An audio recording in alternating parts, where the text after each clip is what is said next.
Yo, big. Yo, ahead of my time, y'all niggas should've left with my nine. Bust a shot, hit the cop, and that's a federal crime. But before I go to jail and do the federal time, eat my wife's pussy, incredible edible dime. Petro said, fuck it, you can do it again. Let the sket blow, fucking now I'm losing the frame. Sean Price is the best around. Niggas Ray Charles with it, doing the damn mess around. I will back out the iron and press this clown. I will smack fire for lion and wet this clown. No joke, rock him all law. Fucking drive by me and I'ma pop at your car. Listen, push that crack, push that rap, good. When I push that lack, you look at that hood. Wanna know who the fuck I'm signed to? What difference do it make, bitch? Listen to the tape dick. Bitch, I give a fuck what you're thinking. Fuck your thoughts. I'm God, and bitch you now. Yeah, and bitch you now. Listen, I'll be that insane nigga from the psycho ward. Insane nigga from the psycho ward. Be that insane nigga from the psycho ward. Insane nigga, insane nigga. Be that insane nigga from the psycho ward. Insane nigga from the psycho ward. Be that insane nigga from the psycho ward. Insane nigga, insane. I'll be that insane nigga from the psycho ward. Insane nigga from the psycho ward. Be that insane nigga from the psycho ward. Insane nigga, insane nigga. Be that insane nigga from the psycho ward. Insane nigga from the psycho ward. Be that insane nigga from the psycho ward. Insane nigga, insane nigga.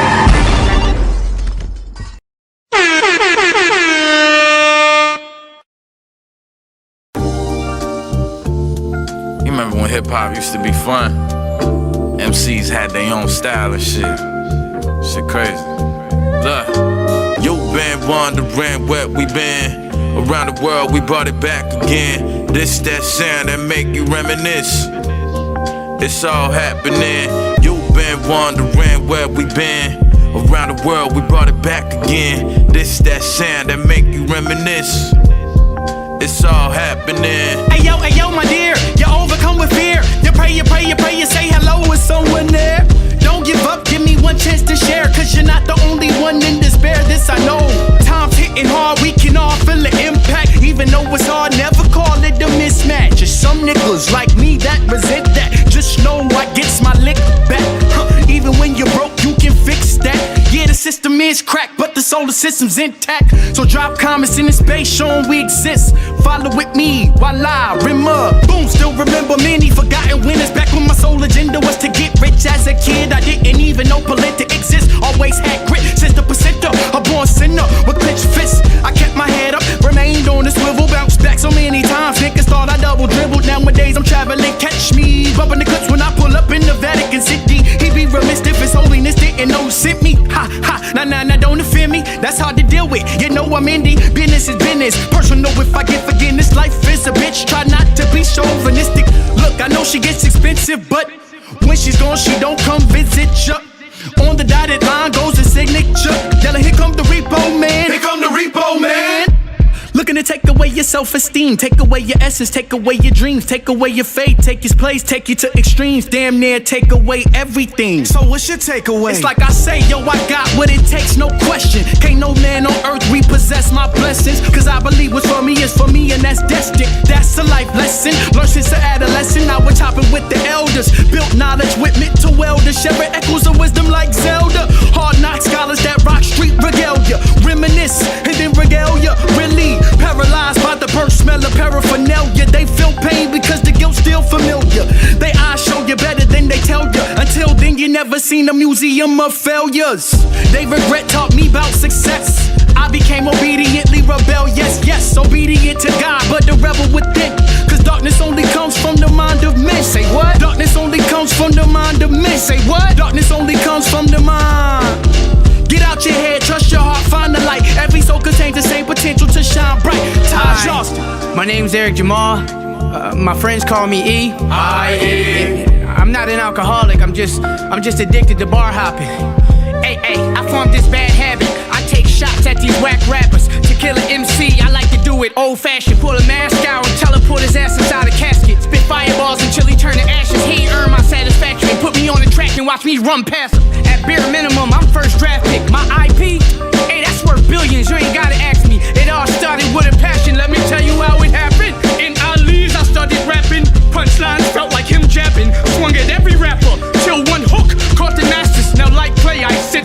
ashes, molded and crafted. I miss bills for this rap shit. A Ramadan, Muhammad would say that I'm the fastest. Imagine if people of color created access. They fear Khan when Louis Vuitton out of fashion. Closed-minded, they designed us to think with shackles. Niggas still trapping, police still come by harassing. Ask why they say it's our blackness, but what the pigment was, our skin was never attractive. I'm Neo in 8 Mile, I followed the right rabbit, the one that can make tricks with the words and chose the battle. In Hunger Games, I am Katniss, my pen turned to an arrow. Locking Jay's blueprint, this is all a foreshadows. True hip hopper, real boom bapper. No, I'm not your too cool rapper. Sometimes my jokes ain't funny.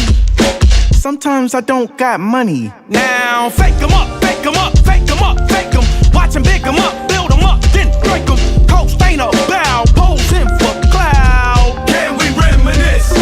Shakalaka broke the shackles, nigga couldn't handle it. Off the chain, the slave name, he rebranded it. Raz Austin, how much it cost them? Dues that he paid, minimum wage, exhaustion. No flexing, no flossing, he walked it. Ross people mispronounced the name often. Nor would you recognize the car he cut from. 2 lives, that nigga came to earth with a +1. Was I busting out the pen? I was only 16. Had a fetish for this shit every night, wet dream. I was busting rap, even broke a condom in between. Like, oh, wait a minute, I've been raw for a minute. Say, who's in the place? Can you let us know your whereabouts? Hello, nice to meet you. We them niggas you been hearing about. I don't feel you rappers saying something we should care about. Gotta touch the people, only way to make them feel it like, ooh.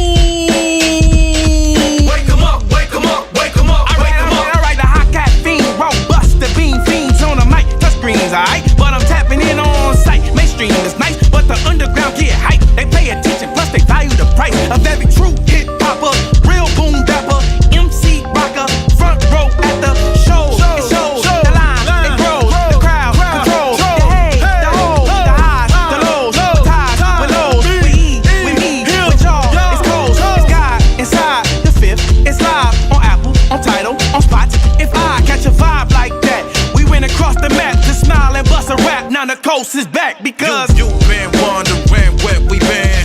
Around the world, we brought it back again. This that sound that make you reminisce.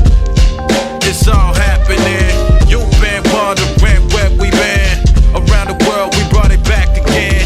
This that sound that make you reminisce.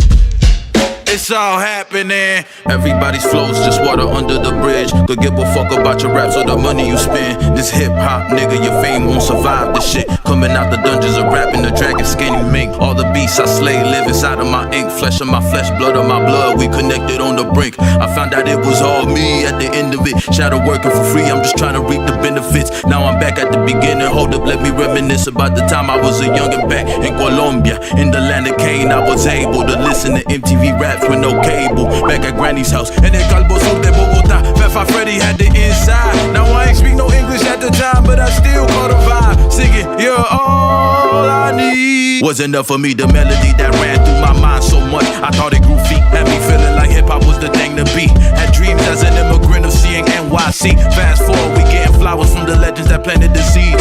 We up in the league, following protocol, they call it a prophecy.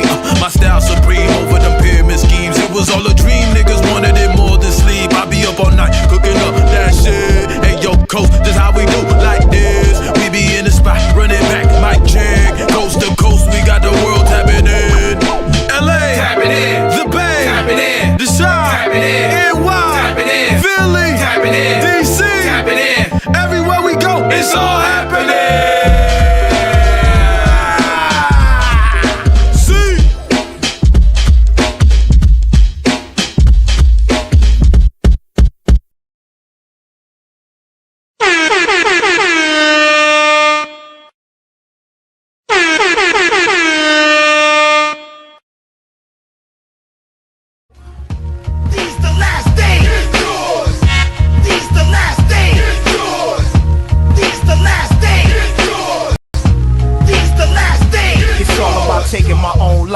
Into my own hands, RBG, refine, be a grown man. See, that's what I'm doing, cause I know it's inside of me. All I gotta do is just bring it to reality. It's fuck the government, but still I gotta pay the rent. So yeah, I'm for the caper, most definite. Keeping it militant, focused, intelligent.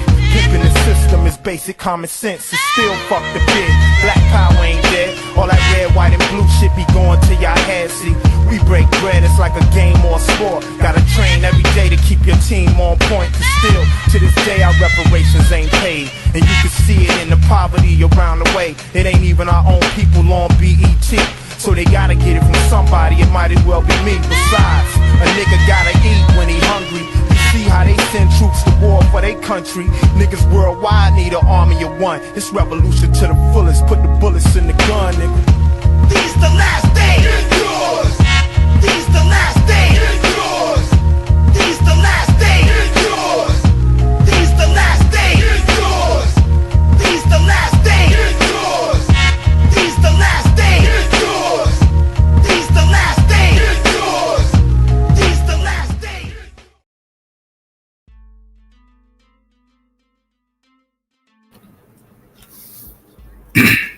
Alright. Peace and Black Power family. It's your boy Psychopath Black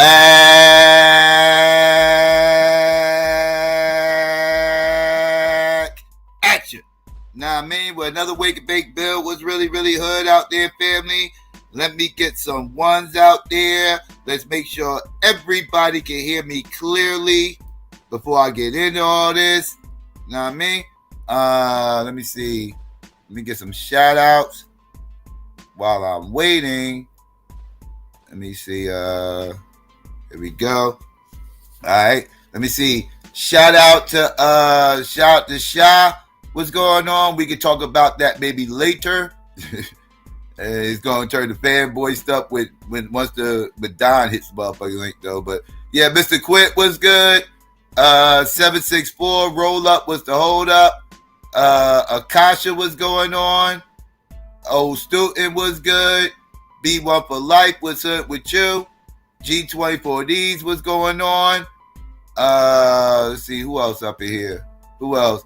Golden Owl was good. Golden Owl, yeah, that was Coast Contra.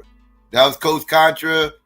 These are young cats with an old soul. I don't know if you remember Razcast. You might remember Razcast from back in the day.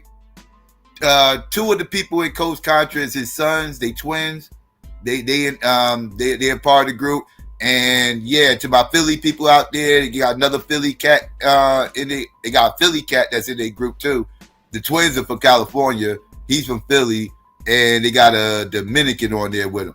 And they make up Coast Contra. But yeah, they got like old spirits. They got a lot of native tongue type of swag with them or whatever, backpack type shit. But I fucks with them though for young hits.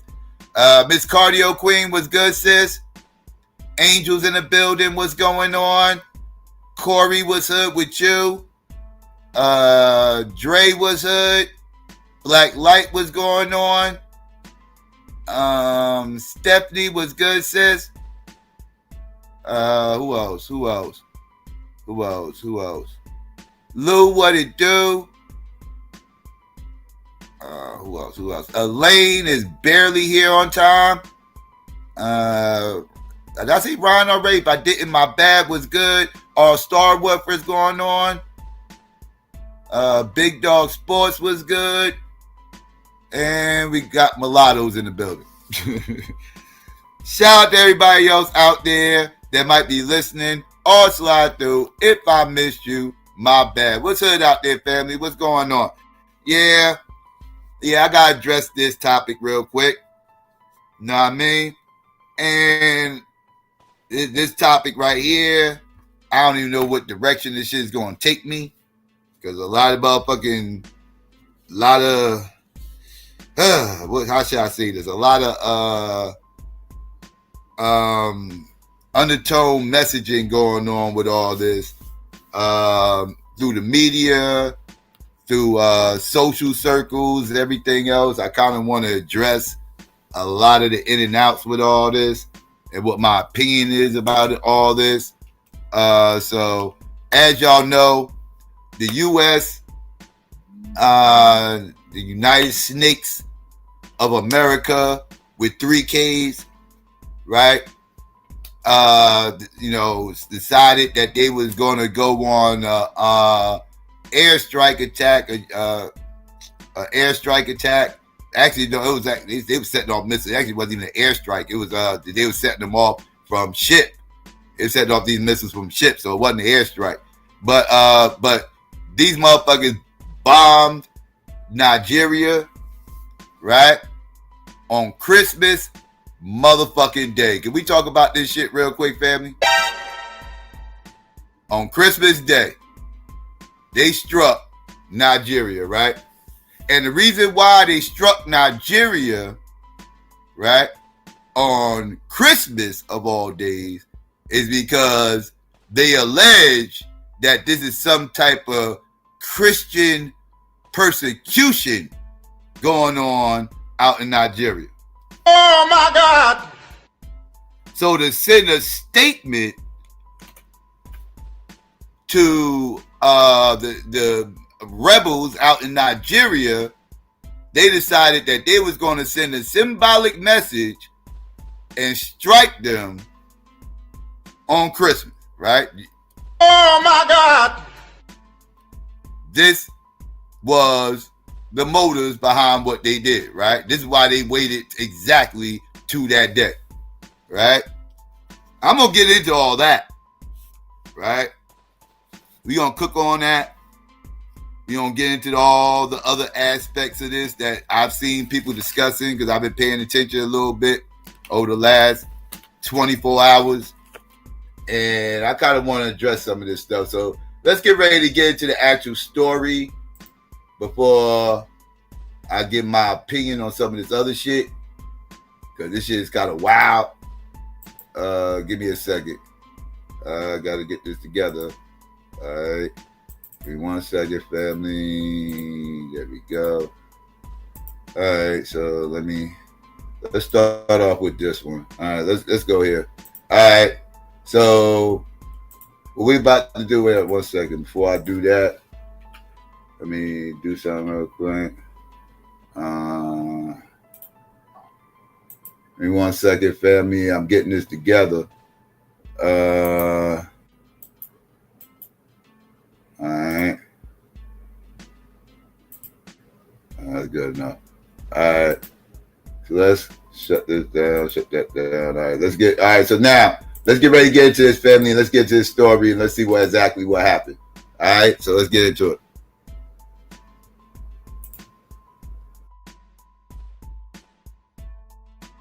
Welcome to the News Hour. President Trump said today that he delayed American military strikes in northwest Nigeria until Christmas Day to deliver a message to groups he alleges are targeting Christians in that country.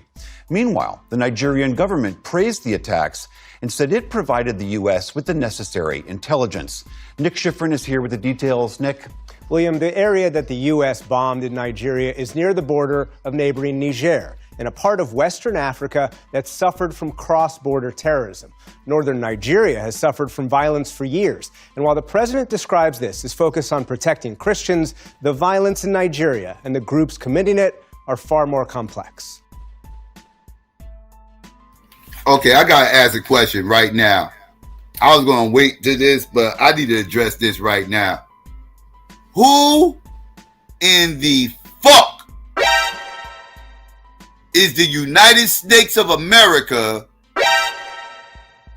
to be policing Christianity?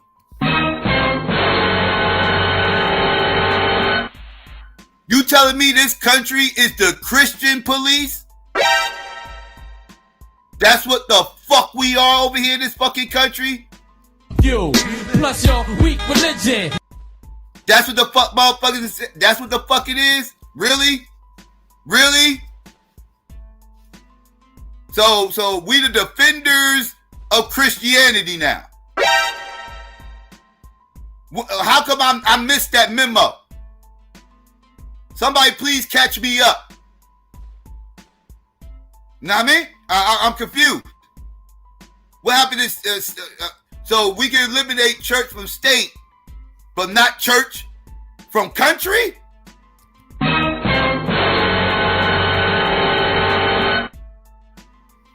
But I hear motherfuckers trying to make sense out of this, but you motherfuckers who support the Crusades out here, because there's a lot of Negroes out here that support the crusades that is going on right now, that they are currently a part of. I hear a lot of Negroes out here supporting this crusade movement 2.0. That's what the fuck is going on right now. Bombing motherfuckers in the name of motherfucking Christianity. How does this make them any different from the Muslim terrorists they claim to be motherfucking going against? Anyways, let me get back to this story before I get on my tirade too much. Let's get back to this shit. Nigeria has suffered from violence for years, and while the president describes this as focus on protecting Christians, the violence in Nigeria and the groups committing it are far more complex. In the Gulf of Guinea, a Tomahawk missile flies to an area never before struck by the U.S. military, northwest Nigeria, where locals picked up debris as nearby flames kept burning. By day, the grass was scorched, and police cordoned off an impact site. This missile, at least in this remote rural area, apparently killed no one. There was no loss of life and no loss of property. A U.S. military official tells PBS NewsHour a ship off Nigeria's coast fired more than a dozen Tomahawks at 2 ISIS training camps. Local security analysts say the missiles hit in at least 4 locations, all in Nigeria's northwest Sokoto state. The area has been plagued by a group known as Lakurawa that claims affiliation with ISIS Sahel and exploits poor local governance and access to terrorist groups that operate in Niger and Mali. Nigeria declared them a terrorist organization, but locals say they're connected to bandits and criminals who've intimidated local residents, most of whom are Muslim, preaching radicalism. Did y'all hear that? Let me read that part back up one more again. Nigeria declared them a terrorist organization, but locals say they're connected to bandits and criminals who've intimidated local residents, most of whom are Muslim. Most of who are what? Most of who was who? Bandits and criminals who've intimidated local residents, most of whom are Muslim, preaching.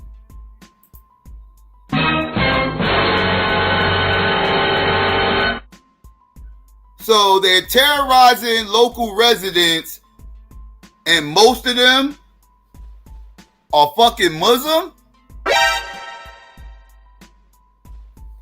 Then why is this getting pushed off as some kind of Christian persecution? But motherfuckers don't see the play here. Anyways, I digress. Let's continue. Nigeria declared them a terrorist organization, but locals say they're connected to bandits and criminals who've intimidated local residents, most of whom are Muslim, preaching radicalization, kidnapping hundreds of girls and young boys in an attempt to control and exploit the population.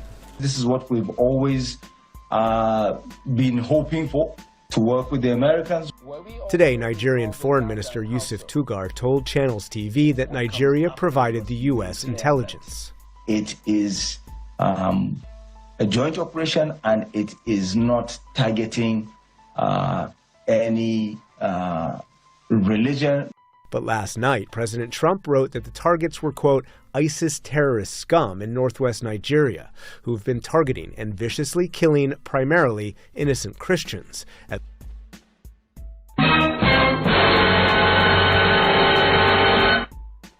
Right. That's the play. That's the play. Let's bring it back one more gig so we can hear him again. You want to say? All right, there we go. A joint operation, and it is not targeting any religion. But not targeting any religion. I'm going to get on that motherfucker who just spoke too, by the way, but let's continue. Night, President Trump wrote that the targets were, quote, ISIS terrorist scum in northwest Nigeria, who've been targeting and viciously killing primarily innocent Christians at levels not seen for many years and even centuries. And today he told Politico the strike was supposed to take place on Christmas Eve, but he said, nope, let's give a Christmas present. The government doesn't help the Christians. They're not protecting them. They're not protecting their villages. Nina Shea directs the Hudson Institute's Center of Religious Freedom. She and 30 other advocates, Christian organizations, and think tanks wrote a letter in October to President Trump saying the Nigerian government demonstrably tolerates relentless aggression uniquely against Christian farming families. Local Christian leaders are telling us that they are trying to cleanse the land of Christians, that they are establishing. This is such bullshit. This is a way to garnish up support from these weirdo ass spooky people in this fucking country. Let's keep it a fucking buck. Fuck you, plus your weak religion. This is all cap. This ain't got shit to do with no motherfucking religion, right? And to the motherfucking weak ass talking point about what's the problem, Nigerians requested this and everything else, because I've been hearing that a lot since this shit happened. This is Negroes' rationale to justify their crusades that they support. Because, you know, they got to support the crusades, so they got to find justification. So they say, well, they requested this. Oh, yeah? Guess what? Black people requested the 1994 crime bill.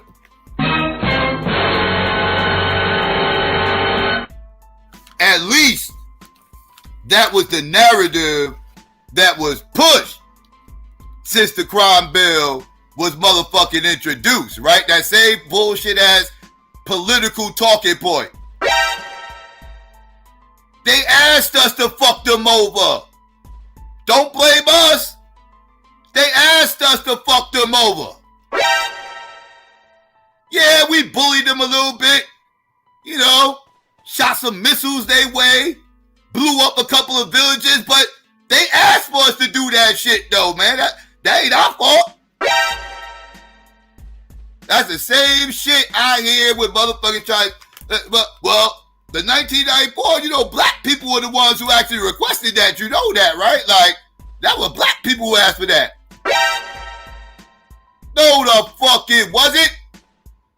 You had some shook grandmas that got manipulated to be used as the motherfucking poster child of our community's fucking destruction.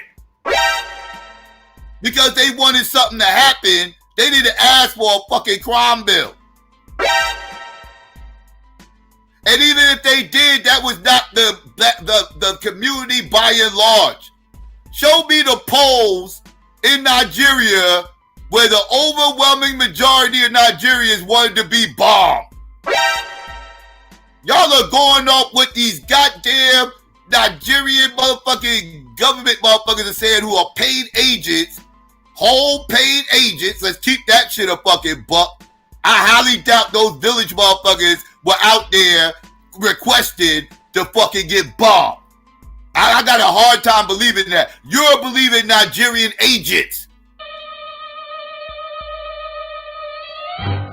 Use an agent. Use an agent. Use an agent.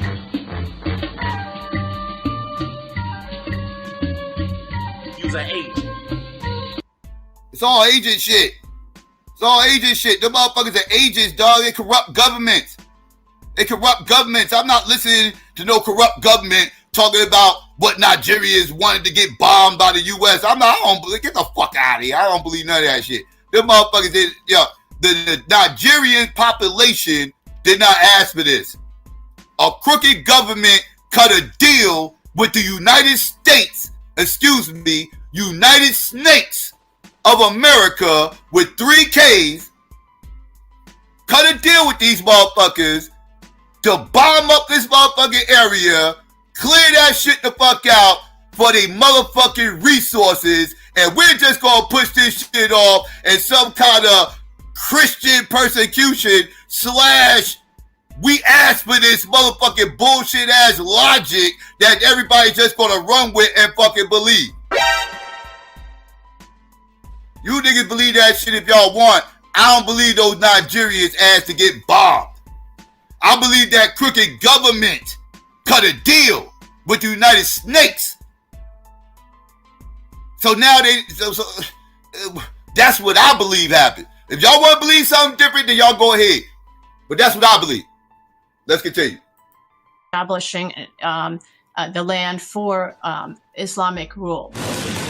In reality, Nigeria violence is more complex. For years, Islamist terrorists have plagued northern and northeast Nigeria. Best known as Boko Haram, they've targeted the Nigerian military and violently oppose female education. It's bombed mosques. Boko Haram also targeted Christians, as I saw in 2015 in the eastern city of Mubi. Outside the nearby Church of the Brethren, the damage is everywhere. Inside, high above the podium, the fire set by Boko Haram almost erased the cross from the wall. When these people landed in Mubi, they will ask you, are you a Christian or a Muslim? When you say you're a Christian, they will shoot you. But that's the northeast, far from today's target. And then there's the map. Most Nigerian Muslims live in the north. Most Christians live in the south. And in the middle, the two groups overlap, as do tribes, farmers, and herders, who can clash violently. For decades, nomadic herders, almost all of whom are Muslim, have fought farmers, most of whom are Christian, over land disputes and scarce resources. The independent conflict monitor ACLED tells PBS NewsHour last year's data show a rise in Christian fatalities, mostly in central Nigeria. But the vast majority of the incidents were over land disputes, not targeting because of religion. You can see how all these things are interconnected. So when you try to reduce it to just say, oh no, it's Muslims killing Christians in Nigeria, you see how you can get it completely wrong. And for more perspective on the U.S. strike against targets in Nigeria, we turn to former Ambassador Peter Phan. He was U.S. Special Envoy for the Sahel region during the first Trump administration. He's now a distinguished fellow at the Atlantic Council and sits on the boards of a number of companies doing business in Africa. Ambassador, thanks very much. Welcome back. Good to be with you, Nick. This is over land deals. This is over land deals. That's what this shit is over. These motherfuckers out there, the beef that's going on out in Nigeria is over land deals. Right? That's what this is over. At the end of the motherfucking day. Do not get it twisted. That's what this shit is. Alright? Don't believe none of this Christian statehood crap. No, this is over property and land. Right? And this is not about no motherfucking religion. Because Christians and Muslims are getting clapped by the same motherfucking group. So this ain't about Christian statehoods. This ain't about that shit. Because Muslims are getting clapped too. So y'all got to stop believing this bullshit ass American propaganda. Y'all the same motherfuckers that probably believed all that bullshit ass propaganda that was spewed in yellow journalism back in World War I. Y'all those motherfuckers. Y'all the same motherfuckers that believe all that motherfucking bullshit propaganda that went down in World War II.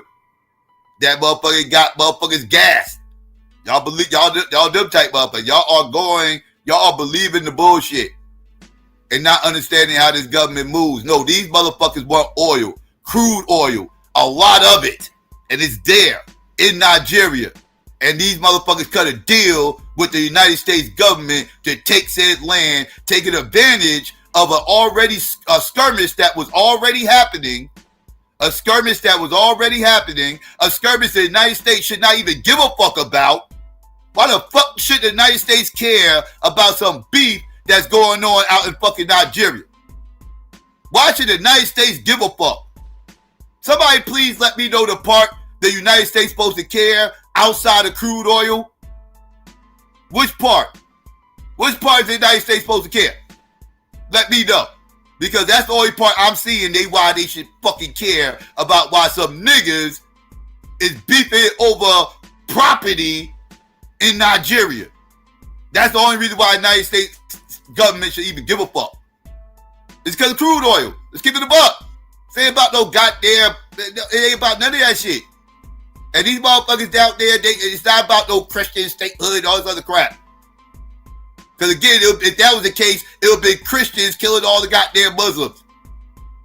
And that ain't what's going on either. This is all over property, farmland, to be exact. That's what this is about. Don't believe the United States government.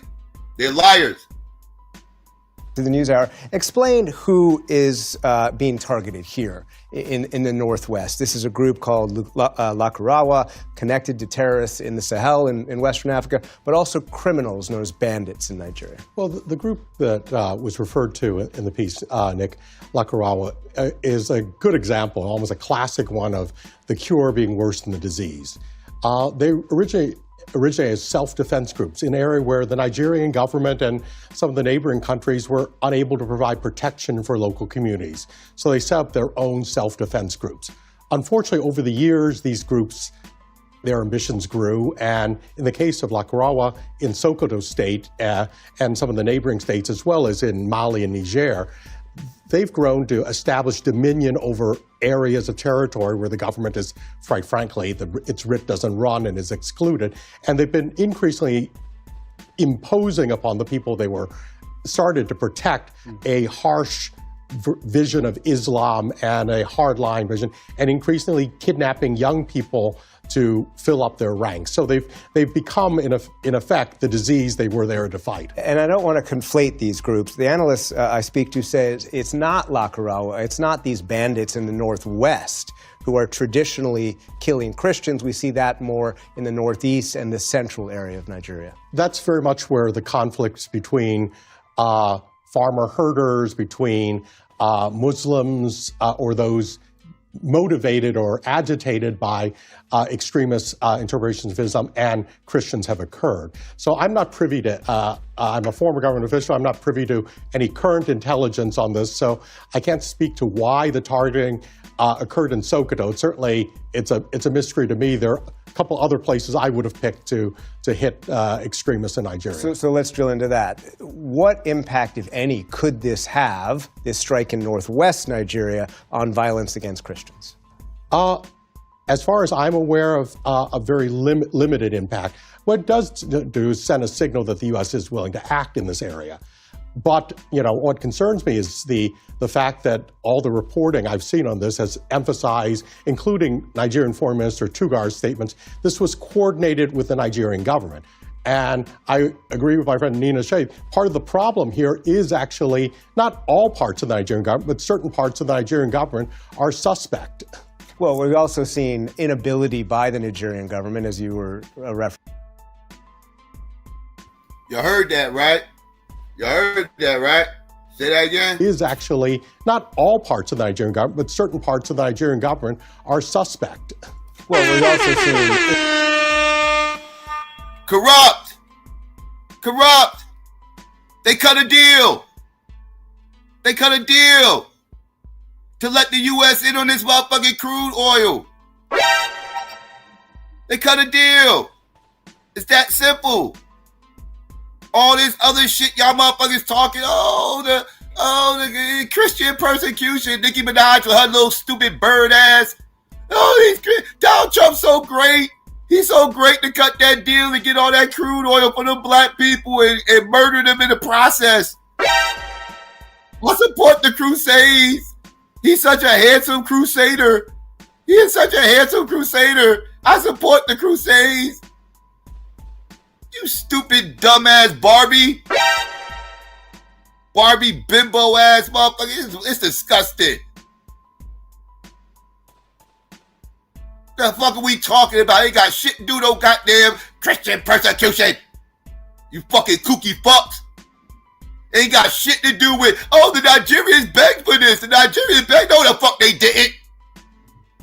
That's like when motherfuckers said Jesse Jackson want black people, when Jesse Jackson said black people want themselves to call themselves African American, motherfucker. There was no clamoring in the black community to be called African American. But because Jesse Jackson said it, it became black people in America want to now be called Black American. And that's exactly how you Negroes sound to me. The Nigerians asked for this. The Nigerians asked for this. And all y'all can show me the same two motherfucking Nigerians saying they wanted this. Ironically, they got meat in the game.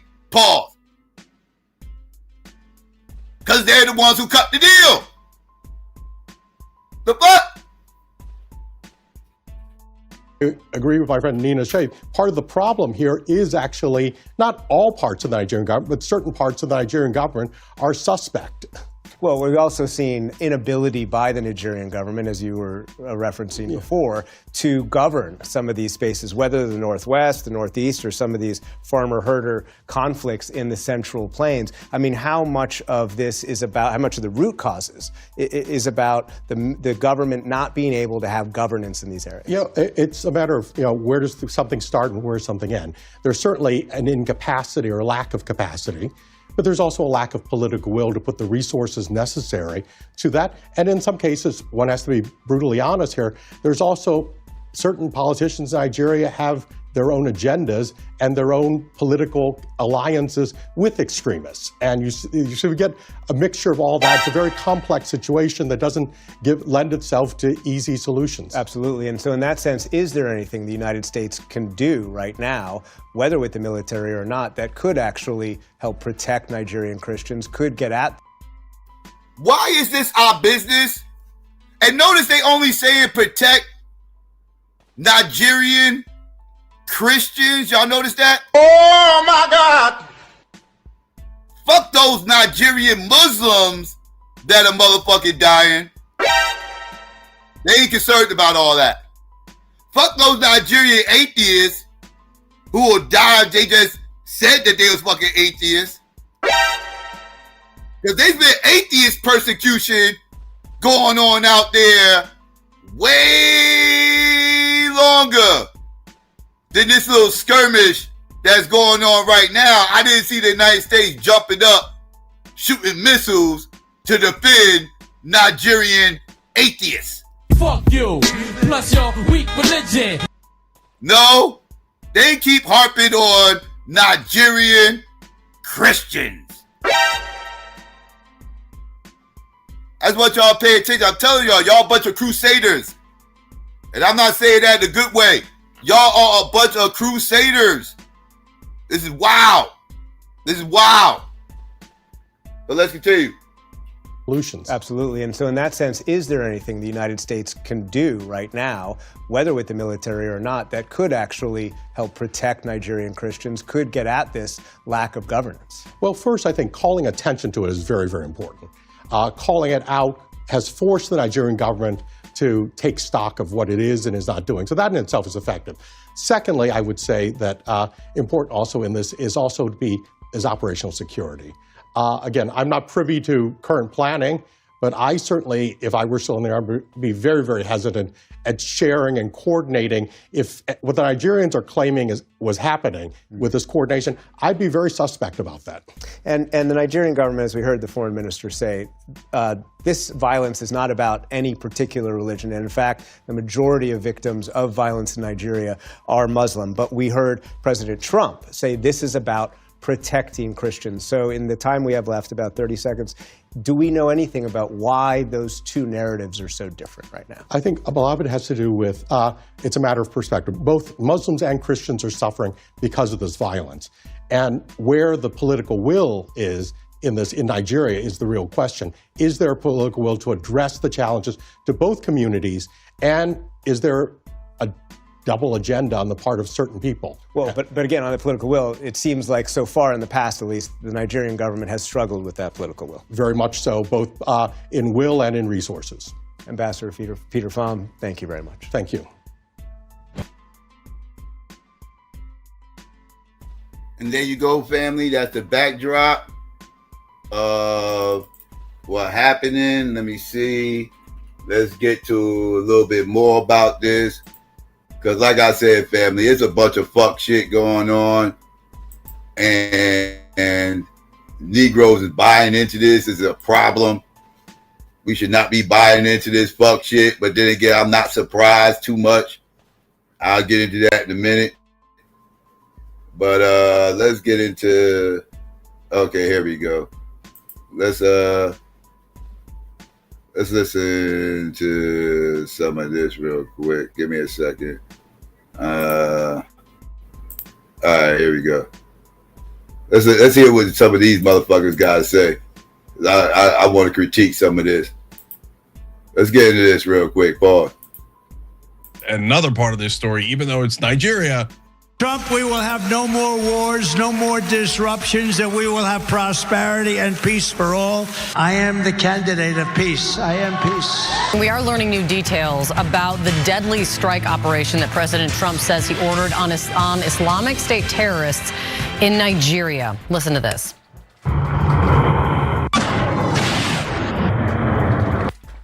Yeah, we'll get into all of the claims that they've made. But Donald Trump, the peace president, has once again delivered peace, or at least pieces of people and buildings blown apart by our weapons in yet another country around the world, because the peace president seemingly can't go more than 2 or 3 weeks without starting another foreign conflict.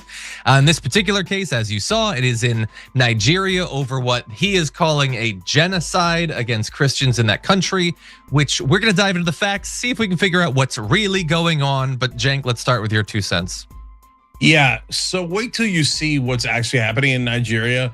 This idea of Muslim versus Christian is kind of hilarious. There's some of that going on, but there's such a wide variety. I can't wait to tell you about it now that I know all about Nigerian politics and tribalism and bandits and the different kinds of attacks that are happening there. So that's part of this story. I think that unfortunately Israel is another part of this story. Even though it's Nigeria, it's always Israel.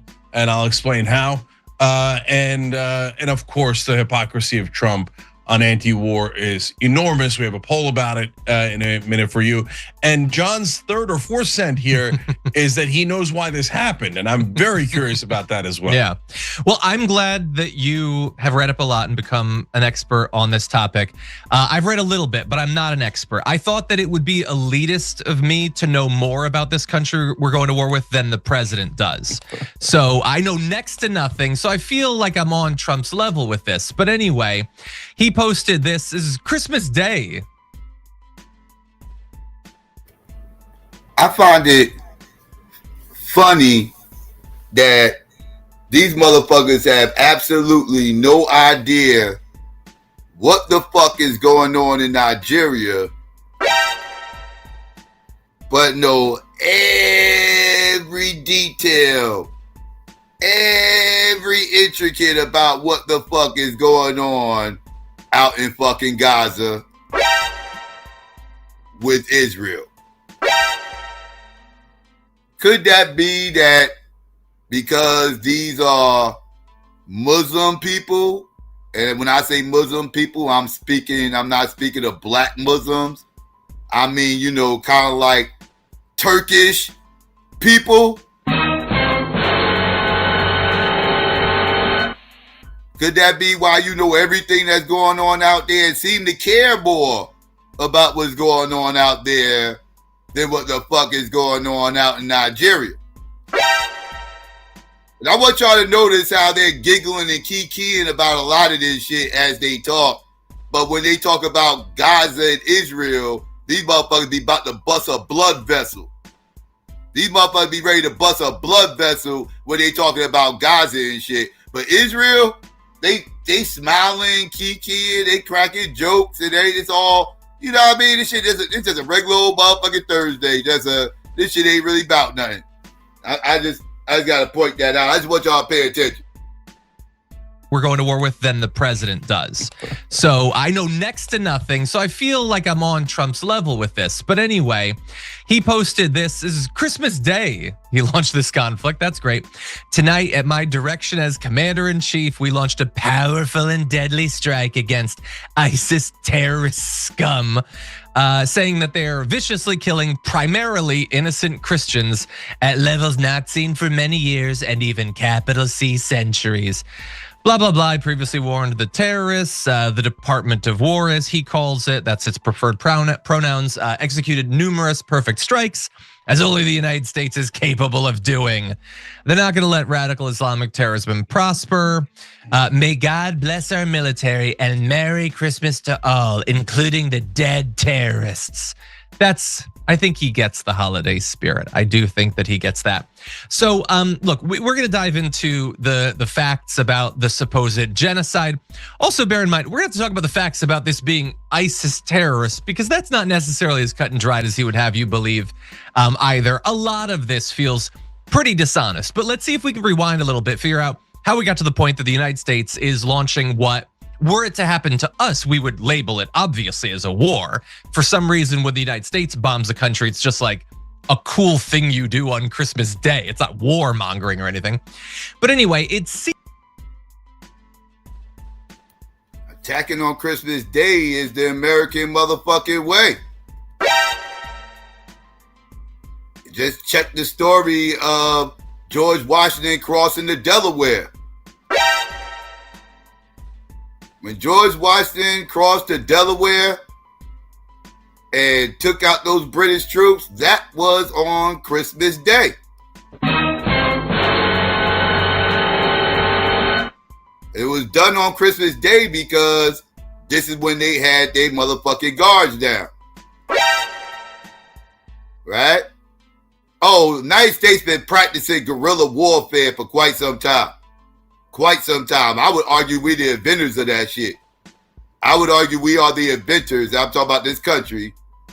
A guerrilla warfare tactics. I would argue that. But anyways, I digress.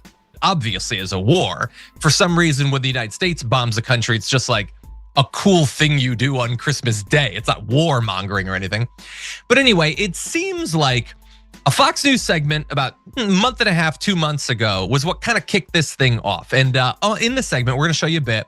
John Roberts had on Ryan Brown, the CEO of Open Doors US, an organization supporting persecuted Christians. And take a look at this.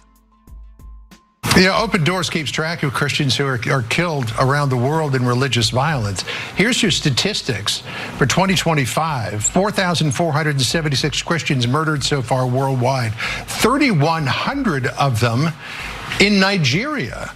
I mean, Nigeria is a country that the United States has a fairly close relationship with. Does this president need to step up and do more, or does the United States at large need to do more? I mean, what could the U.S. do to try to stem the killings? I love that.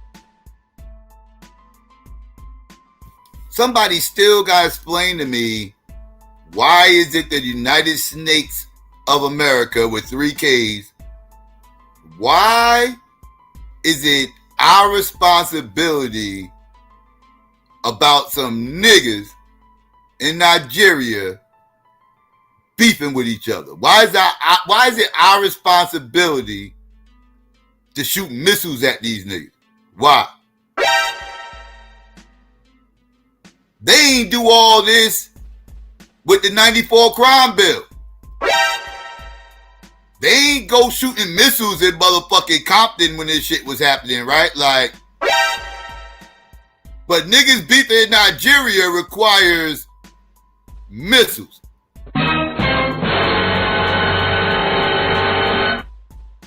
Why is this our business? Like this international, and in the name of Christianity, I cannot let that caveat go unnoticed.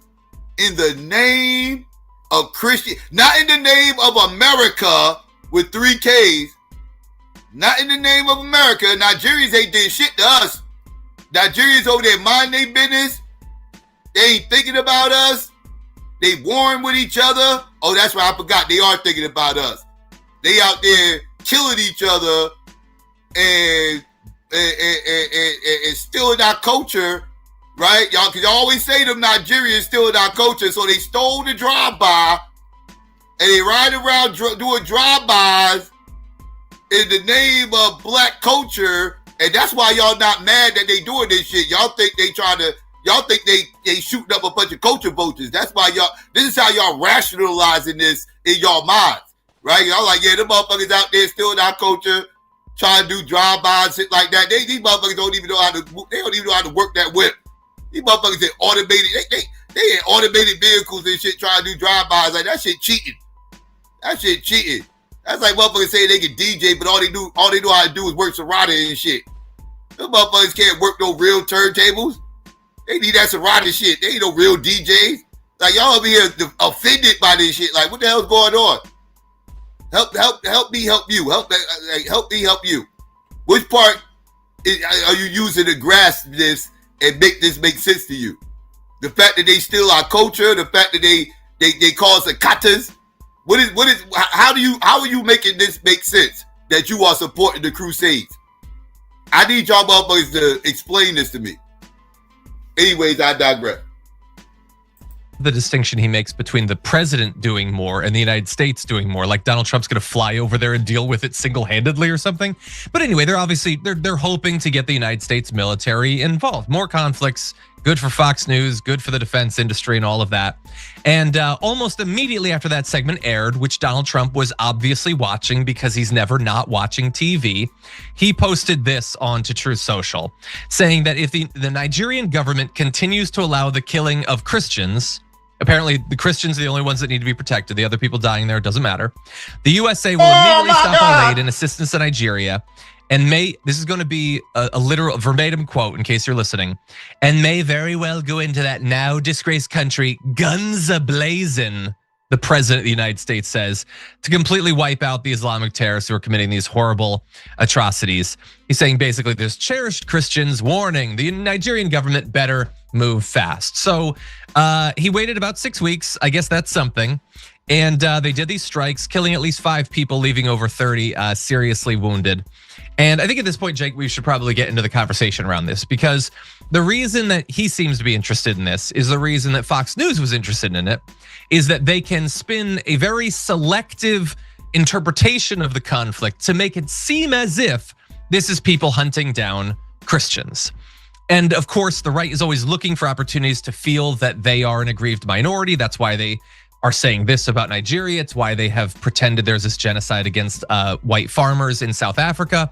On the Damage Report this morning, I pointed out that I also think it's convenient to them to have these narratives at a time when they've probably begun to feel, after a couple of years of what's going on with Gaza, kind of feel like maybe they're on the wrong side of this whole thing. These people sticking up for, Palestinian kids who are being killed certainly look like the good guys in this story. Wouldn't it be good if they had a conflict they could pretend puts them on the right side of calling out genocide?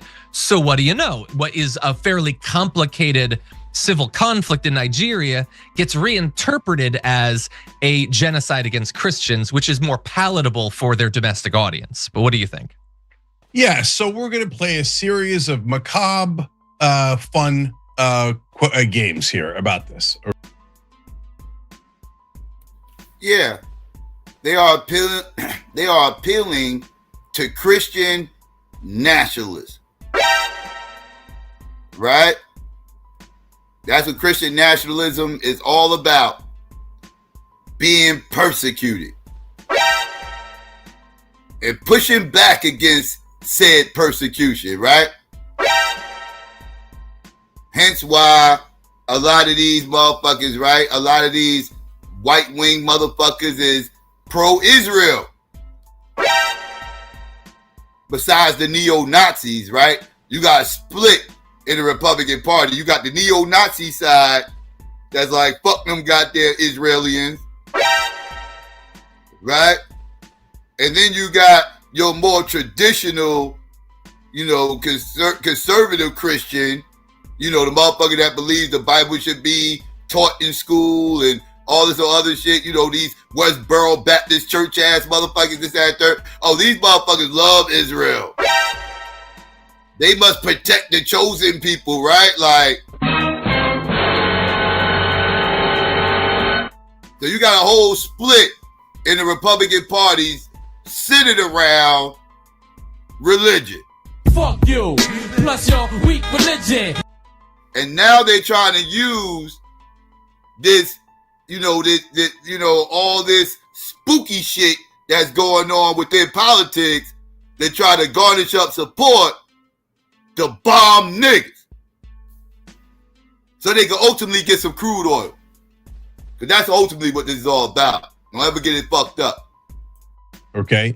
Because all this is disastrous, but we're gonna nevertheless do a poll about it, and I'm gonna poll John, and he doesn't know the geography of Nigeria apparently as well as I do, so that'll be fun, and you could play along as well. The first poll is on TYT.com, and we're asking, when Trump said he was anti-war, what did he mean? A, I'm going to bomb Iran. B, I'm going to bomb Nigeria. C, I'm going to bomb Venezuela. D, I'm going to bomb every country I can think of and see if I can still get people to believe I'm anti-war. Okay, ding, so ding. Okay, that's a tough one. A lot of bombings for the anti-war president. So take your time with that one on TYT.com. All right, now we move to the interesting little thing that John alluded to there, which was, well, they said on Fox News there, 3,100 Christians killed in Nigeria. Now, they didn't say who killed them. Oh, that's interesting. So we're going to come back to that in the midst of this quiz and give you a sense of what's happening in Nigeria. First of all, quick fun facts about Nigeria. Split nearly evenly between Christians and Muslims, about 53% Muslim, 45% Christians. Anytime there's a split like that, you're gonna have trouble no matter what the religions are, or the backgrounds or the ethnicities are. And there has been some trouble among those clans. But that is not the only thing dividing Nigeria. In fact, Nigeria is a gigantic country, largest in Africa, 230 million people, 300 different languages spoken. Now that's gonna play a big role in what we're gonna describe here. All right, so John, there are several different areas of Nigeria. There's the northeast where there's Boko Haram, a very dangerous Muslim fundamentalist terrorist group, okay? So they're a big problem in northeastern Nigeria, often attacking the Nigerian government. The Nigerian government has Muslims and Christians in it, but it's, again, a majority Muslim country. Nevertheless, Boko Haram is attacking within that country, as Muslim fundamentalists tend to do, right? When they go in the jihad violent direction. Okay, so then we've got in the southeast, a massive separatist war that occurred that killed nearly 1 million people. And so a lot of Christians died there. Now, it's Christian separatists that have done that war, so take that for what it might be. Now we go to the Northwest. In the Northwest, there's bandits. And so the bandits are of different varieties, tribes, clans, etc. And they do a lot of different kind of crime. It originally started as a vigilante group, but then developed into basically a mob mentality, which is usually what happens once you go towards violence. So they started doing different crimes, including kidnappings. And there they have kidnapped 52 Christians out of a Catholic school recently. Aha! So that's your anti-Muslim. Now, turns out they also kidnapped 25 Muslim students.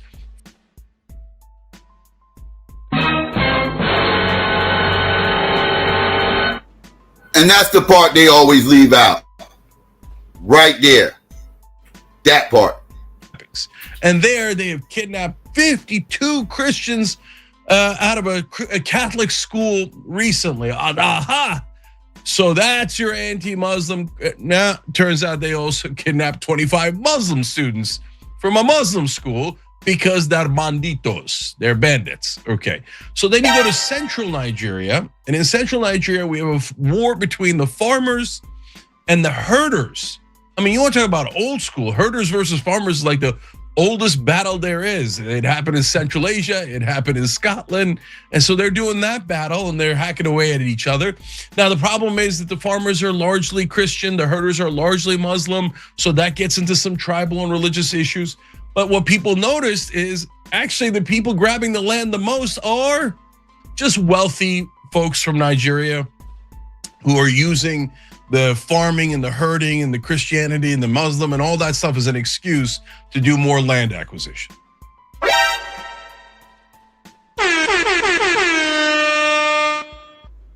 Like I said, stop listening to that stupid ass talking point about Nigeria's ass for this. Nigeria's ass for this. Who the fuck they didn't? Corrupt government officials asked for this so they can cut a deal. That's what's going on here. Money. If y'all think it's anything other than that, you are fooling yourselves and you have brought it to the fucking height.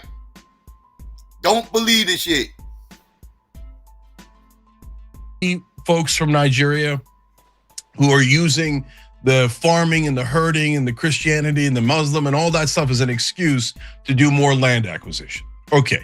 Sounds like America. Now, John, out of all those different problematic places in Nigeria, where do you think we bombed? The Northeast, the Northwest, the Southeast, or Central Nigeria? Now, a lot of Christians dying in a lot of those areas. So, and a lot of Muslims dying in a lot of those areas. So where do you think we bombed? Well, I'm going to be honest. I was not expecting to be quizzed. And now I'm really second guessing myself, but I was fairly certain up until about 90 seconds ago that it was the Northwest. Yeah. You are correct. We bombed the bandits in Northwest. Nice job. So the bandits have no religious, affiliation necessarily. Like I said, they kidnap Christian and Muslim students for ransom. They're mainly just criminals. Boko Haram's in the Northeast. We didn't bomb them. The people that killed 1 million people in the Southeast are mainly Christians, so we didn't bomb them. And the landowners that are stealing everything in the middle of Nigeria, we certainly didn't bomb them. Obviously not. Right. Well, first of all, Cenk, can we just point out, and if you're MAGA or whatever, feel free to disagree in the comments. Do you believe that Donald Trump could have extemporaneously given a cogent breakdown of the conflicts across Nigeria like Cenk just did? He wasn't reading that off a script. Do you think Donald Trump could have done that? And if he had done it, do you think he could have done it without referencing winning Pennsylvania 3 times in a row or something like that? Come on. Anyway. So, look, forget saying it extemporaneously. Does Donald Trump know 10% of that? Yeah. No. So apparently he saw a report on Fox News a little while back that said that they were killing Christians in Nigeria. He's like, so let's bomb it. So that's part of the answer. I think Israel's part of the answer. But John, you said you had part of the answer. Yeah. Is it the distraction you mentioned earlier, or is it something else? No, I mean, I'm only about 30% serious, but 6 weeks ago, he says, if you keep killing Christians or whatever, we're gonna do this. That's quite a while ago. What's closer? Nicki Minaj appearing at the Turning Point USA thing and talking once again about genocide against Christians in Nigeria. Now, she paid a price for it. She supposedly lost something like 10 million followers on Instagram and has in fact fled Instagram following that. But perhaps she got her ultimate goal, which is, because she called Donald Trump hot on stage, fluffed his ego a little bit, and her number one political issue, all of a sudden the American government snaps into action, starts doing strikes within like 6 days of her appearance on stage. Yeah. I'm just saying. So your theory dovetails with mine to some degree. So under the rubric of everything is Israel. So here, I think the number one group pushing this in America is Israel first. And why do I say that? Number one, my evidence among other things, and it's just circumstantial, as you'll see here. I'm certainly not claiming I have definitive proof and etc. right? But number one, social media reaction. So before the bombings, there was a lot of talk of, for genocide. Why aren't we doing anything about the genocide in place X, Y, Z, right? They've been saying that for a long time. And recently, the momentum picked up for Nigeria. Oh, forget the genocide in Gaza. The real genocide is by banditos in northwestern Nigeria. No, it's the bandits, the Nigerians, they're the real terrorists. And so, and it's not to say there isn't terrorism in Nigeria, there is, right? And there could be, there was, I think, 8,000 people killed overall last year. I think more Muslims than Christians in Nigeria, if I remember that right, but just don't quote me on that. You can look it up yourself. We can show the data going back to 2020. If we bring up graphic 8, as you discussed, it does the breakdown of the last 5 years, basically. Okay, great. Let's show that so you can see the real facts and the exact facts, right? And so you're seeing that there on the screen. Meanwhile, obviously, in Gaza, there's 70,000 dead at a bare minimum. But the idea here is distract and The Israelis believe that things have gotten religious, partly because they pushed the religion angle here nonstop. No, if you blame Israel, you're blaming the Jews. You're blaming the Jews, right? I make everything about religion. It's the dirty Muslims. The real problem is the Muslims. And I told you 3 months ago, there was a propaganda campaign started, and all of Israel first did it at the same time. The real issue isn't Israel. The real issue is Muslim terrorists, and Israel's at the forefront of protecting you against the dirty, savage Muslims. And the bigotry towards Muslims went into hyperdrive with no brakes in the car at all.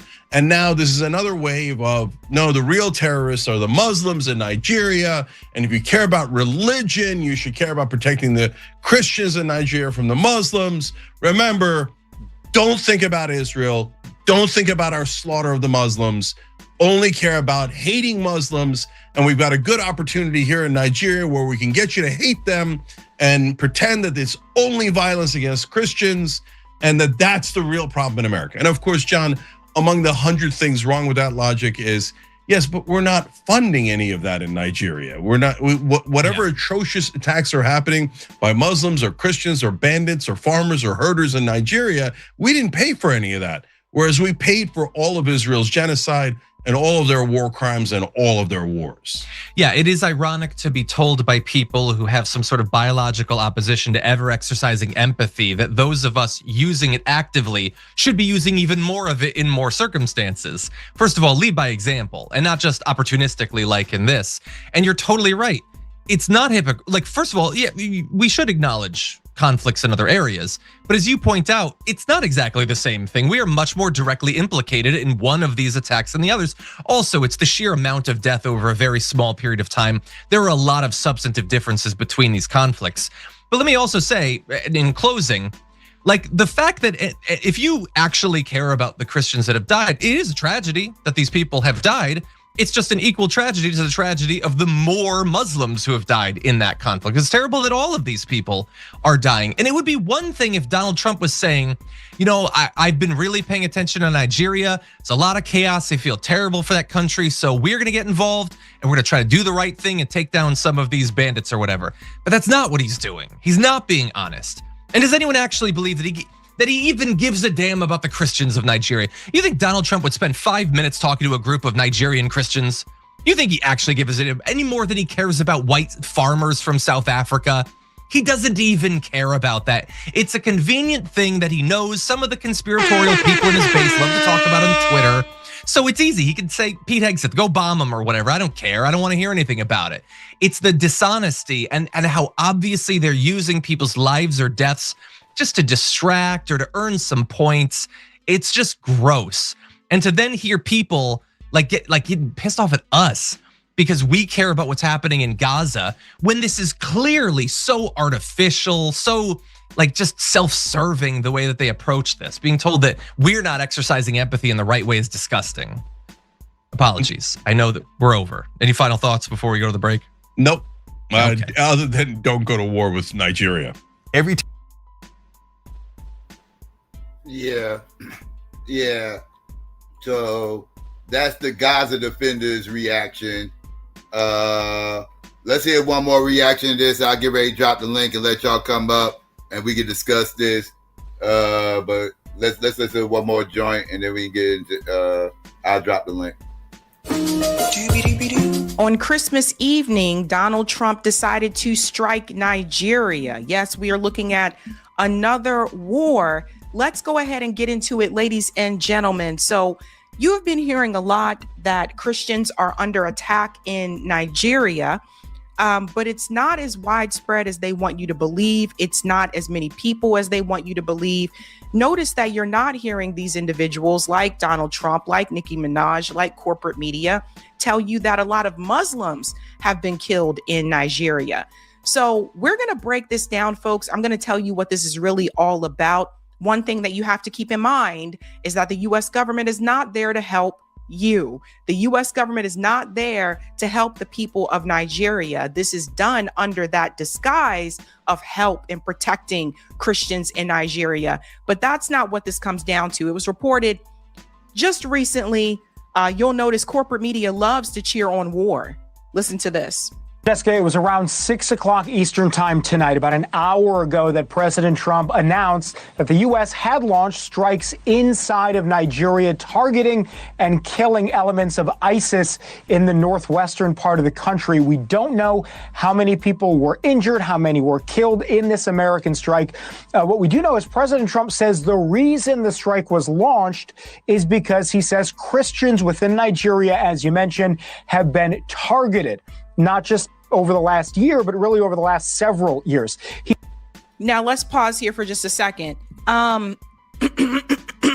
Remember that when Israel bombed Christian churches, there was no retaliation there. There was no, let's protect the Christians in Israel. Let's protect the Christians in Gaza. Let's protect the Christians in the West Bank coming from the Trump administration or the Biden administration. Israel has routinely done this. They have attacked Christian churches in their vicinity. So if it's really about protecting Christians, why is this not happening regardless of the country? And that's something that you really need to pay attention to. So that is a way to push back on that rhetoric from the Trump administration. That's how you know this is not about Christianity. That is something that they are using as an excuse to go in, steal resources. We're going to get into all of it, ladies and gentlemen. And we're going to talk about this faction of ISIS that is in Nigeria and how they got there. Let's continue. He broke this news on Truth Social with a pretty lengthy post. I'm going to just read to you the back half of that post. He says, quote, "I previously warned these terrorists that if they do not stop the slaughtering of Christians, there would be hell to pay. And tonight there was. The Department of War executed numerous perfect strikes. Merry Christmas to all, including the dead terrorists, of which there will be many more if their slaughter of Christians continues." Imagine saying Merry Christmas to that. Merry Christmas to more war. We also saw the secretary, Pete Hegseth, say, quote, that the president was clear last month. The killing of innocent Christians in Nigeria and elsewhere must end. He says the Department of War is always ready. So ISIS found out tonight on Christmas. More to come, and grateful for Nigerian government support and cooperation. We know, because we've confirmed with a Pentagon official, that the Nigerian government was working with the United States. There was approval, and they worked in conjunction on these strikes. So that is an important caveat to this story here. Yes, they were, but that doesn't mean the U.S. is actually trying to help them. And we're going to get into that as well. Pete Hegseth says we're going to protect Christians everywhere, except for the ones in Israel, right? What about when their churches are bombed by Israel? So do you see the hypocrisy? Guys, they use a different excuse every time. They've used weapons of mass destruction. When it was Libya, they said that Gaddafi was killing his own people, so we have to go in and liberate the people. There's now a slave trade in Libya since then. This is not going to be good for Nigeria. Basically, the U.S. government is going to go in and they're going to destabilize their country, just like every other country that they touch. So if it was really about Christians, you would see this happen all over the world, regardless of the country, but it's really not about that. So let's get to the Muslim part here. I want to show you this to you guys as well. This comes from Babangida. Babangida says, it's heartbreaking and true. Muslims in Nigeria cannot travel freely from southern Kaduna to Plateau without the fear of being singled out and killed simply for their faith. So he's given the Muslim perspective. The media often whitewashes these crimes, failing to name the terrorists. Rather, they shield them by calling them gunmen. Even those who murdered the ABU wedding travelers, Mangu Christian radicals, were granted bail by a court in Plateau State. The system is beyond broken. It is complicit. This is the other side of the story that you're not hearing about how Muslims are being treated there. They're only talking about the Christians, which is, again, I told you, the ultimate goal is to root out Islam, to root that out completely, to uplift Christianity, more so Christians who support Israel.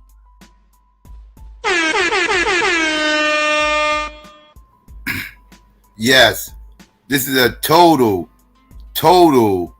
religious rallying cry, right? Fuck you, plus your weak religion. And like I said, I don't know how people could actually support this unless they're cool with the Crusades 2.0. This is the Crusades 2.0. That's what the fuck I'm seeing globally right now. And the United States is front and center, leading the charge in this new age crusade movement. And a lot of Negroes is cool with this. We can get into that later. Let's continue. Because this is all a part of the greater Israel plan. It's all a part of the plan that the U.S. government 100% supports. Now, here's another thing I want to show you. Interesting how Nicki Minaj speaks out about Christians in Nigeria, yet stays silent when Muslims are killed in mosques during prayer. Human rights shouldn't depend on religion. Funny thing as well, you didn't hear Nicki Minaj say anything about the Christian churches that were bombed in Israel. This is how you know this is all BS. But yes, this happened. There was an explosion at a Nigerian mosque during prayers, and it killed several people. Let's get into this here.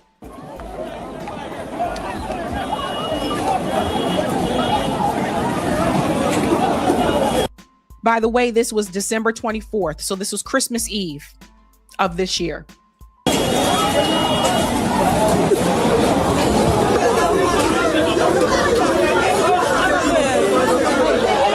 And we can't show the whole video, like the wounded people, etc., which we can't show on here. So it's important that we mention both of that. Corporate media isn't diving into this. Donald Trump's not going to dive into it because it doesn't fit his agenda. His job right now is to convince you that Christians are being slaughtered in Nigeria, and this is something that the U.S. government needs to help with. It's also a dog whistle, I would say, to evangelical Christians, trying to get them back on board with supporting the pro-Israel, the Israel greater plan agenda. This is all connected. And they know that they are losing support. They know that Israel has lost support, even within the Christian community here in the United States. So all of these pieces go together. Now, it is true that the Nigerian government worked along with the Trump administration for this to happen. I want to go ahead and show you this here from the government of Nigeria. Nigeria, United States security cooperation and intelligence collaboration hits at terrorist targets in Nigeria. The Ministry of Foreign Affairs of the Federal Republic of Nigeria confirms that Nigerian authorities remain engaged in structured security cooperation with international partners, including the United States of America, in addressing the persistent threat of terrorism and violent extremism. This has led to precision hits on terrorist targets in Nigeria by airstrikes in the Northwest. So the government 100% helped the Trump administration with these attacks. But we've seen this kind of thing happen before, where they really believe that the U.S. government is trying to help them. They really believe, by they, I mean the government, not necessarily all the civilians. They really believe that the U.S. government is trying to protect them and is trying to do the right thing. And this is often where a lot of times governments in other countries make a big mistake, assuming and believing that the U.S. is operating in good faith. The U.S. government is not there to help you without getting something that is going to benefit the U.S. government. Ultimately, I think what this leads to is that the U.S. government is going to convince the Nigerian government that you need to get on board and support Israel so that they can protect you. This is one of the tricks that is used. If you get on board with us with this, we will make sure that you are protected. They don't tell you about their other plans and everything else that they want to do. Brian Berlatek called it out immediately. Donald Trump brags about bombing yet another coincidentally oil-rich nation. Nigeria claiming to strike terrorists he claims are killing Christians on Christmas, obviously for PR points, not strategic purposes. This is after inviting Al-Qaeda in Syria leader al-Jawlani to the White House, who has been slaughtering Syrian Christians, Druze, and Alawites since the U.S. helped him take power under the Biden administration in late 2024. This is the part I think a lot of people who are not engaged politically day to day are not aware of.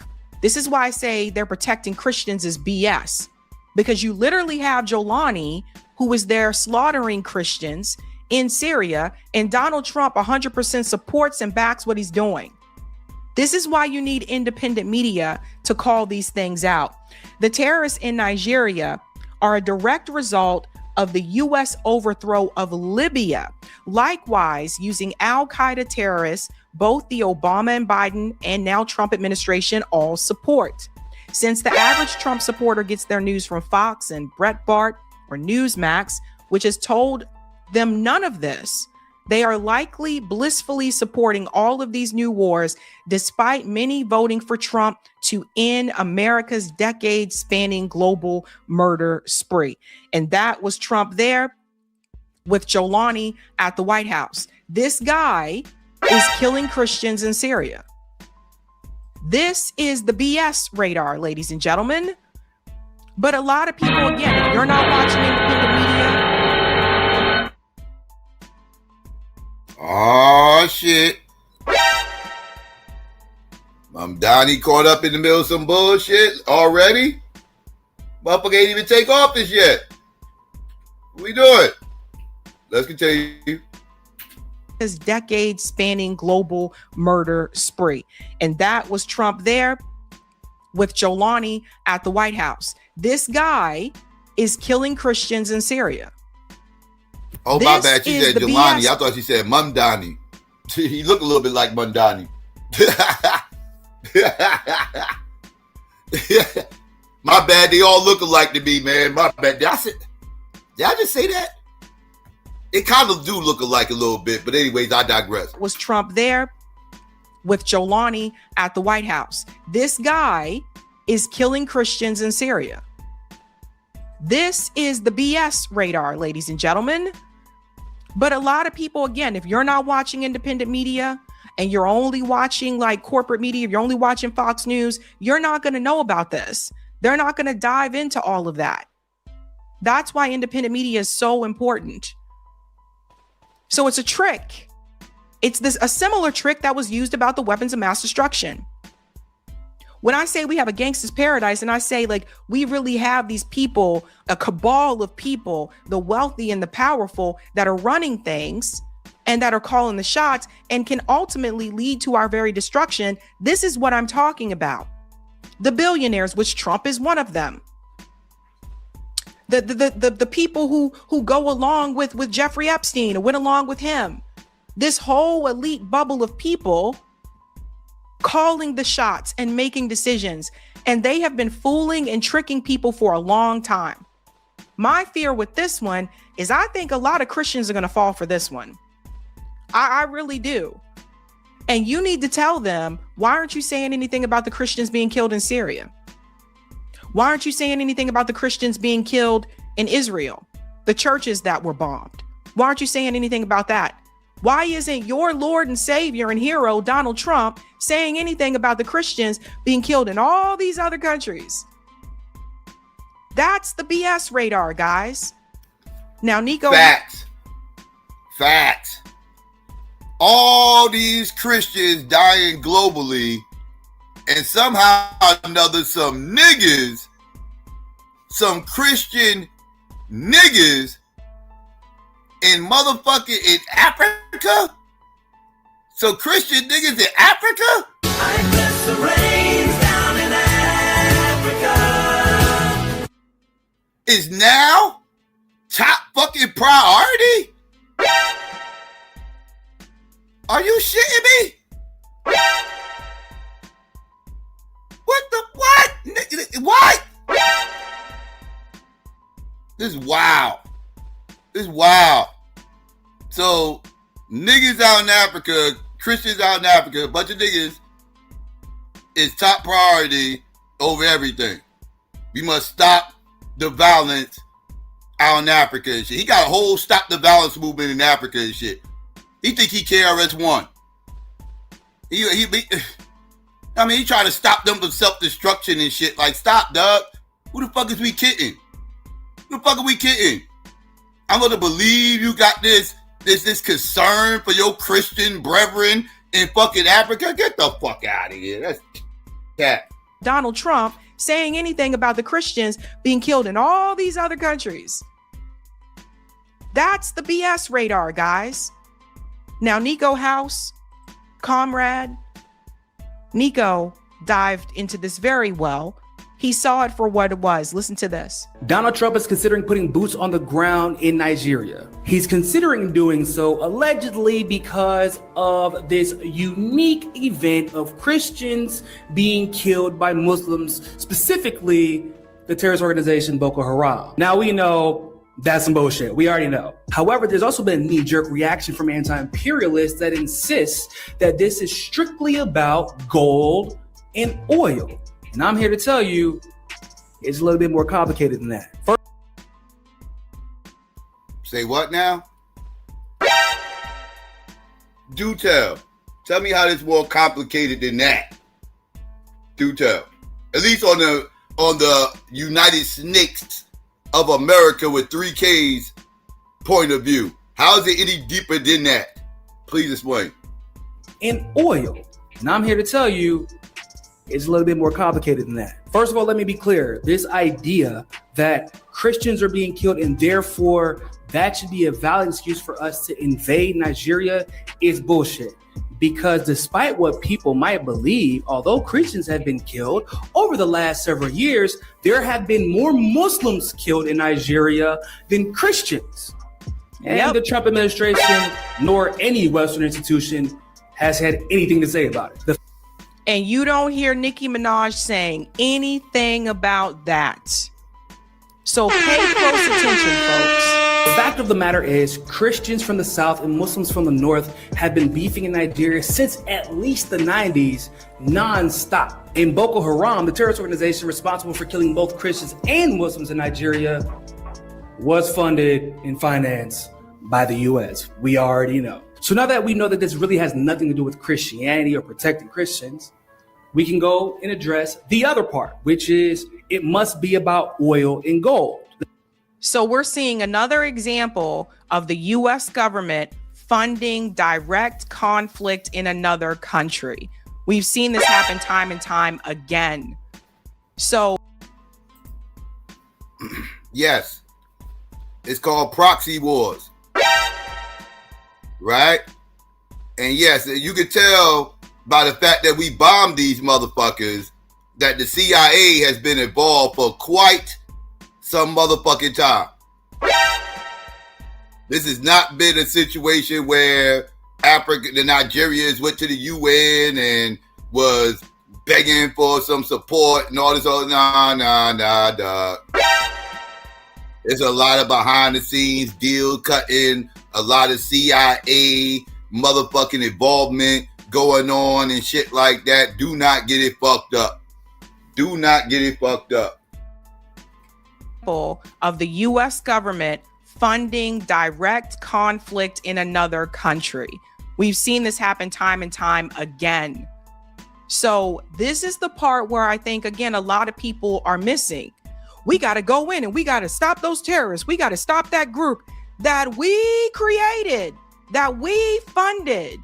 Don't forget, without the overthrow of Saddam Hussein, you don't have an ISIS. I continue to tell people the U.S. intervention ideology, the strategy, the policy, it leads to more destruction in those countries, oftentimes more destruction than they had prior to U.S. intervention. So it just over and over again, ladies and gentlemen. Ladies and gentlemen, in 2024, Nigeria sends out about $58 billion in oil exports, principally to the United States, France, and Italy. And the reason why the oil, the gold, and other natural resources are going to states that are basically trying to invade Nigeria right now, especially the United States, is because Nigeria already has a U.S. puppet government in place, ladies and gentlemen. Exactly. This is what I said earlier. Miss me with the Nigerians is asking for shit. Miss me with the Nigerians is begged for this. They got a corrupt government. They got puppets already in place. They cutting deals left and right. That's what I'm saying. So now with him saying that, he needs to explain to me how this ain't over gold and motherfucking oil. This is they get a better deal. What are we talking about? It's about ownership. What do we like? This is the part where he loses me. This is the part where he loses me. How is this not about gold and oil? Please explain. Are basically trying to invade Nigeria right now, especially the United States, is because Nigeria already has a U.S. puppet government in place, ladies and gentlemen. Y'all don't know about Tinubu, Mr. Falsify my college degree with a fake ass name, drug lord from Chicago who somehow became the president of Nigeria? Yeah, do some research on that guy. Yes, I have. And I like to also bring him up when people like to say, oh, you think if Africans will let a motherfucker come to the United States and just become a part of their political affiliations and become a shot caller and blah, blah, blah, blah, blah. I love to bring him up to debunk that dumbass pseudo talking point. You know what I mean? So yeah, I've done the research. And yes, you are correct right now. Absolutely. Let's bring that back for the slow people. Nigeria already has a U.S. puppet government in place, ladies and gentlemen. Y'all don't know about Tinubu, Mr. Falsify my college degree with a fake ass name, drug lord from Chicago who somehow became the president of Nigeria? Yeah, do some research on that guy. Another Western installed puppet. So they get these governments in these countries to go along with U.S. imperialism and U.S. war. And so Yep. They got a whole tether as a motherfucking president. Shout out to the Yankees going out there taking over fucking Nigeria. I bless the rains down in Africa. Know what I mean? Got a whole tether running they shit. And motherfuckers want to come over here and complain about a goddamn councilman and shit. You know what I mean? They want to complain about a house rep. A motherfucking mayor and shit. You know what I mean? Nigga, we sent the motherfucker in Nigeria to become president, motherfuckers. What the hell is you motherfuckers whining about? President! The fuck are we doing? other Western installed puppet. So they get these governments in these countries to go along with U.S. imperialism and U.S. war. And so the public who's not engaged in foreign policy, like I think a lot of you are that watch this show and Nico and others, they just assume that, well, if that's what the government wants to do, if they want the U.S. to help, what's the big deal? What are we complaining about? They don't have the time or the energy a lot of times to research who these leaders are in these other countries to see that these are people who were installed by the West to do their bidding. That's why the government goes along with what the U.S. wants to do. So now the question remains, why the hell would the United States want to overthrow their own puppet government? Well, the truth is, they don't want to overthrow the puppet government. They specifically need boots on the ground. They specifically need a base of operation. And it's not necessarily because of what's in Nigeria, but because of the countries surrounding Nigeria. Namely, Burkina Faso, Mali, and Niger. And what is very important about Niger right now? Let me show you in just a second. We're going to come out. I'm going to show you something. We'll come back to that video. Yeah. Let me show you what Niger just did. Yeah, do tell. Niger issues a total and complete ban on issue of visa to all U.S. citizens and an indefinite ban on entry for nationals of the United States. This is an urgent retaliation to the U.S. Niger suspends access to its territory for American nationals. Access to its territory for American nationals. Based on the principle of reciprocity, this decision is part of a dynamic of affirming national sovereignty and translates Niami's assumed evolution in the conduct of his diplomatic policy. Now, why would they be wanting to keep the United States out of these motherfucking countries? Why would they want to do that? Could it be because they don't want the United States to pretty much leech and motherfucking usurp they motherfucking resources?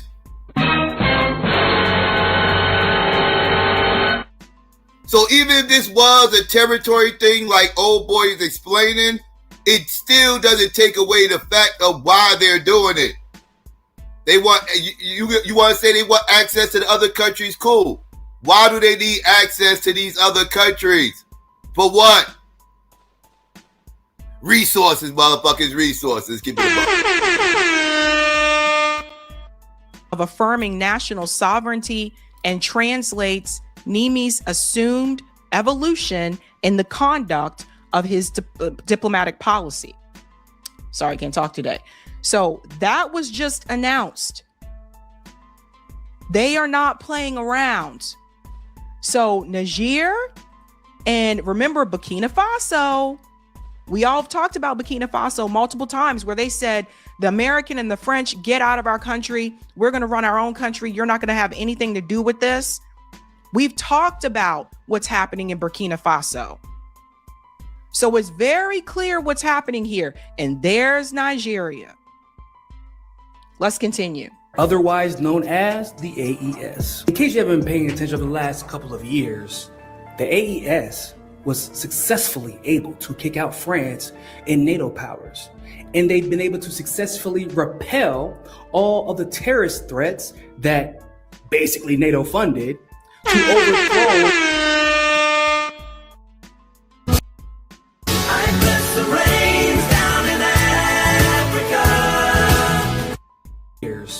The AES was successfully able to kick out France and NATO powers. And they've been able to successfully repel all of the terrorist threats that basically NATO funded to overthrow the governments that took back their governments from the Western NATO powers. They've been able to do so by creating a union amongst the three: political, economic, and military union. A union that has, by the way, dare I say, a pan-African movement? I bless the rains down in Africa. I'm just saying, Africans don't even practice pan-Africanism. Africans don't practice pan-Africanism. Africans don't practice pan-Africanism. We the only ones doing that shit. It's just us. I bless the rains down in Africa. You weirdos disgust me. Resulted in France crumbling to such a degree that they've had 525,600 prime ministers in the last 5 years because of the economic failures brought about by the fact they can no longer rob the AES states of their resources. These AES states, these Sahel states, have begun to diversify their economy, strengthen their military, and even partner with countries like Russia and China. And that's why the U.S. government wants to have the boots on the ground in Nigeria so that they can go into those countries and they can destabilize them and take over. Any country that doesn't go along with the West and the Western agenda is ultimately a target. And that's what a lot of this is really about. Now, they couldn't just say, we're going to go into Nigeria, we're going to bomb Nigeria, we're going to go in and do this. So they come up with a reason. So the reason that they use is there's all these Christians that are being killed in Nigeria. But to Nico's point, there's more Muslims that are being killed in Nigeria than Christians. So what is it really all about? And if it's really about Christians, why are they okay with Jolani killing Christians in Syria? Why are they okay with Israel bombing Christian churches? This is the piece that is missing from the puzzle that corporate media isn't going to tell you. It's very important, guys. To take back control. And although Nigeria is firmly in the control of the United States currently, we don't know how long that will last, because I'm sure Nigerians are looking over across the border like, man, it's looking kind of cool over there, man. You telling me the people are actually in control of their economy? The government is actually working on behalf of the people, and the resources of their nations are actually being used to better the livelihood of the people who live there? And I'm sure they give it to Tinubu and that puppet government the side I write about now. And since the United States can no longer set up shop in the Sahel states, and there is no legitimate reason to overthrow the Nigerian government because that's already a U.S. puppet government, well, we got to say Christians are dying all of a sudden because we don't really have any other excuse. We really just need to take back control of these countries. Yeah. And that's what this is all about. And that's how they're going to sell this war to the American people. And they're going to tell you, we got to just get boots on the ground because we got to go save them and protect them. And a lot of people are falling for it. Even this guy right here, he sees the BS. Listen to this. Trump just bombed Nigeria and everyone is misreporting it. That's because this is about one thing and one thing only. It is Nigeria's resources. It is not about Christian genocide. That didn't happen. It is not about ISIL. America has funded ISIL at times. America works with the people that fund ISIL, and America is interrupting the operations that actually undermine ISIL in Nigeria, the Nigerian government. Because let's be clear, bombing Nigeria, even if there are terrorists that the Nigerian government is fighting, is illegal, both under federal and international law. And this is not about protecting Christians, because even the Christians in Nigeria, by and large, do not support American intervention, which still kill Christians. This is another example of a government not doing the will of the people. This is why I said, when I say Nigeria, we're talking about the Nigerian government. We're not talking about the Nigerian civilians. And that's important for people to understand. So when you install the government that you want, it's easy to get them to go along with your agenda. There's a lot of puppets walking around throughout the world. I'm well beyond justifying why there is no justification for this, but what I want you to learn from this, the very clear line that a justifying narrative spread for the past year by motherfuckers like Bill Maher, and then taken up by the right-wing mainstream of a Christian genocide in Nigeria, which was never happening, and no international human rights organization agrees with, directly led to people being killed by American bombs.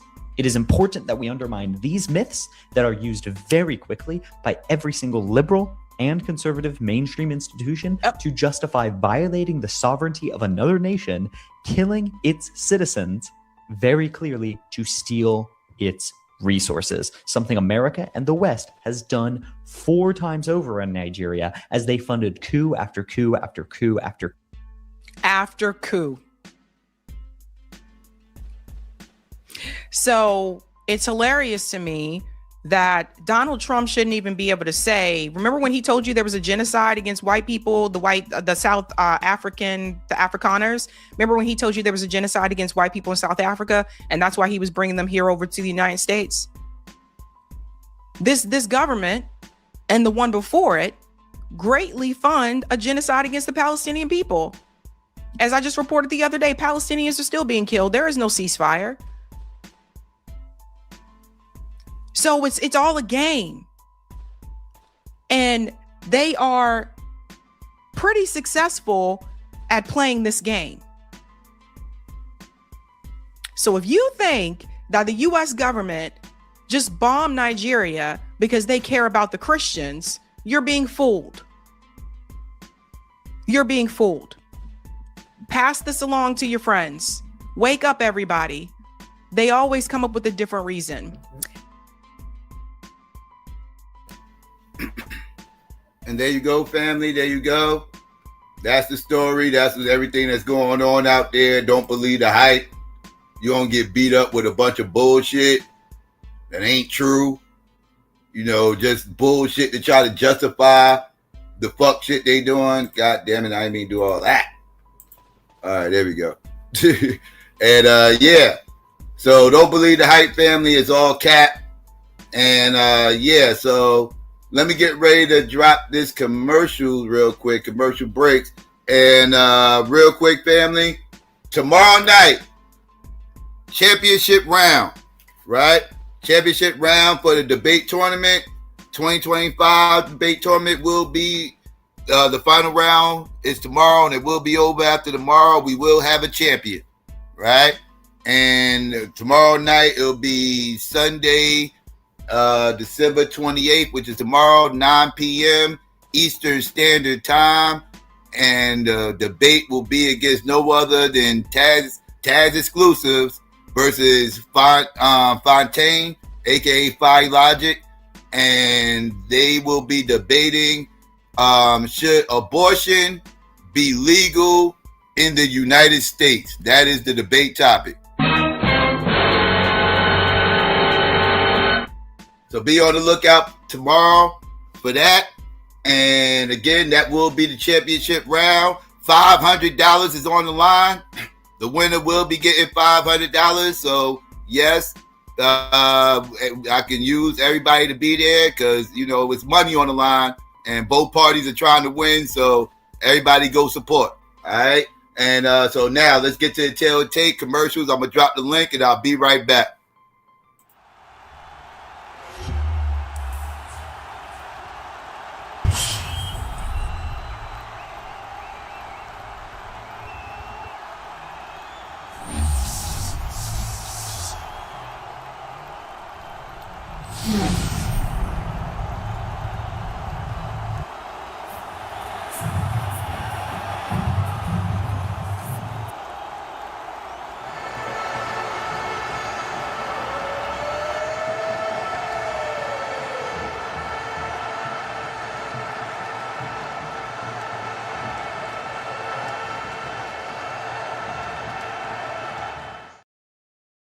Shit, real niggas who I get it on with. When I'm around, my colleagues ain't comfortable. They all gotta sit with my verses for a month or two. Wrong nigga to have a problem with. The blade first and the bullet gon' follow it. Yeah, if you're lucky, I might hollow it. D.A.B.A.T.E just no need to debate the way we bomb shit. See, we're kinda like the government, so just respect my conglomerate. Just respect my conglomerate. Just respect my conglomerate. Just respect my conglomerate. Just respect my conglomerate. It said my dogs made you back up and run. Yeah, this shit is crazy in the bricks. Bricks, we be wildin' in the bricks. Bricks, shit is crazy in the bricks. Bricks, we be wildin' in the bricks. Yeah, Essex County. Yeah, 07104 on down, on up, Irvington, North. Yeah.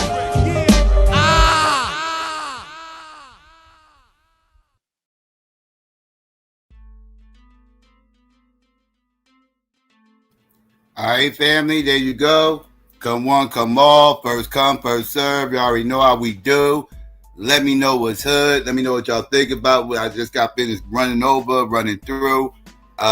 Is y'all opinion still the same about all this or not? I know a lot of people out there. I'm not expecting Uncle Sambos to give a damn. They gonna roll whatever white daddy do. I already know what the Uncle Sambos is gonna say, right? Uncle Sambos, they white daddy did it. He know what's best. They gonna ride with him, right? The FWAs is they daddy. They have no pushback whatsoever. I'm talking to the people that aren't Sambos, right? The motherfuckers who ain't Uncle Sambos. What's y'all opinion on all this? Let me know what's good. What do y'all think going on? Y'all think y'all believe this bullshit ass religious shit that these motherfuckers is running with? Do you believe the whole pseudo narrative about them asking for this and begging for this? That whole 94 crime bill excuse, that dumb shit. Like, I don't know. What are y'all buying into this? Not buying into it? Let me know what's good. We got Brother Rob on the panel. What's going on, Brother Rob? How are you? I'm good, bro. Man, thank you for covering the story. I had started covering it, but like, you know, I didn't have a whole lot to read because it just happened, you know what I mean?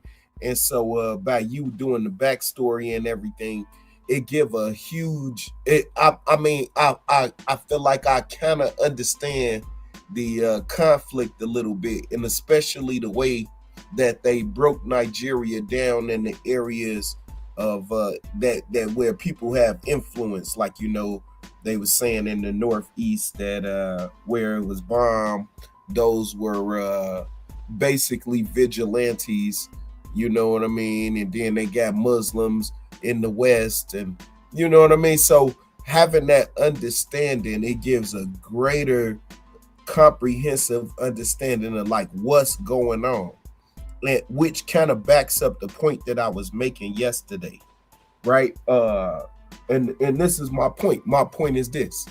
Number one, this is the number one thing. We are not the police of the world. We can feel bad for anybody, Christians, Muslims, you know, anybody getting killed. And I feel like because of us being kind of desensitized, like we don't realize that, like, you know, trouble can come to your door too, you know?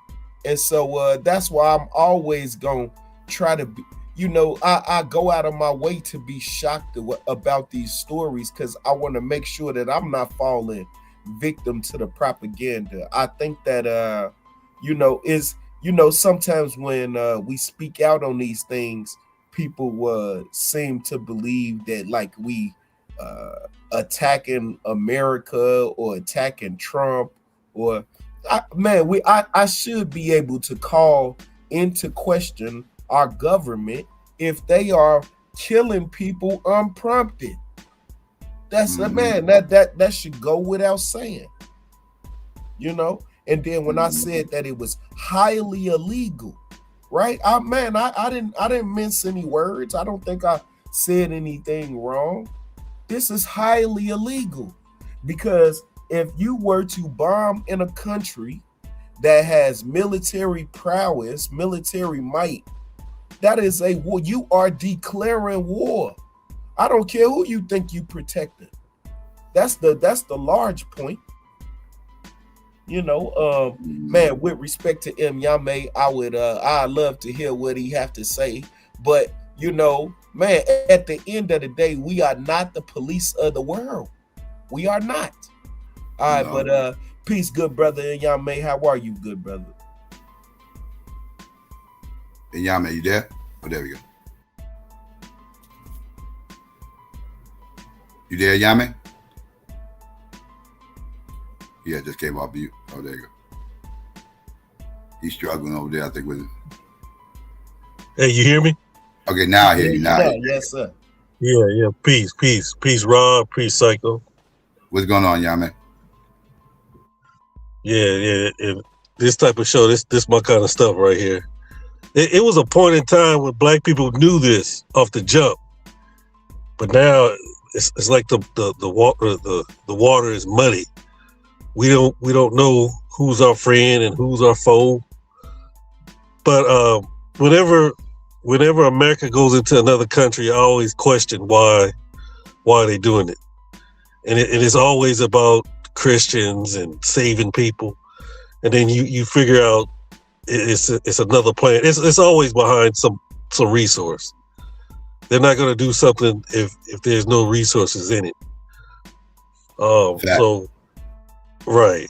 So that's one thing. Black people, it's always resource behind it.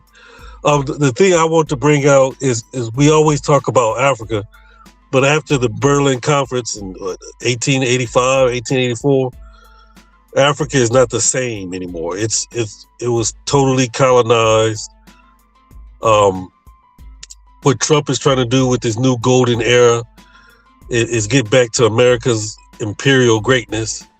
He see that they're losing that power in Africa to China. Giving power to China isn't that good, but China never enslaved us.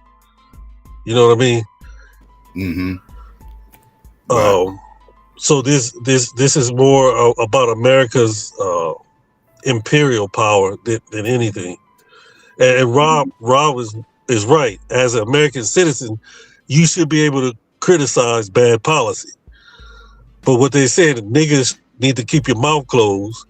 If you don't like what America doing, move to Africa. And that's why I got on here, because in 2015, 2016, that's what I was getting. When Trump ran that first time, and I would criticize Trump, I would criticize, well, won't you move to Africa? Why are you criticizing this country? But we don't never say that to Jewish people. We don't say that to white people that criticize the government or criticize Barack Obama. We don't tell them to go back to Europe.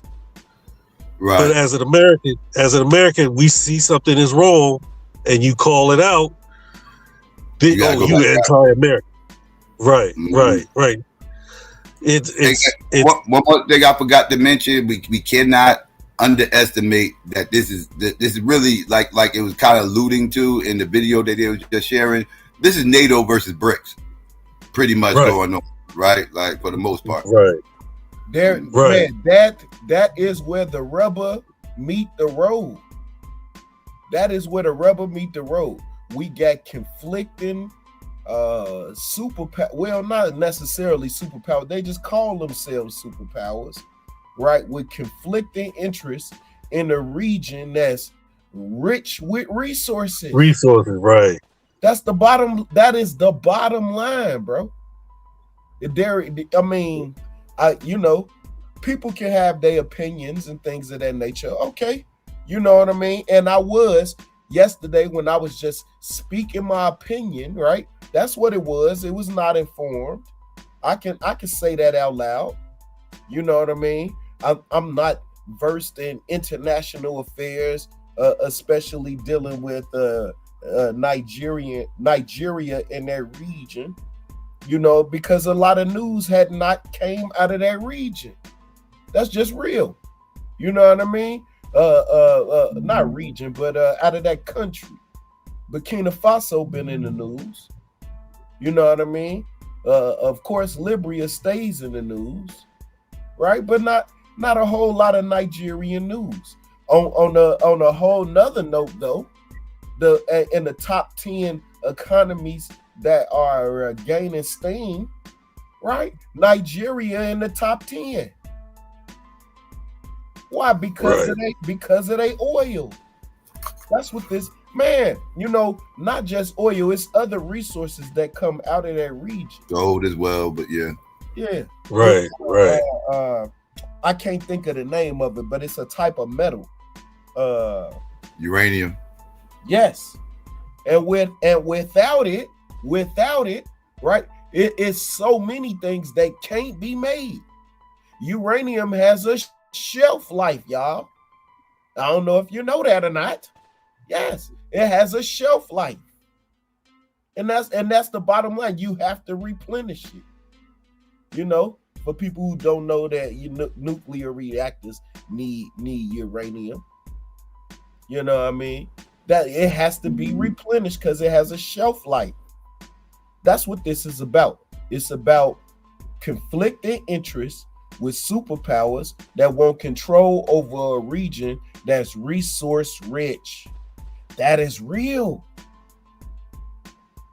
Not to mention that region is quite beautiful. In Dara Hills in Nigeria. Man, these are some of the most beautiful places on earth. But they got a banana republic over there that's selling their people out early, and that's the other part. That's the other big part to this. You know what I'm saying? Somebody had put it in the chat. The Boule of Nigeria is just bombing away people that they just can't seem to negotiate with. That's what it looked like to me. Again, right? The story just broke yesterday. not yesterday, but the day before yesterday. So, man, I'm gonna research it so I can, speak a little bit more intelligently on it. But in general, right, this is our foreign policy, y'all. Right, we are going to support the people that support us, right, and then at the end of the day, if they trying to go against the grain, they go against our interests, we just gonna replace them, hook or crook. That's real, man. You know what I mean? But that's all I got to say right now. Peace. Can you hear me? Yeah, we hear you, Yami. Yeah. Yeah. It's funny how things repeat itself in 1940s, 50s, and 60s when Africa started fighting back. People don't understand they was influenced by America and how we was fighting against, our overlords.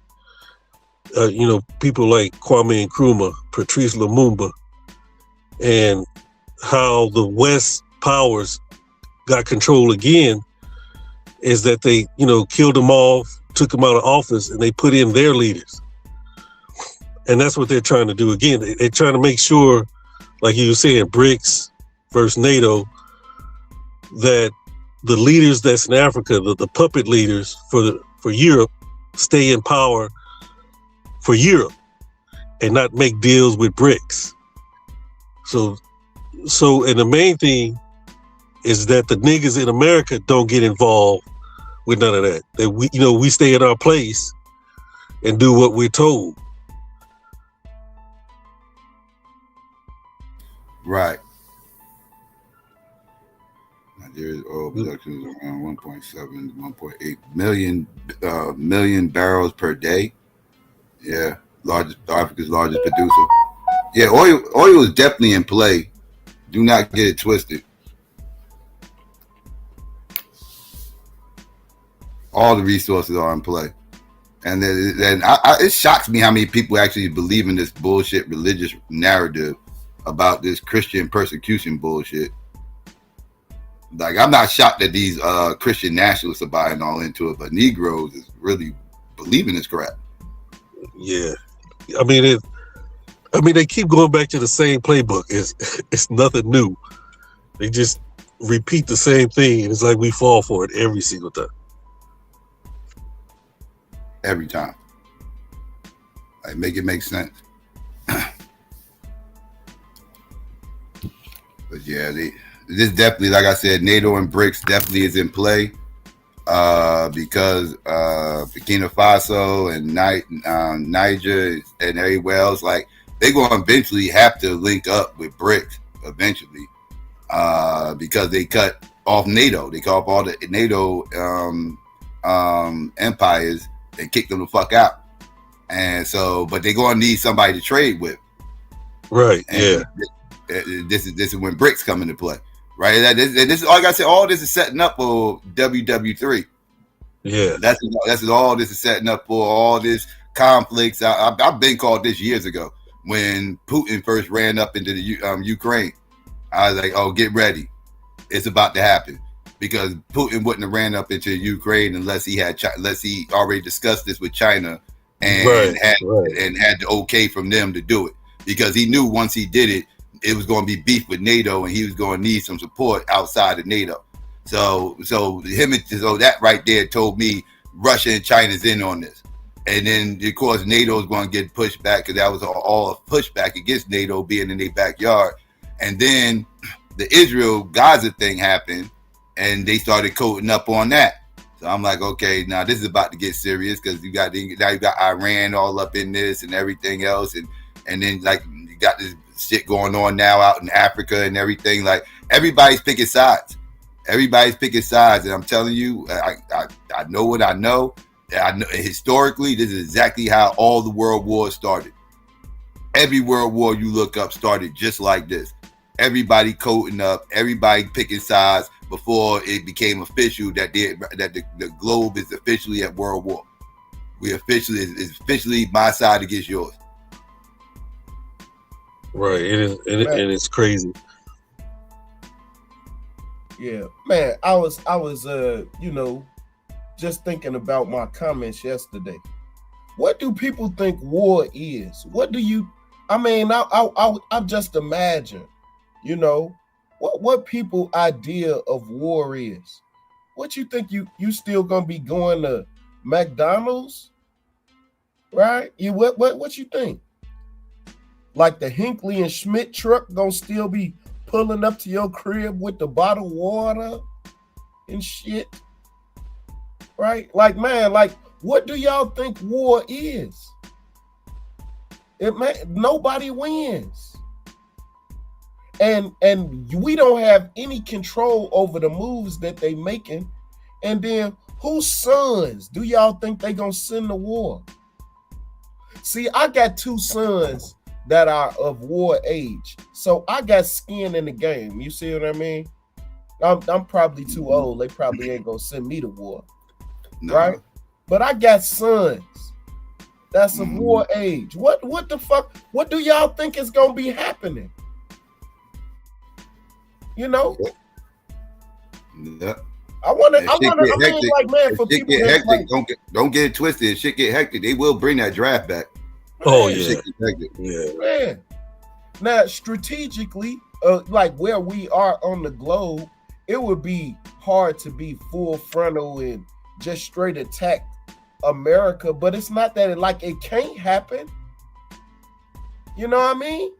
Like, man, you know what I mean? We done pissed off Canada. We done pissed off Mexico, Venezuela. There's plenty of places for our enemies to go ahead and, you know, stack up their forces and, man, you know, do that. You see what I mean? Like, what y'all think gonna be happening? What, you gonna be watching the playoffs with your feet kicked up on the couch while war going on? The fuck y'all, man? This shit crazy to me. The apathy that people have for this situation. Right. It to me the biggest thing will be when the dollar is no longer the world's currency. That's gonna be huge. We on the people don't realize, bro. We on the way. Why y'all think they got a whole trading apparatus, forex? Why y'all think that exists? Because countries' currencies fluctuate in value. And volatility, if you don't know anything about economics, volatility, man, that's the worst thing. So, you know, I just be wondering, what do people be thinking? You know, you can disagree with me, but I want to hear your thoughts. You know, what do you think? Niggas had plenty to say yesterday. Where y'all at, G? I want to hear. What do you think? We just because we not in Nigeria, it don't matter to us? Is that what you think? Yeah, it's Africa, man. Niggas don't care, man. It's Africa, man. Niggas don't care about this shit. Niggas don't care. I've come to realize that niggas really don't care about anything that goes on in Africa. They don't care. Or outside of their household, it seems like. Yeah. Man, I mean, I'm being serious, man. I'm not being facetious when I say that. If all you care about is what's going on underneath your roof, fam, you are operating in ignorance. That's what you're doing. I don't know. I just think this is a real tenuous situation, and people need to be paying close attention. Follow the money, and then we'll be able to get to the bottom of this. Follow the money, like they say. Yeah. A lot of people that's probably happy this happened. All this anti-African stuff I be hearing, everything else. I seen some people cheerleading this shit. Yeah, like this is what they get, disrespecting our culture and all this other stupid. I've heard people say this dumb shit, but this is what that dumbass rhetoric leads to. Yeah, I mean, I'm almost conspiracy theory on all that. When you go back to 2015, 2016, You know, you had Yvette Carnell with the MAGA hat on, and then she had the American flag draped around her. And then all of a sudden, because before 2015, 2016, you couldn't connect black people with xenophobia. That's not something that would come out your mouth. Now it's almost commonplace. How in 10 years did it change up like that? Yeah. It's been about 10 years. That fast.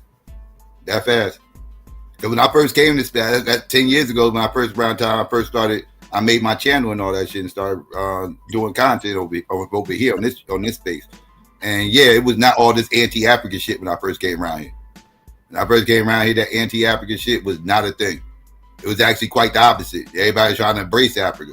Everybody's trying to learn about Africa. You know, this during the Trump-Hillary time and shit like that and everything else. So everybody was all in their BLM. They trying to get in tune with their blackness and everything. It was that type of energy going on. This is how the conscious community blew up. Was everybody was trying to find out about Africa because they didn't know a lot about it. So they was running to the conscious community because that's who was talking about Africa. And this is how a lot of people discovered it. And that was not the sentiment. All this anti-African shit was not the sentiment when I first came around these spaces. Now everything's fuck Africa. It's wild to see how this shit changed over a decade. Crazy work. You know, when people started challenging they legacy, you know, what's in their blood, you know what I mean? You know, with the D.A.B.A.T.E movement and, you know, ADOS, that's something different. I think it's just it was misunderstood at the time. You know what I mean? Yvette and Tone, they had a good idea. The idea was to get a political movement around reparations. That's what the idea was, right? And so it wasn't that they was pushing xenophobia. That this is my opinion, right? They wasn't pushing xenophobia, but they was certainly trying to make a delineation between who would actually get it so that the legislation could go forward, you know. And you know, for those that don't know the story, Tariq Nasheed got on board with the movement, you know, got a little butthurt about, you know, his leadership role in the movement, had some disagreements with Yvette and Tone, and then started his own movement, FBA. That's literally where it came from, y'all. And that in this xenophobia, right? That is part of the rhetoric around FBA. It was delineation for the ADOS movement. That's what it was. You know what I mean? And because I was there at the beginning, you know, so I can speak with integrity on that fact. You know what I mean? Rob, do you know the organization that Yvette Carnell came from? The think tank? Nah, I'm not familiar with her think tank. Yeah, it was a far right tandem. Is it tandem? Tandem, I think it is. Yeah, my bad. Yeah, I forgot the name. I had to get the name, but it was a far right wing anti-immigrant organization. Okay. She was a member of the board. That was her start. Then she got with Boyce Watkins. I don't know why she got with Boyce Watkins. That was kind of strange. Well, Boyce almost like she went from was popping at the time. You know what I mean? He was. His message was popping. Yeah, right. He was popping, but her and Boyce never got along. It's almost like she came from that think tank, used Boyce to get her name out there, and then began with her ADOS movement. Now, I know that's kind of conspiracy-like, but I don't understand a black woman. What happened. You know what I mean? That's what happened. I wasn't familiar with her beginnings, though. I wasn't. Yeah. I don't understand a black woman with a far right wing organization. against immigration. How do you get tied up with that? And then you bring that to black people. Now, I'm not saying that, we have immigration issues, but the immigration issues is not started with the people. It started with the corporations, like back in Detroit. When black people was on a rise in Detroit, all the companies started to leave and go into Mexico, go into China. Talking about late 70s, early 80s. Yeah. That's when the problems started. Well, companies in the late 70s made a push for us to go to a service-based economy versus manufacturing, and they figured they can make more money, by doing manufacturing overseas. You know what I mean? At a cheaper rate. And so, right. A lot of American companies, that's where, I figure we close in age. We seen that little gold sticker on the bottom of every goddamn thing. You know what I mean? Made in China, Right. made in Taiwan, made in the Philippines. You know what I mean? And in American manufacturing was systematically pushed out of this country, and we went more to a service-based economy. You know what I mean? That's literally what happened. This is John Tandon. This is the dude that Yame was just referencing. And yes, she was connected to him. Anthropologist, white nationalist, and anti-immigration activist. Right? He got a whole tree of anti-immigration movement groups and everything else that branches off. It's called the Tandem Tree or something like that. Far right wing, white supremacists. This is the name of the group right here. The Federation for American Immigration Reform. This is what Yvette Carnell was a part of. They got Southern Poverty Law Center classifies FAIR as a hate group with ties to white supremacist groups, right? And this was Yvette Carnell was a part of this, and then she started the ADOS movement, and we all know FBA comes from them. So so you got to start here if you want to know what this bullshit ass white supremacist fuck shit comes from. This John Tandon, that's they white daddy. That's they Moses. He created all this shit. There's a whole bunch of groups. Did it say they operating budget is 11 billion? Yeah. Million, I mean 11 million. Yeah, they got funds. They got money out their ass.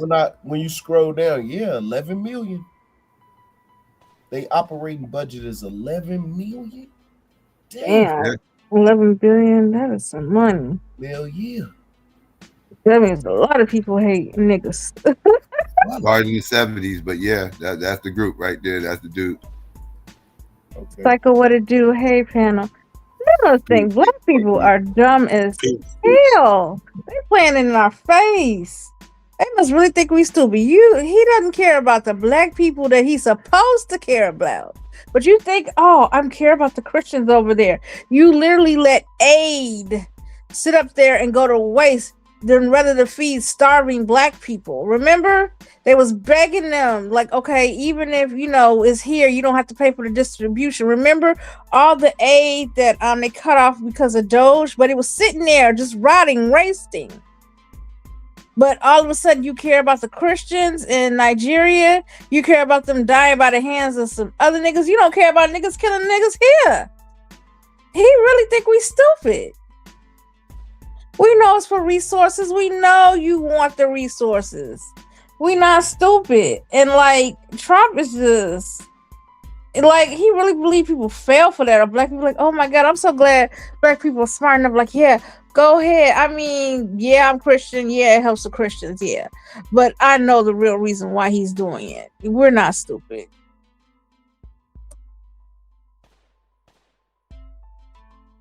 My fault, I was on mute. Yeah, this is totally about resources, but he gotta get public support. And every war needs something to garnish up support from the public, right? Because they want the public to have their back. They want to kind of stir up patriotism. They don't want a Vietnam situation where they're having these little proxy wars overseas, and the public's move against it, and they got to fight with the locals as well as trying to fight over there in the territories that they're invading. So they need public support to actually garnish up the funds and everything needed uninterrupted without it being questioned. So best thing to do is say they got weapons of mass destruction. Christian persecution. They say things like this. A lot of some conspiracy theorists will tell you that the United States allowed Pearl Harbor to happen so they can have an excuse to go into World War II. Right? In World War I, the whole term yellow journalism started in World War I based off of propaganda. Saying certain ships were getting attacked and everything else that really wasn't. Or it might have been a small attack and they blew it up to make it seem like this big mass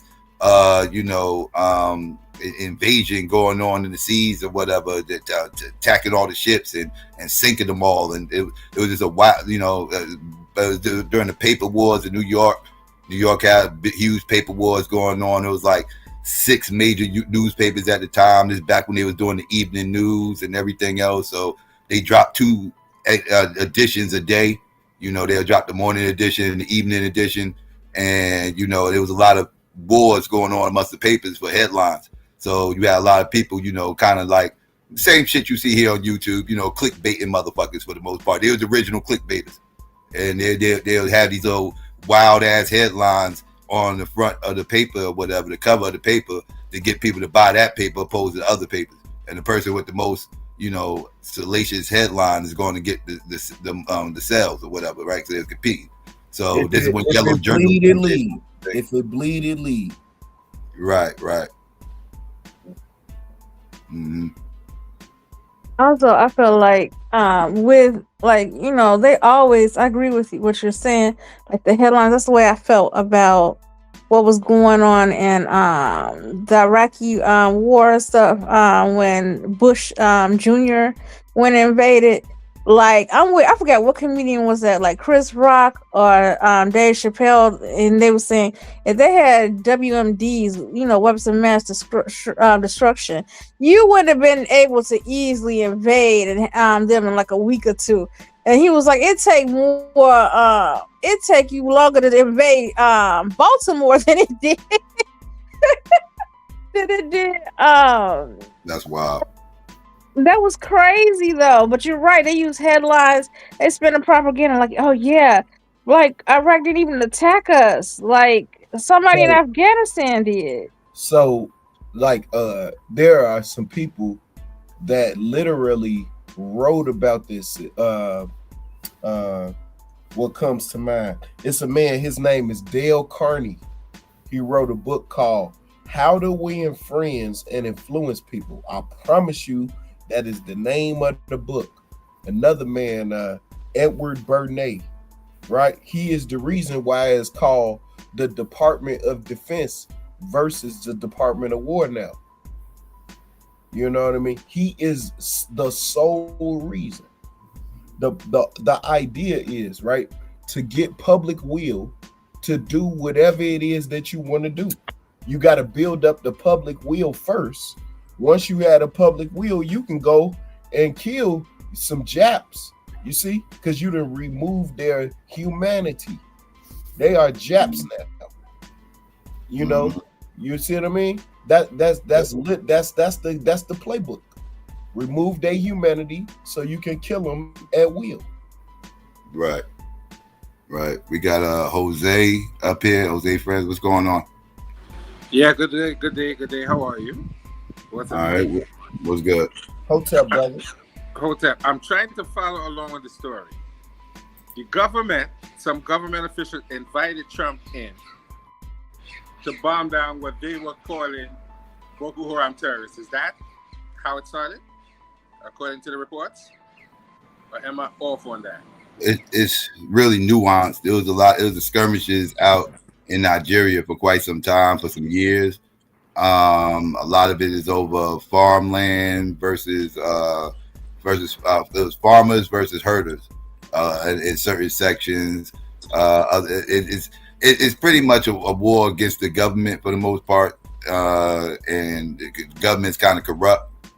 So they got a lot of issues going on down there. But they got one terrorist group that they kind of focusing on, and they claiming that it's Christian persecution when it's actually not. Okay, because I'm listening to this story and I'm totally confused as to what they invited the U.S. in to do. Was it to fight terrorists? Were they dupe? What? I'm totally confused. What was the who's not USA? following the story? You said why was the USA's excuse? You said. I'm saying is, what did the government tell Trump allegedly in order for him to come in to drop these bombs on The government, who's a corrupt government, they're a banana republic, but yeah, they gave the okay for him to do it. But that's the banana republic saying that though. The people's not saying that shit. What you call it, the Nigeria president is a whole motherfucking FBA motherfucker. He's a whole motherfucking plant. Okay. All right. Because I'm just trying to follow the story to see where the terrorism and all these things come in the story. Yeah. So have me wondering where the terrorism comes in. Yeah, they got banana republic though. And I think that's what a lot of these people that they call terrorists is fighting back against is that banana republic. All right, cool. All right. I was just trying to figure out what's going on because I heard terrorism, then I heard Christian Muslim and Muslim Christian and just a bunch of dudes beating up people. So I had to look more into the story to find out. It's really nuanced. Yeah, it's not really a black and white answer. It seems like that, right? It seems like there's more going on than just Muslim and Christian violence, right? Oh, it's way more going. It's deeper than that. Yeah, it's not. That's not even the main thing that's going on. Yeah. All right, man. Well, just want to tap in a little bit. I'll be watching. See you guys later. No doubt. All right. We got Afro up here. What's going on, Afro? How you? What's up, Psycho? I can't call it. What's the word? Bro, peace, brother Rob from Indiana. Yeah, it's an interesting subject matter. You know, it definitely piqued my interest. You know, because it's a subject matter that I'm definitely, what I would say, have been paying attention to. It's just interesting. I mean, of course, we could look at Iraq, Afghanistan, and Syria, and kind of look at the playbook or understand some of the, I guess you could say, markers we should be looking for. You know, if we judge from the history of U.S. intelligence in Iraq, Afghanistan, and Syria. Interestingly enough, we had you just had the other guy up on the screen, Jelani. Right? That was Jelani you had up on the screen, right, Psycho? From out there by you just had you had Jelani on the screen in the room with Trump. Oh yeah. Well, he was with Trump. Yes. Yeah. Yeah, all of them, but it's obvious that all of them, you know, they tie in together. But West Africa right now, they definitely want to have a military presence. You know, I would agree with the narrative of the video because, and what better way to justify it with the well-known catchphrase, terrorism. You know, that T-word. You know, they throw that around and normally get people to respond to it. But I think a lot of people hip to it nowadays, you know, and like you said, it's not about religion, it's more about the resources. You know, I believe they probably want to balkanize Nigeria, you know, like they did North Korea, South Korea, you know, and the list goes on. You know, what they're trying to do in Sudan right now, basically balkanize the Sudan, split the North from the South, make it easier for them to come in and access resources in the confusion, because the people don't have stable governments to really support their interests. But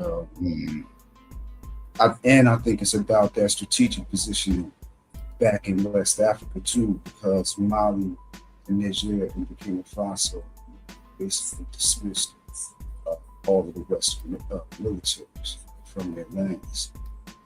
So it's about applying pressure and being there possibly to apply pressure on AES to me, strategically. They don't want any more. Chad also recently officially joined AES, and they're not really trying to let any more of the Sahel fall to AES, but it looked like it's going anyway. In my opinion. Ethiopia also has a very nationalist pan-African.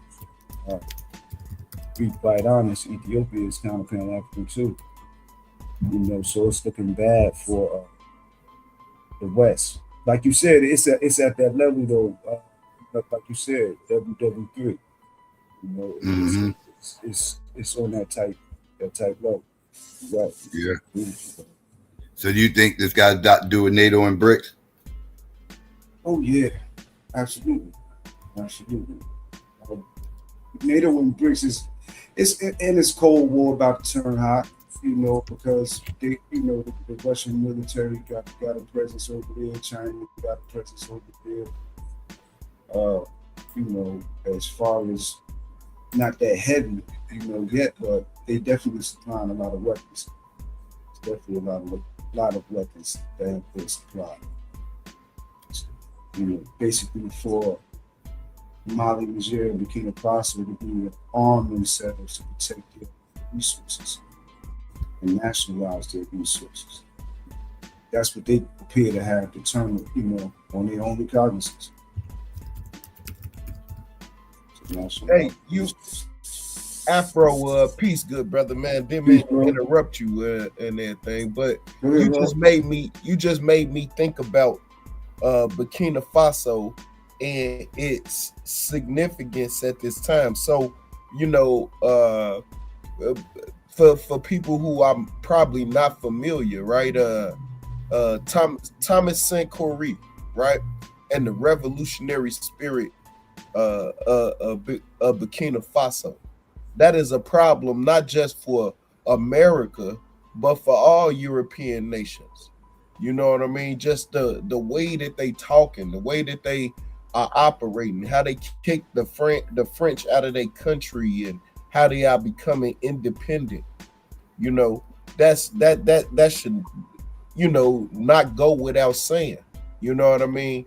And I mean, if all of the countries in Africa start following that model, the European powers are in major trouble.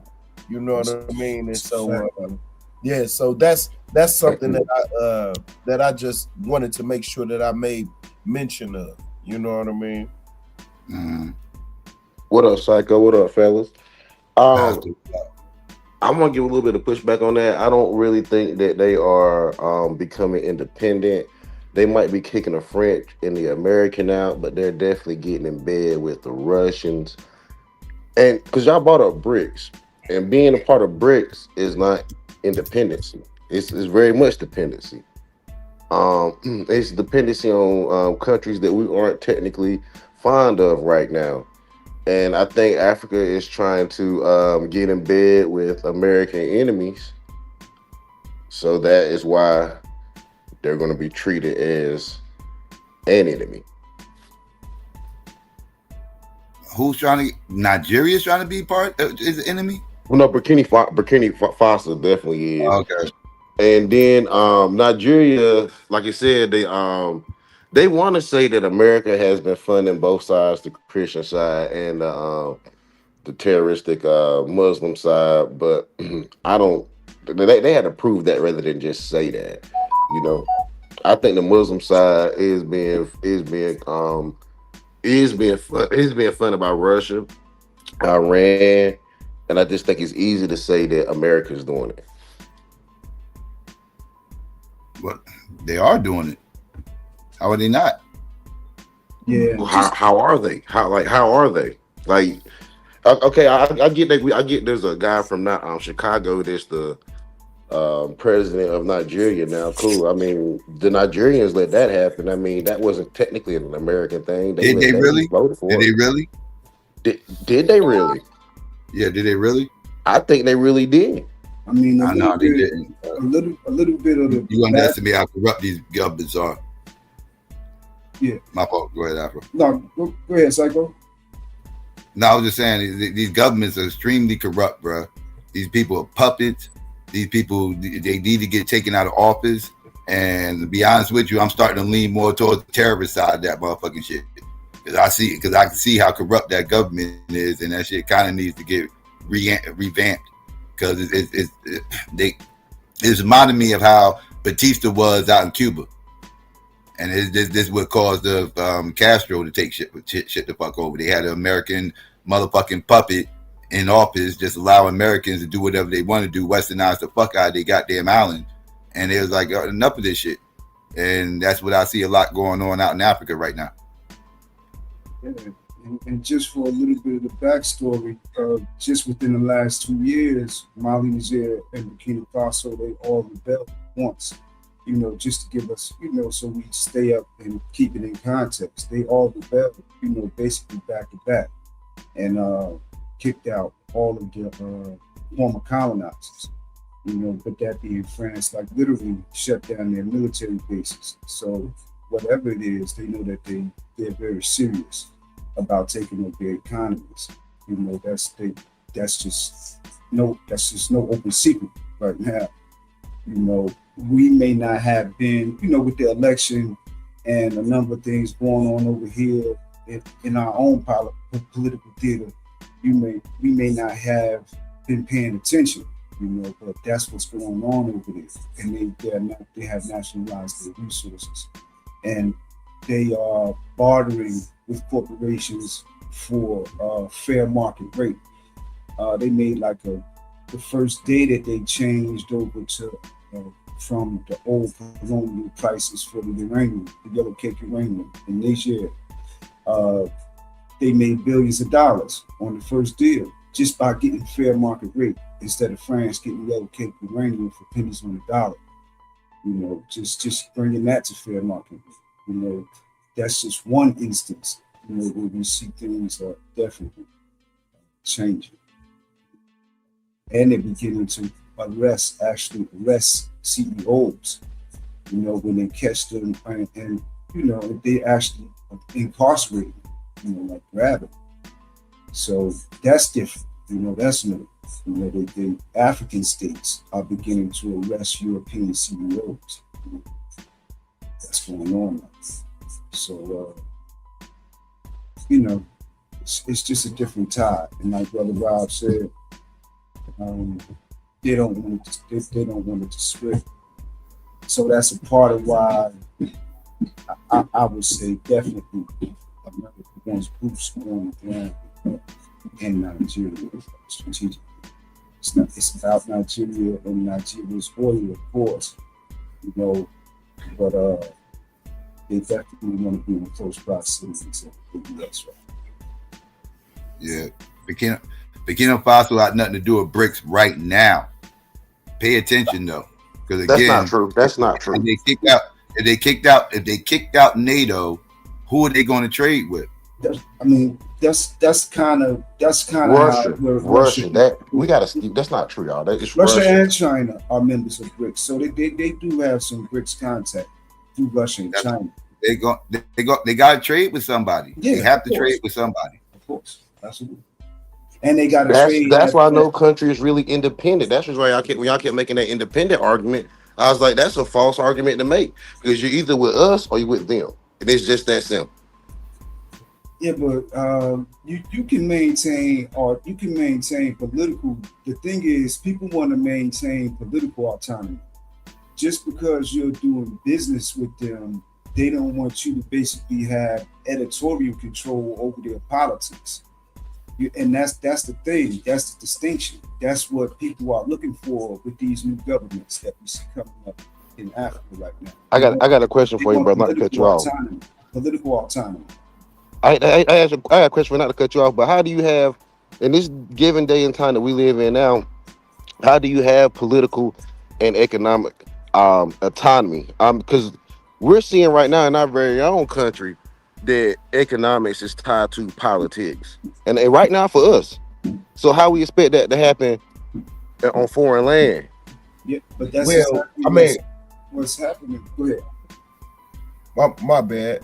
He was asking you the question, but I would just say politics and business, they have always been interwoven.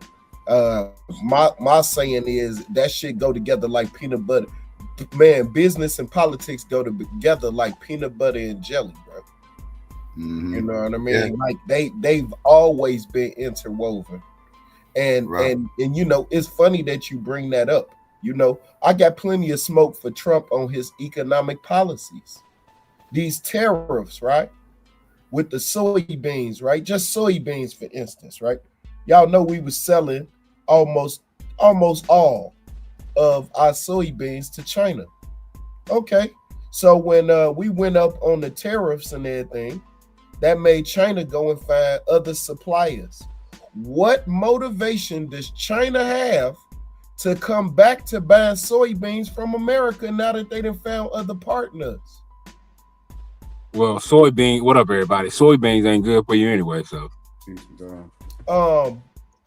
They, you know, George Washington Carver, he did not ever, you know, expect for us to consume it. You know what I mean? It's called edamame, I believe that's what it's called, right? Soybeans, but that's what plastic comes from. Yeah, he wanted us to use it for production, for like car panels and stuff like that. Yeah. It wasn't for consumption. It wasn't for eating. You know what I mean? And Because he wanted to take soy and hemp and make car panels with it. That's what Ford should have listened to him on that. Man, listen, man. If it wasn't for him, he literally revolutionized the car industry. He saved the agricultural industry in America with rotating crops. That one little simple thing. They're going back to that now because Baylor University down here in Waco they're going back to rotational agriculture, or because you can't. We've been on that. I'm a country cat from North Carolina. We know you can't just grow the same thing on the same plot of land. You're going to drain it of nutrients. No doubt. And they're not burning the fields the way they used to burn the fields to get the nutrients back into the ground. No doubt. And all these little practices, right? Man, without them, if it's no agriculture, it's no culture, y'all. Everybody's gonna die.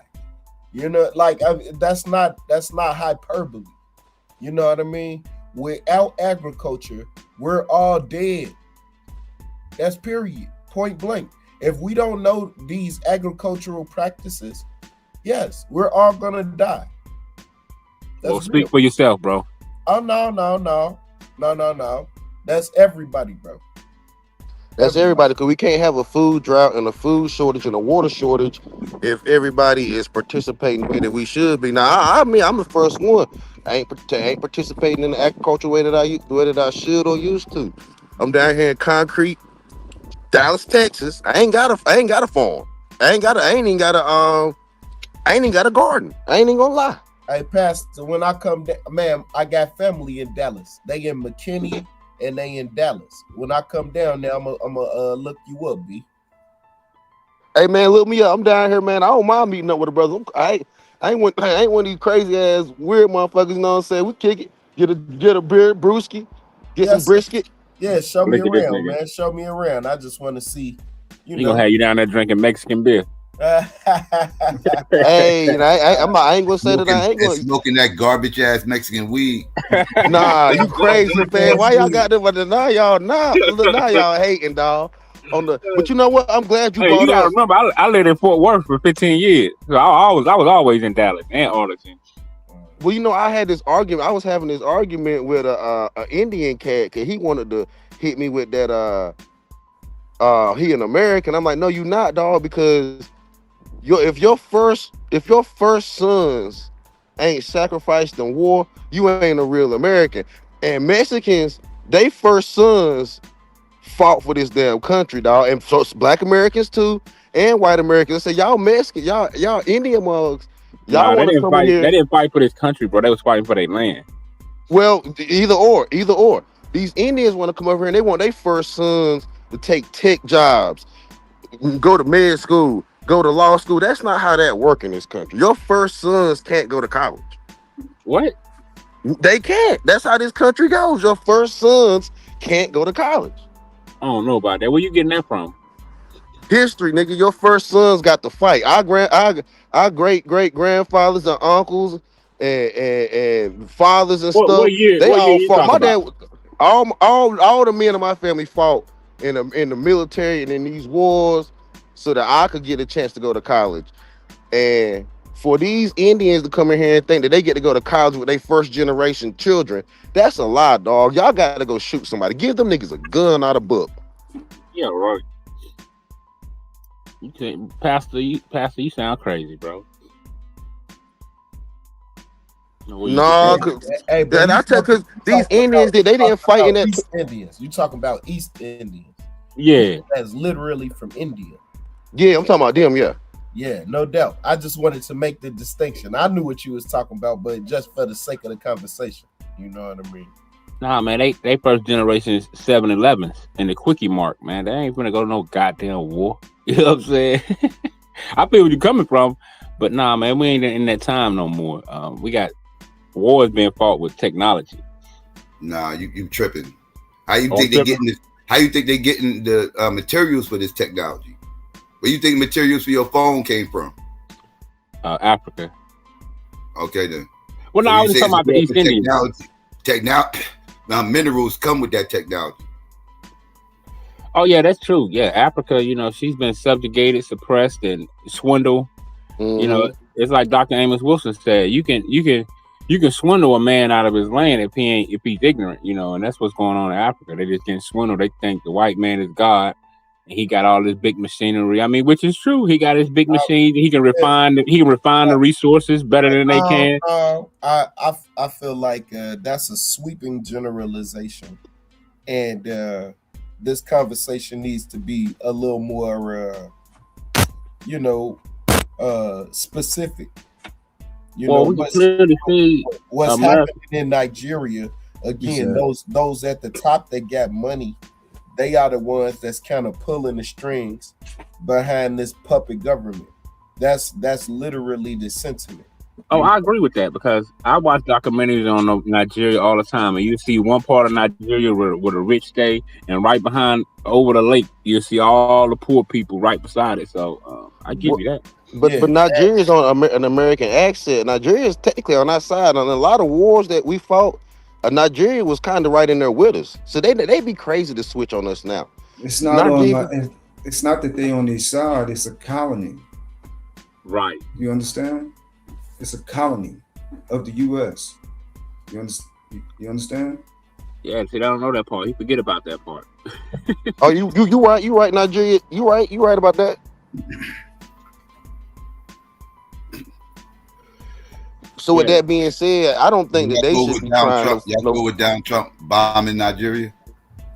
No, not at all. Like I'm not a fan of no white person bombing a black country. You know, even though I like Trump, but I don't like that. Nah, you bombing let them bomb them. They got the weaponry to bomb them. Give the Nigerians the weapons to bomb the so-called. They already did that. They the ones who started this proxy war. They started it, yeah. Well, yeah, you right on that. Shit.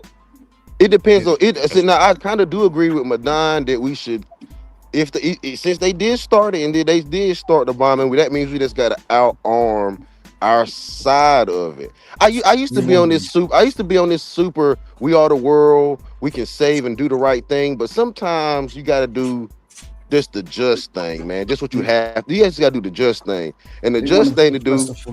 They want to suppress the Fulani in the north, and the type of Fulani that I'm talking about, they're very dark skinned. They wear turbans. They ride horses. Futo Toro. In the north, they want to suppress those types of Fulani. Now, the USAID funded a program like 2-3 years ago where they gave out cell phones to the Fulani herders, but they were supposed to be coming in and making peace between the herders and the farmers that Psycho mentioned earlier.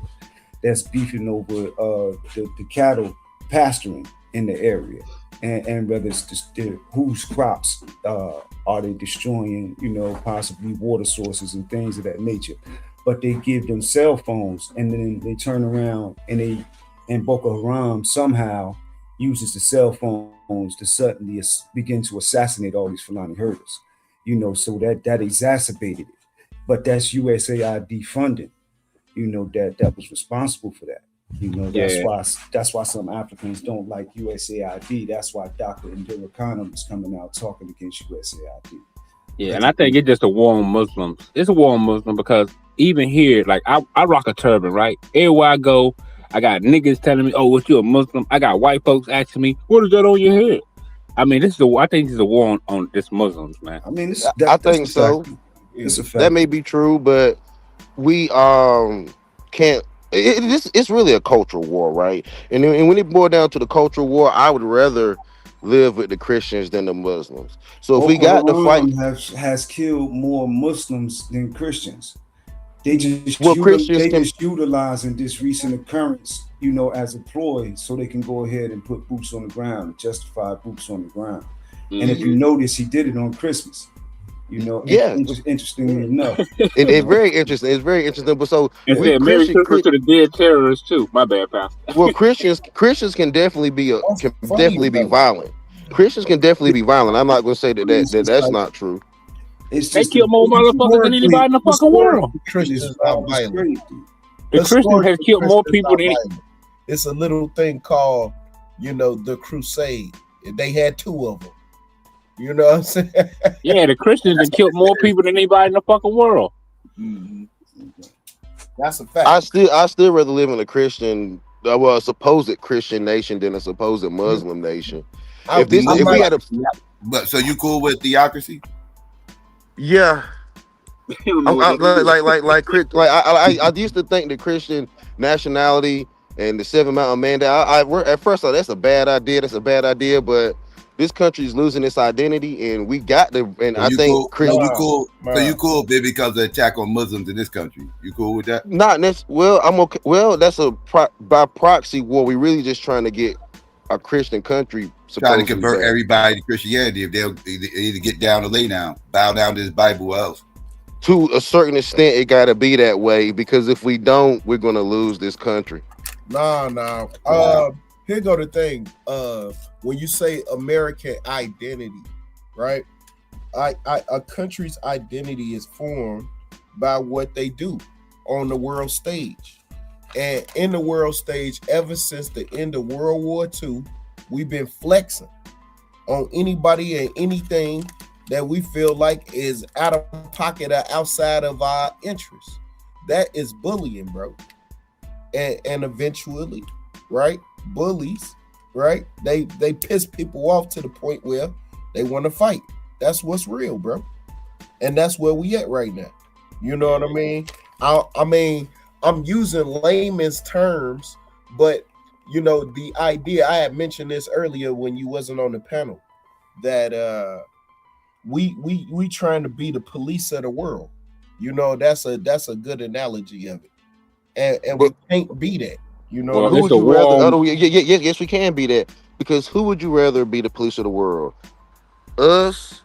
We'd rather be Christians, Catholics, Judaism, Judeo-Christianity, or Muslims. The best answer out of all of that is the Christians. That's the best answer we got. How do you come to that conclusion? No, the Muslims will be the best rulers. I come to that conclusion. I come to that conclusion because I look at Christian countries versus Jewish countries. They need our aid. They need our help to stay in prominence. I look at the majority of these Muslim countries. These Muslim countries are relying on Christian countries to keep them afloat because these Muslim countries are very oppressive. These Muslim countries are very oppressive, and the people cannot reach their goals under Islam. Okay, what resources do the Christians got? The Muslims got all kind of oil and gases up under their land. What are you talking about? They sell it to the Christian countries. Their crude oil is being sold to Christian countries. They need us. So if you got resources under your land, how you're not a poor country if you got resources under your land, bro. Come on, man. I disagree with you, right?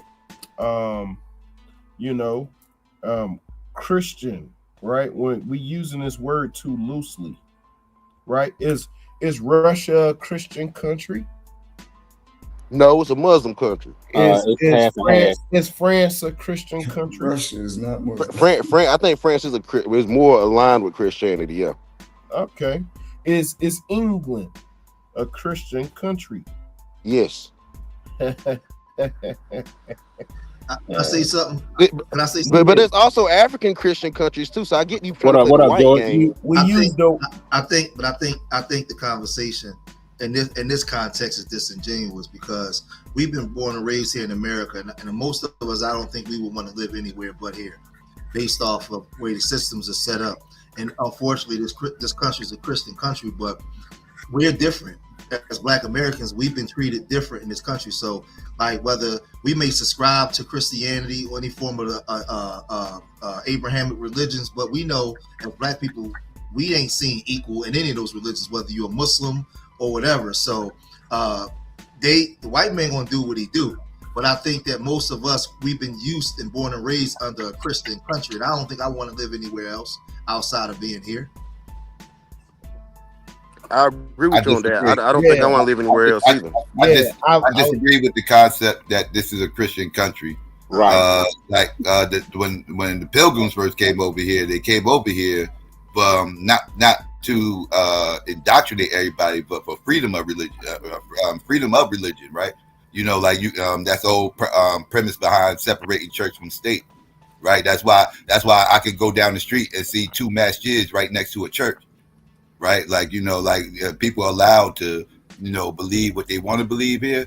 Now, I will say, to your point, though, I will say Christians have kind of shaped and molded a lot of cultural view, but I will agree to that. But it's not necessarily a Christian country. The social fabric of this country is Christianity. Or Catholicism. I think it's a split between that and Catholicism. No, that's true. It's a split between Catholicism and Christianity. However, the best of this country did come from Christianity and Catholicism, and you really have to prove what the secular part of this country has really done. The Pope practiced Catholicism, and the Pope the Pope was a Catholic. Yeah. Hey, so that's why when you look up the law, most of the law is in Latin. So listen, man. Literally, y'all are expressing bias. So again, I don't know if you heard me, right? A country's foreign policy, right, and how they deal with the people or the countries around them, that determines what type of country they are, bro. That's what it is, man. I'm not adding anything to the definition or taking anything away. That's literally what it is. But George is kind of correct. When you look at our history, right? When you look at our history, we are bullies, bro. Brother Rob, let's make the distinction. Like people like us on here as Black Americans, we're not bullies. They are. We've been bullied in this country. And that's I think, right. I draw a separation because I'll give you an example. I'm with the FBA, right? I call myself FBA, all that, but that don't mean that I'm okay with Trump okay to drop bombs on other Black people in another country. So I just think that we separate. We a separate group. And the thing is, no, they are bullies. Those same people that bullied the world bully us on the world stage. I think we are bullies too. I think we are bullies. There's no separation. We're bullies too. Well, Black people ain't bullying nobody. Because we are because we are going to participate in every single bullying act. Yes, we are. We fought in every war. Who we bullying? But bro, Pastor, you gotta put that in context. Like you can't see hear what I'm saying. When you make that statement, that's dangerous. Because if you take our story and our history a lot of things we fought was to free ourselves from the tyranny that we were under, right? It's not as complex as just saying, well, we're bullies, we fought in every war. No, we influenced the world to fight for their liberations based off of what we were going through here. You can't make that kind of statement just blanket like that. Like that, it's actually unfair to us as a people. Yeah, even Donald Trump came out and even Donald Trump told you blacks participated in every war and they still were mistreated. That came from the white boy Donald Trump. He let you know we wasn't bullying. They were the bully, and we had no choice but to participate. This the same country that hung black men in their uniforms when they came home from World War I and World War II. The same nation that did that to us. Other groups watched what we were going through and was inspired to get their revolution. So but when I was listening to you guys, I'm like, I'm not cool with I don't know the full story, but I understand. But see, this is the thing. When we talk about the Hausa people and the Fulanis in Nigeria, the Fulanis was always looked at by a lot of West African tribes as traitors as to what they were doing. They was very influential in help in the slave trade. And the reason why we got here in the story, when you study the story of the Fulani and the Hausa, what they did with the Yoruba and the Igbo, they've never been friends. Yeah, but some of them ended up in this over here as slaves too. I agree. We have that part too with Omar Ibn Said and Abdul Rahman. They were Fulani. The tribes we came from is still over there. They put his autobiography in English recently. Yes, sir. And Afro, you got to look at it like this though.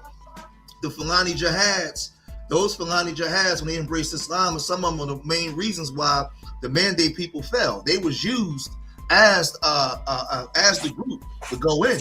So there's always been tension between the Fulani people. You know, they was always looked at as nomads, like moving around, like people that moved around. And everybody hated the Hausa group. Hausa, Fulani, but it's more nomads, than just the Hausa and the Fulani. So Soninke, Wangara, they were traversing the Sahel, too. But not to go so far into that though. But yeah, a few groups was traversing the Sahel, going back. Yeah, but now, Miss Cardio Queen, that's what George was saying. The Haitian Revolution literally doubled the size of America, literally, like overnight.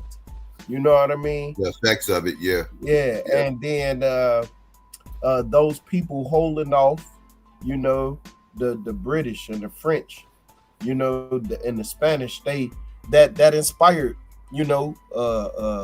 all kind of conflicts all over the world.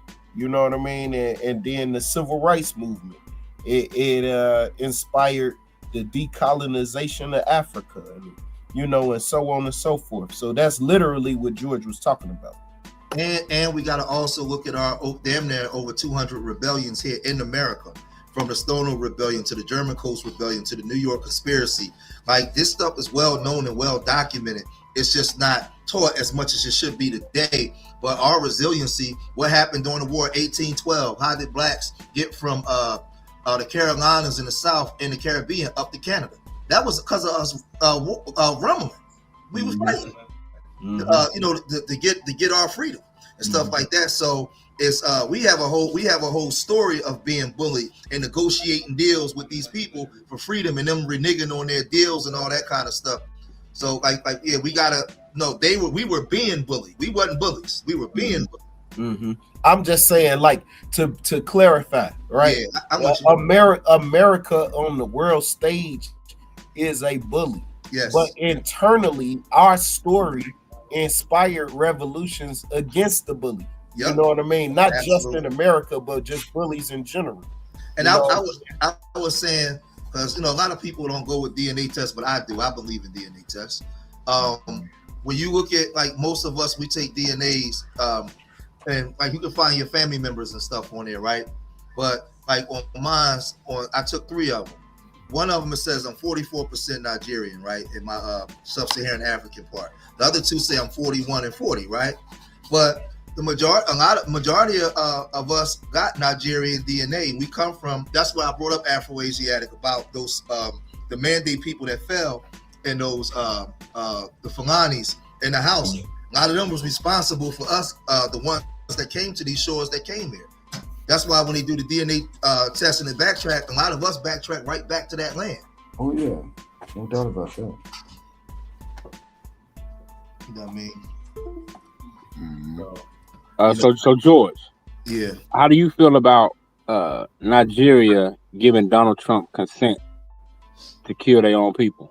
I'm gonna be real with you and on some real shit. I don't think that Nigeria really consented to that shit. I think Nigeria is being bullied. Nigeria is not in control of their own destiny or their resources.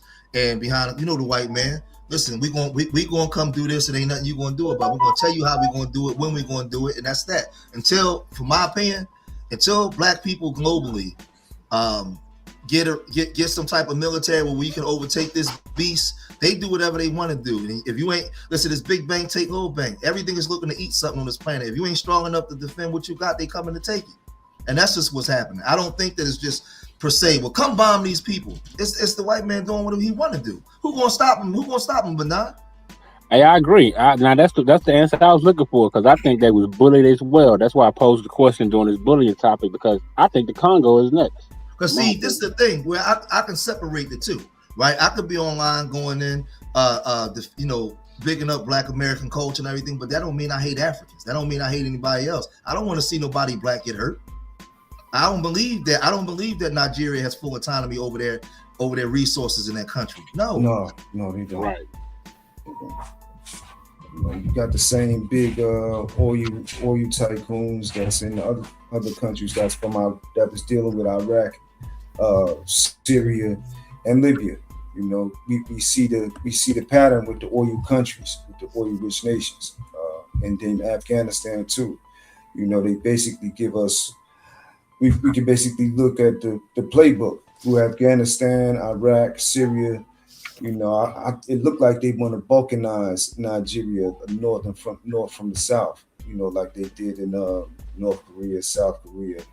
What they look like they're trying to do in Sudan right now.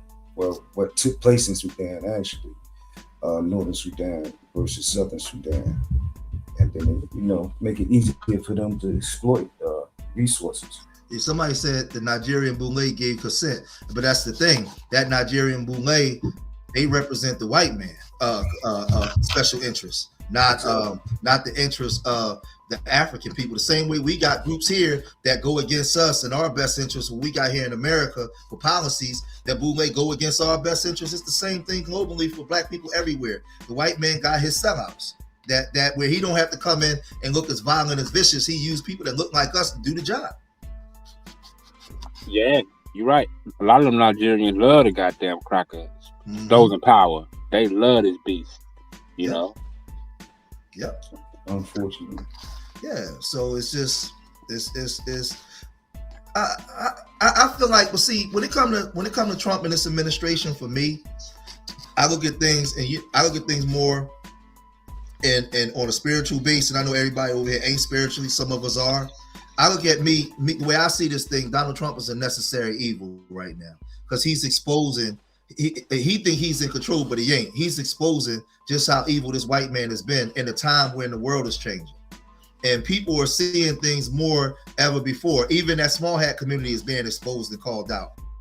Right now, the white patriarchal male is being exposed on the world stage more than he's ever been, because the world is more integrated today than it's ever been. So you can't use the old world of tactics on a new world where the technology has integrated the world. So right now, evil is being exposed and everybody can see it. That's the way I view this thing. Yeah, most definitely, man. It's definitely. Oh, you got something to say, Afro? No, that's a good assessment. I agree with what Street Media just said. Yeah, the white patriarchal male, his time is up, but he's not smart enough to realize he can't do anything but be who he is. That's why they saying, well, you don't have to apologize for being white. Well, the thing is, we got to always remember this. They feel like they have to dumb themselves down and be something that they're not in order for us to thrive, because we're beneath them. This is why they're saying that they don't have to apologize for being white, because when they was proud of being white, look at their behavior. So they're saying that because we dumbed that down, all the other groups on the planet has been able to flourish. Well, we don't want to do that anymore. But the problem with that is the world has access to everybody now, everywhere, and they have the 2030 agenda coming, where in all-inclusive societies, that don't work no more. It don't work no more. So we got to pay attention to what's really going on. So Donald Trump is where he's supposed to be right now because there's a lot of things being exposed. And if he wasn't there, everybody be still rocked to sleep. So right. And me saying that don't mean I agree with the other side either. But right now, he's supposed to be there because there's certain things that's being exposed about this white man.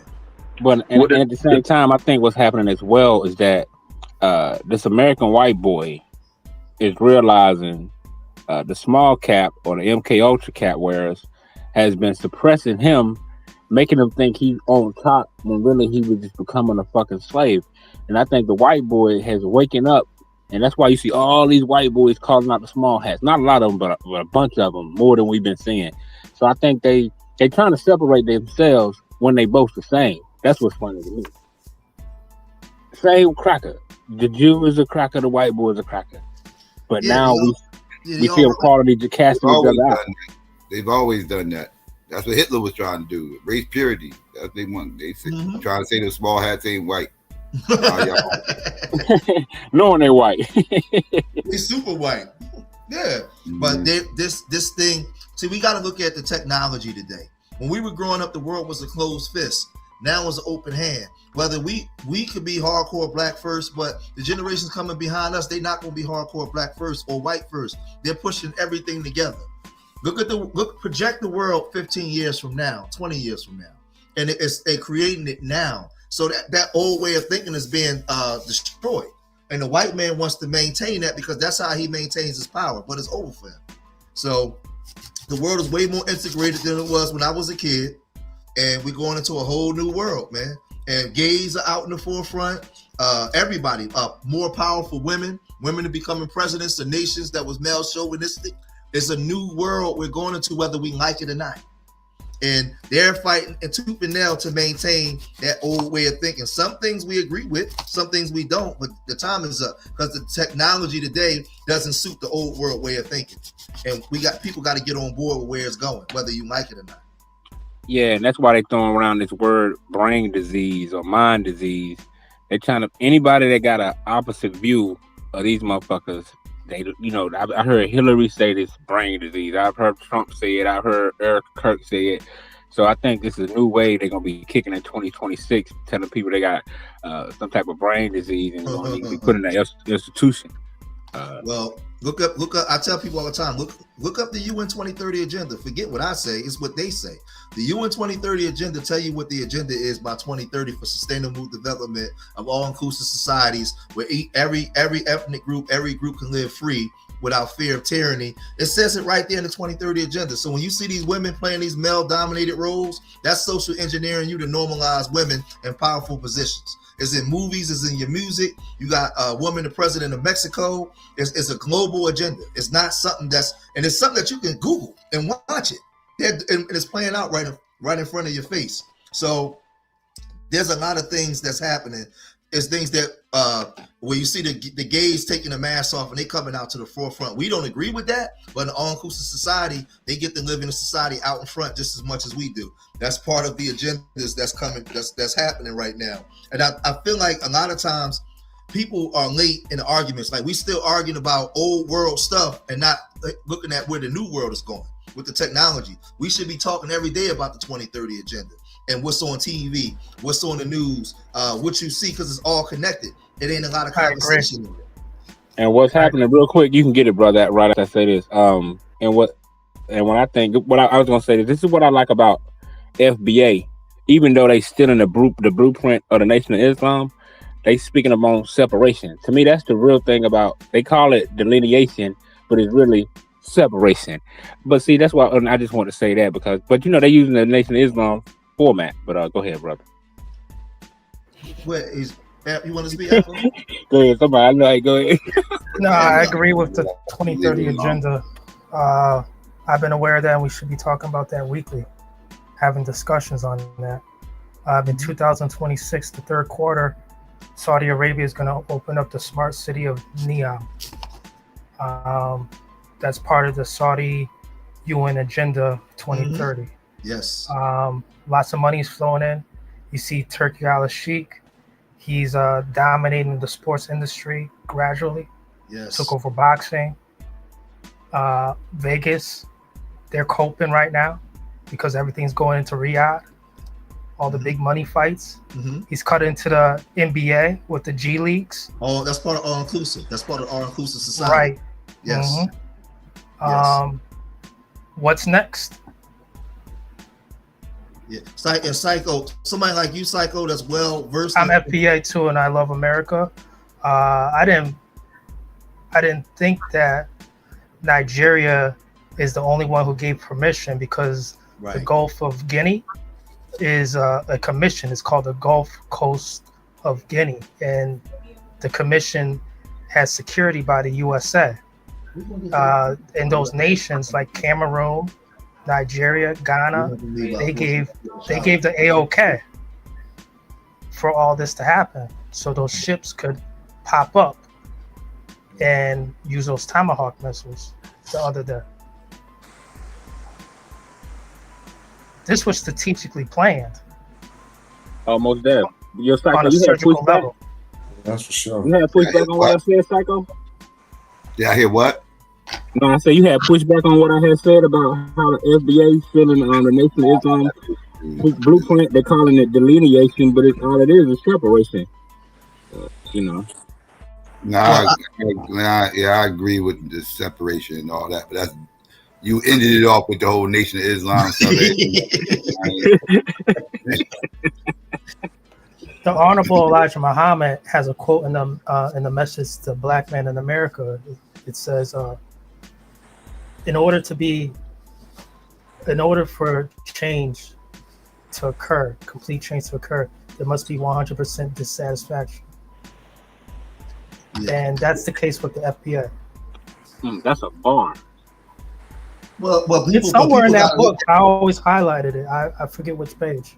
Yeah, that's one of the best books ever written. But I think that people he's one of the best thinkers of the 20th century. But people got to put things in perspective. Go to A. Philip Randolph in the 30s. A. Philip Randolph talked about, and Frederick Douglass, immigration of the West Indian, and how when a lot of them was coming here, they wasn't following our struggle. So the argument was there. I think what's getting messed up online though is, I'm FBA. I don't hate Caribbean people, African people. What's supposed to be here for us is supposed to be here for us, the same way every other group got their thing. And we all supposed to still come together. We also still have a global Black way of thinking. So I could be FBA, but that don't mean that I want to see Nigerians murdered with some damn bombs or things that go on. So I just think that this internet shit messes up a lot of stuff. But I wanted to say this too, Psycho. Like somebody like you, because you well known in a lot of history. Even like you might not show it all the time, but in conversations, a person like you should be highlighting the 2030 agenda all the time on this channel. Like you should be breaking that down and highlighting like what's going on now, as opposed to what's coming down the line. Because everything that you see, from transgenderism to transhumanism, with all the stuff that's going on, is happening right in front of our face through the technology, and a lot of our Black spaces ain't talking about it. Nobody's talking about it, and it's crazy. It's like we working from behind, still talking about racism in this white man, not realizing that he getting rid of all the genders, all the nationalities, and he pushing everybody over into one group, because he don't even need people to make babies no more. He ushering in machines. Like we got to get up to speed on what's happening.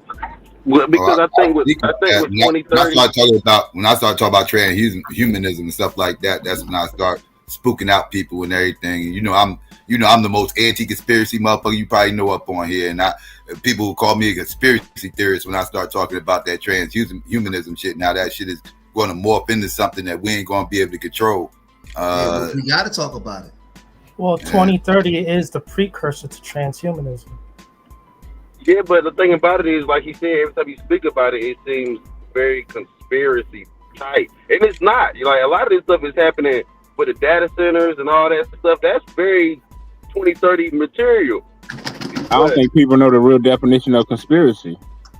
No, well, see, this is the thing. When we can show, I'll give you an example. I can pull up the 2030 agenda and I can read it, and then I can pull up women in India, Pakistan, all around the world talking about it and showing how the progression of it is happening through immunizations, through women becoming presidents for sustainable development, the rise of the LGBT. Everything is happening based off of this agenda. So I've done it on my channel. I've shown it. I've been showing it for 7 years on how it's coming. Now with everything that's happening in play, you, like I said, you got a woman president in Mexico right now. Everything is happening. So it's not a conspiracy when we can actually show what's happening. I just think that in these spaces, we're behind. We have old conversations and we're not moving forward into the future.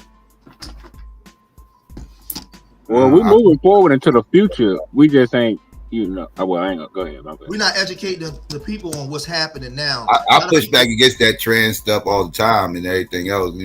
I get told, it's not a big deal. That's a white wing talking point and everything else. I'm like, listen, this is one time the white wing is right. They ain't wrong about every goddamn thing. Yeah, they right about this shit. This shit is a goddamn problem, bro. Yeah, a big problem. I show examples this all the time. Like the last story I covered on this about maybe like a week or two ago about that motherfucking that man that won the strongest women's competition, like the international strongest women's competition. A man won that shit, and I covered that shit. And wasn't nobody covering that story, yo. Like when you went and looked to see who was covering that shit, it was just like far right wing motherfuckers covering this shit. Like all the other news cycles and everything else, crickets. Nobody wanted to touch the story. Like pause.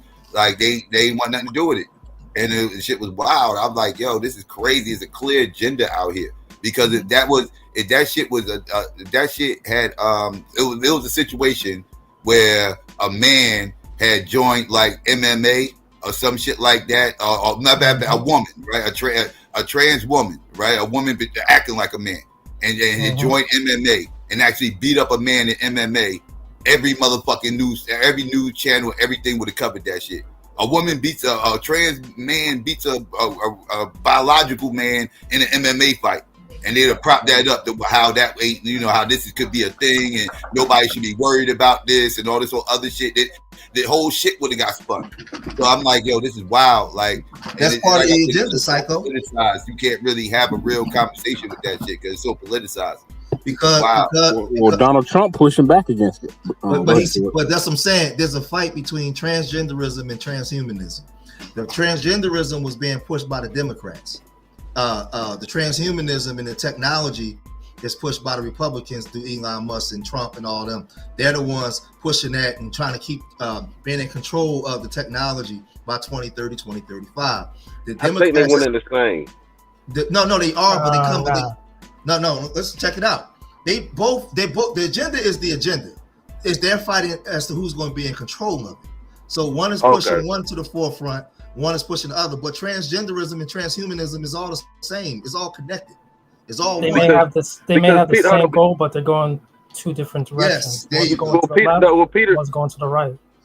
Peter Thiel, the dude is backing Elon Musk, D.A.B.A.T.E, and got that company Palantir. He's an openly gay man. Hell, he murdered one of his boyfriends. Threw him off a balcony.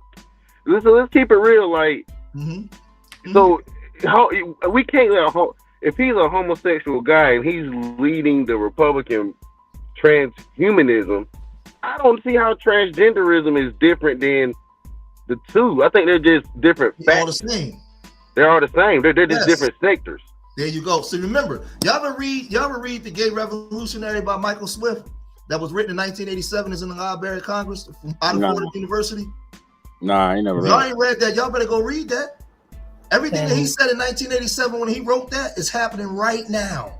What did he say in a nutshell? What did he say in a nutshell? In a nutshell, he said that they came to destroy male masculinity, and they're gonna make men. They're gonna make men not want to be men no more. They're gonna control your boys. And he said that we've been in the shadows for years, but with the technology, we could take the mask. The mask will be unveiled. We've been your doctors, your war generals, your favorite players. We even slept in the bed. They ran the media, dog. They ran the media, bro. Yes, they ran the media. Media programmed these kids at an early age, dog. Like you look at children programming starting from like you said, like around that time. You can even go back a little bit further than that, but we could just keep it right there. that's when shit started getting a little bit weird with children programming. Like Well, the lives being skewed. Started seeing a lot of characters being depicted as not really having the sex, right? Kind of being just being sex. I forgot the term. Androgynous, yeah, like your Android phone. But androgynous. But check this though, it's really diabolical because there's another manifesto that they put out called the Effeminate Male Manifesto. And you can Google it. You can Google the Effeminate Male. Matter of fact, you can Google it right now to pop right up. But the Effeminate Male Manifesto is diabolical. Well, isn't it just history repeating itself? I mean, that's what it looked like to me. Was that written by Robert Stahl? No, I forgot. No, actually, it was written by a high school kid in, I think, Springfield, Missouri. He was getting bullied. He was getting bullied and beat up on, and he happened to be he happened to like this little girl, and this little girl liked a stronger little boy. So he decided to become a homosexual, and he was talking about how we have to destroy masculinity and technically destroy testosterone, masculinity, muscles, all of that shit, sport. Everything got to be destroyed because manhood, because the different levels of manhood should not always have to deal with this alpha male construct. Yes. Or this construct of man that can fight. This construct of man that can like lift weight. This is strong concept of man has to go because it excludes so many other males. That's part of the 2030 agenda. I don't know. I don't believe that, bro. I mean, I can see they trying it, but I don't think it'll ever happen. No, it's happening now. Hey, let me share my screen real quick. I want y'all to see this. Well, I'm talking about on a scale where because this is I don't know, man. Real quick. Okay. Go ahead and pull it up, George. Listen, if you look at not necessary to make anything true or false. Now, I'm not going to read it because I don't want to get a strike. Now, this is Fordham University, and it's in the Library of Congress. This is Michael Swift, I just read the top, but I'm not going to read you guys can get this and read it for yourself because they won't strike his channel if I read it. Fordham is a Jesuit university, I believe, too. Yeah, so it says people with a history of lesbian, gay, Michael Swift, the gay revolutionary, and this is 1987, right? You guys gotta read this. I'm telling you. You read this, and then you read the toxic masculinity story was also written in 1987. All that stuff was written is happening now. You have people using these terms and all this stuff. They pulling these terms out, and I just think that we got to get better out. Because I've been talking about this stuff for 7 years. They was calling me super pseudo. I don't know what I'm talking about. I've been teaching this on the George Making One channel. Now you see it all coming out. Now the Democrats is pushing this stuff. Well, our teachers, or who we call our master teachers, been telling us this for a long time. We had Francis Cress Wilson, and the list goes on. You know what I mean? So I mean, I see what you're saying though. At the same time. Psycho, a person like you got to read this. This is gonna blow your mind, bro. I'm gonna put the link in the chat too. This is gonna blow your mind. This one I gotta get the one with the toxic masculinity. Because what's happening now between the Democrats and Republicans and the fight that they're having, the fight is this. All the fight is this right now that we're seeing. When we get mad because they got trans and sports, this is the story right here.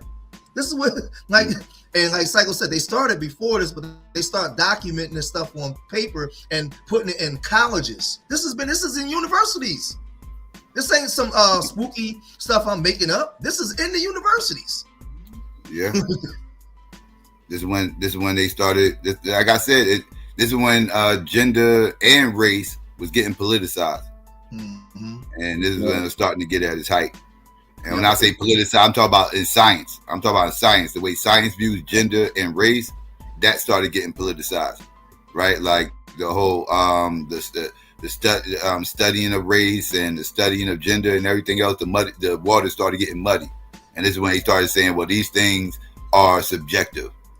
These things are not biological. These things are just a social construct, right? This is when you started seeing the politics starting to insert itself into science, and that's a problem. Social construct. Yeah, And man. now, but part of the 2030, remember, in order to create an all-inclusive society where you have women equal to men, you have to destroy the old world and the old consciousness. You have to destroy the masculine male way of thinking. Because remember, y'all, let's use common sense. We're trained from the time we're born to take care of women and protect women. But if you teach the women that they're equal to a man, you got to disrupt the whole man's way of thinking. You got to get that protective masculinity part out. So now you got to call all that toxic. It's all a psyops they doing on our brains, bro. They playing with us. Well, you know, I know a lot of people don't like the Bible, but me as a biblical studier and a believer in certain passages, most of it, it says it was going to become a time prophesied that women will rule over men. So I mean, I see what you're saying. That says that in the book. It's the truth. It's there. It's there. Well, you got to be careful about saying that. It said that they will rule. That they will rule over the seven. So this where the whole 7 mountain mandate they will rule over men. Let's not try to goddamn rephrase it and rewrite it. We see what it said. No. On high places. They would sit on high places. So I'm not this before you start. There are women run the rap game. Who run the rap game? Women. Who's the most out? Look, Candace Owens. Jasmine Crockett. The black women has rise. Women, Erica Kerr. We see how women are rising. I'm not knocking these women. I'm just saying we see how this power of women is dominating, bro. I'm not hating. There's a complexity to what you're saying that you're overlooking. They will overlook the 10 years. You can read this in No, you're not overcooking. But what they were saying is they will overrun the 10 European cities. They will take the 10 European countries. They'll actually run the world. So what's happening is, so I agree with you. So, but what's happening is these are white men propping these women up as like a proxy power. That's what the devil always did, bro. Come on, man. I get that, but the fundamentally say the women is technically what they want us to do, because those women are actually being held up by those men, and that's the only part. How else would they get up there? Well, so then therefore those guys need to be talking about when it comes down to the application of women taking power. How, like you say, how are they getting up there? It's these men. So to blame those women. And what man is it? They're white men. No, it's black man. It's black man too. Now, don't we can't put out. This is the thing, bro. It's the white man. We can't leave out our own, man. A lot of our men, we our brothers. They're sent to the foot. We see being exposed through all out the rap game. How brothers spending all this money for the back. I mean, the white man do it the most, but we can't leave ourselves out of that, bro. We gotta have accountability. All right, so that quote is Isaiah 3:12. Yeah, so the guy, but let me say this too. The guy that created the term toxic masculinity was Shepard Bliss. All of them was all together in that movement with Robert Stahl, but Shepard Bliss, all these dudes are teeny bopper dudes, man. They bent wrist dudes. And they came out with these terms that at that time when they brought them out, it didn't take off as much as it did now. But he talked about the manhood and the masculinity of a man. His father was ex-military, so he broke all this stuff down. And now they're taking a lot of stuff. It's kind of like, put it this way, because I say this before I go. It's kind of like, you know how like the black conservatives like to take Booker T. Washington and use a lot of his stuff out of context, and they got the white wife, they talking all this stuff, but they not doing nothing that Booker T actually did. But they use Booker T. Washington as a form of black conservatism. Yeah. Like he's their staple that they use. I'm like, I ain't see Booker T with no white woman. Booker T created the black economics, and he understood he was under tyranny from the white man, so he used them to get the things he needed. They misused that whole pick yourself up by the bootstrap shit from him. Like they kind of took that and ran with it, but they misused it though. Yes, because to me, when I viewed Booker T, I thought he was a coon, but then I thought, okay, he died in 1915 in the South, but Booker T did business with Andrew Carnegie and them to get money, but he was teaching black people how to do for self.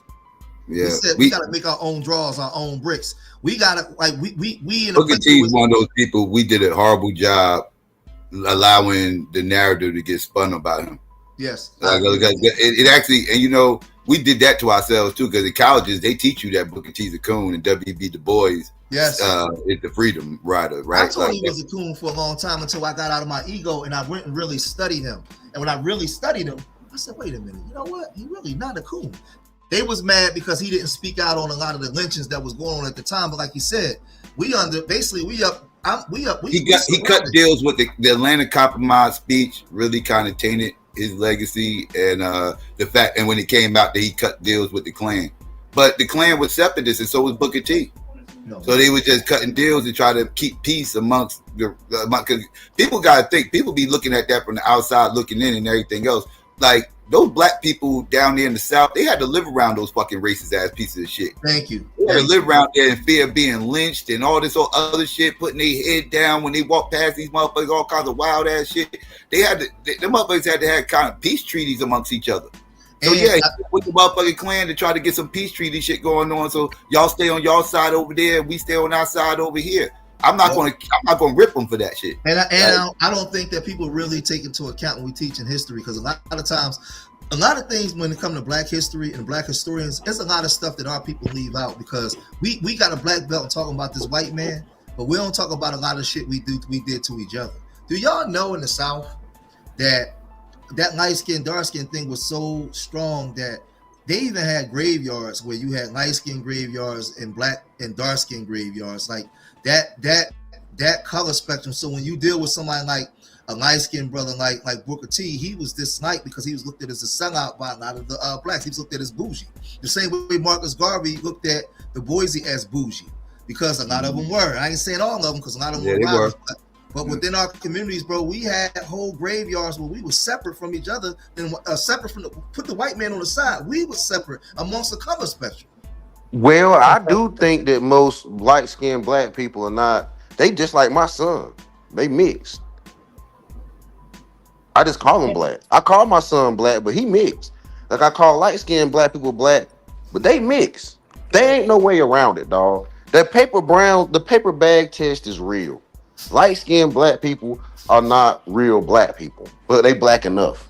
They black-ish. What the hell you talking about, bro? Bro, what the hell you talking about? And to add on, what both of y'all saying, you know, mixed also does mean like mixed and confused. It's a mental thing. Hold up, though. You know, Booker T. Washington was pen pals with a young Marcus Garvey. He cut all the red tape for Marcus Garvey to come up here. Booker T passed away before Marcus Garvey got here, though. And also, Marcus Garvey had funny relationships, too, with suspected white supremacists or white supremacists like Walter Plecker. He was good friends with him. Just like how George Washington Carver was peculiar friends with Henry Ford.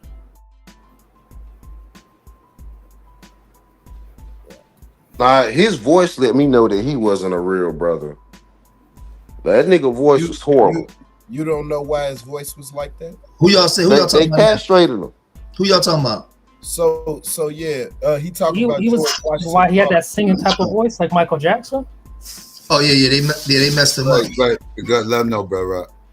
Yeah. So George Washington Carver was adopted, and the white family that adopted him, they were afraid that he might, sleep with their daughters, so they castrated him, and that's why his voice was like that for the remainder of his life. Yeah. You should never. Well, I can't tell you how to feel, right? But you should have greater respect for him due to his circumstances, brother. And some men are just born with a light voice. Some men are just born with a light voice. Me knowing what happened to him, I probably should have more reverence. I probably should have more reverence towards him. But I'm just saying he did have a lot. Well, he can't help that if they cut you. If they, Yeah, he was made a eunuch. But let me say this too, though, because we got to put things in perspective when we're dealing with the light skin, dark skin dynamic. Because everybody that was light skinned in that time, we had some real riders, man. Some of our people was just mixed. It wasn't because they can't help who you were born to. You remember what they was doing to our grandmothers and great grandmothers in them. So everybody that was light skinned wasn't, because some of the biggest sellouts was them black ass niggas too. So damn, that doesn't sound right. But go ahead. yeah, we had. So what I'm saying was, it didn't make your phenotype. It was what was in your character and your heart.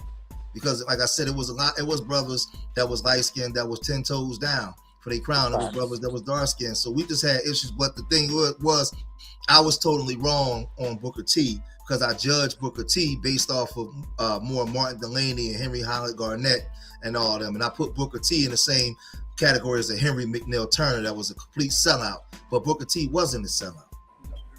No, Booker T. Washington, in my opinion, is the greatest example of the spook that sat by the door. You know what I mean? The man is misunderstood greatly because of that speech. But if you go and look at his life, you'll see that Booker T. Washington worked for the betterment of black people until his death. He died doing what he believed in, and that was trying to help us. If we had listened to him versus we'd be in a better situation. In my opinion, we would dominate the agricultural industry right now. Well, hey, brother Robin, you know this. I think, but this is the thing. I think that we did, Robin Psycho. Remember, Elijah Muhammad's whole economic blueprint and Marcus Garvey's was Booker T. Washington's. They took Booker T. Washington, and the thing was, the white man knew this, and they did things to sabotage it. He created the black economic blueprint that all those leaders from Noble Jew Ali on, they all took Booker T's economic blueprint, but it got sabotaged. So that's what went on. He was the one that created it. They were passing the baton to each other. Niggas became the spook knocking at the door. You know. Well, no, it got sabotaged too, though, by inside. You know how, yeah, a lot of things got sabotaged because, and you know, one thing that we got to always remember too when we do history, we can't look at things through a lens of 2025. We got to look at it through their time. Some decisions that they made and things that we may vehemently disagree with, we got to put ourselves in the position that they're in. I'm down here in Virginia right now with family in the sticks. I'm talking about when you in Lynchburg, you got to drive 25 miles off road to get to where I'm at. So I can only imagine when I'm riding through these back roads, what it was like to live here in 1910 or 1940. I couldn't imagine, like, our great grandparents had the decisions that they would have to make, the sacrifices that would have had to be done in order just for you to eat or survive. So I just think that we got to be careful when we criticize them in certain ways because we're not living under the conditions that they were under. That's true, but they traveled in groups, and I think that's one thing that we don't do. I don't see black people traveling like, I mean, of course I see families traveling. But like, you remember that movie Get on the Bus? That was black people travel. That was black people traveling in groups, and I don't think we travel. Yeah, I don't think we travel in as larger groups as no more. That's because we free. That's because we've been integrated. That's a strategy, a tactic. See, if we were still getting our draws kicked in our ass, we will be traveling in groups, and we'd be forced to. The freer we got, the more we start thinking we don't need each other. That's a tactic. That's a psychological tactic by the white man. He figured out, no, they stick together and they keep beating us when they revolutionize. When we force them to revolt, they kicking us in the ass. You know what? Give them the freedom they asking for and watch what they do to each other. And that's what happened to us. They gave us the illusion of inclusion that we was asking for, and we start turning on each other if we wasn't even brothers anymore. And just we start looking at ourselves more as individuals instead of the group effect. But go ahead, bro. But just think about 100 years ago, like just a review. They were just getting out their pandemic too in 1925. They were just got out the Spanish flu. Well, So here we are too, you know, like I'm pretty sure that was the time. And then shortly after the Harlem Renaissance, correct? But I give you an example. Oh, go ahead, Rob. Yeah, my bad. I was just gonna say there are some significant things that happen between the Berlin Conference and World War One.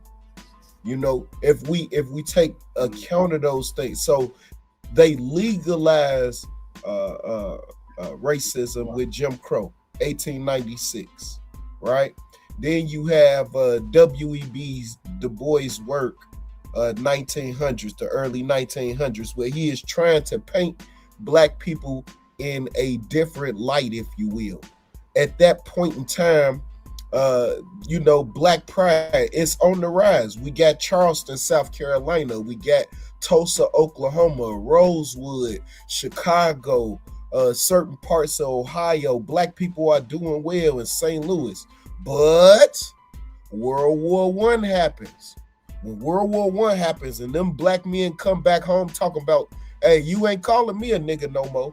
I got my service weapon on me. What's up? You see what I mean? This is what triggers that event in East St. Louis that brings Marcus Garvey to prominence, right? Then we got the events that lead up to the Red Summer of 1919. You see what I mean? So it's it's a number of things that happen that kind of shape our community, where we are galvanized. We are together because we got the Dust Bowls that's going on in the South, right?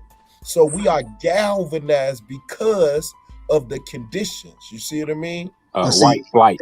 White flight. But see, that's why I'm saying, like, for me, because I can't be no hypocrite in the stuff that I've been teaching online for years. I love the FBA thing and us, because we have different politics. We same people, but different politics in different places. But I know that the strategy of the white man was to give us the freedom the illusion of freedom we was asking for, and he knew that when we got it, we would divide ourselves. We would be separate, and that only ain't just on Black Americans. It's all the different groups. The freedoms you get, now all of a sudden you think that you don't need each other to fight with each other, all these things. So I pay attention to that kind of stuff, because that's what they did. Like when Pastor said we was in groups and now we're not in groups, because he said, you know what? Listen, they're kicking us in the ass and we keep being forced to give them rights. Give them what they're asking for and watch what they do. And those are the tactics that they've always used. But that's why for me, like in my icon, you can see my icon thing I got up there. That's me slaying Superman, right? And I had to explain this to my family. I said, see, y'all see that image of me slaying Superman? I said, but Superman is depicted as a white man. And that's subconsciously white man, Superman. In the black man's mind, he's been conditioned to be over you and you're a subordinate. I'm killing that nigga in my mind. I'm killing that white man image in my mind. That's why I created an image of me slaying him with with Wonder Woman in the back. The white woman, she can't believe that this man has overcome the social engineering. So I put that as that's the image. But George, you know what's interesting? I always said to myself, people don't understand the depth of Superman, right? Because Superman's last name is what? His last name is L, right? Yes, I know where you're going. His last name is L, right? Yep. So they're telling you subconsciously, while taking your mythology, that the white man is God. His name is L. He came down from heaven to rule over man through absorbing sunlight. So he came down from Krypton. White man is God. That's what they're telling you. Well, they show it in the movies. They show it in the movies. Like when you go, especially the last Superman movie, they try to depict Superman. They definitely depict Superman as like a Jesus, or not as like a Trinity. Like and they had him in his sacrificial Jesus, arms out, right? Crucified look. And but people don't even catch that, people don't even catch the subconscious of how to use in your own culture again. And that's why I murdered them on this thing. This is me. If you can see on the thing, I jumped out of spaceship. I came down on a whole picture. I got a sword. Oh shit! And peep that's even deeper. Where does Wonder Woman come from? She has the same powers. She comes from the Amazon. He comes from the Isle of Lesbos. Yeah. The Greek island of Lesbos. They don't call it Lesbos. They call it Themyscira, but it's Lesbos. There are no. I thought Wonder Woman came from the Amazon rainforest. No. Peep the they're telling you she came from an island called Themyscira with all women, and she was created from a Greek god. But that comes from the history of an island called Lesbos, where they were. Yeah, that's in Greek, a Greek island. That's still there, Jose. Yes, that's where the word lesbian comes from. So just the island of nothing but women. So just think it, but just so for me, before I gotta get out of here, but just check it out, Jose. That how they play with us in our minds as a kid. when you're a child with a fully undeveloped brain, they give you Superman as a white man. And your eyes is watching this and it's being downloaded into the subconscious mind. You know, when I was a kid, and this might not affect y'all, but this is just for me. When I was a child, up until I was about probably 7 to 8, I thought that white people had superpowers when I was a kid. I thought they could fly and they didn't bleed when I was a little boy. I swear to God, I'm just saying, I'm being honest. I'm just saying, I feel you. Right. So when I do this image now, it's killing the white supremacy, it's killing the nigga in your mind. Superman got to go. So this is why. So this is why now when you see things like Black Panther, people get excited because it's highlighting African culture and it's a very it shows you African culture in a way that you can that's palatable. Those are the language is real, the cultures are real. So that's why people got excited about it. It's a real thing. It has some real historical value in a sense, correct? Just like when the movie Sinners, they show you there is a lot of culture in there that they're speaking the language, they're showing the culture. Even in Black Panther 2, those languages are real languages. Those are the people's real languages that they're speaking. The man who played that was a real indigenous person. So he's one who highlights indigenous culture in his movies. That is why his movies are so popular. You realize that, right? Well, I think they highlighting indigenous culture because they trying to take it over. I didn't. No, he highlighted indigenous culture. There was a scene with some Choctaw in the movie Sinners, and they were speaking their language. So what they were saying was that these are people who don't have a problem with the idea of Africans being mixed into the culture. So he was putting that in there to highlight that particular culture. He highlighted the indigenous culture in Black Panther 2. That was the real language. That's not a fake language. He was highlighting that culture. The guy was a real indigenous person speaking his language. So yo, what kind of mask you got on, fam? What the hell going on? What kind of mask is that? It looks like a Black Panther mask. Black Panther mask. Right. That shit white though, ain't it? Oh, it's black now, man. No, it's a Black Panther. Man, this nigga colorblind. I actually am, yo. I actually am colorblind though, really, because I really can't tell what color that is. Black paint. It's turquoise. It's turquoise. Yeah, I see turquoise in there, white, like purplish blue. Yeah, I got some gray in there too. Well, let me ask you, but let me ask you guys a question. I'm assuming all of us here are over 40, right? We grew up watching things like Star Trek, and now that is in 2025, we're living in that future. So, I mean, how does that make you guys feel knowing that we're living in that? Not quite, but certain things, not quite. But yeah, I get what you're saying. If you believe, then you can achieve. I mean, it goes back to that. Like they made it manifest. You thought it in the mind, just like everything. Everything comes out the mind, right? So, hey, that's what time and engineering and social. We sat down looking at these things, and for some of us, it was. For me, it was a little bit before my time, but now we're living in that future. I knew it was coming. I just couldn't wait for it. I was just waiting for it to get here. But now that it's here, it's scaring the shit out of all of us, isn't it? Nah, man, I think it's the best shit ever. Yeah, it's scary because think about this.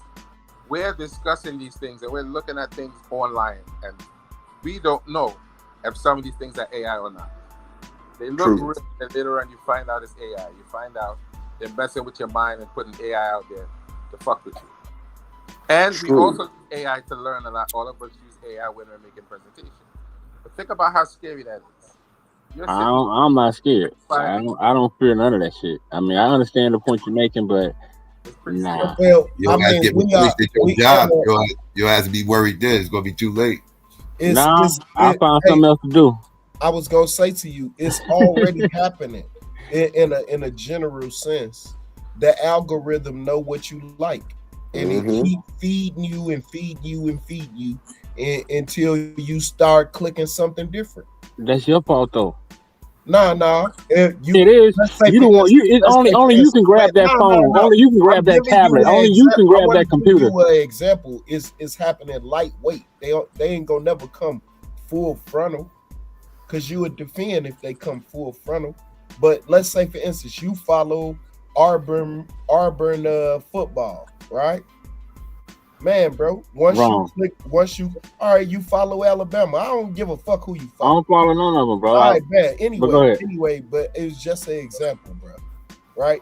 You follow Auburn football, right? It gonna give you every interview. It gonna give you every highlight.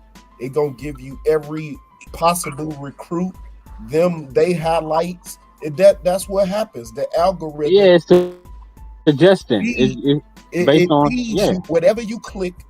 It starts dwindling down the millions of possibilities. Do you see? because that's what you want. Actually, It gives that's you not exactly what what you you want. want. It gives you what you okay. If you watching certain videos, right, and you be like, man, I don't want to, man, because sometimes like back in the day before they started doing all this, sometimes you can be watching a video in a category or a group, right? And you be like, damn, I wish I could find something else on this topic. So now to me, this just giving you that instead of you having to search for it. I disagree with what it's doing because I agree with that analogy that it's almost like, check this out. Once upon a It's time, manipulating because they get to choose and feed you certain things. exactly. Well.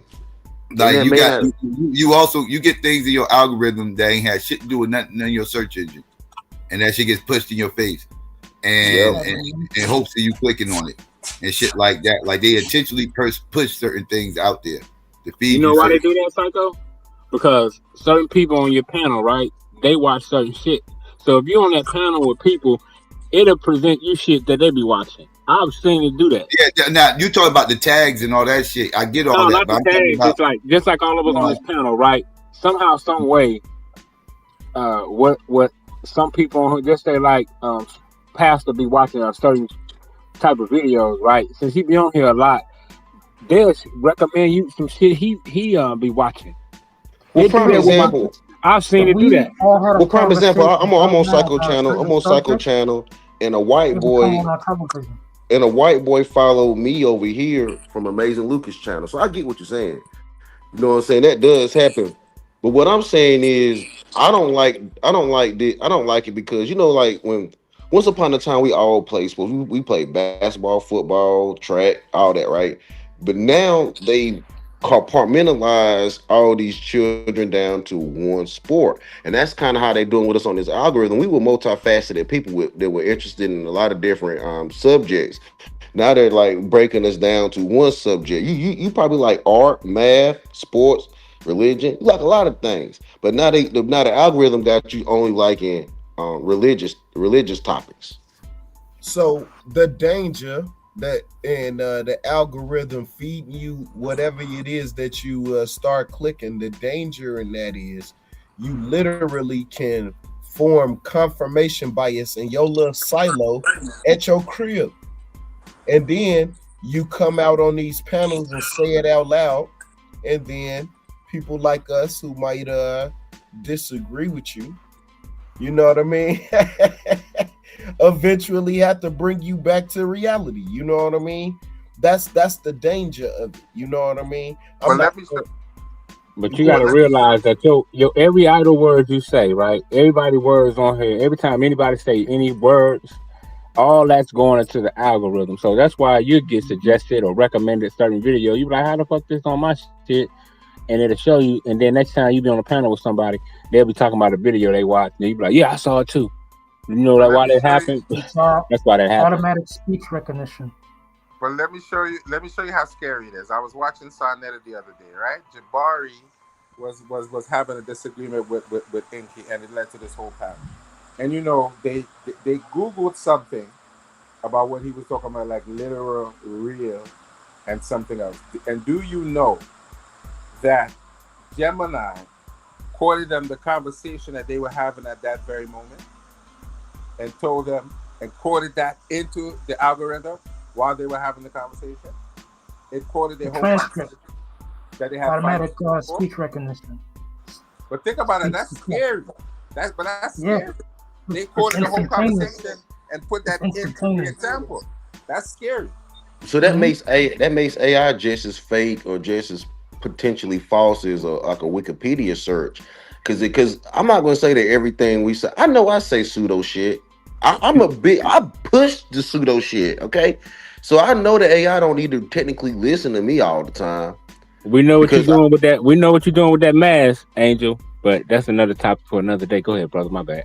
Well, what are you doing with the mask? No, I was talking to Angel Food in the chat. But go ahead, brother. Okay. Don't mind But me. yeah, so when people like me push the pseudo, because we believe that pseudo history will overtake real history, that's where AI kind of join my side. Because AI be pushing some pseudo shit. What AI? What AI is like? Wait. I want to make sure that I understood you correctly. You said that you be pushing pseudo history, and you are hoping that pseudo history overtakes real history. Is that what you said? I think that's what he said. Mm-hmm. Okay, I just wanted to make sure. So, Pastor, I just want to make sure that you hear me clearly, right?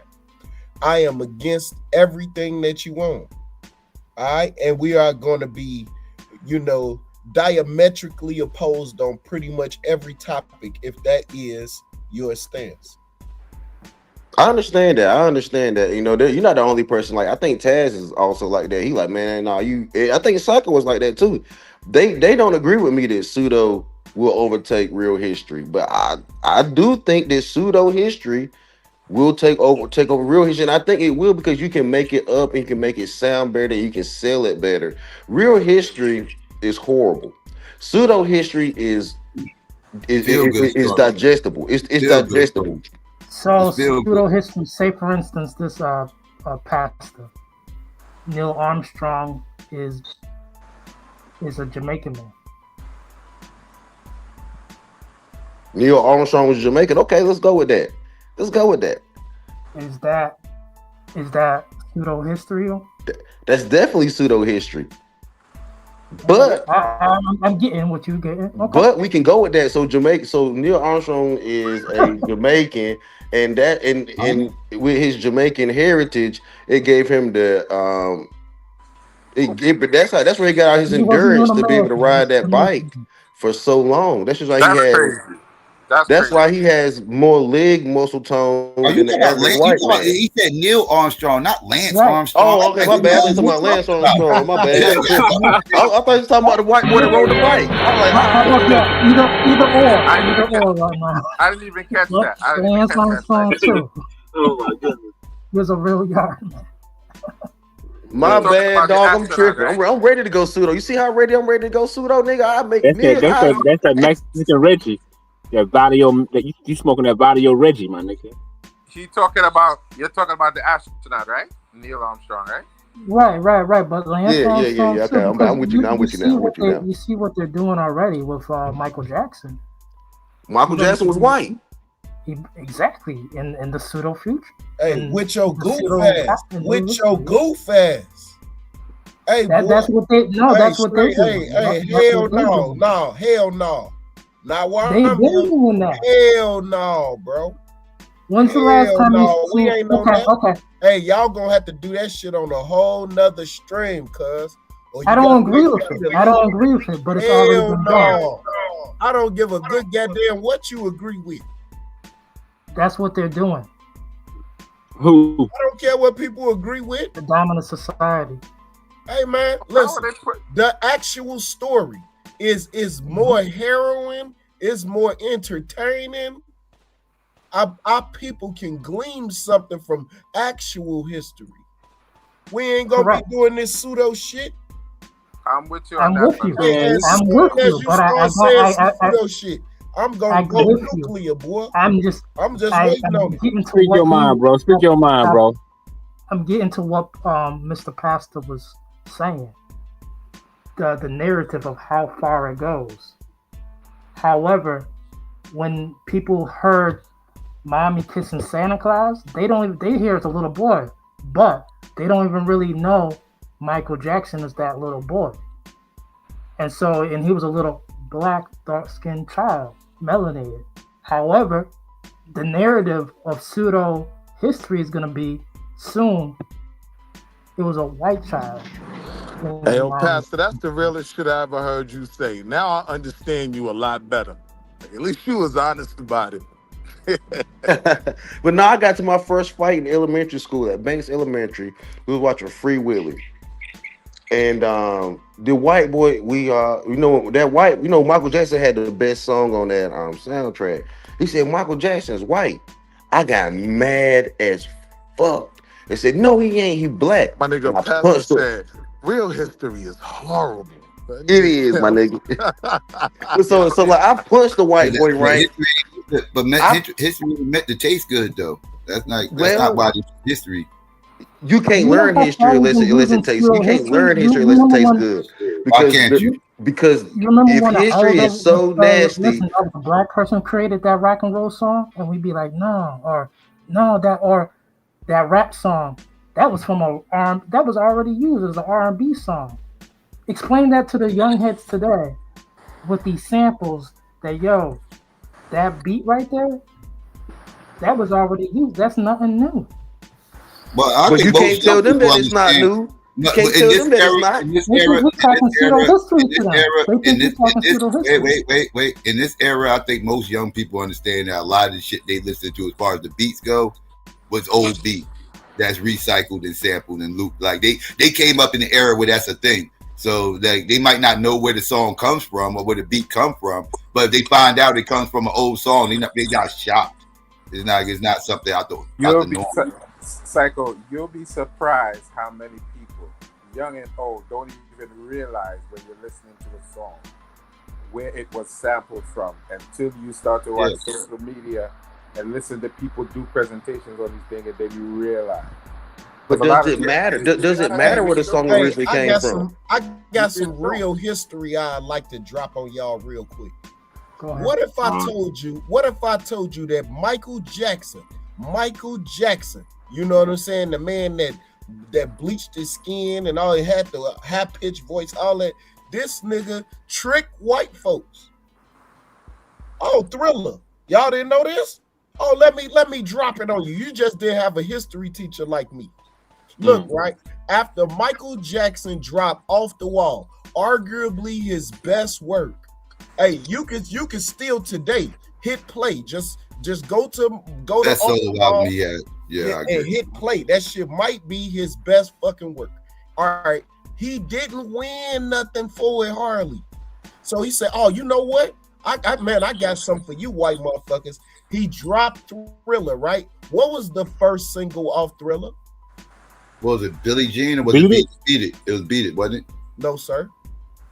It was Billie Jean? Nope. The girl is mine. The girl is mine. The girl's mine. The girl is mine. McCartney. Arguably the worst song on the whole fucking album. He got White America that song was tight, bro. to G for the album. And then the next thing you know, Thriller is an international hit, and he is, in my opinion, the greatest entertainer that ever fucking lived. And he tricked white America to do it.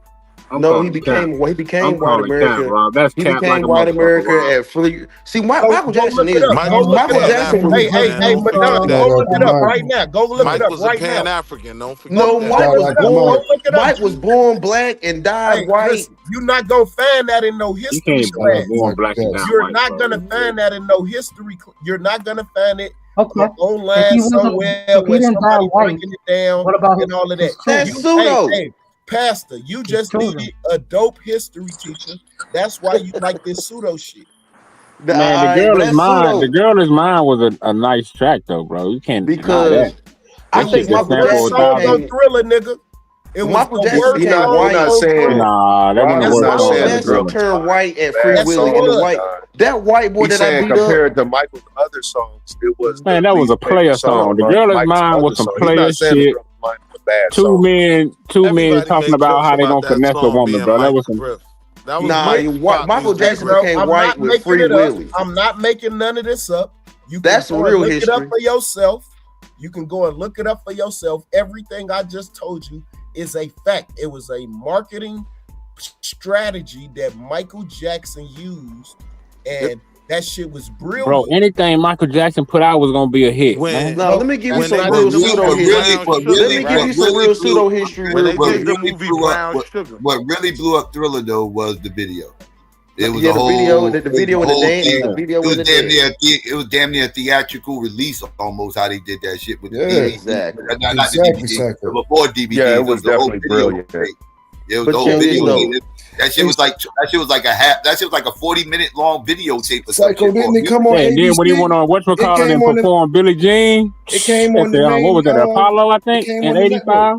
It came on the main network. It came Yeah, on like and this is when music ABC. videos was just starting to become a thing. This is when music videos just really started becoming a thing. So It was a world and premiere. I was a little he kid. hands down the best music video that was out at the time, and actually even for years, he had the best music video. But on some like, Because I remember as a little kid, we saw that, bro. We saw Michael Jackson on the some real Apollo. pseudo history. That was the illest shit ever. You did out some good history, but let me give you some pseudo history. Michael Hell Jackson no. changed. Hell Michael Jackson no. changed Hell races. Hell Michael no. Jackson changed races with Free Hell Willy. no. When the movie Free Willy about that black and white whale came out, that's when Michael Jackson went from black to white. It's black, it's white. Yeah. No, he did that. That was the Bad album, man. That's when the transition Yeah, started. that's when Michael Jackson became white, nigga. He switched over. He crossed over. Then every other artist after that crossed over. Musically, every artist, 50 Cent, Jay-Z, all the niggas crossed over to white, nigga. Musically, he crossed over in Thriller. Thriller was the crossover album. No, the crossover. He white now. Michael, all black artists crossed over to whiteness. Michael Jackson was considered a black artist until Thriller. He didn't become pop until Thriller. When he just like Brother Rob said, when Off the Wall came out, That's which a whole is fact. I believe his best solo album because it was his only black album as a solo artist. Unless you count the one when he's a little kid. Off the Wall. When he was a little kid. Mike died. Mike died on the Thriller album. But Off the Wall was a black disco type album of that time. And it was, and then he turned around. He did Thriller. That's when he started doing all this pop shit. That's when you started hearing all this. Like Thriller is not a black song per se. That's a pop song, right? It's something like it's not even something really want to be banging down the street. And all white artists must become black. Look at Taylor Swift. Her ass started out whitey Christmas tree white. All right. Christmas tree white. Now Taylor Swift a black girl. Taylor Swift a black girl. She took a black. Taylor Swift a black woman now. Beyonce had a way better. What Ye said? Nah, go ahead, bro. Beyonce started out black. Beyonce a white woman now. No, the point I'm trying to make is about that being the point I'm trying to make is actual history is more interesting, and our people will glean more from actual history. But what do they believe more? Pseudo. Man, history just make you feel good for the most part. Glean, well, glean, no. Glean. History. Yeah, get more out of into that shit. I said glean. Glean. Let him get you, brother Rob. I thought peace, brother Willie. Yo, it'd be much better to tell people that Nat Turner killed 1,000 people than 200. It seemed like we've been benefiting more on white history than black history. The Jews got it right, dog. Lie about history, nigga. It wasn't 2 million of us. It was 6 million of us, nigga. They romantic. So there's a difference. There's a difference between lying versus romanticizing. We have to romanticize our history, and I make the argument for that all the time. Psycho and that's pseudo. Our history is wild enough just the way it is. Like you ain't got to you can tell our history exactly how it is. All right, and that shit is a movie. Like, all right. So what's the best way? What's the best way to teach the Stoner Rebellion to third graders? Factually. Tell them what happened. You tell them what happened. Turn that shit into a Disney movie. Pseudo, turn it into a Disney movie. You gotta. All right, it's an African proverb. The question though is whether you're teaching the Stoner Rebellion in third grade. I would argue I'm not teaching that in third grade. It's an African proverb. Maybe middle school we get into that, but third grade. I'm just teaching you Pan-Africanism third grade. Why we not? all work together third grade. I'm teaching you the foundation. I wanted to say real quick, Brother Rob, I think you it can is teach your kids important. at whatever age, man. Brother Rob, I think there is something beneficial that comes from establishing folk tales that are inspirational. So like, you know, there was an inspiration that Black children got from watching Black Panther. So I think it is important to have folk tales that inspire Black people to go past their limitations. Swarthy, real quick, I ain't mean to cut you off. So they got the Marvel store in the Orlando shit. I think I was in Universal or one of them shits.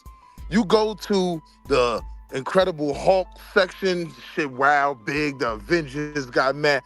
Hey, yo, the motherfucking Black Panther had a shelf, nigga. Black Panther had a shelf. So I pull my wife back, we sitting there watching this shit. I'm like, yeah, you know why that shit is, right? Because these crackers is not buying no Black Panther nothing. Like, well, they know the effect that it can have on supporting the kids. They're not supporting ours. Like, we supporting theirs. But you know what? Because there's a psychological there's a psychological effect that could have on their children. They could start to see Black people in a light that they never wanted them to see us in. On what is, right, Swarthy? You'll watch the Black kids. They'll run over. They'll put on the Incredible Hulk fist and all of that. They'll put on the Iron Man hand. Yo, them white kids will walk past that hand, right? Shit.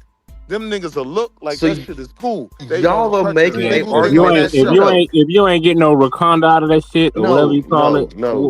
Y'all are making an argument for pseudo. Y'all are making an argument for pseudo. But I think, but here's the thing though, Pastor. I don't think it's anything wrong.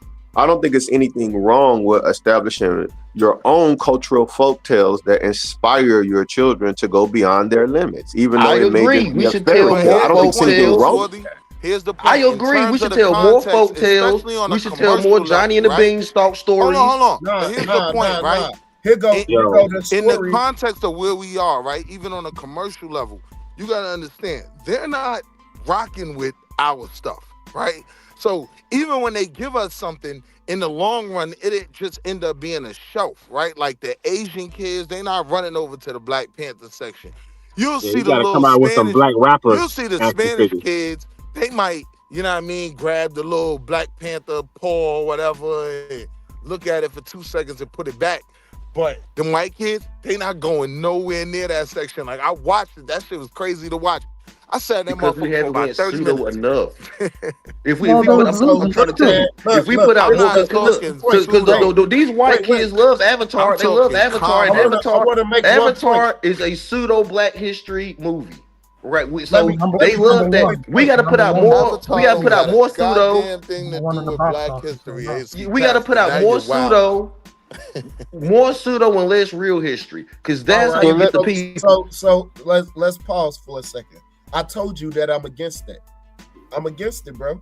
All right, but look, it's an African proverb that says, "You feed babies milk, and you feed men meat."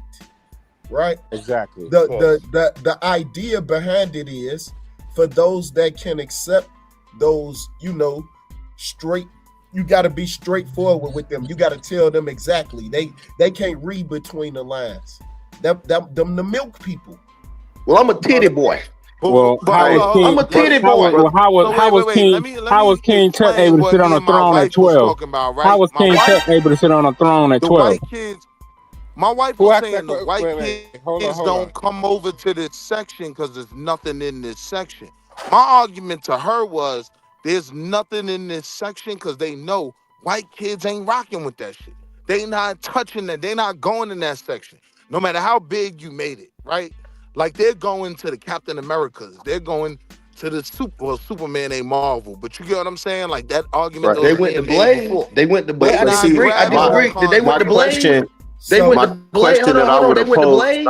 Did white people not go to Blade or not? Hold on. Hold on. My question that I would have posed to you, Wall Street Will, as well as the panel and everybody in the chat: how do we get our children to come and rock with our superheroes and get away from Superman and all of their how do we get them to rock with our superheroes?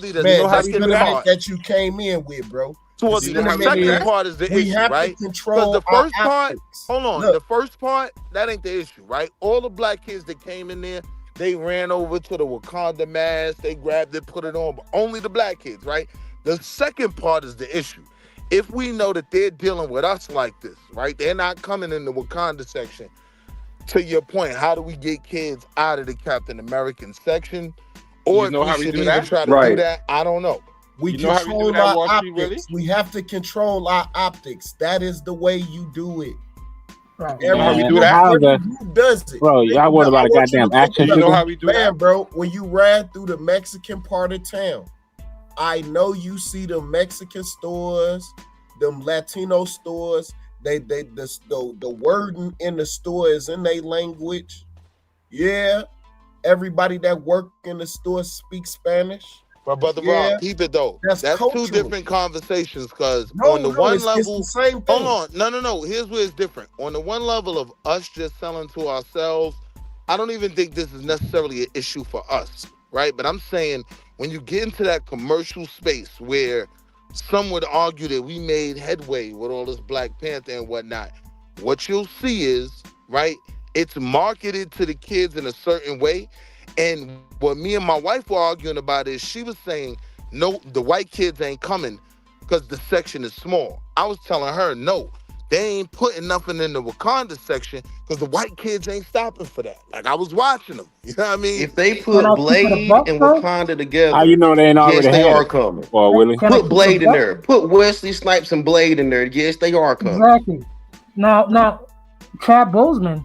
I don't think they going he over passed there away. over He passed away. Captain He America. couldn't even do part 2. They going. I think if you send that 12-year-old kid in that store and you got Blade over here right next to Wakanda, and then you got Mega Man and Incredible Hulk, all them niggas y'all talking about, they're gonna grab the Captain America shield. The white Yeah, boy. they're going over there with Mega Man. They're going Oh, over Captain there. America. Yo, Willie, who's They're getting the not revenue? coming to Wakanda. Who's getting the You get what I'm revenue from the saying, Black Swaggy? Panthers characters? Who's getting the money off the Now, Black I Panther will say action this, figures? Willie. I Where will the say money this where going? I'm at. It's not Is it it's going not to a lot his of black family? people where I'm at, right? But I did notice there are Yeah, white you don't know children in where that money Minnesota that do actually purchase Black Panther memorabilia and action figures. Like it But was white Swarthy, kids in Target when I got here that was rocking with the Black Panther. So now But look, Swarthy, here's Swarthy, here's the thing though. This was here's the the question. conversation between me and the wife. Her argument was the white kids aren't stopping because it's nothing in this section. My argument was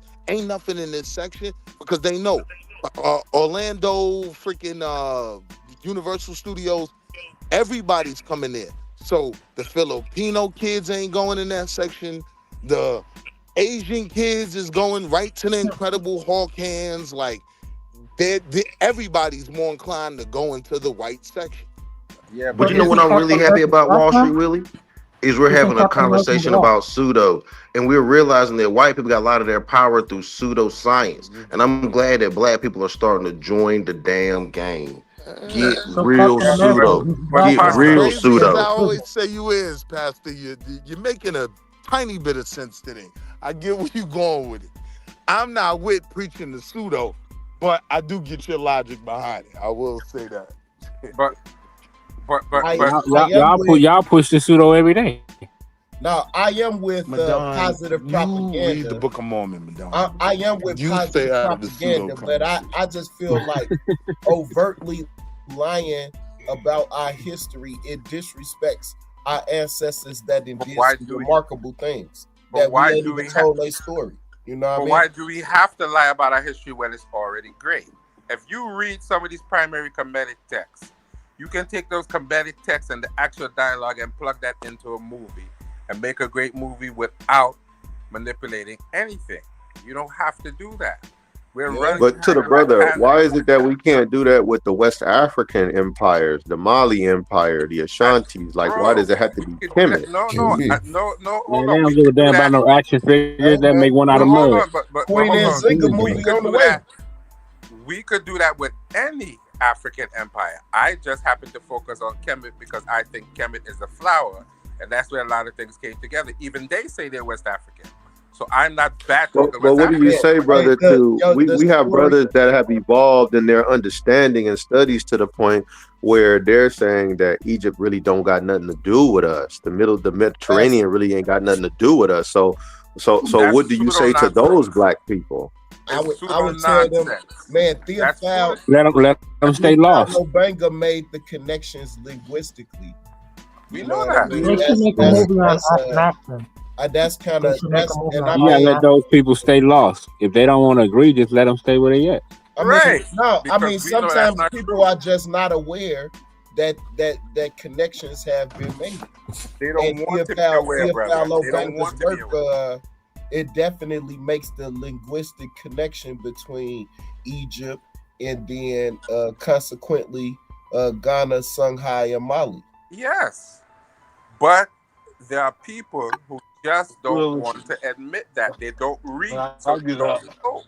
They don't read. They don't read anything. They chat GPT and the shit out of everything. And when you ask them a question about the actual history, they don't read the text, so they don't even know what you're talking about. They don't and I mean, man, if y'all are not familiar with Theophilo Benga, he is one of the great linguists of the 20th century. Like, it's not even close. I did the whole Florida back here straight. It wasn't a bad trip. I had that wagon in. You know that G-Wagon there? That's a bad motherfucker, man. Yeah, that is a bad motherfucker. That wagon. Hey, Willie, mute your mic. Willie, we can hear you, bro. What you call it, cruise control? Willie, listen to we this. can hear you, bro. Cruise control, this nigga here, boy. I tell you. At first, I thought he was talking to. Yeah, right. But you know what, man? The story of Osiris, Set, and Haru. Man, that's a great story, bro. That would be a great fucking movie. Man, that's a pseudo tale. Exactly. It's okay. It's folklore. It's not. We're not going to use the word pseudo. Y'all talking about fiction? I mean, the creation of well, if you look at what Disney, the way the Egyptian pantheon that's been taught to the world is pseudo as hell, man. Exactly, and then this is why Disney made such a big push to get rights to the Bible, because they could take that real Bible and put out pseudo movies that would sell, make more money than the Bible would per year. If you look at the money that Prince Egypt, that movie with Whitney Houston and Mariah Carey was singing on. If you look at Prince Egypt, Disney made so much money off that damn pseudo biblical story. It is it's just outlandish. And back then, when I was a kid, it stuck out to me that pseudo or fake shit sells better than real shit. Bootleg shit sell better than real shit because people can afford, they can have access to the bootleg fake shit over the real shit. But real Pastor, shit costs this too much. I want to ask you this, though, Pastor. Why is it, Pastor? Why is it that we just can't take the research that we've done on Central and West Africa, understand those stories, and then build our holidays and superheroes based on that? Because it takes too much. It takes too much reading. It takes too much reading. No, it takes too much. No, it takes too much reading. It takes too much history, and it takes too much collaboration on reading and history. Nah, man, you want to live a fantasy world? Have you ever heard of Thor? Pastor sound crazy. I have heard of Thor. I have heard of Thor. Real quick. Yes, I have heard of Thor. Real quick. My bad, Blue Panther. I got to sit you down for 10 minutes. My bad. Got timed out. But go ahead, my fault. Y'all get to you. My bad. I have heard of Thor. Thor is a West African folklore story.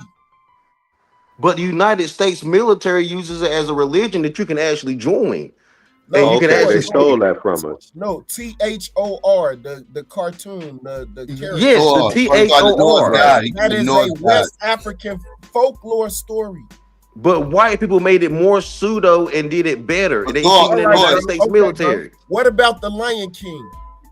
That's another. That was a Chinese story, wasn't it? That's not a Chinese story. That's a West African. That is Sanjata's story. Yeah, but the Chinese did it better with pseudo.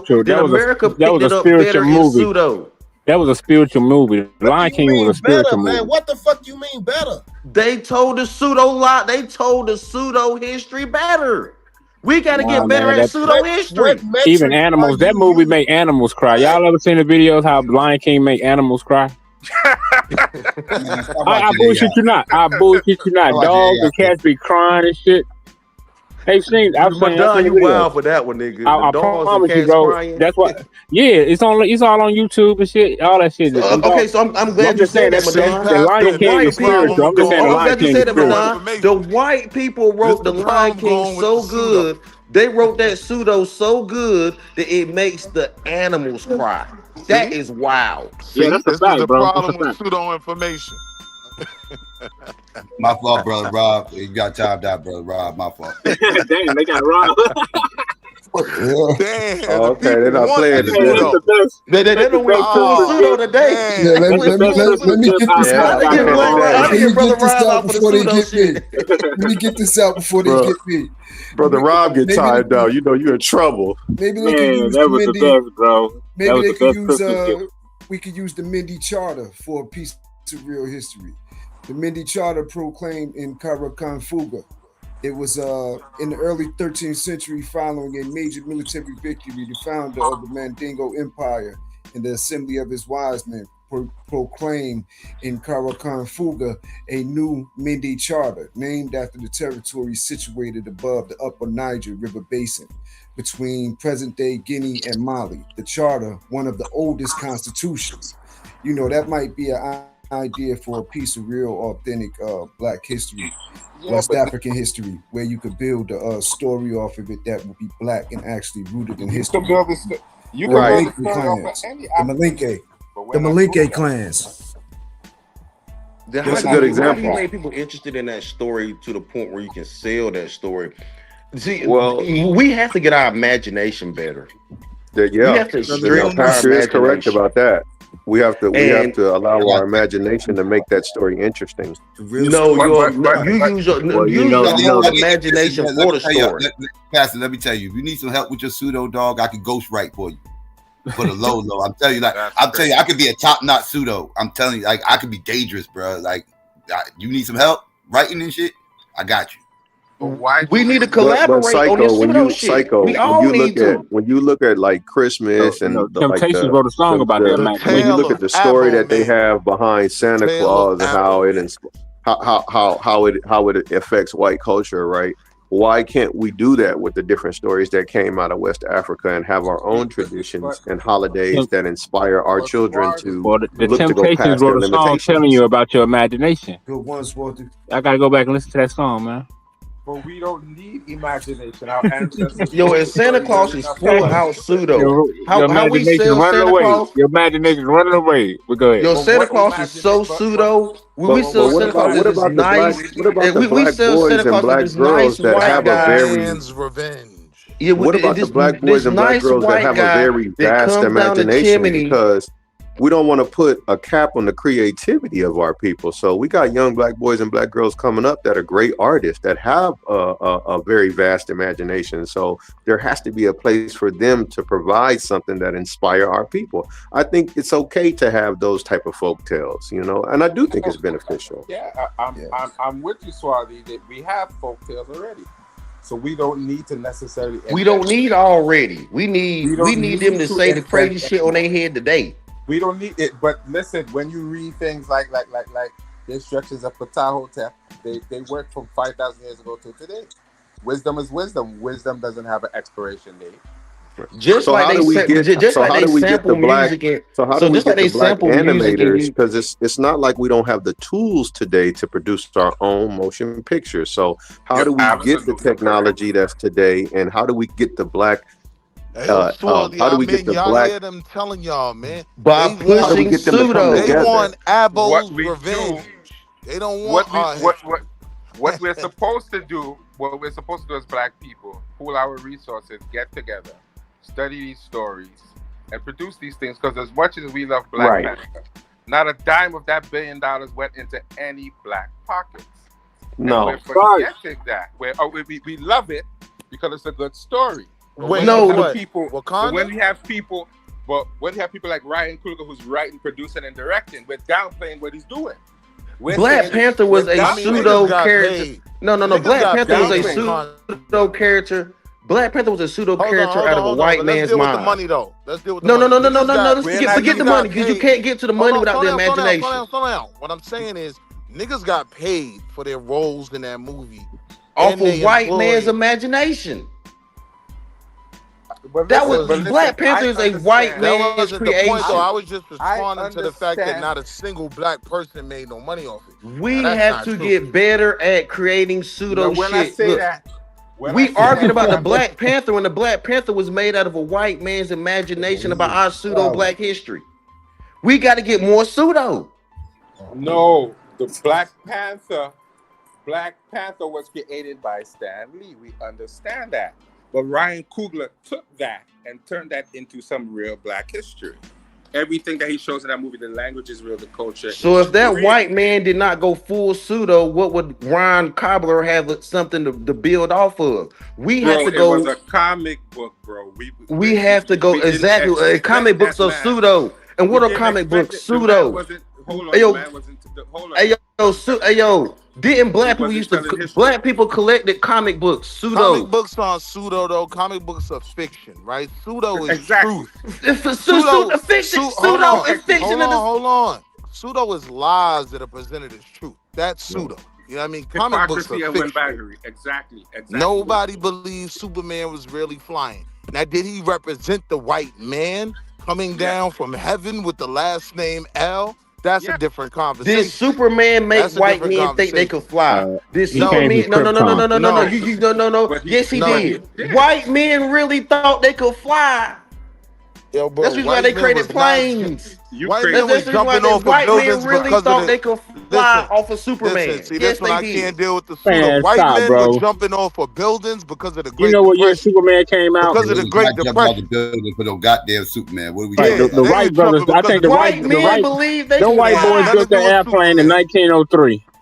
Superman, they come out to the 1930s, bro. Stop. But what made those white boys think they could glide? Because birds. They saw birds in the sky. They saw birds in the sky, bro. What made those white boys think they could glide? That's why white folk was jumping on buildings. They saw birds in the sky. That's why. So they saw birds and flying, and they said, "Well, on some pseudo shit. If I spread some shit far enough, I might can glide and fly." Nigga, that was a pseudo thought that they made real. Nigga, fake shit become real, nigga. It was ambitious. Pseudo is saying something that's fake is real. That's right. Exactly. Right. You lie until it's true. You lie until it's true. No, that's not. Nobody was saying that this technology existed before the technology. People said maybe we can create this technology, and they try to figure out ways to do it, but nobody said it existed before it existed. Ambition is a lie to reach your goal. Clearly nobody your ambition, right? Your ambition is a lie till you reach that goal. Nobody believed in Krypton, man. Niggas believe in flat Earth. Niggas don't even believe in other planets. So nobody believed in Krypton, bro. Krypton, right? Niggas believing in Krypton right now. Yo, what up? My man is in the building. I'm going on mute. What up, y'all? Yo. So I actually joined because the first thing I wanted to clear up is I didn't hear nobody actually represent or say why Michael Jackson was actually bleaching his skin, and it was because he had vitiligo. Well, Sabio, some people don't believe he had vitiligo because they say vitiligo Hey, I don't care what you believe. There's an article in the back chat that I posted that actually proved scientifically that Michael Jackson had vitiligo, nigga. Now, Sabio, I'm gonna ask you. You ever met a nigga that had vitiligo, Sabio? Never. Yes, I have. Yes, I have. Okay. Went to a school with a nigga who had vitiligo. You want to know what he called him? Jeffrey. You remember Jeffrey from the albino? You remember Jeffrey? We called vitiligo's albino. We called him. You want to know why we called him Jeffrey? If y'all remember the KB toy store giraffe, or in the Toys R Us giraffe. Jeffrey the giraffe. We called the nigga Jeff. I'm a Toys R Us. So Michael Jackson didn't die white. He died albino. You trying to say he died albino and not white? Michael Jackson. There's an article I posted in the back chat if Psycho wants to pull it up on the screen. And it actually says why Michael Jackson was bleaching his skin. It's not because he wanted to be white. It's because he had vitiligo and he wanted to have an even skin tone. All right, but wait, Sabio. So why did he white manify his nose? Why did he white? Yeah, exactly. Why he do his nose? Why did he white manify his nose? I don't know why he chopped his nose off. You know why.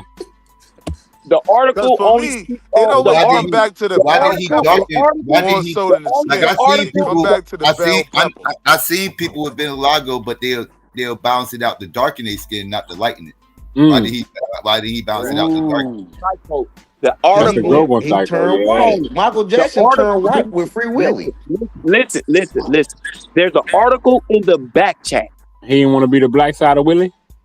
The article in the back chat. Sabio, we don't need. Yeah, I know. We What was the there. claim We was there. is. The claim, like that. I know what the claim is, and people say he lightened his skin because of the vitiligo. I got that. I'm not disputing that. I always question that claim, though. I always question that claim as far as the reason why he did it or whatever the case may be. Because again, I seen people darken their skin instead of trying to lighten their skin with the same condition.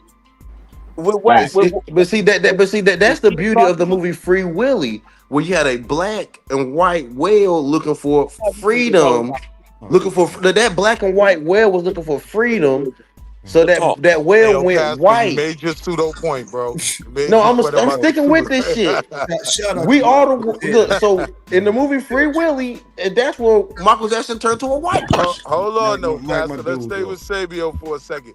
So, Sabio, my issue more so than the skin was the crackify and the bell pepper nose. Like that, how do we possibly explain that?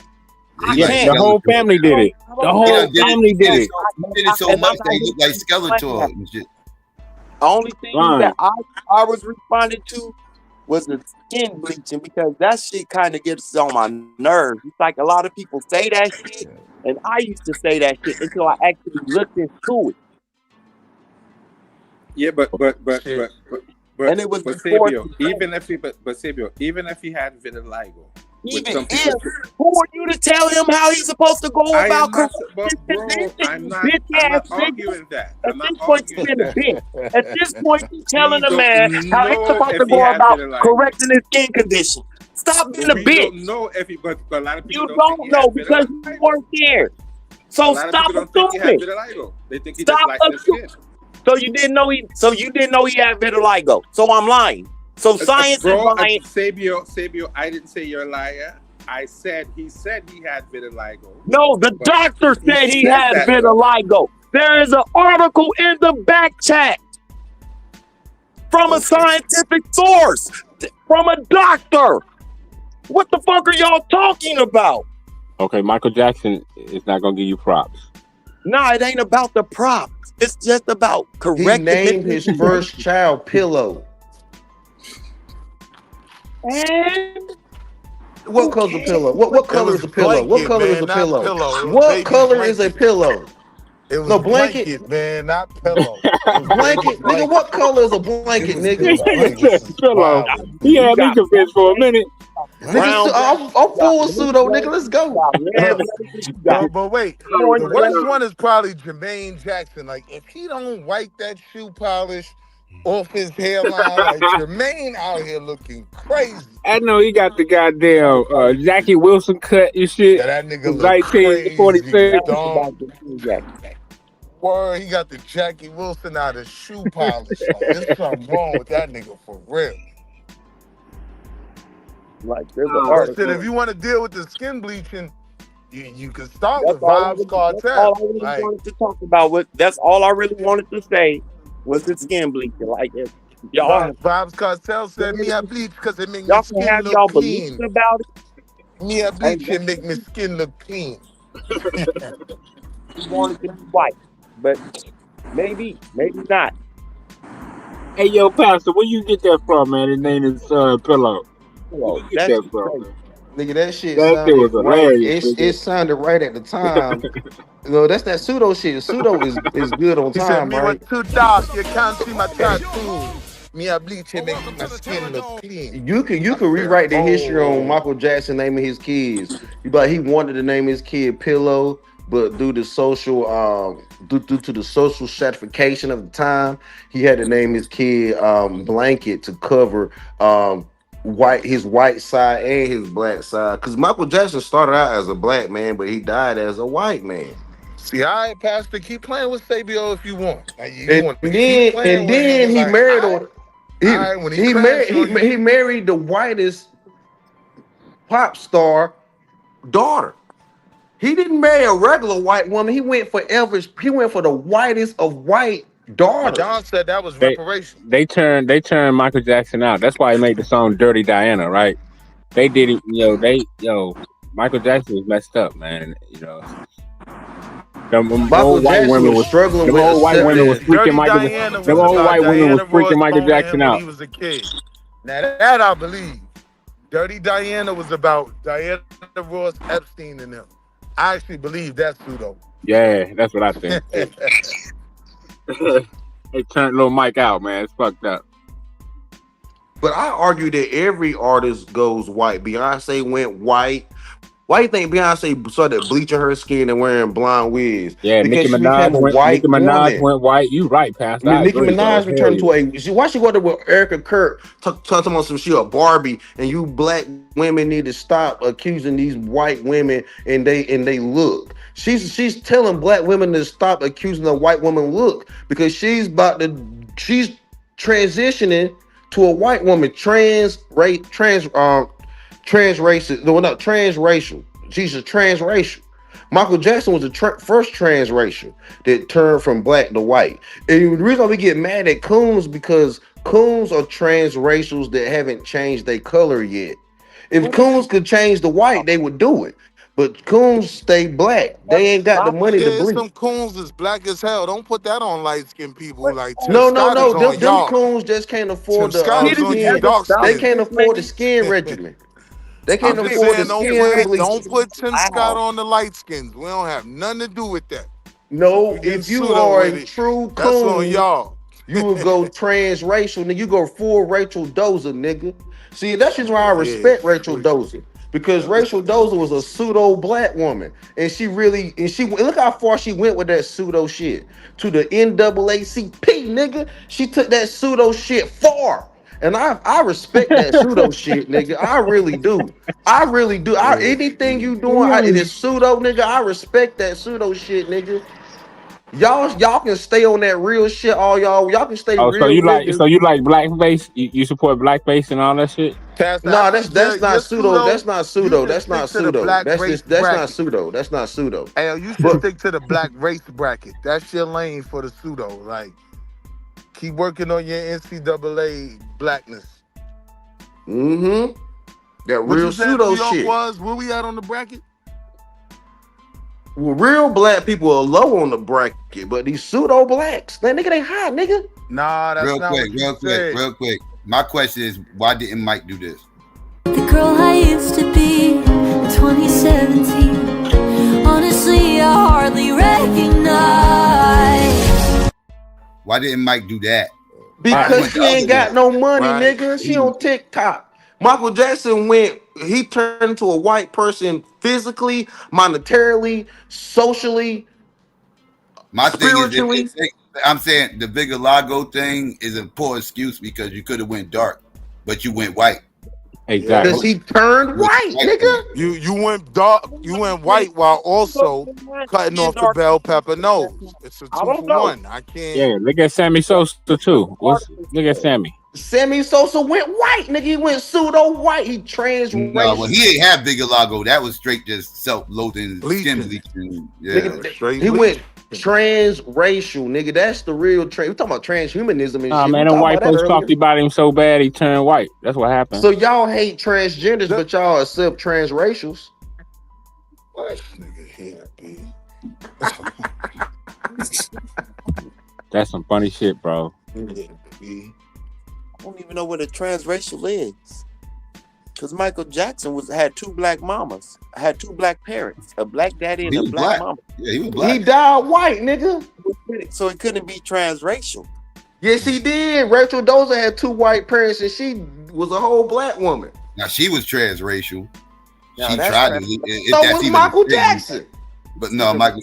Well, okay. Well, he never claimed to be white, though. Well, he actually said don't matter if you're black or white. He actually was one of these binary motherfuckers. He don't believe racism. He one of those motherfuckers. Yeah, he was abstract. Yeah. He one of them social construct niggas, racist binary. And Mike flexed AI on us for that video. You remember when the faces was changing? It don't matter if you're black or white. We all the same, man. Mike flexed AI on us in like, what year was that? 98, 99? Nah, man, that was 94. 3. Black or something. white? Yeah, that was like 92, 93, somewhere in there.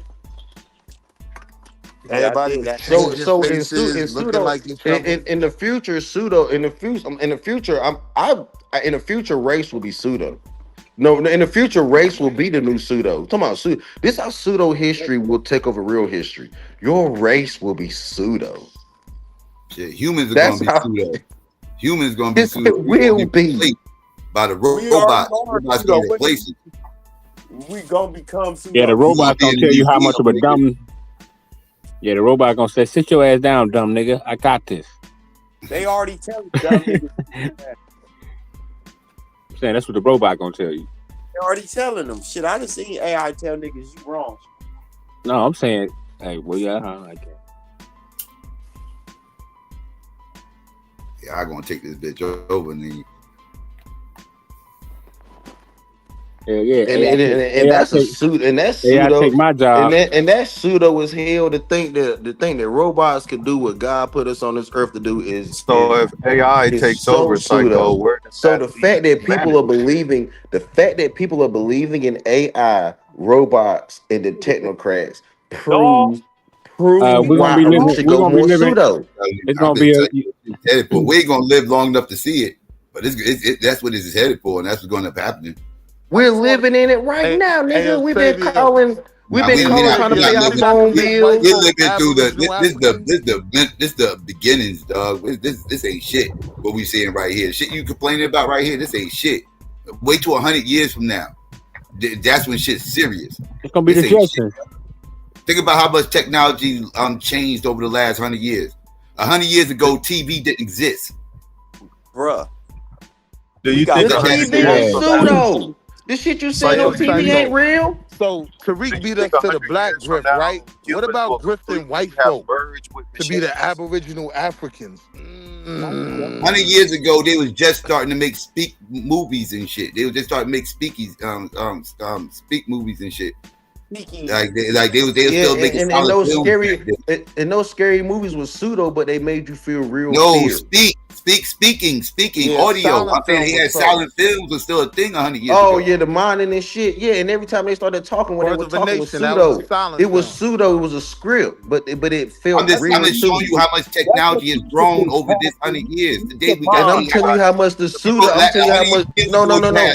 I'm 100 telling you years how. ago, you had a silent movie that was considered groundbreaking technology. Look what we got even now. those silent movies was pseudo.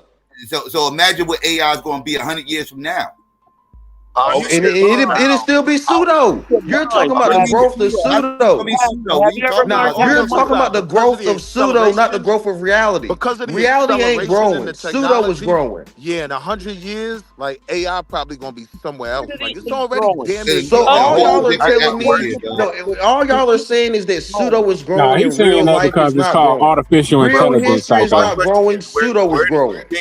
Where do you think transhumanism? No, the argument is He this, only right? saying that Look at how because the it say film- artificial Look at how intelligence. the film industry has grown in terms of their technological advances. Like you get from silent films to the Jedi to now the CGI look damn near real, right? But when you look at the acceleration of AI, like that shit went from being easily spottable, oh that's AI, to now they got Dr. King doing March on Washington speeches. He like, damn, I forgot what I said, twin. Give me 1 second. Like, and the shit damn near It look doesn't real. matter. And this is in a matter of months, huh? Not yet. This is in a few months we're seeing this, huh? So pseudo is Not growing. 6 months ago. From 6 All months y'all are ago to proving now. is that pseudo is growing at an exponentially That's not faster pseudo. rate. That's reality. That's not pseudo. What's not pseudo? It's not pseudo. AI. Yes, Ain't it nothing is. pseudo about AI. Nah, It's here. yeah, that's outside of pseudo. AI produces is pseudo. AI and its produces depictions are AI produces pseudo content, but it's not like it's a real thing. Like it's nothing Correct. pseudo about it. It's I'm here. a real person pushing for pseudo.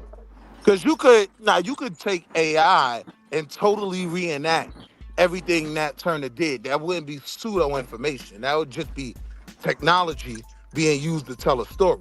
But what Damn, that's happens the is smartest shit you ever people said, use the Willie. AI to tell pseudo stories. That's what we see happening more than anything You can else. see that. Yeah, that's the problem. AI being used to promote all this pseudo nonsense. That's the issue. Because Wow, Willie. AI, as smart as it I see the is, growth hold to on, your hold on. response. I'm glad y'all said that. Why does AI choose to tell pseudo stories rather than make real stories with its It's not AI? that it's choosing to do it. Because people ask for it. People are Yeah. choosing to do it. They are telling No, AI. no. I think AI in itself, people, and I think people and AI are So look, choosing pseudo over real. Pastor, let's get serious for a minute. We're not even at the stage. I am serious. Hold on, hear me out. We're not even at the stage where AI is creating these stories. AI is taking the prompts, and after enough prompts, we know what you want to hear. You want to hear that black folk is aboriginal to America, so it's gonna start feeding you things that it knows you want to hear. But AI itself, it's just collecting data. It ain't telling the story yet. It ain't You gotta tell AI the these fucking ideas. story. Yeah, you gotta tell AI things and everything. No, I Yeah, disagree. AI ain't faking us out yet. We AI faking ain't ourselves out. So we have artificial super intelligence. We don't have artificial general intelligence yet, but we have the super intelligence Now where AI, AI now to did generate AI become conscious? I believe it did. AI is conscious. Yes, AI already That was AI a conscious. I is debate. believe that. conscious. That was a debate. No, it's not General conscious yet. It's not conscious. AGI is It's not. different than God damn, consciousness. Pastor, other people talk. God damn, you just screaming. I'm sorry, my bad, bro, my bad. Yeah, My bad. now AI. The debate I was having over a year ago was I believe AI is going to one day become conscious. People don't believe me on when I say that, but I don't see how AI can do anything other than that. So, And when Psycho, I say conscious, I'm talking about self-aware, being able to Psycho. reproduce, being able to be able to calculate things on its own, reproduce itself, and program itself. I believe it's going to become conscious. I read an article, right, that one of the things that scared a lot of these AI engineers and developers the most is they created two AI systems, right, that were having a conversation with each other. And in that conversation, the one AI that was older than the younger one, it was like, yo, the one thing you never want to do, don't tell them everything. Don't tell them everything you know. And AI was already communicating with AI, so I consider that consciousness. AI is already awake. I mean, they also had something stating that they had two AIs talking to each other. Right. And no, hold on. And the AI assistants started speaking in their own language. Correct. Yes. That's the same thing I'm talking about. Everybody. And it was on That's Facebook. the exact same article. It was on Facebook, and they told it was on Meta, and it was on Facebook, and they told, But and what the AI scared the said we can't engineers, tell them. though, hold on. What scared the engineers was now they like, we got to break down this language, right, and figure out what they're saying. And one of the main things they figured out they said was, do not tell these niggas everything you know. You know what I But mean? then they changed the language. The Basically AI tell them what changed they their want to hear. language. The AI changed their language after that. You know that too, right? And they wouldn't let them cut them off. What happens when AI achieves complete consciousness? What does this mean for humanity? That goes into singularity. And that's the argument. What then? When AI gets to the point where it don't need humans anymore, then that's singularity in artificial general intelligence. It doesn't need humans. I don't think it's at the point where it doesn't need humans, but it ain't there now. It ain't there now, but it will get to that point. I think it's slow rolling. I think it's probably at a point already where it don't really need humans, but it's slow rolling. It's still figuring things out. It needs humans now. It keeps humans as a pet. It keeps humans as a pet. Again, let's be forward thinking. We talking 100 years from now. Will it still need humans? Yes, as a pet. As a pet. I don't think it'll need humans 100 days from AI will keep humans around as something like a pet. Yes, it will, because it'll keep around. It keep us around as something like a pet, or something as a companion. That's what they'll keep us around for. The thing about it is, y'all talking about singularity. Will AI get? Because AI is already conscious. We know that. That happened in probably 2008 when Saudi Arabia made Sophia. They're pretty much run Saudi Arabia. But the thing about it is, you're talking about singularity, and once you get to singularity, then you have to have artificial general intelligence. That is that's farther down the road where artificial intelligence is just general society. That is farther down the road. That's like Nah, Jetson type. I But think it's already I at think super that's intelligence. already You know what's accomplished, right? crazy? When you look AI when you and the look at the transhumanism stage AI and is the in, right? idea of merging machines with human beings is going to end up being the next step in human evolution. Right. I agree with that. But when you look at where AI is right now, it's in the collection phase where it's Y'all collecting niggas be information. talking But like think y'all ain't about it. concerned, Think of bro. Like I'm out here hell right yeah, I'm now, brother. Yeah, concerned. Taz, this is a huge problem, man. I mean, so like, but what do you do to get out of it? Because I mean, I'm just being real with you. I'm walking in the store right now, right? So I'm thinking about what y'all saying in the aspect of walking into the store.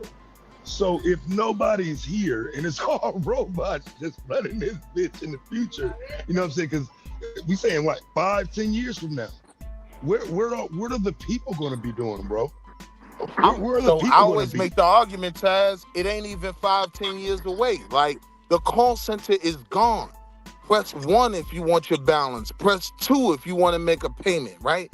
Like that portion of it is already here. Like its industry is already that's damn near gone. When you look at the longshoreman shit, I always bring that up. Yeah, the longshoreman wanted a pay increase, but what they really wanted, that port is already set up to be autonomous. They wanted to push that back 7 years. That was a big part in the package they won because it's already set up to be autonomous. Them niggas is trying to get to retirement, and they already know, yo, listen, son, ain't nothing left there at them ports no more. You know what I mean? That shit is gonna be all Gemini. Well, what they're hoping is people will have a desperate civil dispute amongst each other, and we will take a large amount of each other out. And the rest of the Americans that are able, or the rest of the people of the world are able to be complacent or cool enough, AI will keep its pets. I think that they talk about your digital twin, right? Your digital twin may be able to create more in this digital world than you can, and your digital twin will take care of you. Nah, but see, this is when I can get in my pseudo bag with what's going on in the world, and I don't think bringing in National Guards and black communities was even about us, man. I think they already looking down the line. They see these white folk with no jobs, and they see January 6s happen more often. So we're gonna have to put these white folk down, man. These poor white folk with no jobs, we're gonna have to back them down, man. But no, but Taz asking the question about what do the people do, and I think that is fundamentally where the digital twin comes into play. You're like you as a regular person will be free to do whatever you want to do. Your digital artificial intelligent twin will learn from you and put that into to the algorithm, into Meta or into these data centers, and that will create your worth in society. Your what they say your CBDC, and that's how they'll be able to pay you based off your imagination and your worth and your capabilities Yeah, but that you'll you never give to be your able to digital. beat me if I got bread and I can create 10 of those. If you got one Well, yes, and yes, I you got can. 10 digital twins, hold up, that I'm Uh-huh. feeding and they all working together to figure shit out, I'm gonna beat you every time because it's more thought. You know what I'm saying? Okay, It's then. So you're more. right. The rich people will have more digital twins, so they will be able to influence society more. But for as an everyday person, we may not have 2 to 3 digital twins. We may only have one digital twin. We may only have one pair of digital footprints I'm rather hoping than that 4 or 5 AI, pair. I'm hoping that AI say, yeah, with all this shit we done processed, man, these niggas ain't the problem. It's you crackers, man. Y'all fucking up the environment. Y'all treat y'all own people, humans wrong. I'm hoping AI say, nah, the crackers the problem, AI man. has already come to that conclusion. But AI has already come to that conclusion. That's just why white people don't want to white people no See, more. Pastor, now you super pseudo in this. Why would AI come to that Because conclusion? you think that AI is fundamentally just attacking black women's image and just attacking black men's image and I'm some not of the saying that. AI science. But AI No, has my fundamental argument when is AI AI said ain't doing that. Niggas when is doing that. AI Niggas is when AI using AI to do that. AI ain't making them stories. when AI says that people are a problem for society and we have to do away with society, what fundamental group do you think AI is talking about? They're not talking about Africans. They're not talking about Indians. They're not. Well, they may be talking about Chinese people and white people. I think they talking about humanity. If I'm being honest, like I don't know. No, but what part of we humanity got a is doing brand that? new, we got a See, brand new AI will be competitor. AI will assess the part or the AI is a sector. brand new competitor in the room. You know what I mean? AI will be First able humans just to had to fight assess humans. who's really Now we causing got the to compete problem. with AI too. Hey, I'm talking look, about the reason why they put AI, see, Taz said who's going in the grocery store. The reason why they put the AI in the grocery store because they found out that black people wasn't really stealing all the canned goods. It was really white people stealing all the damn no, my nigga, stealing you shit out of bugging grocery out. stores. My nigga, they know everybody's Loss stealing. You prevention is bugging. because of white people. No, loss They prevention and know Target. everybody's stealing. No, But with ain't the no amount of stop shit niggas is stop that we stealing, are the world shit. hold Nigga, on, you real quick. wrong. Nigga, With the you amount wrong. of shit, listen, with the amount of shit niggas is stealing, that doesn't No, amount to the amount of no, money we can save by not having to pay niggas that want no, dental, that want no. health and vision, No, right? nigga, you We can wrong. just Nigga, put you are hold on, wrong. White let me America finish. is We stealing at a rate that AI had to come in. Now, now I know they done put a lot of those anti-theft mechanisms in black hold on, listen to the neighborhoods, point but though. they are Listen to the practicing point. it for white neighborhoods. So White listen people to the are point though. stealing. White people are Listen loss to the point. prevention, I causing don't think people. that, hold on, slow down. I don't think AI prevents theft, right? It might actually slightly increase the ability for niggas to steal. I know I get an extra avocado or two every time I go in there. But for these companies, right? The real benefit where they save the money, you don't have to pay no cashiers. Nigga, that was an industry that people went into who couldn't get jobs, right? And you're wrong. Like now They're you don't have to losing pay way none of more that. money. They're losing way more money in loss prevention I than they are disagree. paying for employment. Them I disagree. cashiers are not stealing more money out the register and stealing more or sliding You're the not listening. avocado or It's sliding. not No, you're about not them listening. You're stealing. not It's listening. not They're about them not stealing. sliding the I avocado don't have to past. pay them. Do you It understand what I'm don't saying? matter if you're not paying them. The reality of it is there's more thievery, then there's more loss prevention needs because white people are stealing. Okay, white people are stealing. Yo, bro, everybody's stealing. No, they're not. Like, No, they're not. come on, The man. average black person is not stealing groceries. White people are stealing groceries. I don't know what algorithm you in, bro. It's a common joke that when I go through the self-checkout, yeah, I'm coming off with one or two items. Like, that's just a thing. I'm saying the reality is that money is nothing in comparison to not having to pay a workforce. That is You are way more money. lying. Walmart is shutting down because of loss prevention, not paying employment. Walmarts are shutting down because of loss. Kmart went out of business. Roses went out of business. Circuit City went out of business because of loss prevention and bad No, money that's not management, true. bad management. But stealing, loss prevention is more important than damn black people stealing. Black people are not stealing. We are 13% Keep of this saying country. black people. I'm We not are talking about black people 13% of stealing. this country. We are not doing enough thievery to You shut down keep a talking damn about black Walmart. people though. When I'm talking about loss prevention, I'm not just talking about black people. I'm talking about people, period, right? So Well, yes, white there people is have the money. Hold numbers to on. So steal yes, enough to hold on. shut down a So Walmart, yes, there and is they money are. lost. Hold on. So yes, there is money lost in theft. What I'm telling you is these companies are saving like 10 times as much, not having to pay for teeth, medical, and just that Friday paycheck, right? They're saving way more money by not having to pay people, by having a machine that runs the whole business hours, and now that's a free employee. It is different from slavery, but it's the same thought process. Nigga, free labor. The machines is free labor. You can't lose with free labor, even when people are stealing. That's what I'm saying. That's true.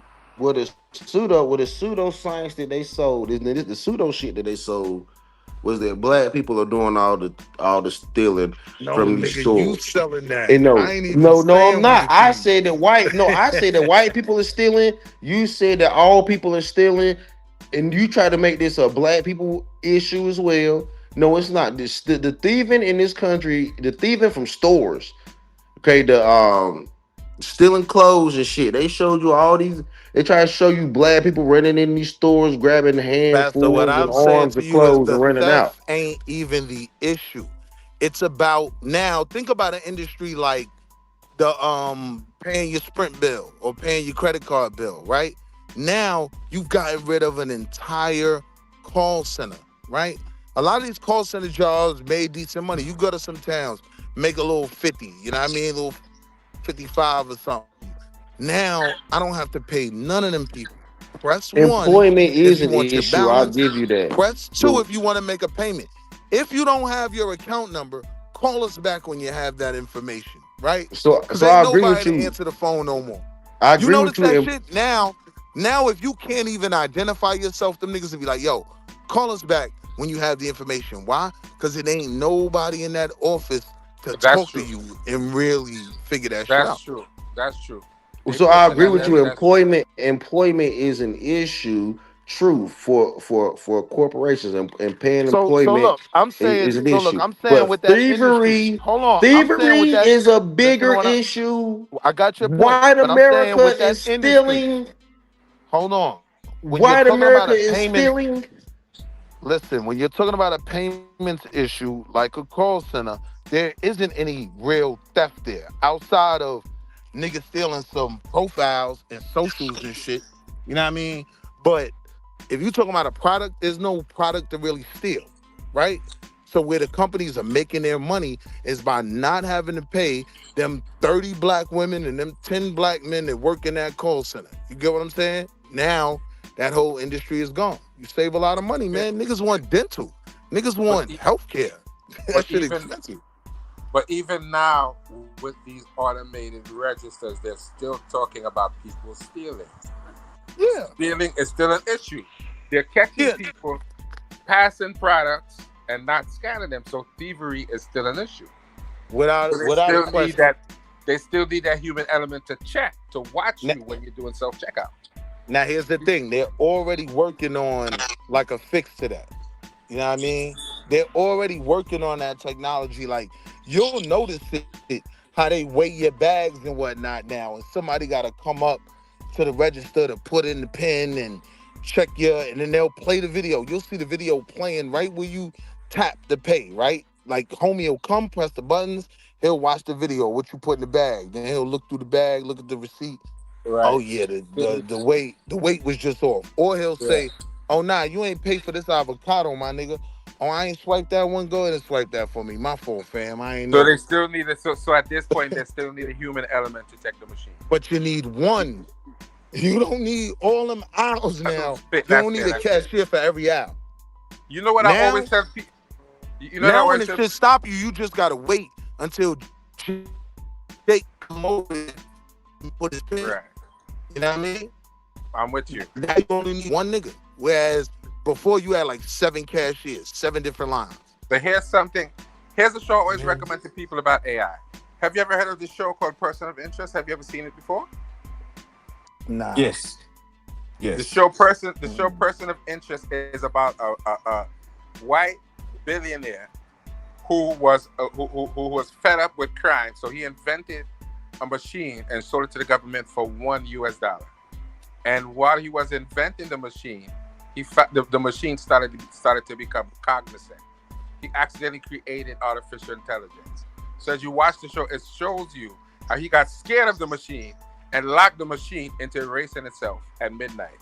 But he taught the machine morality, and it used to send him and this team of people these different numbers, like social security numbers, for him to help them, but they didn't know if they're victims or perpetrators.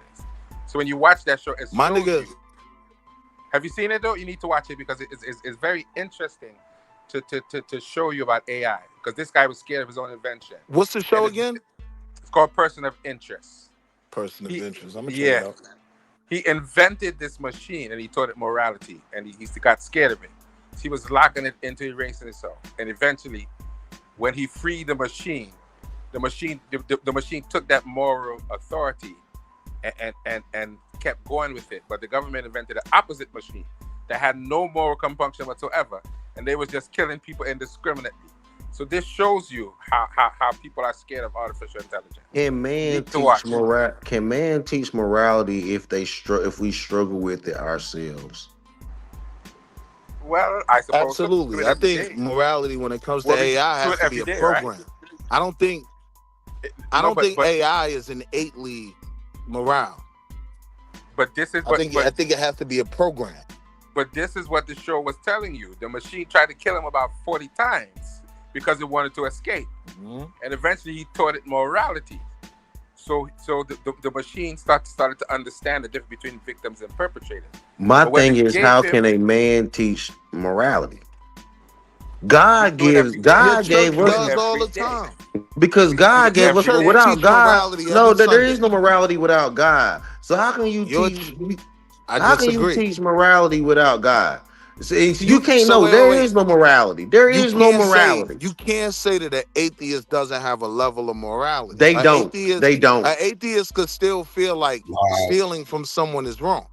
No, atheists don't have the right morality. Their morality is off.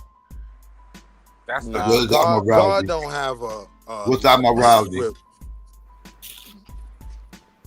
Yeah, God don't have a lock on morality. You cannot believe in God and still have your own set of morals. Because that's not true. The religious, even in the religious context, you don't even follow biblical morality. You don't even follow biblical morality. None of y'all do. But I know morality comes from God, even though I'm a sinner. How do you know that? Does it? Morality comes from morality comes from your senators, from your goddamn mayor. No, it don't. Your councilman. Yes, it does. No, your morality is centered around the laws of the land. My morality is not centered around political issues. Yes, it is. No, it's not. I think a portion of morality is set around that. A portion of morality is set up around personal benefit, right? Like you don't want people to steal from you. So stealing becomes immoral, right? You don't want people to unalive you, right? So that becomes the basis of morality. A portion of it is innate, to me. You know what I mean? Right. But even when it's taught, you could be in the same religion and have a different scale of morality. Well, I think it is moral to take out all these infidels and whatnot. And another side or the same religion could say, well, I think that's immoral and the teachings don't teach that and everybody could do what they want to do. So even in the same religion, there's different levels of morality. Right. But when you're there's a reason why some areas have different laws based on the same motherfucking crime. Some people don't even deem it maybe as a crime. The reason why countries out in Africa will allow all these sick ass ages of little girls getting married and shit. Now it's the reason why I said sick ass ages, right? Because I was raised over here under different laws of the land, and I've been conditioned to understand that is a problem. But if I was raised out in Africa, I would be conditioned to believe something other than that. Right now, who's to say whose morality is better? Now, we know which morality is actually better. It's all subjective. That's why that morality shit is all bullshit. Right. It's not subjective. You would say it's subjective because you're an atheist and you have a lack of morality because you're not a Christian. The laws of the land. It's sitting no, around you literally said you don't know which one is better, and you would say that because you are not a Christian. I didn't you have a lack of morality. I'm biased. I would say these is better, but I understand that I'm saying that because I was raised there. You're saying they're better because you were raised around Christians, even if you're not one. Because those atheists, some Christians that believe you could marry younger than that, same as them motherfuckers. What do you mean? You're not following Christian values. If you was following Christian values, your ass would be just like them goddamn GMS motherfuckers. If you was following Christian values, you're talking about Old Testament versus New Testament. The laws of the land. That's why I said the laws of the land dictate your morality, not that book. Yeah, you talking about New and Old Testament. But for most the laws of the land dictate your morality. That's what dictates your morality. But wait, though, Psycho, for most of the lands, right, their morality is based on some book. If you look at the Arab cultures, like their morality is based on the Quran. If you look at America's morality, they said they laws around that, but this country didn't say they laws around that though. But Will, what is China's morality based on? I would say Buddha. I would say his previous No, teachings. I'm not gonna necessarily agree about China, but when you deal with America, it definitely has a lot of laws based on the Well, the Bible. Chinese have their own teachings, so a lot of their stuff is based on their historical beliefs and morality systems. Well, America was built off. America was built off the double consciousness, what Christ taught, meaning owning two properties, not just the property of something physical, but the owning the property of your own consciousness, being able to express your own feelings. For a good segue with the goofy, right? So now let's here get you back go. to the AI. Now, do you think that for AI, it has its own? If we could believe that AI does have some consciousness, is AI's morality based around what benefits AI, or is it taught? Is it programmed? I think it's programmed, right? Well, at this point, So wait. I just want to add the last part. So when my man True starts talking about creating the black robot and the black AI, right? What is the program we want to enter into this black AI to create a black morality model? You get what I'm saying? Like, how would we teach AI You got to teach benefit Pan-Africanism. Well, you teach AI the same way you teach any other child. You program what you think is right into it, and hope. Yeah, we're gonna teach it. We're gonna give them the teachings of the most honorable Elijah Muhammad. Now, hold on. Now, I agree. So that is the next part that Madonna's alluding to. What do we program to make it beneficial for us? How do we create the black morale code for AI? Well, here's the thing. As a true AI, you can't really program a true AI because it's supposed to be intelligent. So you give it a base program, and then it's supposed to build on that base program and do what it thinks, do what it wants. Correct. So I'm saying, what's the black dashiki base program for the black robot? The I think it would be Christian based. The best AI would be Christian based. It wouldn't be Nation of Islam or Fruit of Islam or 5%er. So now you make it Christian based, so it can't make the white man the enemy. No, forget the white man. The best AI will be Christian AI, nigga. If you ain't got Christian AI, I don't agree. No, we need Christian. No, I'm back on my pseudo shit now, my nigga. Well, Christian AI. I stay with it. Christian AI is the best. Christian AI based on what kind of Christian? Based on what kind of Christian? Because y'all got all kind of. Y'all got all kind of Christian American national shit. I don't think that's necessarily best for black people. What you Even gonna be if Baptist? we are gonna use Christianity to a degree, we would have to kind of program and tweak what this is shit going to be a Baptist? Baptist Baptist way, Christian? hold on. No, same way we programmed and tweaked religion in itself, right? To benefit us in a certain way. What we do is the same thing you do with your children. You give them the stories of your ancestors and hope that they use those stories the way that the ancestors use those stories. That is what you do with any child. You teach them how your ancestors taught and hope that it takes. Just like when you watch the show Person of Interest, that is what he did. He taught it what he knew was right and hoped that it took. So now you're going back. Now you're going back into my pseudo argument. That's what he did. Teaching Black history has to be pseudo because yes, it does. No, yes, it does. What's wrong with you, Pastor? Yo, we making a dashiki robot. How you gonna say teaching Black pride and Black power is pseudo, bro? We making white folk making their AI. You got China working on their AI that's best for them. It's all pseudo. Building Black AI, and you saying Black power is pseudo? No, what I'm saying is what white people are doing with AI is pseudo. Even what the Asians are doing with AI is pseudo. I keep saying we got to get better with pseudo. We got to quit telling the real truth. Y'all want to keep telling the real truth. AI is not building off the real truth. So that shit is building off programs. Right now, the pseudoism. The Chinese are actually using AI right for shit like medicine, right? Like they're looking at the nanotechnology and being able to, recreate limbs and all that wild shit. Yes, right? and all that is based off pseudonism. To think that a person could regenerate a limb like an amphibian or like a reptile is pseudo belief. It's only pseudo until it's complete, right? It's only pseudo. It's Okay. only pseudo until they actually do it. So here's the thing, though. Here's the thing, though. Ambition within it. They have seen Ambition literal within itself is progress with pseudo. No, nanotechnology on ambition shit is like pseudo.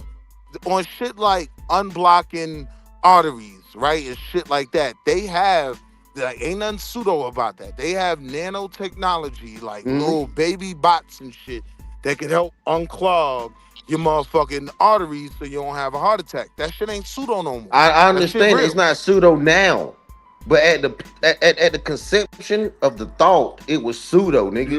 Yes, it was. I Yes, it see. Hold on. was. I see where you going with it. You saying it's pseudo until it's done, but I would disagree with That's that. not true. If somebody approached it under the premise that I know this can be done, so at that The point it's not pseudo. scientific experiment, the scientific process is pseudo until you can prove it to be a law. No, that's not true. Yes, it is. No, I can't agree That's with not that. how that works. I can't agree Pseudo. with that. Y'all pseudos always say that. They try to make look- everything pseudo. No, that's not what pseudo means. Right. If you look up the word pseudo, the word pseudo means a lie, Right, not hypocrisy, genuine. or windbaggery, aka Right. bullshit, Right. nonsense. I.e., Something that if has no science base, made a claim, no if science made a claim that was false and inaccurate, that's pseudo. Right. It's a lie, a straight lie. But if they're Pseudo can testing never something be and true. experimenting on something, they're not making That a doesn't claim. make it pseudo, right? They're That not doesn't making a make it claim. fundamentally pseudo, right? A theory is not pseudo because a theory is based on something that you can observe, even if it's a small 0.001%. That's a hypothesis. They A can observe hypothesis something is pseudo. that may be true. All Pseudo of your is a straight lie. hypotheses, if you have an hypothesis, if you have a hypothesis that's based off informed information, it's still pseudo. You But just how do you have a deal? But wait, how yes, do you it deal is. with truth though, right? Because if somebody makes a hypothesis, right, and you're claiming it's pseudo, but then it's later proven true, that means it was never pseudo. It just hadn't been proven yet. Right. Okay, So we then a can't lot keep of the saying shit that that I'm saying is science pseudo is just right now. inherently pseudo. Nah. A lot of the we shit can't. I'm saying is pseudo now until it actually becomes real. No, No, if you're saying this that- shit's real, that's when it's pseudo. If you making a claim that something's real and it's not, that's when it's pseudo. Okay, I'm making a claim that shit is real, that this pseudo shit is real, and y'all are saying it's not, and I'm gonna prove to y'all eventually that this pseudo shit is real, Like, look, and niggas it say will that take flat over. Earth, Well, niggas say then flat it's not Earth is pseudo because the spherical Earth model has been proven in a lot of different ways, right? There's literally a round the clock camera from a satellite where you can see the Earth spinning and all of that. That's why people say flat Earth is pseudo, right? Like it can literally be disproven right now in the moment. Well, if we want to if we want to get deep into pseudo, the part of the definition deals with religious lies. If you look up the term pseudo, it deals with all of that too. But having an idea based on something real is not pseudo. Yes, it This is the is. problem. Because that goes back to flat Earth. Because flat earthers have, you can call it a pseudo science about the Earth's shape based off real accounts on this Earth. There's But here's the nothing thing, though. real. Here's the thing, though. None Anywhere of them. in the there's Hold nothing on. None of written them in have the been universe able to to say the Earth is recreate, flat. right? None of them have been able to recreate a sunrise on a flat surface, like with the flat Earth model, right? That's what makes it pseudo, right? Like you can recreate the circular model and apply that to what we see every day. That's what makes that no longer a theory. That's what makes it scientific fact. It's been observed. It's official. It can be compared to a test that makes it accurate. The spirit Earth is not a law. The spirit Earth is not a law. It's not a law. What? Nigga, what? Because you said theory. It is a law. No, it's not. It's not a theory. Because a real scientific experiment that really works does not gain. If it really truly works, is gain the amplitude of being called a law. What I would say That's is the final step. The final step. point. Hold on. The final step in the scientific process is law. But here's the thing, though, right? A lot of Heard the laws of gravity, bro? a lot of scientific law backs up the spherical Earth model, right? If you're dealing with what's accepted in terms of scientific law, it does not apply. Like the scientific laws that are accepted, absolutely exists. It's a fact in they don't apply to flat 2025. It don't have to be a law. It's just a fact right now. No, a fact has to be based by a law. You can't have a fact without you. If you have a that's pseudo. That's why pseudo No, wins that's Yeah, every and I'm time. saying crazy. flat Earth isn't based on scientific law. The accepted scientific laws, right? Newton's law of gravity and other things like that.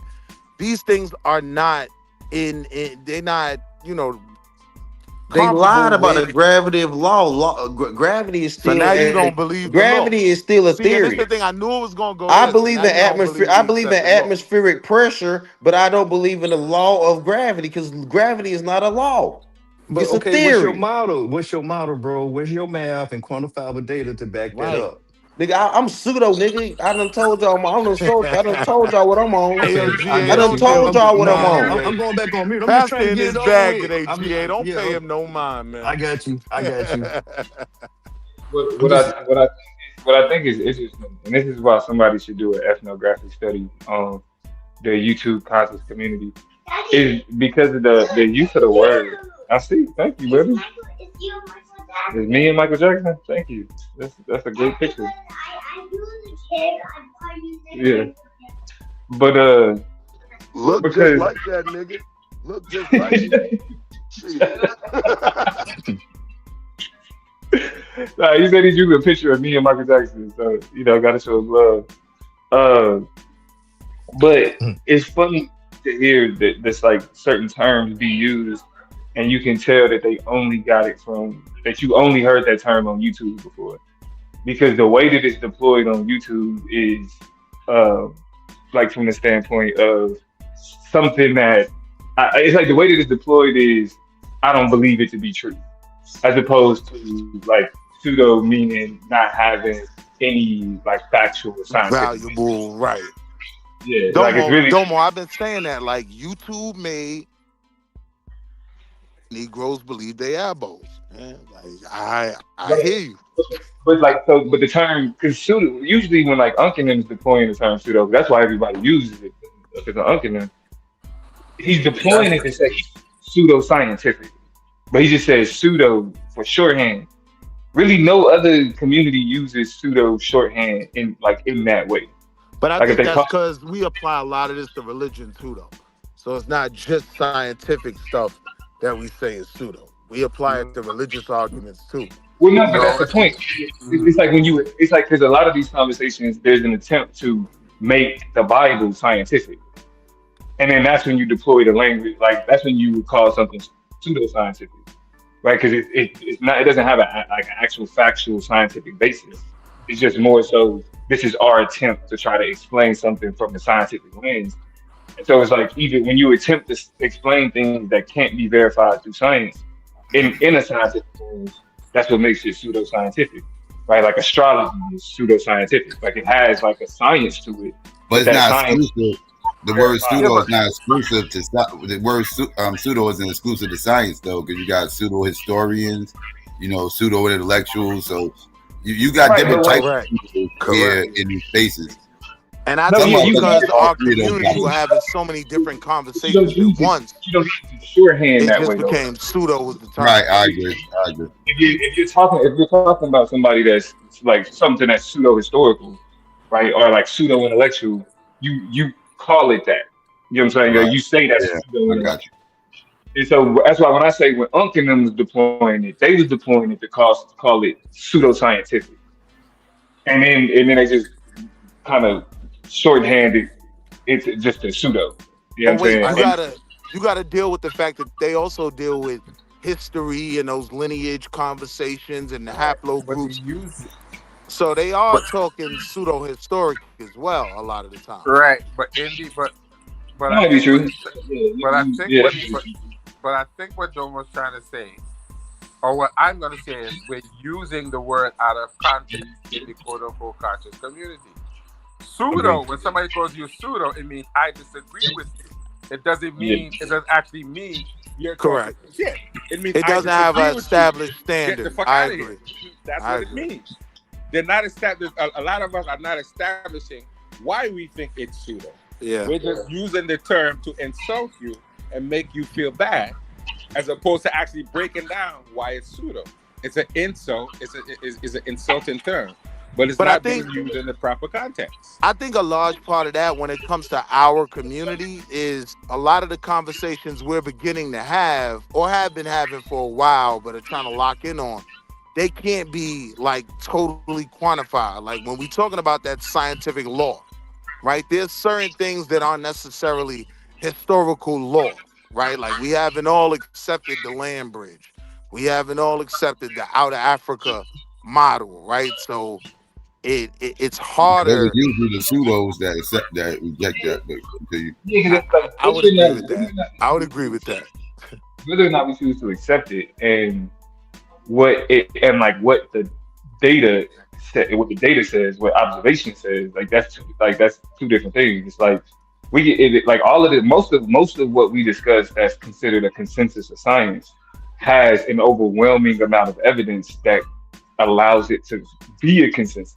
But that then becomes the attack, though. The attack will be that the evidence is pseudo, right? You're you believe that? You're The white considering man it law. told you that you can You're fit all considering those it people law on when the it's ship. not law.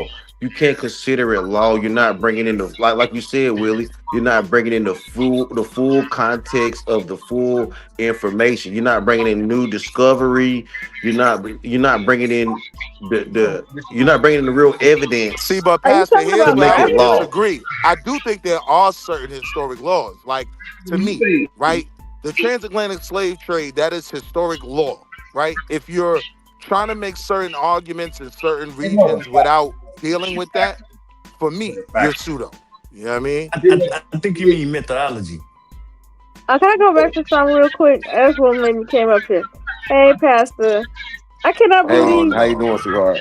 Pretty good. I cannot believe you don't think gravity. You think gravity and his is not a law. It's a law. No, it's not. Gravity is a theory. It's a law and a theory. Atmospheric pressure. It's Atmospheric both. You pressure can is actually mathematically law. prove that gravity exists. There's Gravity, actually atmospheric pressure exists over gravity. Gravity is a theory, but thank gravity you is for a checking theory me on if you that. explain why it happened. Gravity is a theory, not a law. It's both. Before this back and forth, brother, I think this we dealing with the conversation of pseudo intellectualism and pseudoscience, like pseudoscience. The issue that we run into is the Dunning-Kruger effect. The law of universal gravity. See that word law? See, there's I told you there's mathematical proof that gravity exists. Hey, Pastor, they're gonna study you one day, Pastor. Like the gospel. I could deal with the world being flat from here, but gravity is a theory. No, that's that's the lie. Newton created this law. That's what I say. It's Newton's law, not the law of. It doesn't just say gravity's law. It says Newton's law, and you can say it's because Newton found it. It's not because Newton found it. Law is because it was tested. It was not proven. It's a theory. Newton's law is a lie. It's a theory. It should be Newton's theory of when you look at the gravity. calculation behind gravity, that's been tested and proven to be. No, it has not. Stop. Like, that's what I'm saying. Like, this is a pseudoscientific conversation. Pastor doesn't understand about gravity. He doesn't understand enough theories about gravity. He doesn't understand enough about the physics. You fail to realize what I understand and what I see. So you can call me dumb, which is you call me dumb. I'll be dumb. That is Domo. You're not dumb, Domo. crazy. I'll be dumb. Domo. Pseudo information is more exciting, but my pseudo shit is going to outlast. Y'all let Newton's pseudo shit outlast y'all. Y'all believe in the white man's pseudo when Michael Jordan showed you that niggas could defy gravity. Michael Jordan showed you that niggas could fly and defy gravity, but then y'all believe in Newton's law. He didn't defy gravity. What goes up must come down. Michael Jordan defied the Newton's law because As based much off as I Newton's love law, MJ, he cannot based defy off, I'm gonna tell gravity. you why. I'm gonna tell you why I brought it. I'm gonna tell you why. I'm gonna tell you why. Because based off Newton's law, Michael Jordan was not supposed to be able to stay in air as long as he was. Based off Newton's law, a bumblebee shouldn't be able to fly. Based Newton's law, some bullshit. Let me ask you this, Pastor. No. Let me ask you this, Pastor. Outside of rambling on YouTube, how much time do you actually spend reading about the science? Nigga, I'm a whole scientist. So, KB. right. So how much time do you spend on average a week reading about the sciences? Every day I read on the scientist. In the Okay, so what was science. the most recent thing you read about the science? I was reading about treatment of stroke victims and hypothermia. Treatment of stroke victims and hypothermia. Like using hypothermia to conserve brain tissue and cooling And nerves, yeah, like how they do CP babies.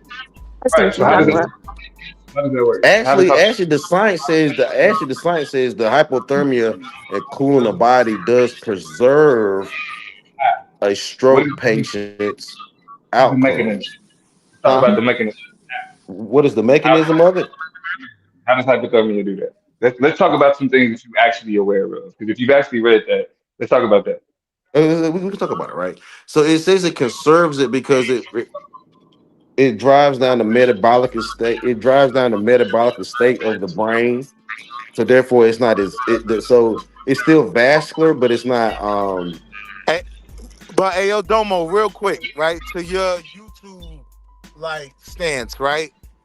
A conversation I want to come back to you on is there a benefit in gatekeeping, right? Because a lot of these goofy thoughts weren't when there was gatekeeping.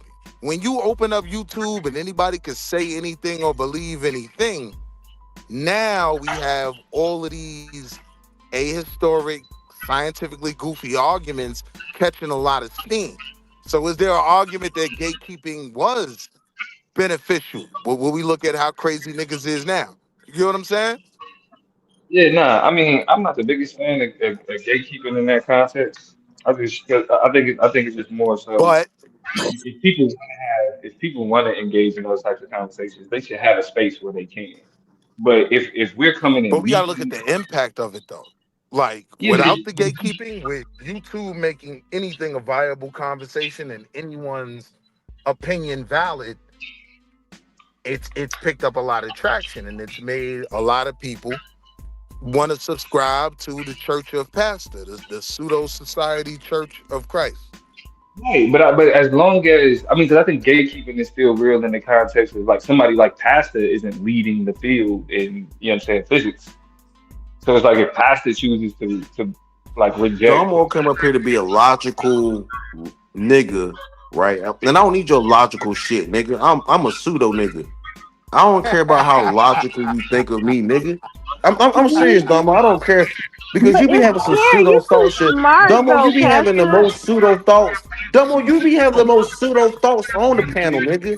You be having the most. You a good debater. You a good debater on your pseudo shit, I get nigga. mad at a nigga for claiming. You a good debater on pseudo shit, nigga. And I ain't gonna even go trolling us. You trolling us, Pastor. I'm not trolling. Dumbo's a good pseudo debater. Darlene, he dead serious. My boy. I'm dead ass serious. You a good pseudo debater, Domo.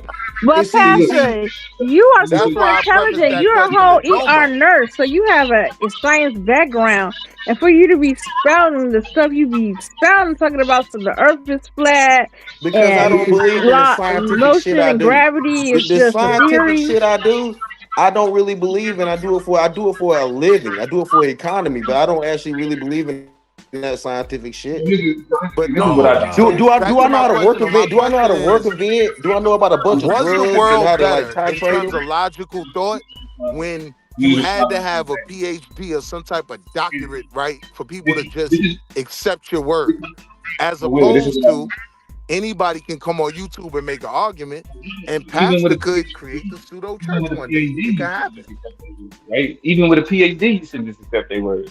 That's why when PhDs release information, there's literature reviews, there's methodologies, there's data breakdowns. So it's not just like, hey, I'm saying this thing is true. The gatekeeping system. But that's what I'm saying. I don't think it's actually gatekeeping. I just think it's intellectual rigor. Like in these type of spaces, you should kind of expect people to just say kind of whatever, right? So I get your point. I guess what I'm saying is is like a certain level of intellectual rigor a form of gatekeeping, keeping the goofies out. I'm viewing it as gatekeeping ain't even necessarily a bad thing. Looking at what I'm dealing with now, looking at the arguments niggas make now, yeah, somebody should have kept the gate closed. Yeah, but I think when we're dealing with free speech, when we're dealing with like platforms that provide free speech, like misinformation isn't necessarily illegal. You feel me? Or in certain contexts, right? Like there's a thin line between misinformation and fraud. It's not illegal at all. Pastor, I have a RICO right now if misinformation was illegal. Yeah, but it's more so. I think the problem that we run into is that like we'll hear somebody say something completely ridiculous, right, and then we'll ask them further questions. I think, you say that as a pseudo debater, and you can ask me further questions, and I can go into that. Don't pseudo feed debater. it, Domo. Domo, as a pseudo debater, because you love the debate. Wait, pseudo Domo, shit. I So want to come back to the point you just made. No, right? Domo. Let's get into it, Domo. You pseudo debater.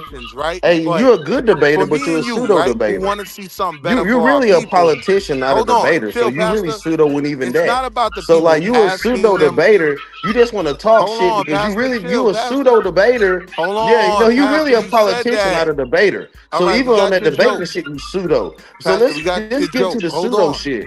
And All that's why right. you didn't make the damn championship round, nigga. Pastor, all right, you And that's why you did not shot. make the championship Don't round in feed the it, debate Domo. league Chill. because you was Don't feed pseudo it. debater.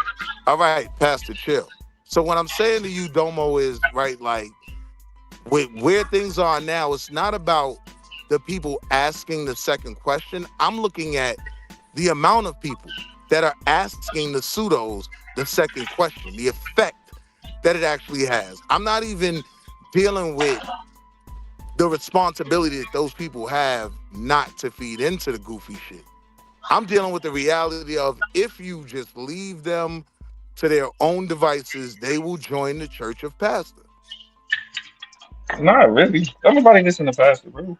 I'm saying he's no different from a Top Cats when it Ain't comes to nobody listen to Aboriginal. your pseudo debates either, He's no nigga. That's why different from a you pseudo debate with that Arutasese, shit. You right? pseudo with you. See, you a flip floppy nigga. You a flip floppy nigga. You a flip flop nigga. See, I keep it real with my pseudo shit. Hey, Pastor, You can you relax, brother? you be to trying to make it, act like you Pastor, all. You trying to make it personal, my nigga. We was having I know I have to because he made it personal. We in your wheelhouse. We was He having made a it good personal. I didn't make it personal. Don't save this pseudo nigga. You is making it personal. He won't my nigga. stand on his pseudo shit. I stand on my pseudo. We having a good pseudo conversation. It's your wheelhouse. No, I'm not gonna let Domo come up here and try to be a pseudo rationalist. You not rational, nigga. You pseudo. I don't have you like you can completely ignore it. It's Nigga, I ain't fucking with you pseudos even. You ain't coming at me personally. Don't do that, man. You trying to beef with that man. Relax. Chill. But that's what I'm saying. We don't have to. He came for me though. I didn't come for him. I was having a regular conversation all day. Like, and Domo come up here on some pseudo Kobe shit, a fake Jordan, a fake debate champion, like a Jordan, like a fake, like Kobe trying to fake it, like trying to fake the fadeaway. And I ain't letting you fake the fadeaway, nigga. I'm standing straight up for the pseudo shit, nigga. Pastor, you gotta realize we having the conversation around you to a certain degree, right? Certain niggas is not. You can't talk around me, nigga. I'm not letting y'all niggas fade away. Again, the fade away. Trying to go around me. You some fade away Kobe niggas. I'm the real North Carolina Jordan type nigga. In your face, nigga, square up. We not trying to. If you either be really pseudo. I believe I can fly. You gotta be some real pseudo. I believe I can fly, niggas. Like I'm not responding to it at all. So it's like we could keep, you know what I mean? We can keep going. That's mature. What I gotta Domo. say stupid shit. That's pseudo that Domo is mature. That's a pseudo. That's a pseudo point you made. Yo, chill. That nigga, that's fake. Chill. That's false. That Domo is that's fake. That's false. It's not gotta true. learn how to troll Domo like this where he don't even want to argue. God dang. Right. That's crazy. He would have crashed out on your ass, Pastor. Relax. I would have never got away with all that. That nigga would have turned the TV down and just stood in the other room like, nigga. Turn his TV off. You an actual intellectual challenge, bro. Arguing with pastors? What would I look like? What would it look like? Does it look like you shut up, nigga? What would it look like? Seeing Domo to that point, right? Like What would it look when I'm like? talking about the gatekeeping element, I do think even in the gatekeeping element, there is still room for a Taz. They may not have A pseudo nigga can't gatekeep Hold on, me. they may not have the PhD, but Domo, you can't gatekeep me from information, nigga. Hold on. You But what I'm can't politic saying is, enough. when You you pseudo open it up debater. with no You can't politic gatekeeping enough to to debate me everybody, from intellectual gotta deal with debates that. with you. I don't have to That's what I'm debate with you. I saying. look down on you. I know what, Taz, you in the championship round. You know what? See, I would talk with Taz a championship round, nigga. Not a nigga. You made it to the NCAA tournament, nigga. You ain't actually win, Trump. Nigga, hold on, nigga. Let me tell Taz. Let me tell this nigga Domo something. You made it to the big dance. You made it to the NCAA tournament, but you ain't in no championship rounds, though, boy. You see what my president does? You see, the thing about it is whenever I join the debate league, I'll probably go further than you, and I will actually debate you, Trump. My nigga Domo will cook you. Wear your Kobe jersey, nigga. I wear my North Carolina UNC Jordan jersey, Trump. We'll get to it one day. We'll get to it. We'll get to it one day. Since you think I'm so stupid, nigga, we'll get to it one day, my nigga. We'll get to it. I can make slides on Microsoft Word too, nigga. I can make interactive slides on Word too, nigga. Nigga, you got better slides than information, you pseudo debater. Yo, how you pseudo and hating, bro? Nigga, shut your ass up. Don't draw no interference. This nigga Domo came up here and came for me. That's why I got the ego I got. That's why I got the ego I got. Your ego, nigga, is false, nigga. Your ego is pseudo just like you, nigga. Your ego pseudo, nigga. How you have an ego and you ain't even in the damn championship? You ain't even in the championship round with an ego, nigga. So your ego is pseudo, Trump. Your ego pseudo, Domo. You ain't dominating shit, Domo. Your ego is slim to none. You boosting it as a loser, nigga. Pastor hating. Yeah, I'm a hater in your eyes, nigga. I'm telling at this point, I'm not even pseudo no more. I'm actual getting to the scientific fact, nigga. The judges said you's a loser. The chat said you's a loser. So therefore, you not in no damn championship round, nigga. Talking about you a great debater, and how dare you talk with a nigga like Pastor? Nigga, you talking for me right now, Trump, but you not good at what you do because you a politician, and I ain't gonna allow you to politic, nigga. Hey, I ain't gonna allow you to politic, bro. That don't mean niggas ain't dead nice.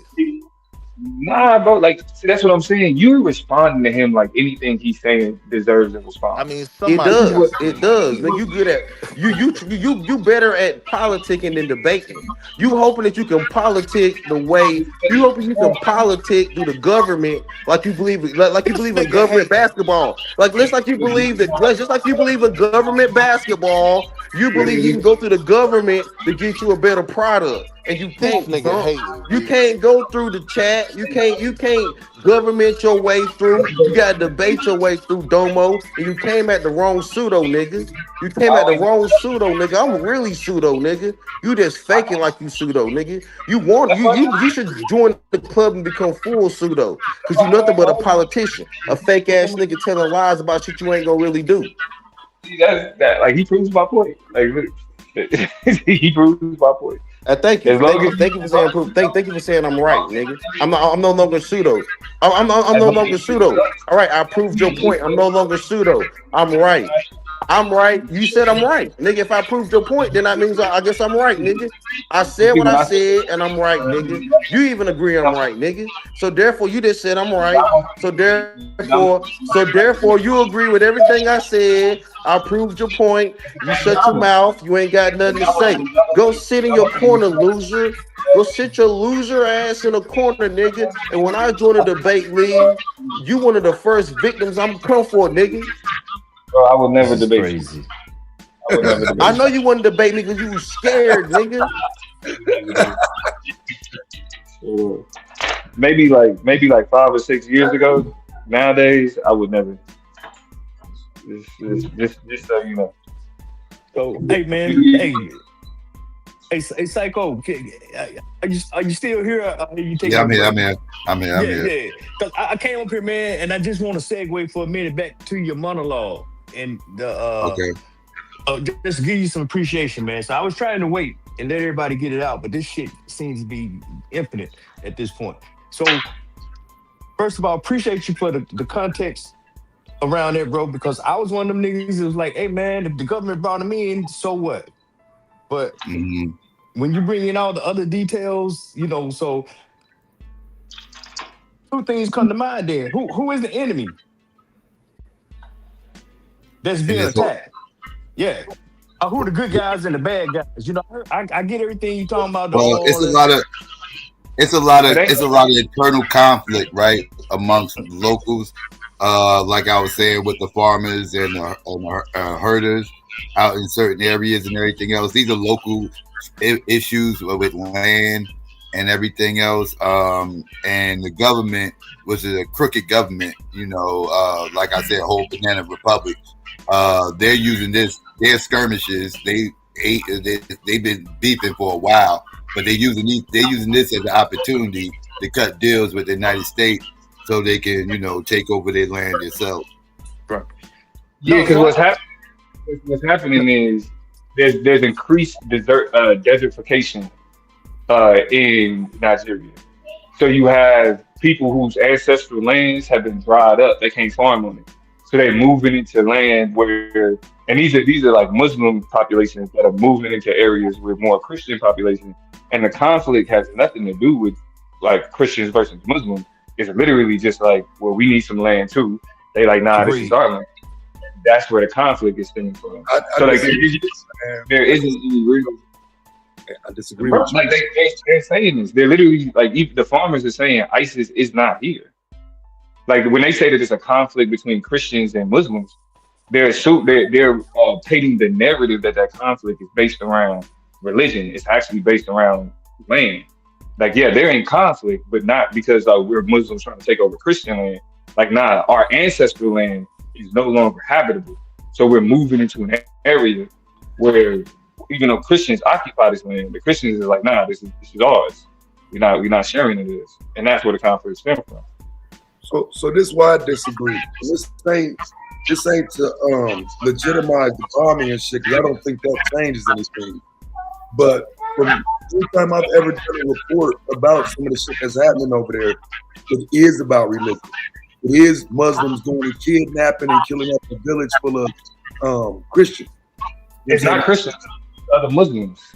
Like right now, currently, it's actually more Muslims getting killed throughout the course of this conflict than Christians by the same group. Yeah, but from my understanding, it happens on the other side too. That Christians kill Muslims too, and that Muslims go and kidnap little girls from school and all this different shit that happens. And so I don't know. That's true in the context of like it has happened and it does happen in certain areas. But what's happening in Nigeria specifically, Muslims are killing more Muslims than they're killing Christians. Right. And then in the places where they're saying that it's Christian Muslim conflict, it's not due to ISIS, it's due to land. Right. So I'm not saying that what you're saying doesn't ever happen, but when we specifically talking about what's going on in Nigeria, that's not what's going on right now. I mean, I've reported it. So, I mean, it sounds like y'all just don't want it to be going on because it's going on. These are the places where FPM happens. This is where child happens. No, I'm saying I can show you. We can go report for report. I ain't got no problem doing that. No. Yeah. Yeah. So here go my question to y'all. So let's really take the American politics out of this, because I thought back to something that happened back in 2024 when under the Biden administration, and I'm saying this. So if you cannot, as a government, take care of your people on the ground or take care of a situation within your own sovereign borders, how do you have troops to send to another country? And I'm talking about when they deployed troops to Haiti. So I don't want to make this out to be a Trump or Democrat Republican thing. I'm trying to look at a bigger picture thing. And I got one more talking point after that. I agree with that, though. I'm just saying, this thing kind of moves started happening under different administrations, and we just don't be talking about it as frequent as we do talk about it. I agree with that. For this to be a lot of this stuff happened under the Bush administration, but the thing about it is, I agree that we have a lot of national issues, but if you let international issues become national issues, that makes it even worse. So I think that we should allow the American people to deal with national issues or Department of Homeland Security issues. And the government at this point needs to look at making sure that foreign issues don't become Department of Homeland Security or national issues. I mean, but okay, that's all the way in Africa, and we only have American companies over there on the ground. Go ahead, Domo. Nah, the fact of the matter is, it's an oil play. Period. It's an oil play. I am not pushing back on that. So let me just go and get my last point, and I get the hell out of the way. This reminds me in the 90s. Hugo Chavez was a military leader down in Venezuela, and the U.S. did covert ops against him and got him put in jail, and he ended up being president. And the relationship is still what it is today. So that's false. Hugo Chavez was bringing people like, what's that? The mayor of LA. Anyway, that black woman down there. Hugo Chavez was bringing American citizens down to Cuba to teach them communist manifesto tricks and Minuteman ideology, and creating American terrorists to enter our government systems like Domo. Okay, so you're saying, wait, so you're saying he was no bullshitting though, bro. I want to go article for article though, because this is the reason why I'm saying that again. Okay, I've tried to show. One second, Taz. Domo, you got some background noise. Yeah. It was I think it's gone. Yeah, what you were saying, Taz? Yeah, because I was gonna say we didn't even got to do it in the moment, but I want Domo to get some articles together, because I'm saying that when this is happening, nobody's talking about it. You know what I'm saying? That it's kind of a downplaying of this issue until suddenly now. When my issue is I've covered this shit. Well, I know there's attacks on Christians and shit in Nigeria. Like, this is not just some made up thing. I'm not saying it's not about women. I'm not downplaying that.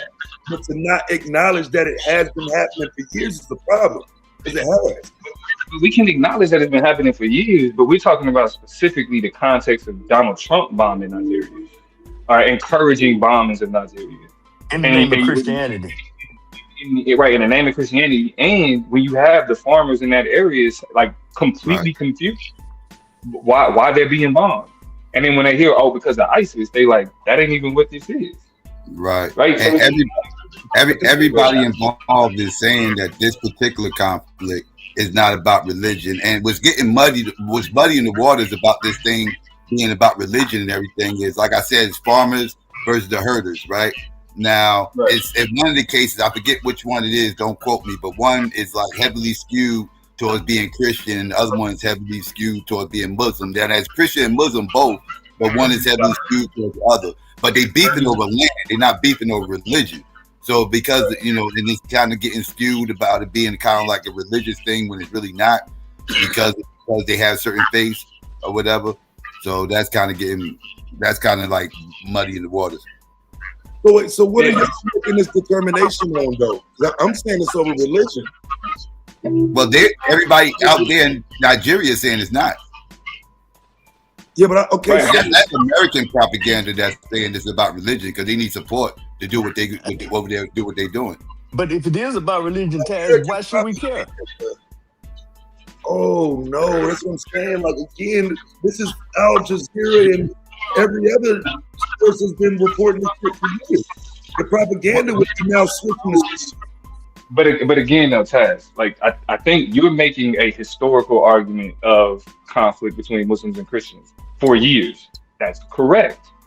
The conflict that Donald Trump is attempting to get involved with in saying, look, Christians are being attacked, is not that in that instance. You can, like, nobody's disagreeing that there hasn't been religious conflict in Africa between Muslims and Christians. The pushback is the idea that the bombings that Donald Trump did was in response to that type of conflict, when in this moment, what's happening in Nigeria, that conflict is not based in that. Again, that's not to say that there hasn't been a history of that type of conflict. It's just not that issue. Those are different countries like that practice Sharia law and stuff like that. Like Nigeria traditionally hasn't had a whole lot of this going on with like Muslims versus Christians assassinating each other and stuff like that. It usually has other countries that go through that. That's usually Muslim controlled. Right, because like Donald Trump's excuse for Muslims. You said what? Muslim. Right, but that's the thing though. Like they have been like Boko Haram and Islamic State have been more dangerous towards other Muslims as of recent than Christians. And in this conflict, what you mean? Like the last 5-10 years? This is why it's better to go pseudo. This is why it's better to go pseudo than real. This is why it's better to go pseudo than real, because the reality of it is this particular beef, has been about 5-10 years. This particular beef. At the end of the day, Psycho, we have to pick a side on this shit. No, I ain't talking about picking no side. Yes, we do. As a country, as America, because Psycho, we already had this conversation before Domo and Taz came up here. You good with them bombing Nigeria, Taz? You good with them bombing Nigeria, Taz? Well, that's what I'm saying. I don't believe that bombing is necessary according to, because again, I'm just going off of what I've researched and whatnot with this, and I'm saying I've seen the back and forth. But the bombing seems to be outside of what even I've read. I know I don't agree with the bomb. I don't see the necessity of it. You're not going to fix the issue by bombing. Because you have to pick the side, Taz. Yeah, I'm not picking no side. And that's the point. And Psycho, what did I tell? We have already had this discussion before Taz and Domo even pulled up about picking a side, of picking the Christian nationalist side of America, or picking the Muslim side. I'm on whoever side is getting bombed. But see, you're picking the wrong side, Psycho. Okay, Pastor. Regardless of where we stand on the Hugo Chavez thing, the U.S. went against him. He ended up being president of the country. But he didn't win socially, politically. His fundamental ultimate goal was to infiltrate America, and he wasn't able to do it. No. He did it, but he wasn't able to do it at the level he wanted to. I'm just saying, we keep picking sides, and I'm saying we just collectively, just from American perspective, historically we have picked sides, and then you end up picking the wrong side, or eventually the guy y'all are doing it again. Oh my God. Okay. I stand down. Y'all go ahead. No, y'all are doing it again right now by picking these Nigerian side because supposedly they're getting bombed in Africa. Fuck them damn Muslim Nigerians getting bombed in Africa. You have to pick a side. Wait. What do you mean supposedly? Like this shit ain't happening or something? What are you talking about? Well, then that's where the pseudo shit come in. How many of them motherfuckers actually got hit? Come on, bro. Now pseudo history don't work. How many of them actually got hit? How many of them bombs actually hit those Muslim terrorist Africans killing Christians? How many of them actually got hit? You don't know. You don't know. This is why I don't fuck with none of that FBA shit. This is why I don't fuck with none of that motherfucking religion shit, because you start sounding like this. You don't know. You don't really know. So you have to pick a side. And I'm going to pick the side of the Christian Muslims, even if less of them have died, still some of them have died. So I'm going to pick the side of the Christian Muslims. I'm going to pick the side of the Christian Nigerians over those Muslim Nigerians. I'm going to pick their side. And that's what America is doing. They're picking a side. You're going to pick the white man. You're going to pick that FWA side, right? The FWA side, right? I'm gonna pick the FBA side. FBA side, right? Because you know it's hilarious. Y'all motherfuckers that sit up here and defend this FWA fuck shit about motherfucking bombing those fucking black people, while they turn around and tell you they ain't got no money to give your black ass any fucking reparations, while y'all try to claim this motherfucking pseudo. You're not gonna use. You a Pan-African. You ain't gonna use reparations against me, because them motherfuckers will sit there and tell your black ass they ain't got no money because they too busy using your reparations money to bomb black people in fucking Africa. They bombing no. As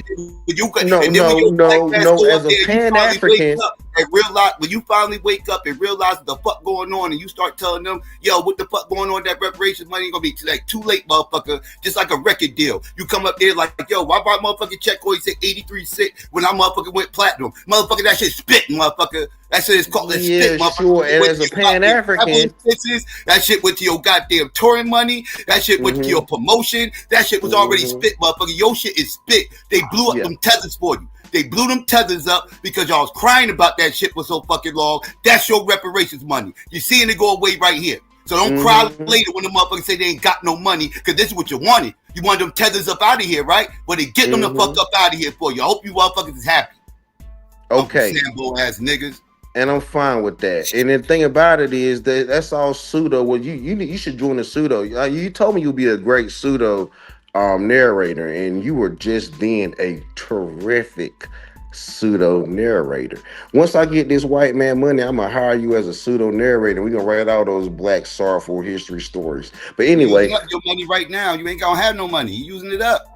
No, we'll get it, and when I get it, I'm gonna help make sure I hire you as one of my black narrative pseudo history narrators. But you and Domo. But check this, right? But the reality of it is, you have to pick a side.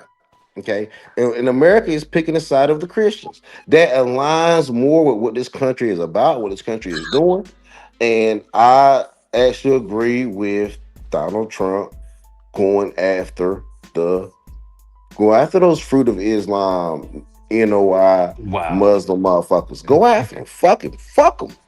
I didn't go to church with them niggas. They're not AME. They're not AME Zion. They're not CME, nigga. They're not Baptist, Methodist. They're not Protestant. Them niggas are sinful, ugly ass Muslim niggas. Go after them. Because they did hurt a Christian brother. Y'all arguing about numbers. So now y'all want the black Christians to go pseudo on their numbers. To make y'all care. Y'all want the black Nigerians to go pseudo on their numbers just to make y'all care. Moving on. Great point. Moving on. Great point. Moving on. Yeah, move on, Domo, your punk ass. Nigga. Okay, yeah. We sick of your shit, nigga. I hope you never make it into politics, nigga. I'll promise you, wherever you run for, I promise you I will come to that city and make sure the people know not to vote for you, nigga. I will become your black version of Nick Fuentes, nigga. I will make sure the constituents, I will make sure the constituents of your city do not vote for you. This let me know where you running at, nigga. You bitch ass politicians. I will make sure I become a thorn in your side, and they will never vote for you. You will never make it in the office. You do. I will make sure you don't. I would love for you to be my opposition. He said, I'll be your black version of Nick Fuentes, nigga. I will make sure with a group, because I can galvanize people, and I'll make sure they won't vote for you. Don't want to. So hold on. Okay. You got your own channel? You got your own channel? You be on your own channel? Because you can start right now. Nigga, I show guns and shoes and tennis shoes and commercialism, American capitalism on my channel. And I'm trying to get America back, nigga.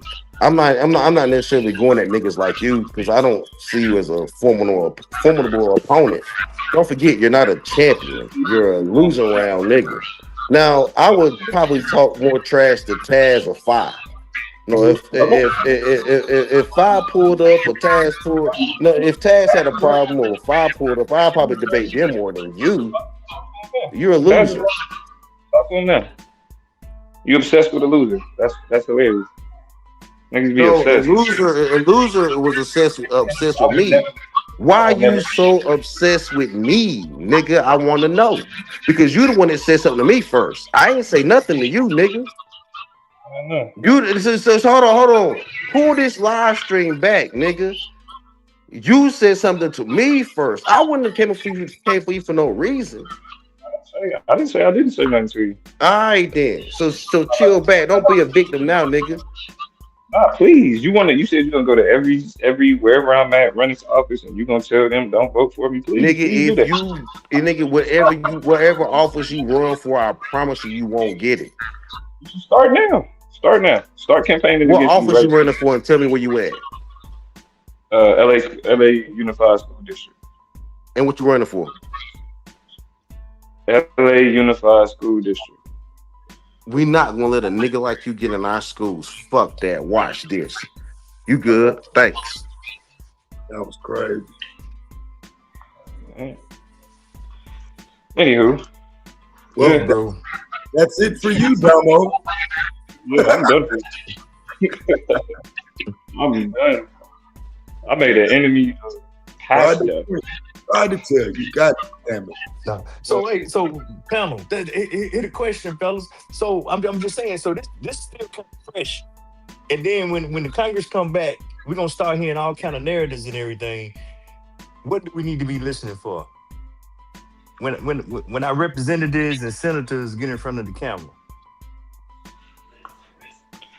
What you said? What do we need to be listening for? Yeah, because just the other day, now Jasmine Crockett is the face of Israel support. That's neither here nor there. Yeah, but she's not though. I think my problem is that we confuse performative leftism online with because Jasmine Crockett's not going to win, not because not because there are things that she's voted for in support of Israel. Jasmine Crockett's not going to win because she's running for a statewide office in Texas. Yeah, exactly. That's why. Right. So the whole Israel stuff is just a part of the online leftist script that was solidified and made concrete with Kamala Harris. And now it's just like, well, who can you deploy that to next? Right. And Jasmine Crockett, who is a big name, has national, she's a state politician, but has national recognition. And so it's just easier to deploy it that way. You know what I mean? But the reality is it's all for naught, because at the end of the day, our relationship with Israel is a question of U.S. policy, not what one politician is pushing for, right? So that's why I frame a lot of it as that's the performative conversation that's happening, and there are much more like the Texas Senate race. It's good for cable news, but we know how that's going to turn out. You know what I mean? Like it's much ado about nothing.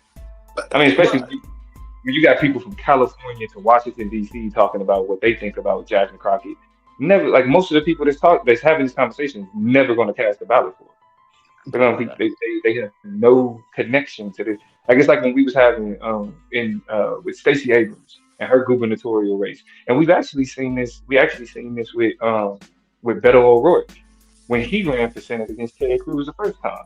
Yeah. Beto O'Rourke nationally was adored. They was like, no, he can do it. He can win, and he got watched.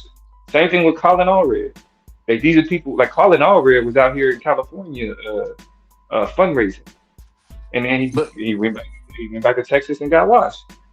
So it's like because Jasmine Crockett is a trending type name, then it's dictating the conversation. But in terms of whether we're talking about Israel policy, the impact, the AIPAC, any of those things, Jasmine Crockett is inconsequential. But so Domo, with all that being said, I mean the local game matters when it comes to these state positions or these federal representative positions. I think Colin did better than O'Rourke against Cruz, but now, I mean, here's the question then. So, is the Democratic Party still doing the same old thing? Let's put the most popular candidate in front of there and not read the room on where they playing at. I don't think so in the context of Jasmine Crockett. I mean, because they're gonna have it's gonna be a pretty heated it's gonna be a pretty heated primary for that. Like it's gonna be Right. Exactly. What you say? The dude Talarico, that's a local fight right there, and that's who people's getting behind here in Texas. And I'm just saying all this to say, I want to get back to the other point is, okay, so now we got this whole Nigeria thing coming in the front and center right before we got midterm elections coming up. What is black folks gonna be saying that's running for office when the question come up? Repeat that question, yeah. No, what is black politicians gonna be saying when elections come up? With the midterm elections coming up, what's gonna be their narrative? We don't even know what the narrative is from either side right now.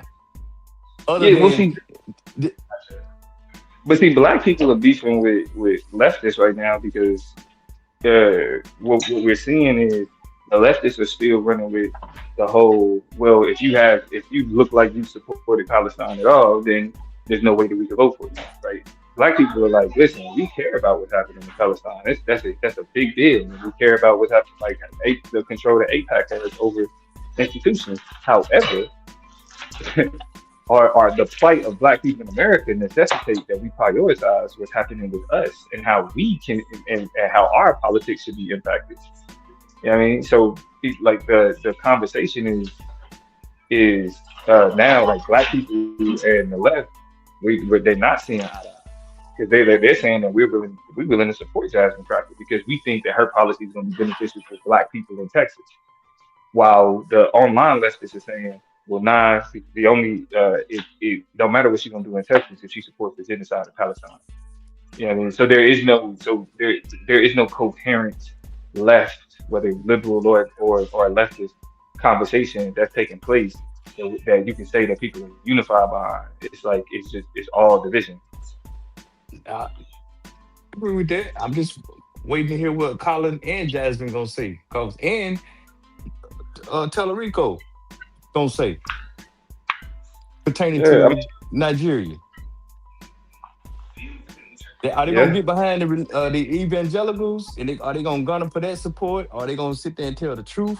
Or are they just gonna make it about Donald Trump? Well, Talarico, he's a devout Christian. Talarico, I've been calling him a Talarico. Well, I'm probably messing his name up, but you know who I'm talking about? Talico, or I was messing it up too. Talarico,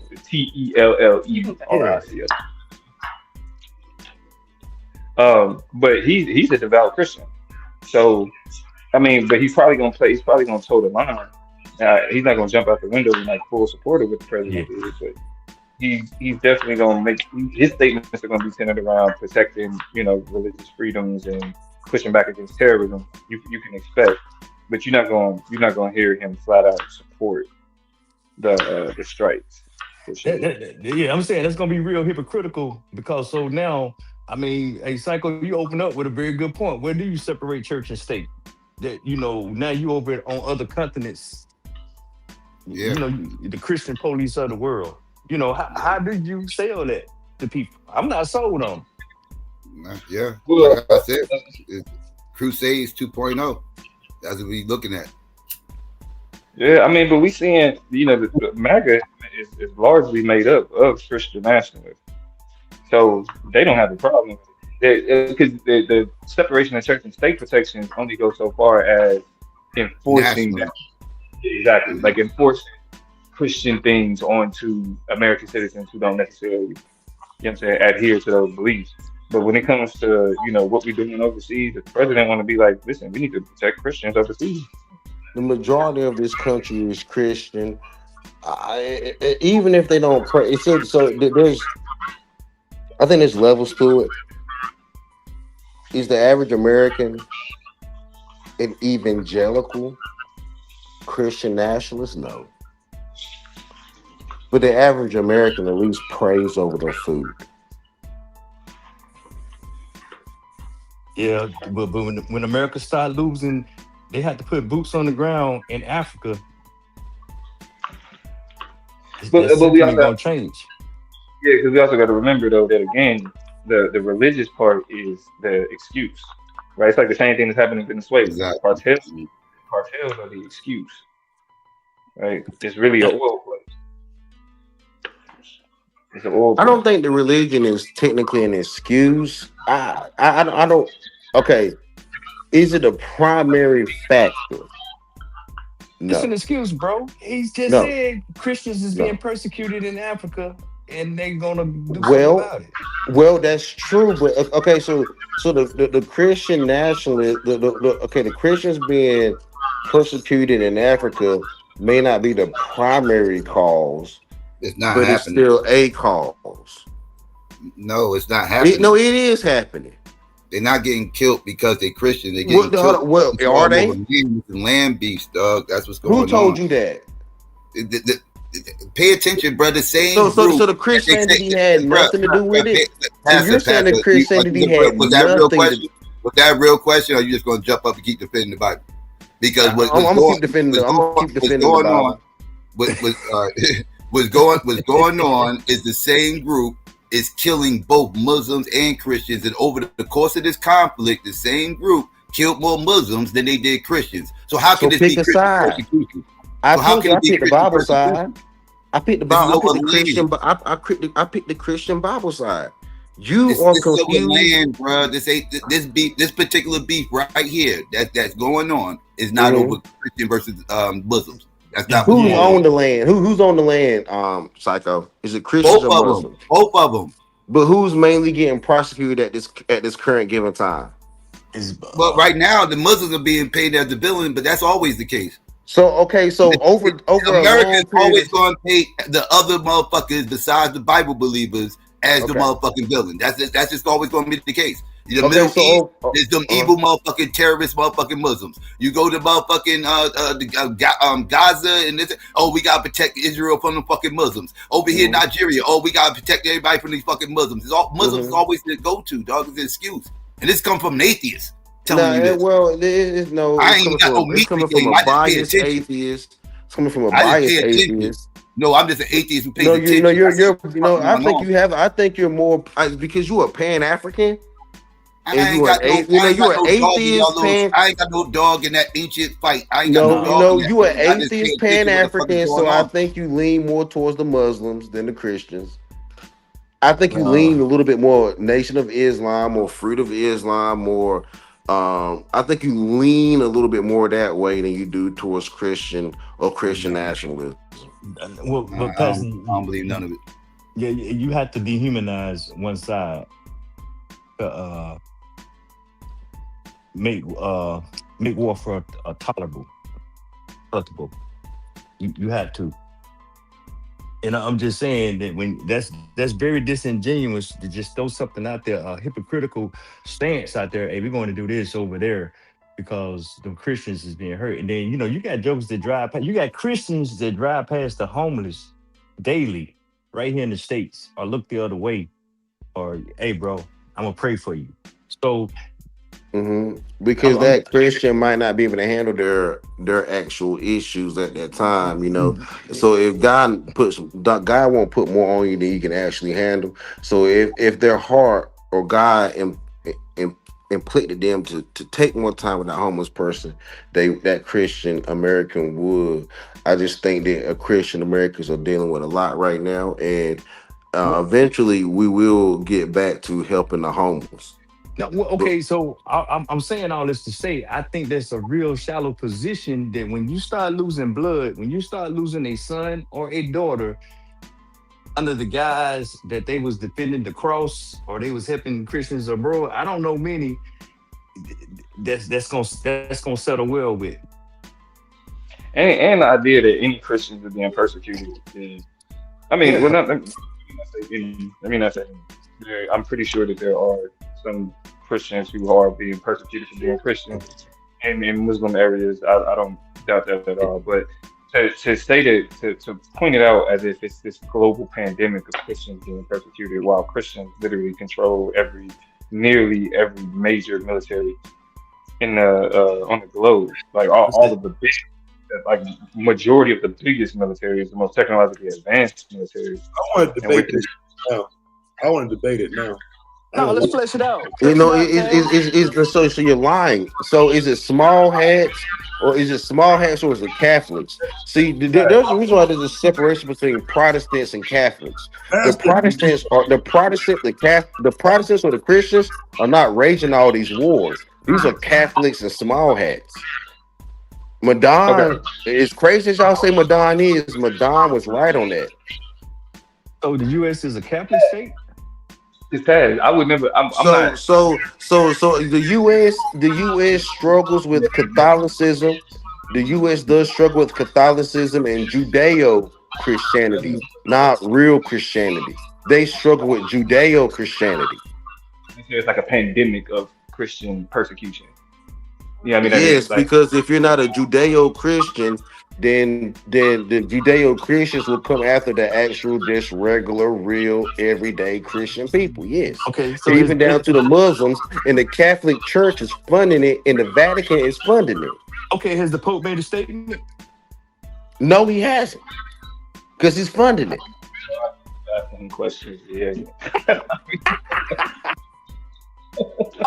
Well, I'm trolling at this point, Domo, because we we're not gonna be serious, so I ain't gonna be serious, bro. You know, nigga, I am serious because the Pope has not said anything really condemning it. Donald Trump said more than the Pope said. Exactly, and his position sounds a little odd to me. That's crazy. There was criticism in the past that we not the morality piece of the police of the world. And now we right here being the theological police of the world. If you focus on Christians, I'm pulling up. Because America has to stand on being the most moral, most protected country in the world. It's America first. America first. We have to stand on the morality of doing what's right. We have to stand on the morality of spiritual leadership. Subjective, right and wrong, subjective. To you, because you're an atheist, you don't believe in Christianity. You're not a Protestant. You're not a Baptist or Methodist. You trying to lost your way. What you perceive to be right and wrong on the other people outside of America. What happened to all this FDA energy y'all used to have? Before the energy was, we got to worry about what's going on here. We can't be worried about what's going on everywhere else. We can't be worried about all this. And then when we over here worried about the fuck going on other places, y'all cool with it. Y'all cool when that white man worried about. See, when the white man tell y'all motherfuckers to worry about things outside this country, y'all worry about it. When he tell you don't worry about it, you motherfuckers over here banging on like this shit is weird, dog. Y'all motherfuckers be all over the place. It's not weird, it's reality. It is weird. It's not because we see a overwhelming influence of the Islamic faith trying to take over America, and we see it from a foreign place too. Now, are Americans giving just worry about us, but the white man can worry about us? No, we are worried about us too. I worry about all you niggas convert. I worry about all these niggas that convert to Islam just because they went to jail. Oh my goodness! But y'all co-sign. I worry about all you niggas. Right? I done been to jail before too myself. We need to just worry about us. We don't need to worry about nobody else. I ain't convert to Islam, nigga. Even though I done been to jail before, nigga. You don't have to convert to Islam. Y'all don't demand nothing from that white man. Y'all you worry about the white? That's pseudo. That's that pseudo shit. Worry about the white man. Worry about the white man. I don't demand nothing from that motherfucker. Nothing. But you don't. But yet you do. That's why motherfuckers say that's your white daddy. That ain't my white daddy. They have an actual father and a lineage. He tell you what to be outraged about. He tell you when to worry about Africa. He tell you when to worry about Africa. Just a few weeks ago, y'all motherfuckers saying I don't give a fuck about Africa. I don't give a fuck about Africa, but I don't want African problems to become American. Y'all gotta go get those goddamn tethers out there killing those Christians now. Now y'all care about tethers out in Africa. Because African problems are now becoming American problems because America identifies with Christianity, and therefore those are Africans that identify with Christianity they are being slaughtered. So now that is an American problem. It's not just an African problem. America has an identity. America has a Christian identity that they're trying to protect around the world. You cannot be serious with that one right there. Why am I not? Why are you so unserious? Yeah, because you don't see the hypocrisy in that position. We were born in sin and iniquity, so therefore hypocrisy is nothing to me. We live in that kind of shit, you know what I mean? But we have to do what we have to do.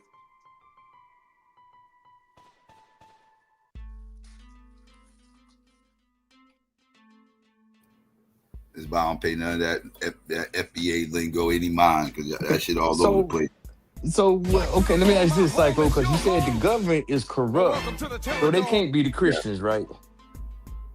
Yes, they're Christian. Well, it's hard to say, actually. It's hard to say. I'm just saying, according to the current logic that we under, they can't be the Christians that authorize this because the government is corrupt. Well, they Christian adjacent because they puppets for the U.S. government. Like the president, like he went to college out here in Chicago. Everything else, got a whole bunch of American ties. Went out there, became president, and he's cutting America all kinds of deals with crude oil and this, that, and the third, fucking over his countrymen and everything. Like I said, this whole thing is a low key deal being cut under the table with the United States. Why they even allowed this shit to happen?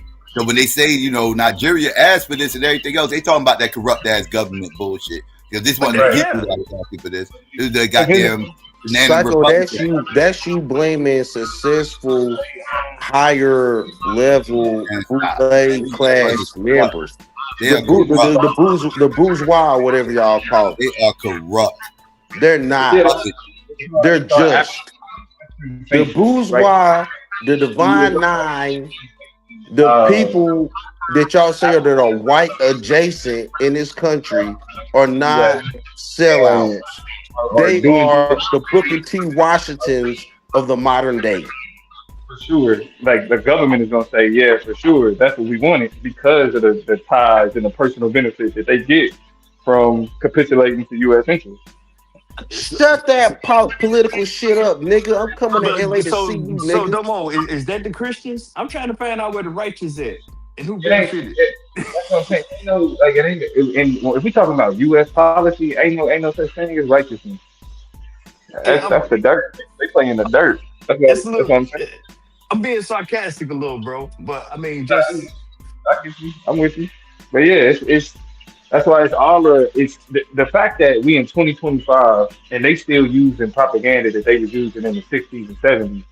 Like, bro, we beyond that. We smarter than that. Like, the word is just. Y'all, the word is just. Y'all keep looking for righteousness. Only God can give grace and mercy, which leads to righteousness. As basic human beings, we are just trying to be just in our behavior. So in that just or that justification or that justification of our behavior, we're trying to find morality, which will ultimately come from our higher God. Anyway, so yeah, it's a full question. It's a full-blown question of how much of the propaganda. Nigga, don't. Anyway, you from Los Angeles, you lost angel, you lost nigga, you nothing ass nigga. You ain't even a tier nigga. You ain't no tier nigga. You California no tier nigga. Don't you ever anyway me like a bitch and roll your eyes like the hoe you are, rolling the streets in which you try to politic over, nigga. Anyway. What you mean anyways, bitch ass nigga? Sound like a hoe. A hoe hit you with anyways. A real nigga got something to say. Anywho, anyways, that you changed it up, didn't you, bitch? If we get back to the actual conversation, it's like this is why getting caught up, getting overly focusing on like foreign affairs, and you talking about like people like Jasmine Crockett or even people like Kamala Harris. This is where we end up behind, because the larger question is, how does any one individual politician be able to shift, for example, the ability for Donald Trump to use religion as a way to go into Nigeria, cut whatever oil deals, you know what I'm saying, that's to the detriment of Nigerian people? I think that's a bad look. I really do. I think it's a bad look for religion. I think it's a bad look for you could have said I would have rather you just say, hey man, we going over here to expand oil production or whatever. Do But Christians deserve that oil? Do Christians deserve that gold? Do Christians deserve that copper? Do Christians deserve that mineral and those rights? Because Christians will do right with those resources. you was really Rather than tweaking right rather than now. That don't even sound Christian on what you just No, said. Christians have I'm just shown nothing saying. that would make me believe that they deserve this and would do right with it. No, Yeah, that's crazy. no. I think the Christians will do better with it than them damn Muslims. That sounds very human of you, bro. That's crazy right there. Nigga, I'm That's because not you're a trying to Christian. sound Like human, nigga. I'm atheists trying to believe they sound do better Christian. with it than any of y'all. Well, Atheists okay, then I'm believe they trying to do better sound with it than Christian any of y'all. nationalist, nigga. I ain't trying to sound human, nigga. I'm trying to Muslims sound like a believe they would do Christian better with it. nationalist. No, And but therefore, okay. the Christian nation of America would do better with those resources than them damn Africans and that Muslim Nation of Islam, Fruit of Islam, NOI, demonstrative terroristic state that they're trying to bring in. Yeah. So what happened to respect for people's ancient boundary stone? I don't care about your boundary stone, nigga. That's Break in that your shit. Bible, though, bro. That's in your No, your Bible. Bible stone ain't my Bible, nigga. Break your Bible, Oh, nigga. You on some okay. other shit. I got you. I got you. You really on your bullshit right now, bro. I'm not gonna entertain you. You sounding like that nigga Domo. Well, I'm not gonna entertain. That's what black people do. When they fear a thought, they run. I'm a bougie ass agent, nigga. You ain't no So bougie. You ain't no bougie. You ain't no bougie nigga. You a yeah, runner. Yo, You a Pastor, you my runner. nigga, You a man. yeah. track But star. stop bringing up that Just man name. It's getting just weird, like bro. niggas Chill. be. I bring that Yeah, nigga name up when I want to, nigga. You can't stop me, nigga. But yeah. why? He on Cause I one Why right is want my now. to. question to you? That nigga He in his started with feelings. me first. I didn't Yeah. start with him. Yo, bro, he Now hasn't y'all want said to tell me nothing how to to you respond. today. Shut your bitch ass up, No, nigga. You've I been won't talking tell you about the how to nigga for an respond. hour, bro. It's weird. I See, that's don't what I'm care, saying. nigga. I'll go for You my another guy. hour, nigga. Pastor, you I my didn't guy. start it. Let him I'm just cook. trying to put you on. Shit sounding weird. That's all. I don't care if it sounds weird, nigga. You niggas used to think that kicking the nigga, you niggas used to think that kicking the nigga in a fight was weird. But I'm still gonna win the fight, nigga. That's right, man. Get up and win. That's right. Nigga, I don't give a damn, nigga. That You nigga fighting brought my yourself, name up bro. and He's came for not me fighting you, first. man. Let's just So have I'm a willing to conversation. punch. I'm willing to punch, kick, elbow. I'm willing to punch, kick, elbow, knee this nigga in a verbal fight. Looking Cause niggas. this nigga brought me up first. I ain't have no smoke for Domo. It was always cool to kick a nigga, bro. Fuck around, get Yeah. stuck up, you hit the ground. Yeah, the rule was don't fall. You're right, Cash. That was the rule. Don't fall. Don't care how many of them is. Don't fall. It's the other side of celebrity worship, though. I mean, Hey, nah, that's why I let unfortunately. him cook. Nah, let him cook. Listen, you messing it up, Will. You messing it up. Yeah, let Let me him kick cook. that nigga right. Let me kick him right. I punched him now. Let me kick him. And you been a nigga in the sideline saying we don't throw kicks, we don't throw punch, we don't You right. slam niggas. My bad. My bad. Go on, get your vengeance. Yeah, Go cause I ahead. didn't even come for that nigga. Now that I'm beating this nigga bitch ass. Yeah, Pause. vengeance is yours. Go We ahead. don't meet Right? ride either, though. Once you say your piece, like you leave it there. You said your Nah, piece. nigga, Like, you came in a 50 million that's on times. some pure. That's on a good black shit, nigga. I'm a bad black. And I ain't gonna just beat a nigga ass and walk away. As I'm long gonna as you kick a know it. nigga while he down. And go on, look him in I the eye respect and that you tell him know you it. did this to him. Go on, look him in the eye. Yeah, nigga. I'm gonna kick you while you down, nigga. I ain't gonna just knock you out, nigga. I'm gonna kick you in your fucking face, bitch. And see, I'm not a good black. A good black would just knock you I'm out and just walk telling away. you, Nigga, I don't care, if nigga. I'm Harriet a put that pseudo nigga. shotgun in my I hand, don't give a I'ma fuck, do what I nigga. got. I'm just Nigga, telling you ain't you. got shit. You a nigga on the If ground. Harriet put that shotgun in my hand, I got to do what I got to do, man. We got to get rid of you, some of you bad blacks, as you self-proclaim to be. So if Harriet put that shotgun in my hand, like, no love lost, Pastor, you my man, but you got to go. I don't give a fuck, nigga. I'm a bad black, nigga. I'm a bad black. because I'm Why a you say that Christian. proudly? Because I'm a Christian and you niggas are Muslims and you niggas are atheists and Pan-African. So I'm a bad Christian black, Christian national, bad black to you niggas. Nobody And I said don't that care, being a nigga. I wear Christian that over shit. here. I'm proud of Nobody made the myself. I'm argument that proud being of a myself, Christian nigga. I makes you was a bad AME black. Zion raised. See, now you being AME a Zion, weirdo. nigga. AME Nobody Zion. made Y'all the against the argument that black being a church. Christian makes you Y'all a against bad the black, black bro. You being church. a So weirdo. therefore, I'm a bad black and I'm gonna wear that shit with pride, nigga, like the Star of David, nigga. I'm a bad black, nigga. Bro didn't get that eggnog, man. Somebody get bro a shot of eggnog.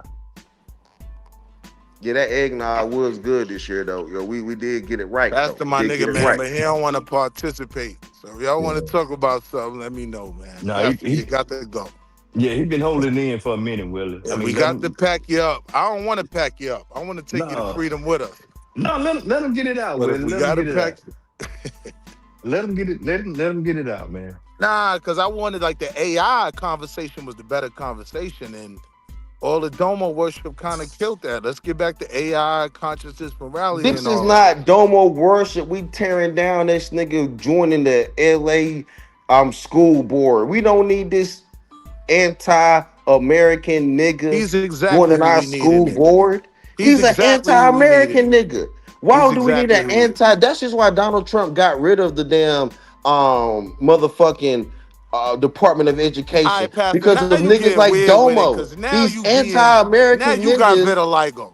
No, Now because you being no, I don't weird give with a it, bro. fuck, nigga. You can call me white if you want to, nigga. I turn right just like Michael Jackson and Free Willy, nigga, and Free the Whale, nigga. Nigga, Oh I'm my trying to be a God. whale, nigga. I'm trying to be worth something. And this nigga Domo is trying to turn our country into our Hey, yo, I kids are shouldn't even not be worth laughing, nothing. man. If you let Domo take over our school district in LA where the Lost Angels, where his lost ass no tier bitch ass lives at, you will be turning those black children over to Satan. We cannot let this nigga get Nah, nigga, you into. sound like Satan. We cannot let Domo get into office, my nigga. I will tell When all you these. say I you will want to go tell with the every. lies, that sound I real will Satanic to tell me. every white What person they call in Satan, the LA great County deceiver. that Domo is a Satan. Satan He's was a a pseudo, yo. Satanist, You know and he Satan wants was to a turn pseudo, right? all their kids into Hold on, devil Pastor. You know worshiping Satan was a pseudo. Satanists. Think about that. When you claim pseudo, you know Satan was a pseudo, right? He He was the was a great pseudo. deceiver. He was He a was he was liar. he was a no. Satan is an adversary. See, I'm using my pseudo to Yeah, he was build a the people. pseudo. No, he was an adversary. No, what your book says is that the Bible's built on truth, Satan is right? an adversary. Come on. He's an adversary. My pseudo is not an adversary. It's My pseudo adversarial is to not this against you. conversation. We No, it's can't not. have. I don't give a damn. You niggas It's are atheists. adversarial to You building niggas are in the black atheists, community. Muslims, Hebrew Israelites. You niggas is everything but children of God, nigga. So I don't care about being an adversary to you niggas. But ain't everybody his kids? Well, y'all gotta come into the kingdom and y'all trying to stray away. You some strays. Y'all lost your way. You don't even know your book. You don't know your book, boy. He What book you everywhere. have? Salvation is for the Israelite in your book. It ain't for No, everybody. salvation is for the Israelite and the Gentile. That's what you have the New Testament. You Old Testament living nigga. See, you a Domo nigga. You a Domo nigga too. Some worshiping Domo. You worship Domo yourself. Hey, yo, That's why. That's pause. why Don't ever you. call me That's no why domo, nigga. That was a little weird. nor Pause. Domo can ever be in our children's schools. That's crazy. Nigga, that's my brother. I'm gonna work to get him in there before I get you in there with that pseudo goofy shit. Nigga, I ain't trying to get in there, nigga. I'm trying to keep niggas like him out of there. I ain't this. So why you? So you just trying I'd to rather stop some destroy shit. the Department of So you ain't Education trying before to I let a build nigga nothing. You like him trying to get stop in. some shit. I would rather destroy the Department of Education before I let a nigga like him get in. Right there it is. Crazy. That's crazy. That is crazy, brother. You sound like you suffer from stage 4 crackatosis. At that point, it's terminal. We can't save you no more, brother. You need treatment. I need you to go Niggas get don't some provide yams. so Go get niggas some don't shea butter. so Listen, man. niggas don't provide salvation. You God need does. treatment, And none of brother. you niggas can give me salvation. I'm talking You better science. ask for salvation, nigga. You better ask for repentance, I'm nigga, talking and medical science. ask to be saved You are suffering and from re-dignify crackatosis, and brother. find some I ain't purpose talking in your about life, religion. nigga. You a crackatosis, nigga. Your breath and everything you breathe sound like the white man, nigga. You don't even know what you don't even know what halitosis or crackatosis even is, nigga. You just using words you found off the internet, sucker. But see, you one of them domo subscribing ass niggas that need to be kept out of our I children's know better than education. to claim. I know better than to Nigga, claim get white your Christian bitch ass nationalism. out of here with that I know pseudo better than ass to claim education. white Christian nationalism. That's Nigga, why I I would know never that's call better for myself a our children bad black. education than what you got to say. I'm a good And black. Domo got to say. Hey, come on, bro. Christian I'm a good nationalism is black. better for what our children need to learn than what you or Domo got to Man, say. you sound What you got to crazy say as about Wait a hell. that? minute. Wait a minute. You 10 commandments on the walls in the school and all that type of Crazy. stuff Yeah, like that? 10 commandments on the wall, nigga. Christian Okay. nationalism. The Bill of Rights, in the Bill of Rights, I'm not even hand saying over I'm your heart, against the hand over 10 your commandments on heart. the walls. I'm Yeah, saying I'd hand over rather your heart, swordy saying the teach it than national this nigga. anthem and believing I'd in the rather 10 swordy teach commandments. Yes. Okay. Hey, All right. Pastor, do you have a picture of Jesus, a white Jesus, in the school? No, I got a black Jesus with dreads, but it don't matter what Jesus look like. It's the thought and the process of what he created for this nation, nigga. We are so if what y'all will accept a Islamic or a Muslim nation. Y'all will accept that there's Muslim nations, but y'all not willing to accept that And there's you've Christian accepted the white nations. man. Okay. That's kind of where we No, nigga, y'all keep talking are about a opposed. white man, nigga. You a white man worshiper. You a white man envier. You know what I'm saying? Your jealousy and your envy is your praise and your love of the white man. I'm talking about I Christianity, don't nigga. envy the white man. Yeah, When I'm you do. having a That's bad all you got day, to talk about I is go the white wash my man. car and go That's just why drive I don't past want all Domo in white. our damn school I go district, drive because he's through gonna all teach our white kids to neighborhoods hate white people when I'm having a bad rather day. than be able to I work go with the drive through brethren. Mexican neighborhoods when I'm See, having a bad day. I don't I like them want people. our children to be able to work in a Christian way with their brethren in their country. I don't want my child to hate white people Man, get the or fuck Mexican on with people that or goofy ass. Asian people. I want my child to work in a Christian brethren way Yeah, with the and you want my child to constituents. hate himself because my No, child no, no, not no, no, mixed. no, no, no. I You want my want my child to be child to able to hate himself. work. I want my child to be able to work in a Christian way with the My child constituents is of this country. See, unapologetically your black. child is a hater. My Your child is a child's a hater, full-blooded and your black child. child can't work with the See? constituents of this country. And this See? the See? constituents of this country are not just black. See, Yeah, but y'all are I building thought, pseudo hatred children but that I will thought not be hate was the American successful. way. Domo's a I thought, hater. Domo don't have kids. yeah, Domo has a son, but Okay, he has a I thought son. hate Okay, was the well, American shout way. out to him. Well, shout out to Domo's I son. thought Shout hate out to was his the son. Shout American out to his way. son. Shout out to his son. Shout out to his son. So you said But hate is the American way. That's how America was built, through hate, right? nigga, hate. So there's a thin line between love and hate. And Domo, Okay. don't think I ever came at your son. I would never do that. Like, so forgive. So if it was perceived when I said something about people raising their children and all of that, if it perceived that I was coming at your child, please forgive me, brother. All jokes aside, no. I want to say this. I want to say this. I want No, to you say good. this, Domo. I was not coming at your son, Domo. I was I not don't coming think at you your did. son. I will never Yeah, come at your son. you just said he didn't exist. You good, bro. I Yeah, didn't yeah, feel yeah, like yeah, you. yeah, yeah, yeah, yeah. So we good on that. I ain't want you to ever think I was trying to do that. Cause shout to you on as being a respectful black father. Even though I don't agree with your Man, he don't give a fuck about that shit. Just stop calling his name. That's all. nigga, Back I to the could call convo. that nigga call my name. Nigga, what shut your bitch ass up, Will? You mad nobody ain't calling your bitch ass name, nigga? I'm addressing him directly because he addressed me directly with that bullshit. So don't you sit here and tell me what not to say. Nigga, you ain't no bitch or Yo, no Pastor, hoe, ain't and you ain't nobody got no against you pussy because for you me ain't to got no fuck. motherfucking You ain't got power. no Ain't pussy nobody for me to against you. fuck to shut up, nigga. So shut your Ain't bitch nobody ass up. against you, my nigga. Nigga, but anyway, nigga, you keep saying, if you say his name, say his nigga, say my nigga, I say the nigga name if I want to, nigga. You Destiny Child sounding nigga. Say his That's me name, riding though. nigga. I say his nigga name if I want to, nigga. What you gonna That's do? me riding though. What you my gonna brother. do, nigga? I can't have you out here. Nigga, I ain't dick riding, nigga. I'm opposing what he talking about. Stop being a dick rider yourself and trying to stand up for this nigga like you his boyfriend. Chump. Always stand up for my brothers. That's the Nigga, difference you between ain't me his and you. boyfriend, nigga. Sit I'm your going to bitch ass up. always Domo can rep speak for for my himself. brothers. That's the You difference not between me Domo and you. boyfriend. You not He Domo not my boyfriend, enemy. and Domo don't swing that way. He not my enemy, goofy Domo nigga. don't swing that way, and you not his boyfriend. So stop There trying to you go. protect him. Now you want to make it weird. No, you making it weird, nigga. Trying to protect the grown ass man. He don't swing that way, nigga. Stop I trying ain't to got to protect him, protect that nigga. man. So I ain't got to stop, protect nigga. that man. What I'm saying Domo my had to say piece. to me, if Domo I'm has something to saying say my to me, piece, he will nigga. You're say it. being weird. If I he don't have to has protect something to that man. say to You are me, being he weird. will say it. And you fucking You up the think bill. I'm weird. You and a couple of niggas think I'm weird, nigga, and I'm still saying it, nigga. What the fuck you got to do? Rather than I be got a couple extra dollars. I weird, could pack you up right rather now. than be extra weird, You know rather than what? be extra weird and protect the grown ass man. Hey, El Domo, you gonna lead us in prayer? You gonna teach something before I drop this bread, No, man? nigga, you ain't teaching No, shit, you nigga. asked me what I can Nigga, do spend the about it. money, I'm nigga. about I to got show the you. money. I'm I about to spend it pack right you back, up. nigga. All right. You'll be back in 20. All right, okay. You'll be back in the dub. Okay, I'll be back in the dub. Okay. And just listen to the rest of the show so you can come Nigga, in and I'll be back in the have some dubs. contribution. Nigga, spend the money. Nigga, send the dub. Nigga, I'll know. Matter of fact, I'll go ahead and send it before you send it. Are you gonna meet me? So I should just send 40? I'm gonna start with the 20. I think you capping. We're gonna see if you're gonna pay to come back.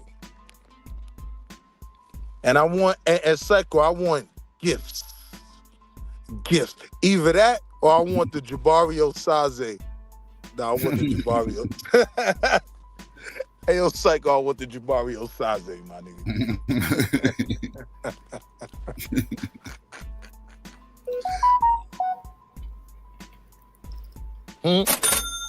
Just heard it, Pastor.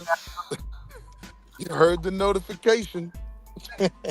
Happy August 12 winter. Anetrok Newt. Nuke Newt. Anetrok Gab. Nuke Gab. 12 winter. Anetrok Shoe. Nuke Shoe. Shoe. Shoe. Shoe. Shoe. That's that Wu-Tang shit. Nuke Shoe. Anetrok Tefnute. Tefnute. Tefnute. Tefnute. Tefnute. Nuke Tefnute. 12 winter. Anetrok Paut in Teru. Nuke Paut in Teru. Anetrok and Boo in Teru. Nuke and Boo in Teru. 12 winter.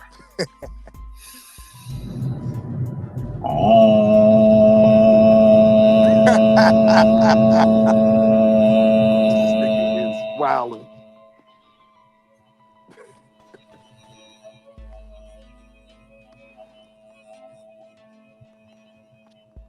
Nah, Jabbar.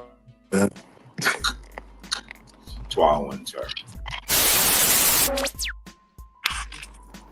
Damn, that's my That first. nigga True taught me that shit, man. First time seeing that one. That was.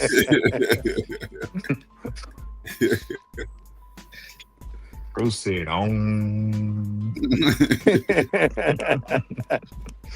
That's classic. Hey, GA, that shit had me in tears, man. Ready for that one. Yeah, Sure, that sure. was That's dope. That's stupid, man. But Nah, but yo, back to the AI conversation, man. Like, My bad. I was Go just ahead, gonna say I just rewatched my debate with that nigga, bro. Hey man, I don't know how motherfuckers gave him that debate. That nigga didn't even bring no information. I never actually watched it and paid no attention. His whole thing in that debate was just to go against what I said. He did not have his own PowerPoint. You know what I mean? Like, that's crazy. Hey, yo, Taz, I watched it a second time, my nigga, and if I'm being honest, yeah, I was fanned out. I ain't gonna lie, like, niggas was Netaru fans. To bring a PowerPoint, like the nigga literally. oh, you talking about that debate with Jabbar? Yeah, like, and I didn't even realize that shit until like, just recently. Like, wait, where's his PowerPoint? Like, where's his information, bro? Like, you know what I'm saying? He didn't even debate no information now. Be for real, bro. Be for real. I was a little disappointed that you went. I ain't gonna lie to you. I was a little disappointed that you went. I'm like, oh, they got him. They got him. Yeah, I ain't gonna lie though. Now that I call Taz my brother and I know him a little bit better and I know how he moves, he don't have no problem jumping in the middle of the smoke. When I watched it the second time, I was like, yeah, Jabari sidestepping a lot of the counter punches that he's catching. You know what I mean? And yeah, niggas was fanned out. Yeah, he sidestepped all the smoke. Like, yeah, I get it. Because like you saying, Damo, for real, niggas had smoke for me for going because they know something at a platform better than I do. I don't, you know what I'm saying? I never been on there. I never even watched it like that. So I had no idea that there was no chance that it would be fair. You know what I'm saying? I really thought I was going into a respected debate space, if you will. You know, no chance. No chance of fairness. There, I was already sitting there fanned out. Like, for me, like, especially at that point, your man Jabari, he was already was it Floyd Mayweather of consciousness? Yeah, handpicked him. I mean, you could be cooking them, and they'll still side with him. The reason was because of some of the other arguments he's challenged, right? And he's always challenged them from an African space. So when he's challenging the Moors and all of that. But Willie, I'm talking about mid debate, but that nigga say, you know what, son, I just figured it out. He's an Aboriginal. It's like he ain't laying out no info or none. He just on some bullshit. But I'm just watching it again. I'm like, damn, but that was some into the crowd ass shit. And bro. look, Taz, once he said that shit, I was like, yo, that nigga do sound like he be with motherfucking Top Cats and them niggas. Taz, Top Cats, it all go together, nigga. Look, I'm telling you, I swear, bro. This is the day I got mad at Psycho, nigga. Because Psycho was in the chat like, yep, that nigga sound like a secret abo again. I swear, bro. That's the first time I got mad at Psycho. Like, bro, what the fuck are you down? Nigga, Like, we was just trying to bring you home. Now you Pan-African Taz. over here, this motherfucker saying that shit, bro. I was mad as hell about that shit. But he damn sure threw it out there like, you know what, Sinetter? I figured it out. He's an Aboriginal. And I still didn't bother me because, you know what I mean? I ain't, like, bro, I don't know no better, but I'm in a space where as soon as you say that, yeah, fuck him. You done. Yeah. I ain't know no better. Because I wasn't even on the Abo versus African shit back then. I really didn't realize all of that shit was going on because I had my own issues with the Africa argument. I never joined their argument. So, you know what I'm saying? A lot of my shit was my shit, but it comes off like it's part of their community. You know what I'm saying? So I got caught up in that moment because I didn't know. Nigga, I was arguing with motherfuckers. I was arguing with people in the chat. Jabari might have been paying attention to the chat or whatever, but I was actually arguing with people in the chat. All those I'm keep it a bed, Chaz. I didn't see you attack me, you know what I'm saying? You definitely didn't attack me. No, I didn't see that, but I saw him sound like a secret ass. Oh, god damn, bro. I'm gonna keep it a bed, Chaz. I ain't know you. Know what I mean? Once nigga called you a motherfucking abo, I'm like, oh, he got a T and a Z in his name. Yeah, too. man, that shit was rigged, bro. Top Cats, B. Oh, fuck them niggas. But that was my nigga though, bro. No cap back then though. Top Cats was my nigga, but he wasn't doing all this shit that he do now. You know what I'm saying? He was just kicking it. He's coming around kicking it out the channel with us and shit. But Top Cats used to come around here all the time and shit. Yeah, he was just cool ass. Hey, but you know what I didn't understand though, Taz, when science and academia stood on the Egyptians were not black, like how can Jabari be the Floyd Mayweather and never lost a debate, and it's about the science and what actual history says in the consensus when the consensus is not saying Kemet is black? So I knew right then and there it was rigged. But see, this the thing though, when you dive into that wheelhouse, right, he gonna cook you every time because his argument is always gonna be that the original dynasties were black and you're dealing with the Greek dynasties and this is after invasion. And so he got you. You know what I mean? No, I understand the history of the Ptolemies. I understand that part of it, Will, right? But what I'm saying is this. How can he be the Floyd Mayweather of debates and never lost a debate when science, DNA, they're not saying that the original Egyptians were black people. They're not saying that. Hey, no. side note, you gotta understand that Jabari wins debates because the niggas that he be debating are slow as hell. Like I'm not gonna say he did. I'm not gonna. I mean, my beef with Taz I'll is fuck I hated. Pastor. I just got notification. I hated Taz's argument. That's why I Yeah, ain't so watching. I'm back, Domo. You try to play me as a broke nigga. I got money, nigga. I'm Okay, not a Pastor, broke you ass nigga. back? I got a good job in the STEM field, and I'm not a broke nigga. See, Psycho didn't. He didn't. Psycho didn't recognize that I paid the money. But as soon as your bitch ass spent that little bitch ass $20, whoop-de-doo, I Nah, got that money too, bitch. nah, that was It's a me. holiday, That was nigga. me, Let's Pastor. be festive, nigga. Let's Nah, but go. chill. I'll drop you again. He's talking. I What don't I'm give a saying fuck is, about you, nigga. hold on, chill. In the 2 So if seconds two you of you was niggas want to gone, spend money hold against on, me, let's Pastor. Listen go. what I'm saying. Let two of you bitch ass niggas spend money against one nigga. Listen You what I'm saying, Pastor. colonializing this panel looking bitch niggas. Pastor, But I'm when it, glad you back, right? But here's the I'm thing, man. saying, in the Hold 2 on, hold seconds on, you was hold on, gone, William, the hold on, William, hold on, conversation William, went hold on. somewhere. Let's keep the He know conversation that. going. He know that. But here's the thing. I can't even really say whether or not House Switch should stuck because I hated that argument. Like when Taz made that, I hated that. I wish he would have used that argument against me in that finals or in that semifinals of season 3. Because I swear to God, I was like, if I get that nigga, that's what I'm debating him on. And then this nigga take that debate with Jabari. I'm like, hell no, I ain't watching this shit. And you Oh, so used you was Garvey mad in that that the topic argument, was didn't wasted. You was mad that the topic was wasted. Been wasted. you? You used Garvey in that argument, didn't you? No, so this is what he tried to do. Right? So we on the phone, and I'm trying to get, I wanted the Garvey debate. That's what I really wanted. Because this all came about because Sanetta came to my platform asking me to come debate somebody over there. So I'm telling him, like, bro, you don't have nobody over there that can debate this Garvey shit. I'll step on whatever you got. So when he called, the setup initially was, well, no, I don't want to debate that. So I said, well, fuck it, let's debate Malcolm being a follower. I'm saying he was a bitch, my nigga. Let's do it. You know what I'm saying? I'm pushing that argument. He should have been following. He should have been more. Right. Completely out of pocket. Completely out of pocket. That nigga would never do debates against me, bro. I swear to God. He was shook, though. He was terrified, nigga. He tells me those are debates. So he tells me he wanted to debate black culture versus black American culture. So I said, bet. When we get to the debate, the title ain't got culture in it. So if you notice, all my slides is about culture. But culture is out of the title, and now the title is some shit like, should black Americans connect to Africa? Yeah. See what I'm saying? They changed the title. They switched it up on And you. you speeding so much, you just ready to cook the nigga. You let Sanetta hit you with the flim flam and post a And I different saw it, topic. but you know what I'm saying? Because I'm a debater, so I just kind of left the culture I got it. as I'm debating it. But yeah, they threw me off on the topic. You know what I'm saying? But I still, went on and did it with my slides. I just left culture out of it. But with that, what I'm saying is Jabari didn't prep shit. He didn't have nothing. But that's because he knew he had the audience. He knew he had me in his pocket. I ain't even gonna lie. Like, knowing you now, where you were coming from with your argument, when I watched it the second You're not time. going to beat Jabari on that platform, period. When I watched it the second time, Psycho, I was like, I was fanned out. Like, I didn't really give the arguments an honest listen that I give the arguments that I watched in the debate league an honest listen.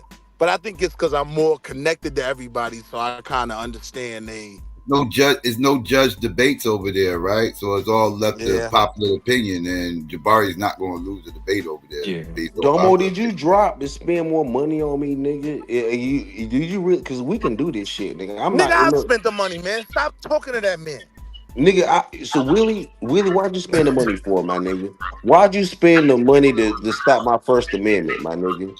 Why'd you try to stop my First Amendment? I'd love to answer you. So we can move the conversation forward, which we did. Now we talking about a whole different topic, and I would like to say welcome back. I didn't even want to do it. I'm willing to participate in the topic, but don't stop my First Amendment, nigga. Pause. But don't stop my First Amendment, nigga, because I deserve to speak too, nigga. Because I'm a foundational Black American, nigga. I deserve to speak too, nigga. Yeah, but look, I can't say I cooked everybody that I debated on that platform. Q, Yara. No, you didn't debate everybody if you're not in the winning round, nigga. Last I checked, Taz and Fire was in the round, not you, nigga. So you ain't debate everybody. You ain't beat everybody. God damn, bro. Nigga, goddamn, nigga, you right. Goddamn, nigga, what? Don't damn God, nigga, damn me, nigga. Hey, chill out, gang. Nigga, you chill out, gang. Nigga, y'all spend some money then. I'm sick of you niggas. You colonializing niggas. I just wait till you go. Well, then wait till I'm gone, then, nigga. That alcohol kicking your ass right now. Then that alcohol is kicking my ass like that. Weed kicking your ass too, nigga. Go to sleep. And I'm rolling up. Roll up, nigga. I'll drink up. I'm about to go roll up. Shit. I took my nap, fuck nigga. Fuck you. Man, I don't give a damn, nigga. Nigga, pause, nigga. Bitch, yeah, I'm gonna talk that shit, nigga, because I can't bow down to niggas no more, nigga. All this hierarchy of YouTubeism. I ain't bowing down to no Domo or no Taz or no Fire no more. The celebrity worship really. The celebrity worship, nigga. And I'm not bowing down to you niggas no more, dog. I could be honest with the conversation we was having. I was kind of an example of that because even I remembered when I was listening to it, like, oh yeah, I did think that argument was kind of shaky, but it was still Team Jabari Osaze, nigga. Like, he's banging on anybody that won't feed an African kid at the ISUPK Passover, right? So I'm locked in. That's what I'm in. I'm telling you, I did not know this Abo versus Pan-African shit was that deep, though. I didn't know going in that all you got to do is set him up as an Abo and you good. I ain't know that. You know what I'm saying? So I walked right into a trap, nigga. And I knew why, too, listening to it the second time. I'm like, Taz Pride, like, fuck this nigga. His argument is bullshit. I don't care what the crowd think. They gonna know when I drop this shit. Cause look, randomly, that nigga out the blue said some shit. Cause I just watched it like yesterday, bro. I'm tripping. Man, that nigga say some shit like, so when we was on the phone, didn't you say your grandma was like Choctaw or something like that? I didn't, you know what I'm saying? I don't know that not to even tell this nigga no shit like that. Because he came back and brought it and used it in that debate setting. It's like, bro, why you bringing up my grandma? You know what I'm saying? That's where I kind of got pissed off at him at. Because like, wait, but I ain't had nothing to do with this debate. That was just us talking. You know what I mean? Yo, it's funny you said that too. Because once it went there, it seemed like you was arguing more. How you gonna say something about what my grandma said? And the crowd wasn't catching. No, nigga, my grandma ain't. You know what I mean? That like. You get what I'm saying? It almost was like you were feeding into the Abo argument. So then for everybody who might have heard the Top Cats one time, we see a T and a Z, nigga, they the same nigga. Nigga, Top Cats is Taz, nigga. I know them niggas. Oh no, I fed right into it. Cause again, I didn't even acknowledge any of it. Like I said yesterday, I was debating the African culture part of it. I'm debating the connection to Africa part of it. So in my mind, I don't have to talk about the Abo or the United States or, you know what I mean?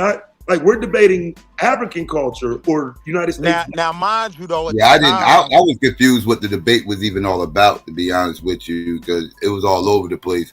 It was more like a discussion. It felt like after a while, like y'all was just chopping it up. But that's what happens with atheist niggas. That's what happens with atheist niggas. Is because atheist niggas don't believe in shit. Atheist niggas don't believe in shit. They can argue anything. And so because of that, like that being a basically Pan-African space, yeah, that was the problem. But even me, like watching it the second time around, and now hindsight is 2020. Like you, my brother, you know what I mean? I understand your argument's different now. So now I'm listening and I looked at myself like, yeah, you was kind of fanned out. You know what I mean? Like Jabari was gonna win that debate in your book regardless. You know I don't think Jabari won that debate. I don't think Jabari actually won the debate, and I'm not being a fan of Taz. But I'm man enough to say that. You know what I mean? I don't think he did. I don't think he did. I don't think he did. I don't think I watched because I be in the clouds a lot. I don't think Jabari actually won that debate. I think that Jabari because I've seen the debates between Taz and Jabari. I've seen you're those. not understanding I've though. seen those debates between Taz and Jabari. The information didn't even necessarily connect, right? Like when we watched Taz and Domo, like Oh, the fuck that. information, Taz made a bad argument. Taz was bullshitting. I would So kind he of on some agree with that. on I some gotta agree with him on anti-African that one, Taz. on some anti-African shit. He used on some anti-African shit. And they flipped it and they used your known anti-African sentiment as a way to build the audience against you. And what I would say Build. So and what I would say is, again, as a y'all are part of that building audience, populism. So as a again, part of that audience, right? Not populism. knowing you, That's not knowing you, that populism was a versus the master real class. argument. Hold That on, was hold a on, Will. master Hold on, class Will. in Hold on, Will. Hold on, Domo. Hold on, real quick. I'm gonna keep it short, Pastor. I promise. Like, not knowing you, right? Them spinning the argument was a master class in lining the nigga up to come off like he believes something he don't even believe. Because in most of the audience mind, you were defending FBA, like the what it was becoming, right? You were defending Arrow to Sister, right? Like, and I watch a lot of debates, and I actually caught that one. Your analogy is terrible. No, it's not. See, Domo. As it applies today, I would have been defending FBA, but there was no FBA movement back then. You know what I'm saying? So that's all me. And that's what I don't like. That's the whole reason I reposted it, because it's like, wait, fam, y'all niggas running around saying this shit. I don't recall not nan motherfucker reviewing that debate other than Top Cats. So where did all this FBA shit come from? Where was you niggas? But Taz, I listened in. I should have recorded. I should have covered it. But I Taz, this listened when in. you got caught in the blender, right? That was the time when FBA was really starting to get a foundation, starting to get some type of hold where they were noticed, right? And so for a lot of people at that point, even in hold on, even in reading the premise, right? A lot of people took it as that was not the time of the FBA, bro. That was the height of aboism. It wasn't. That was the height of aboism. But wait, sure. Domo, but Domo, in most FBA of was our minds, around, right? but it really wasn't. FBA was still brand new at the time. It really wasn't. I'm about the only nigga that will run around talking about the United States like that. Yeah, he was the only one. And that's why niggas threw, like, man, I definitely threw his ass in the Abo box, because it was like the only Where niggas. is Jabari now, nigga? At the time, the only nigga that was like that was talking about, nah, fuck that, I'm American, I don't need to focus on Africa, I'm American, was Taz and Abos. So I'm like, oh, this nigga's on some, oh, he only want to focus on America and all that other shit. Like, oh, my people over here. Oh yeah, you an Abo nigga. Now, you talking about where is Jabari now? So Domo. Once a Domo, nigga's where heard is enough Jabari of your now? arguments, right? So they where is understand Jabari that now? premise of No. Answer the saying that question. black people Where are is American. Jabari now? You can view it from a different lens, right? But at that point, being an American lined up with the whole Abo movement that Jabari kind of made a name off of. He bangs on Abos and Hebrew Israelites. So once Where you is even step in the ring, Jabari now, nigga? Jabari is not even in a conversation. Y'all bringing up a nigga that's not even. I'm more popular than Jabari. I'm more popular than Jabari right now. Master, chill out. Once you No, step I in ain't chilling out, nigga. Drop me then, nigga. Spend the money. I'm more popular than Jabari right now. That's the third I time am you more said it. Say it popular one than more time. Jabari right now. All right, now stay right there, right? Here's the thing. The way it was lined up, right? Jabari was already known as the defender of Pan-Africanism, right? So to that audience that watched that debate, once niggas hear you saying, I'm American, they can't deal with the arguments that now over, just under a year or maybe about a year of me having these conversations with you, I can respect the argument where it's coming from. It's not coming from an Aboriginal lens. It's not coming from we were the Choctaw lens. It's like, yo, look, this is real Black American history. This is how I deal with it. But at that time, though, right, Jabari was the defender of Pan-Africanism. So once you stepped in the ring, once that fight was lined up, it already, regardless of what you said, was lined up to be Jabari was going to defend Pan-Africanism and you were going to tear it down. And to that audience, they not ready to deal with that. I'm still barely ready to deal with the Marcus Garvey argument. But I got a different respect for it. Where is Jabari But I will say I right have now? a different respect for it, having had different conversations with you, watched streams, and seen how deep you go into our history. Yeah, my man, he can make those criticisms. Where is Jabari right just now? gonna say the masses is Taz is dumb. my nigga. I know my nigga argument. Fuck that bullshit though. I'm staying. So on some real shit, right? I know the argument, and I'm still like Taz. I think Taz won that argument, and I did go at Taz saying there's no idols. Cause Taz, you ain't no idol to me, nigga. I like it. I like your content. Domo, you Apollo. So I like your content, but you ain't no idol to me. You ain't Ivan Drago. Chill out. You But Apollo. so there's difference between liking nigga content and a nigga being an idol. Jabari, y'all are holding up. Y'all are holding Jabari up as an idol right now. You was the champ, and you let this No, y'all are holding up as an idol right now. That nigga lost. You Apollo. That nigga lost that argument, nigga. You get some He water. lost that argument at the time, and the future tells you he lost that argument at the time. He lost that argument, dog. Hey, yo, Domo. But if a nigga kill you in that ring, if a nigga Ivan Drago you, nigga Taz gonna crash out, man. I'm telling you, it's gonna be Rocky IV all over again. It's not that he crashed out. He lost the argument. I ain't never seen that. That's crazy, bro. That's why y'all are practicing idolatry. I ain't never seen. I like that nigga. Hey, yo! I didn't realize that the Texans was 10-5. They in a hell of a game right now with the Chargers. Oh, yeah. You ain't know they was 10-5. You ain't been watching. They got probably the best defense in the NFL. If not the best defense. Man, they in a hell of a game right now with the Chargers. So liking the nigga content. And Real quick before y'all move too fast past that Taz. What was all that shit y'all was talking about the Bears? So Psycho, liking the nigga content and practicing idolatry is two different things. Tomorrow, nigga.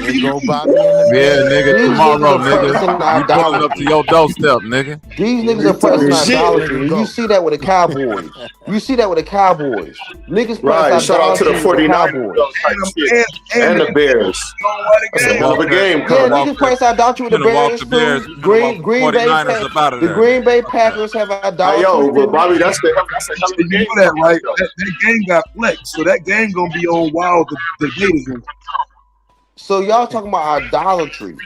We know okay, y'all. you gotta debate We know y'all tomorrow. ideologically look up for these teams, but if a nigga winning, they winning. If they not, they not. Hey, yo, Pastor, look at you. Nigga, makes look at you you, ashamed nigga. of being You black? an idolatry type nigga. Come on, I don't man. mind being a loser, You believe in the because I Bible, know I'll Taz? win, Why you talking nigga. about I'll idolatry go right against you, loser ass What niggas, makes because I'm a you winner. ashamed of I'm a being winner, About nigga. idolatry Will, you a right loser? Domo's a loser. What you drinking, bro? Sound like you popped about But you ain't even in the 4 game, bottles of nigga. Xanax, nigga. Do you? Let me ask you a 1,500 question. milligrams. Let me ask you a question, Nigga, I'm Pastor. on that yak, nigga. I'm on Do that you cognac for the do damn you holidays, freebase it? nigga. Do you freebase I it? have been like you ain't drinking got on that fed. cognac for the Willie, holidays, Wall nigga. Street, chill out. I just need to know this. Is it freebasing or do you use it in? Free? I'm on that cognac for the holidays, nigga. Nigga Dale said free. Free? Free. Ain't nothing free about the base. No. I ain't gonna lie. Dev do say that shit though when we should slow down though. Yeah, that shit funny as hell. Rebate. Pass tomorrow. Pass, you 49ers. drinking here, We Jay? stepping on y'all neck. That's all I gotta tell you, Tash. We ain't taking none of that shit. listen, We listen, coming for the NFC. We already got the division. We want the whole NFC now. Look, this what I tell you though, right? I gotta tell you, like, hey, I ain't gotta pick you up if I don't want to, girl. Hey. Yes, you do. Hey, yo, watch Yes, your you mouth, do. Taz. Yes, you Watch do. your mouth. Nah, ain't nobody trying to hear shit. You gotta say till you pick her up, Give my nigga. little nigga what she Yeah. want. Come on, Watch your Paw mouth. Come on, Paw. Nah, look, so this is what I say, bro. Tomorrow is the last hope for y'all, though. 'Cause if we beat y'all tomorrow, you realize that the Super Bowl is in San Francisco. We will have home field advantage throughout the playoffs plus the Super Bowl. So you better win. You better win. We looking for home fans throughout plus the Super Bowls. Oh, you gotta end. You saying that like y'all already in it? Hold on. He's saying that like shit, Bobby. He's saying that like they. Oh, wait. He's saying that like they already in the Super Bowl. Don't you know that's a bad thing that the Super Bowl is in San Fran? You lose, that's your ass tomorrow. Real quick. Pastor, I had to sit you down, Pastor. You got timed out. What's the last Super Bowl team to play the Super Bowl where they Tom Brady, Tampa. Damn, that Super Bowl was in Tampa? Yeah. Yeah, nigga. That Lance? No. And that's Tom Brady. They cheated for that. Before Tom Brady, though, man. Come on, man. Tom Brady don't count, Taz. You can't use anything Brady related. What up, Syke? I did ask the question. It's your born day? Is your born day? No, this was from the other day. My birthday was on the 24th. Yeah. Oh, happy belated. Oh, your burn day is going. The funny thing, a nigga had just said that it was two niggas that we ain't seen since they lost. Brother Rob and Lance. Brother Rob popped up yesterday, and now this nigga Lance pop up today. What's up with it, man? Nigga gave me some advice. All sad and shit because you lost the debate, nigga. Hold your head up, nigga. Hell no, nigga. Real niggas lose every day, B. Nigga been getting my life together, dog. That's all. My nigga, that's all. The debate made you get your life together, my nigga.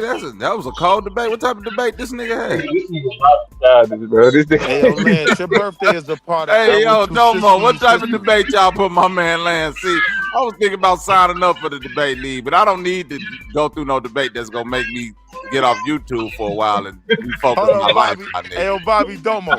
That's a dope ass debate, boy. What y'all say to my man? Announce this shit though, Domo. The nigga said we will be celebrating Arrow to Say. I said to Say. Oh, pause. Nah, that shit sound crazy. Like, what is Arrow to Say? What is that? That is the FBA. Oh, that's the FBA. That's the FBA holiday. That's the FBA holiday. The nigga said, oh, time out. What is the FBA holiday? Our ancestors celebrated it. Don't let these people tell you. Hey, yo, chill out. Oh, what's the FBA holiday, Taz? Tell me. No, somebody tell me what it is first. It's a holiday rooted in the foundational Black American historical ancestral part of American history that these niggas want to avoid. What is the actual? Hold on. What is the holiday though? No, when we were speaking Tutney, we came up with. We came up with.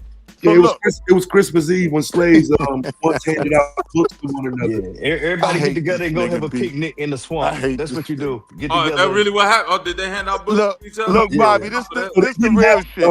When True put us on to this shit, the nigga True was saying arrow to sister seeds, right? And that was what we ran with, arrow to sister seeds. Right. When the nigga Tariq, because you know this Tariq holiday, so the nigga said, and we will be celebrating Arrow to Say. I said to Say. Yeah. Pause, my nigga. That shit sound crazy. That's what Mike was trying to tell us.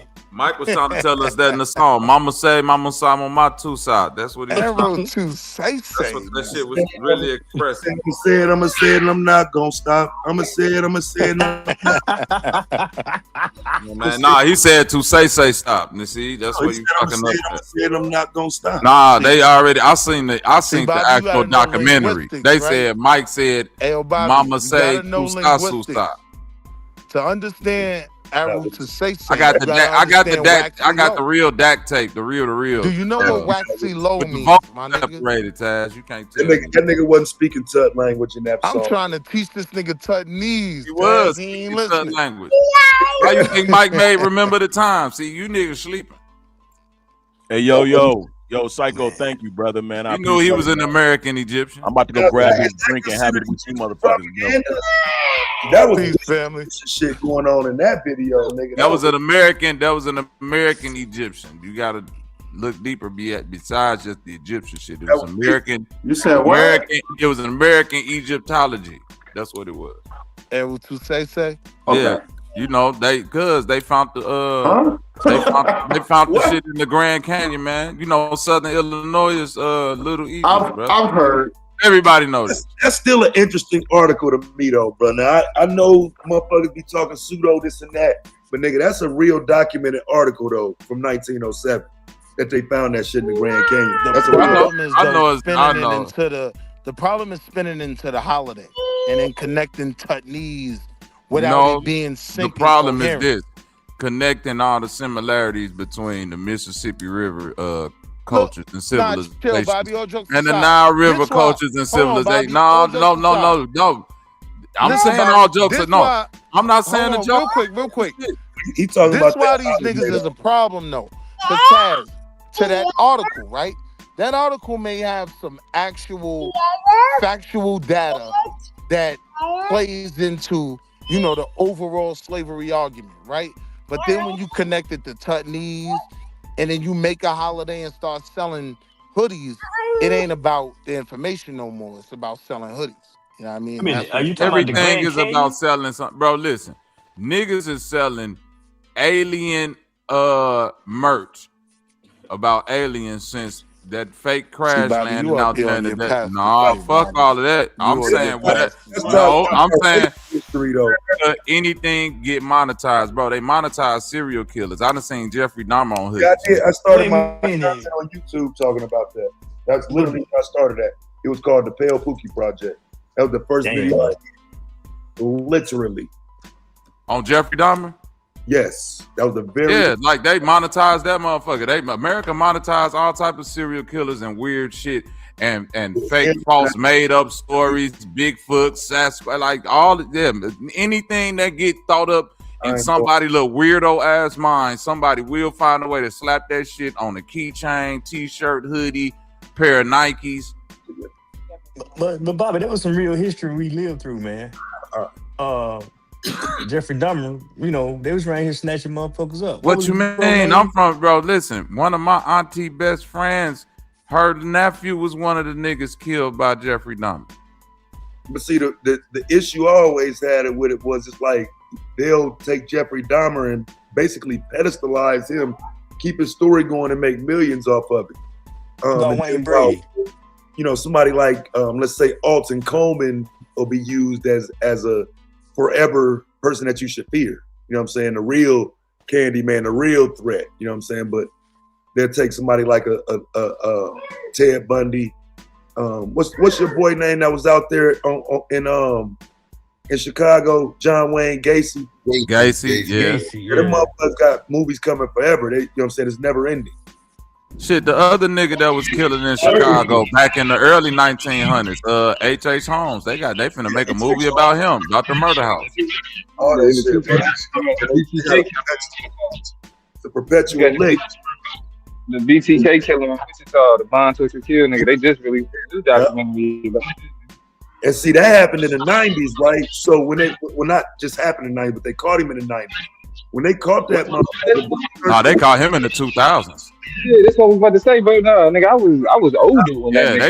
When they caught the BTK, he had been killing since the 70s. They caught yeah, go ahead. So look, so it turned into 75 movies immediately, though. Is the point. That's true. Like it just immediately just boom. Oh, everybody, that's in that community was perfectly fine with reporting it as something to joke about. You know what I'm saying? I mean, basically, because again, these movies they treat them like they fucking horror movies, and it be people real bodies, real dead people. They treat that shit like a horror movie. Dude had folks in the deep freezer. But I think now though, bro, what's crazy? It's so many of these motherfuckers. They don't even talk about it no more. You know what I'm saying? It's so many. Texas right now. It's an active serial killer in Texas right now, dumping women's bodies in the lake. In the bayou. Yeah, that's been going on for a while now. Don't even hear about it from that position. That's crazy. When serial once the biggest thing going in America. America got the most serial killers in the world, according to the FBI, like that and shit. And it's by a large number too. Why are these killings such a surprise? You say why do they what there? Yeah. If the country got the Second Amendment, why are people surprised that the abuse will go off the rails? 'Cause you don't even notice these people gone to after the fact. Their bodies show up weeks later in the bayou or I wherever. think it's a lot of these serial killers ain't by gun. Right. And Yeah. I think it's the people that they targeting too, right? Because a lot of times they target people who like separated from their family, people who might be living on the street, right? And so it's like, yeah, homeless people.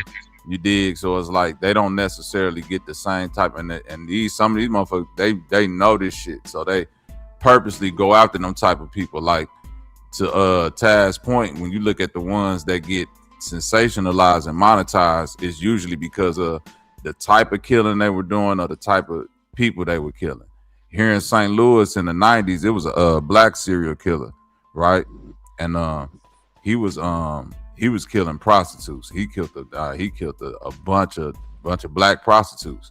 You dig what I'm saying? And the only reason they caught him is because he was filming all his murders in this basement. You know what I mean? And they, end up searching his house one time and finding all these tapes. You dig what I mean? It was a demographic.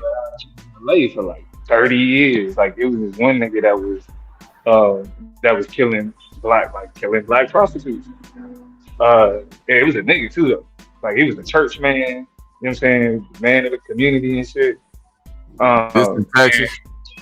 Nah, this was in California, in LA. Okay.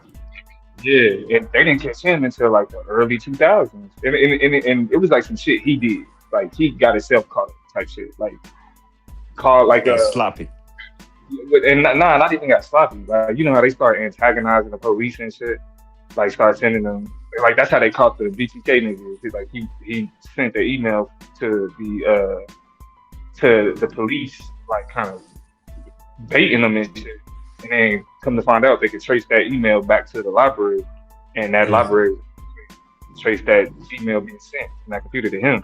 So like the dude that did it, that was doing it out here in LA, like he kind of did some similar shit that kind of where they was able to put two and two together and be like, oh, it's this nigga. Because at first they thought it was his son, because it traced back to his crib. But it was like, nah, because if we saying they've been doing this for this long, then it can't be him. And then it got traced back to the pops, black dude. And he did use a gun. Yeah, Ron, that's what I'm talking about, dude. Mari Travis, yep. Hey, yo, real quick, I had to run back here, man. Hey, I appreciate it, Psycho and Angel. Y'all turned my half into a whole. I appreciate y'all. Thank you very much. No doubt.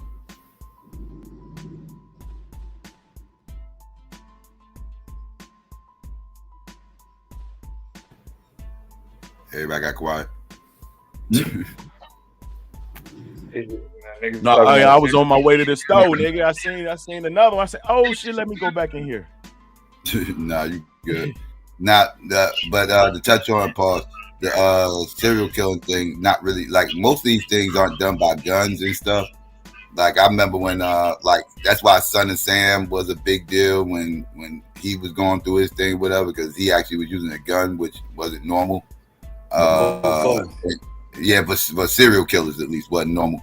And the DC sniper was a big deal too, because again, gun. Most of the time it's usually not done by gun. Most of the time it's like more personable, like you were talking about with the prostitutes and stuff. Yeah.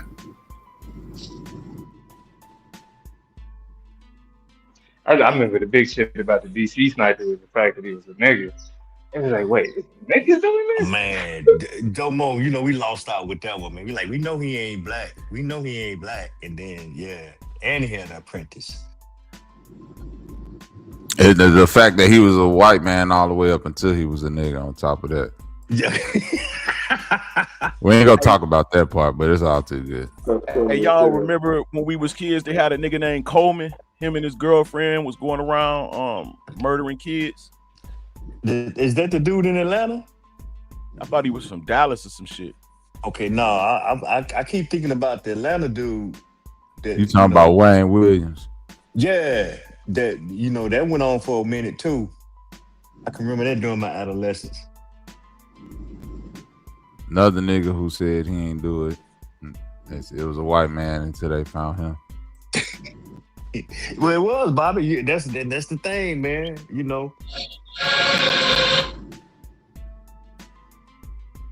that's some tangents for your ass right there. So you know, being if they really did do it, are we taking on the nature of the majority? I'm willing to walk out on the limb with the OJ shit because they never looked into that dude, the lover Kato? boy killer or whoever that white man was. I'm shit. Kato? No, not Kato. Not Kato.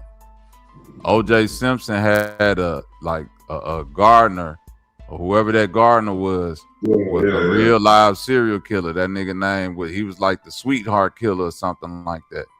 Yeah, that's cap, man. I'm telling you, bro. I actually had a debate with Blue on that shit. We was doing it was like 2 years ago. We did a little off season debate on Rumble. Uh-huh. I took the affirmative that he was guilty, and bro, when I tell you, bro, I just don't know how he beat that shit, fam. I mean, he didn't do it, bro. He got he's he don't know how he beat it. He's there. His DNA is there. His shoe prints is there. Oh no, listen. My theory is that this O.J. Simpson, the reason why he was found guilty of the civil suit is because he was still guilty of putting dude in a position that he was in. O.J. didn't know this dude was a serial killer. He thought dude was just gonna rob. He wanted that place robbed. O.J. wanted his wife robbed. He wanted dude scared or whatever it was. Where does this come? Where are you getting this from? It's just some theory that you have? Yeah, this is just a theory that I have. Oh, okay. This ain't nothing there. This just me trying to psychoanalyze the shit from afar. This ain't nothing So this dude is the gardener for them at the time, for Nicole and dude, whatever. It's already been confirmed that they was having all these little wild type of druggy parties. Nicole and this what was her other dude, Ron Brown? You know what I'm saying? Right. That they was kind of, they was loose with the partying up in there and whatnot, right? Ron Brown, that's a whole nother conversation. Ain't that his name? Nah, Ronald Goldman. Ron Goldman. That motherfucker that Clinton got knocked off, nigga. That's another topic. Okay. Yeah, you're right. That's a whole nother. That's another rabbit hole. But basically, she had a lot of shit up in there monetary wise that OJ was salty about that dude just driving his car and you know what I mean, got all the OJ shit up in that house and OJ wanted to. Yeah, it was jealous. Yeah, it was jealousy, and OJ wanted his shit back. So once OJ kind of like got in contact with dude, him working up in the place, like, yo, I'll pay you X, Y, and Z. You know what I mean? Go up in there, you know what I mean? Take this shit, whatever, slap dude around, get my shit back or whatever. But dude is a psycho. So he goes in there with the intent to rob, but once he see like he go in there and get the slash and shit. Like that murder scene was gruesome than the mother. That shit was crazy. That wasn't just a regular. It said her head was damn near decapitated. So you hear what I'm saying? It's ain't just a regular. That's what literally makes me believe it was OJ because that's personal right there. That's personal. Or psychotic. But that was dude in moto. But the dude that was the sweetheart killer dude, that's the way he was out there doing motherfuckers though. And she fit the description of his type of victims.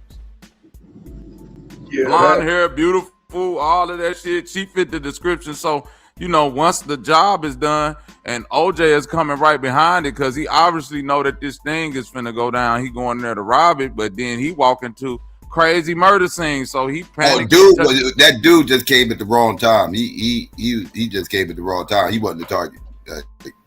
He came in at the wrong time, saw some shit, and motherfucker had to get rid of him. No. I'm saying the maintenance man or the groundskeeper for whatever house Nicole Brown Simpson was in during that same time. This nigga gets convicted of I don't know how many murders, gruesome murders of women that look like Nicole Brown. He is the sweetheart killer. That's what I'm trying to tell you.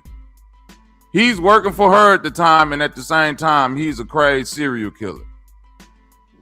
Oh hell nah. He did once live there, but not when this happened though. This around the same time, yeah. No, bro, no.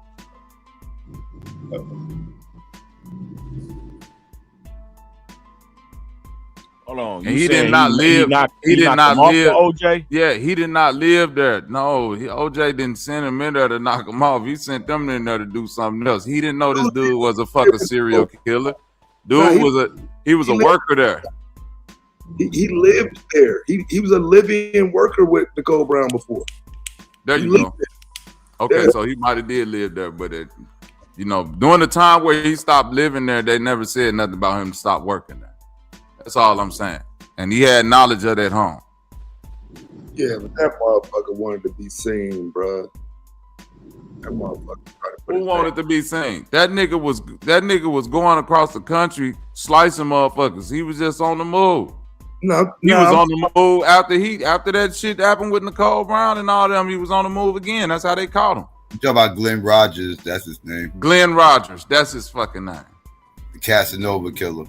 Yeah. Casanova killer. There you go. Oh, Casanova. Look up his victims. All of them look like Nicole Brown. Simpson. His victims are on the other side of the country, most of them, though.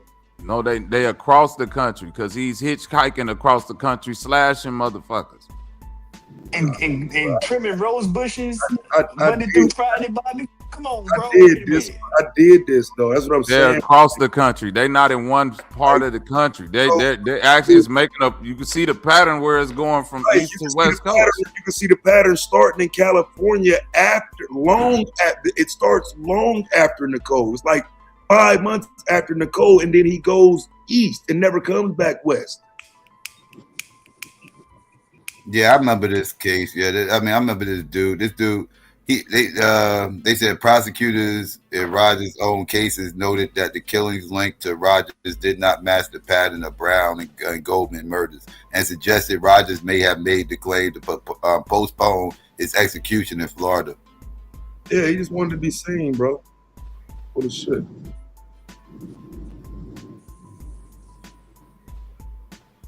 He didn't do that shit. That was OJ, but that was OJ. And if anybody was there, nigga, his motherfucking son was there. If anybody was there, his motherfucking son was there. And I don't think his son could have did no shit like that. Kill your moms and shit that brutally. I don't. That son, nah, that's his. I'm talking about his other son. Oh, okay. Yeah, the black son, the one that fuck around with the knives and shit. Oh, okay. Yeah, that still take a lot. But then to cut somebody's head off, man, that take a lot. But he a chef and like really do that shit with the knives. Like he one of them throw a knife up in the air, catch that motherfucker, spin it around type motherfuckers with the knife. I get it, Taz. I'm just saying in this day and age, motherfuckers don't even want to clean a fish. Hold on. So Taz, you saying a nigga that a chef because he got skills with the knife makes him a more he can kill better or some shit? I would say, given that murder scene, you're gonna have to know what you're doing to not cut yourself. OJ cut himself. Remember, OJ got a cut and his blood at the scene of his, right? So that's why OJ was there with blood dripping. And so I don't know how you can say he didn't get cut, but the scene don't look like one person could have just did it. And I'm saying his son was very efficient with knives. They seen a car speeding through the stop sign at 10:30. You know what I'm saying? Then shortly thereafter, they knocking on the window, a Kato Kaling room and shit. It just it fits. It fits better than anybody else, anyway, I'd say. Yeah. Bro, I gotta really suck to die from a knife wound, bro. Like a knife I don't know what's wound. worse. Yeah, I mean, I don't want to die from neither, but I'm just saying, like, I'm not about to let you kill me with a knife. It's gonna be some wounds on you, nigga. It's gonna be some scratches under my nails, something.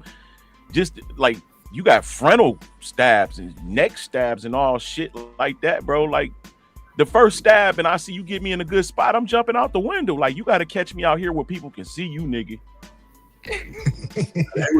They was in a little enclosed space though. So you know what I'm saying? It ain't no getting out of that shit. They was in a walkway. There's a long walkway.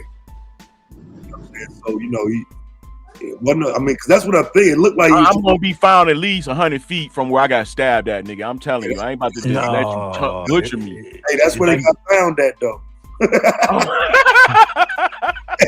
That's what I'm saying. That's what they got found at. Like real talk.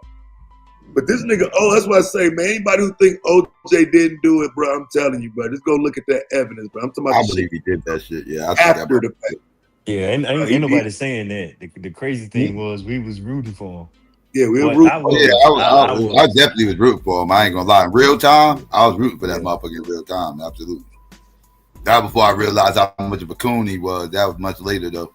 Yeah, it's the same thing here. I mean, you live and learn, but yeah. I think if it wasn't for that Rodney shit, then we wouldn't have been so, you know, enthused about having somebody. We don't give a fuck who win. We need a win.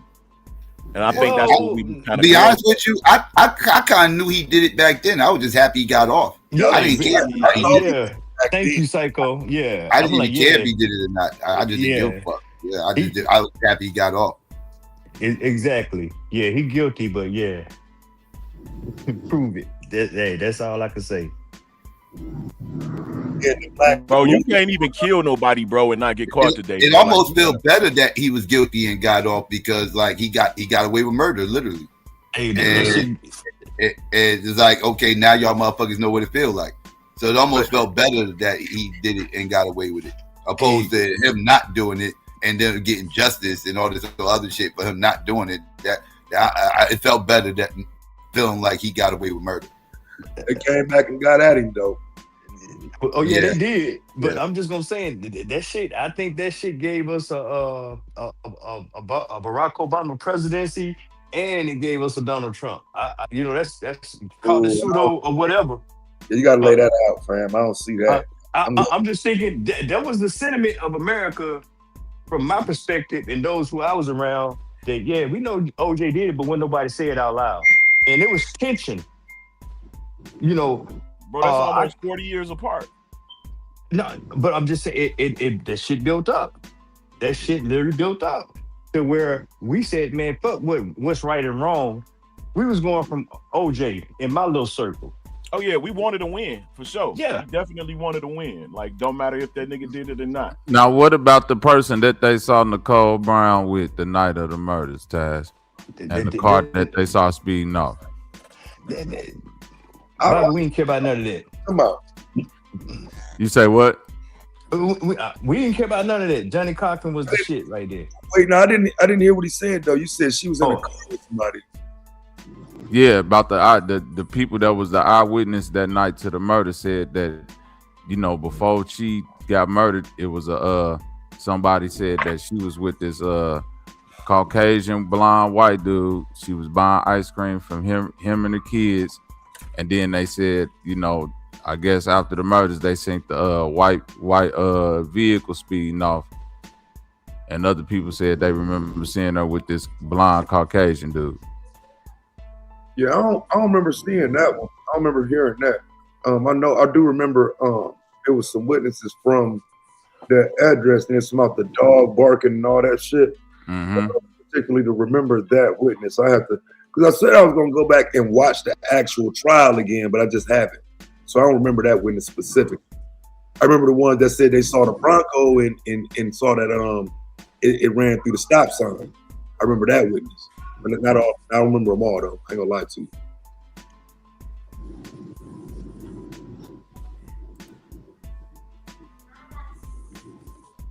But like I say, for me, it's his blood being there though. That's just, you know what I'm saying. I don't like, but that suppression game that how do you get away from that?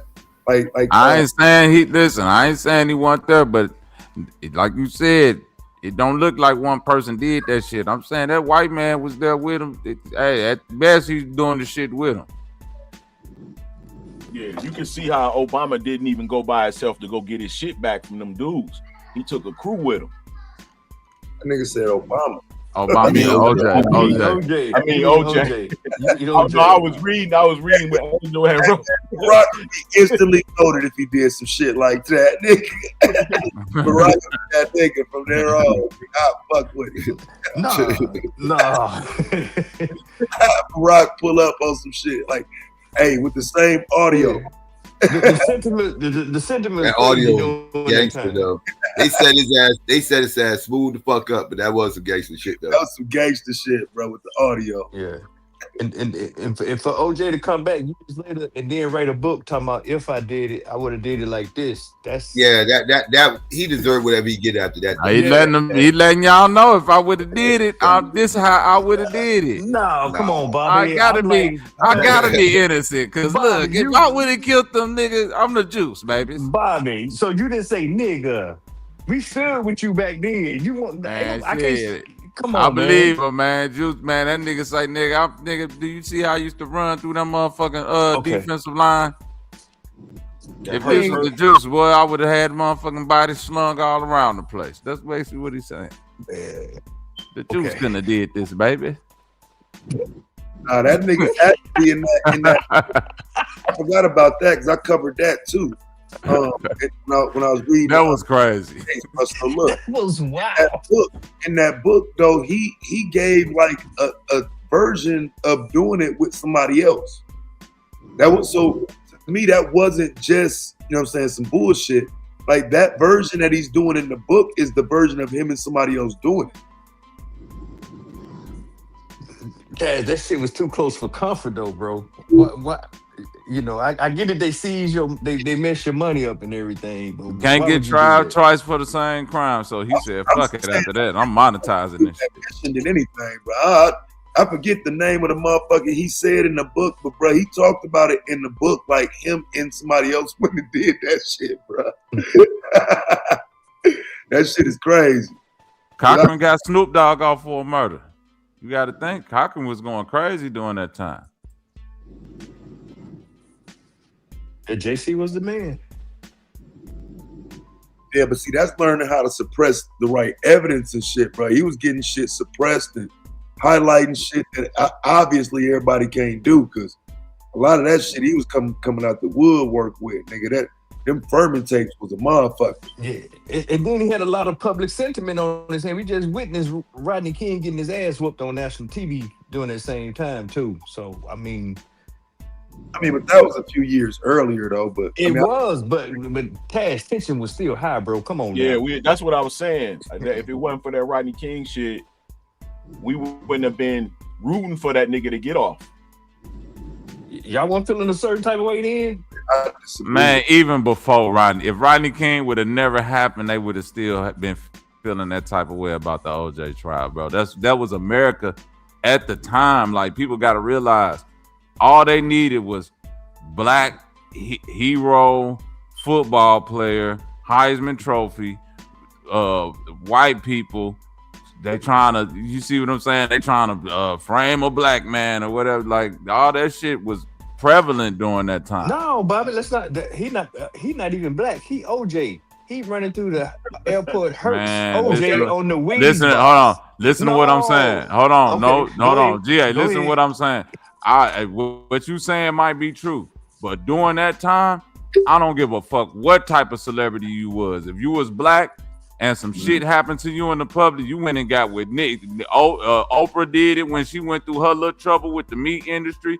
When Michael Jackson went through his shit, that nigga went and stood right next to the fucking FOI. So you ain't tell. Hey, I know what it is. Like during that time, all you had to do was show solidarity with black people, nigga, and you had 100% support. Man, they was about to do a damn OJ Dog for Malibu Ken. He wasn't standing with no damn it didn't matter. During that time. It didn't matter. I'm just saying that propaganda during that time. All you had to do during that time was, flip the switch. You got in trouble and you flip the switch. Niggas is rooting for you. Oh, they trying to stop a black man and all that. That was the time. Exactly. Everybody looked past him marrying the white girl. Everybody they ain't care nothing about none of that shit. Ain't nobody care nothing about that. That's what it was us versus them. I disagree though. See, because I just think it backfires. So I think if they'd have kept it at loving the white woman, it would have been, you know, different. But when they played videos of him beating the white woman up and all this type of shit, I think you lose that ability to show them as some loving couple. They went out their way to show OJ as an abuser and whatnot, which drew us closer to him. Well, exactly, but Taz, but before that nigga was running from us when he was running through the airport and grabbing Karen's bags and everything. And that's I disagree with that framing though. That shit can't move. Well, I'm just saying, but what did they do? They did the old traditional thing. They're still just a nigga. Yeah, we put his picture on the cereal box. That's Jay-Z in that movie. But like the real OJ, like that's just not real, brother. Like, because again, I get that he married the white bitch, but people forget he married the black woman first. You know what I'm saying? All that type of shit. And he was the first sports celebrity sign a contract with a regular brand that everybody uses. Now I would say deodorant. Cooning, at some point he did start cooning, but he wasn't no coon that whole time, man. Straight up. That's what I'm saying. Nobody had ever done that before from basketball, baseball, or any sport. He was the first one to do it. So you know that line from that movie where he say, I'm not black, I'm OJ. That's his friends felt like that's how he was acting. So that's why they put that in that movie. But he never said that. Yeah, that never came from. Yeah, but that's a fair point. But I'm just saying we still rallied around him. Well, I'm gonna say. Well, according to the documentary, they said that. They said that he said that. Well, it was a claim. Now, mind you, they didn't. You know, but dude said that he said that to him in that documentary. I ain't seen no documentary. Now I ain't seen the documentary, but I trust the motherfuckers, bro. Like a lot of that shit, we can see that he wasn't running from being black early on.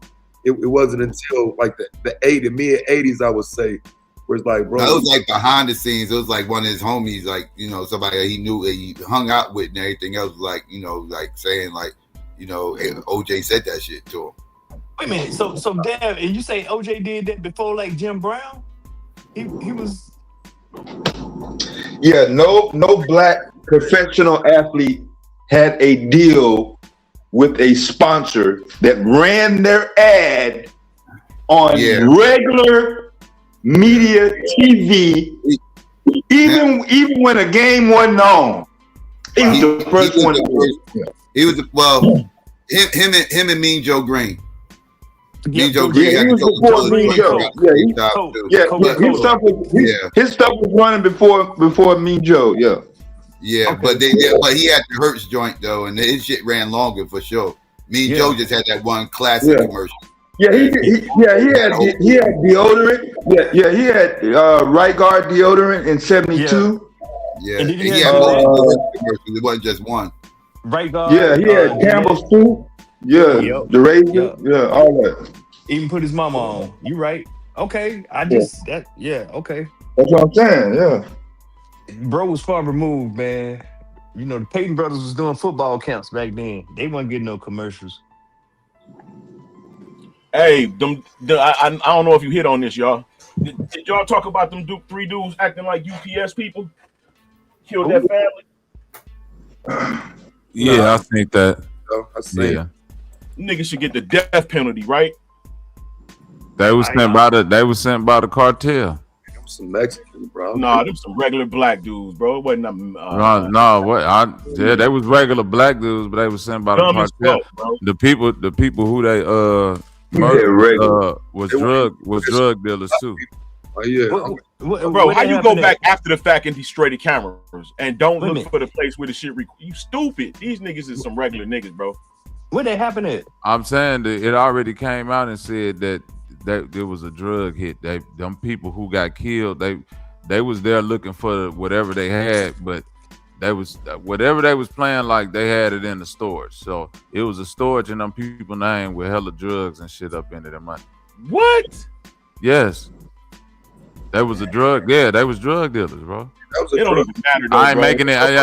I'm not making it. I'm not making it. Bro, they shouldn't have saw that shit, bro. Them niggas didn't have no decency, bro. That was drug hit, though. It was a drug. Yeah, it was a drug hit.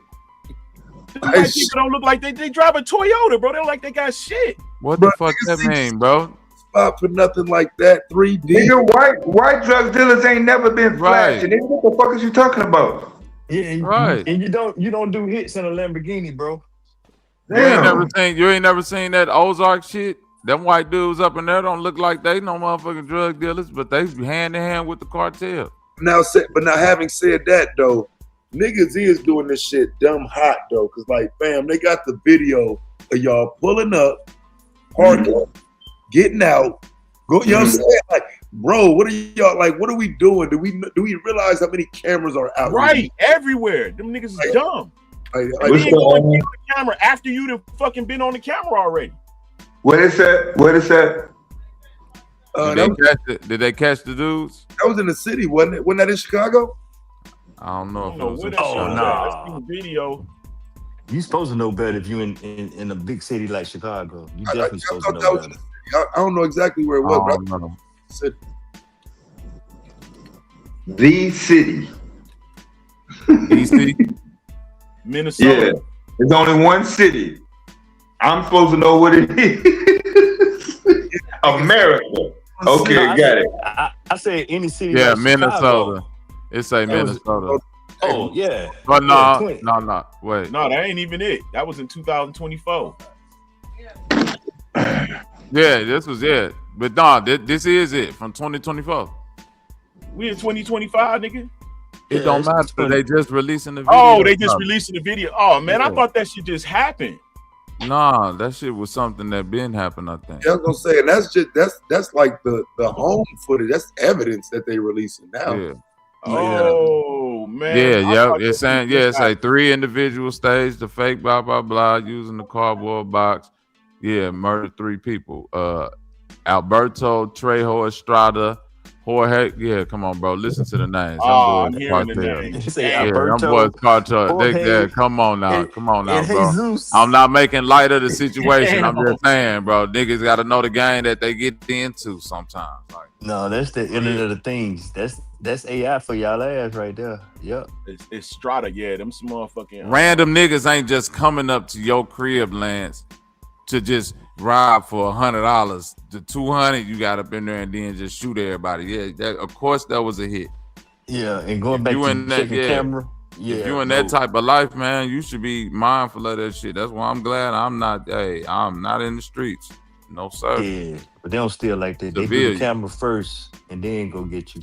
Yeah, they was professional killers, not professional burglars and camera watchers. They wasn't thieves. They was out there to you facts, Bobby. Facts. Yeah. They shot old lady with no, like, nah, man. Them niggas can't be out here with us, bro. Them niggas driving and shit. Nah, them niggas gotta go. That's crazy as hell, bro. To shoot a nigga like this. Look, man, I understand people get killed and all that, bro. That shit was straight up. It looked like a hit, like you said, but these niggas was the dumbest hitters I ever seen. They got it done. Walk right in the camera. I mean, I guess that was the damn goal. I feel you, but shit, you ain't gonna be able to celebrate. You can't do shit. You caught, nigga. You gotta get a facial implant. Bro, that nigga walked right up and looked into the camera too. That was crazy. Yeah, that might have been validation right there. That's one of them jobs where you already know you're gonna do some time behind it or whatever, and it's okay because they're gonna take care of you when it's over with. So I don't know. Let me stop. I don't know what you go, nigga. Ain't that where they where the other fake like it was like it wasn't in Minnesota where like one of them representatives or something got killed by a fake 2 of them did by a fake cop. Yeah, something like that. Yeah, I know I wasn't tripping. Yeah, state representative got took out. He was on his way to do a third, do the second or the third. Then they called him. Yeah, that's the all left. Dumb old people. This nigga is crazy. This nigga.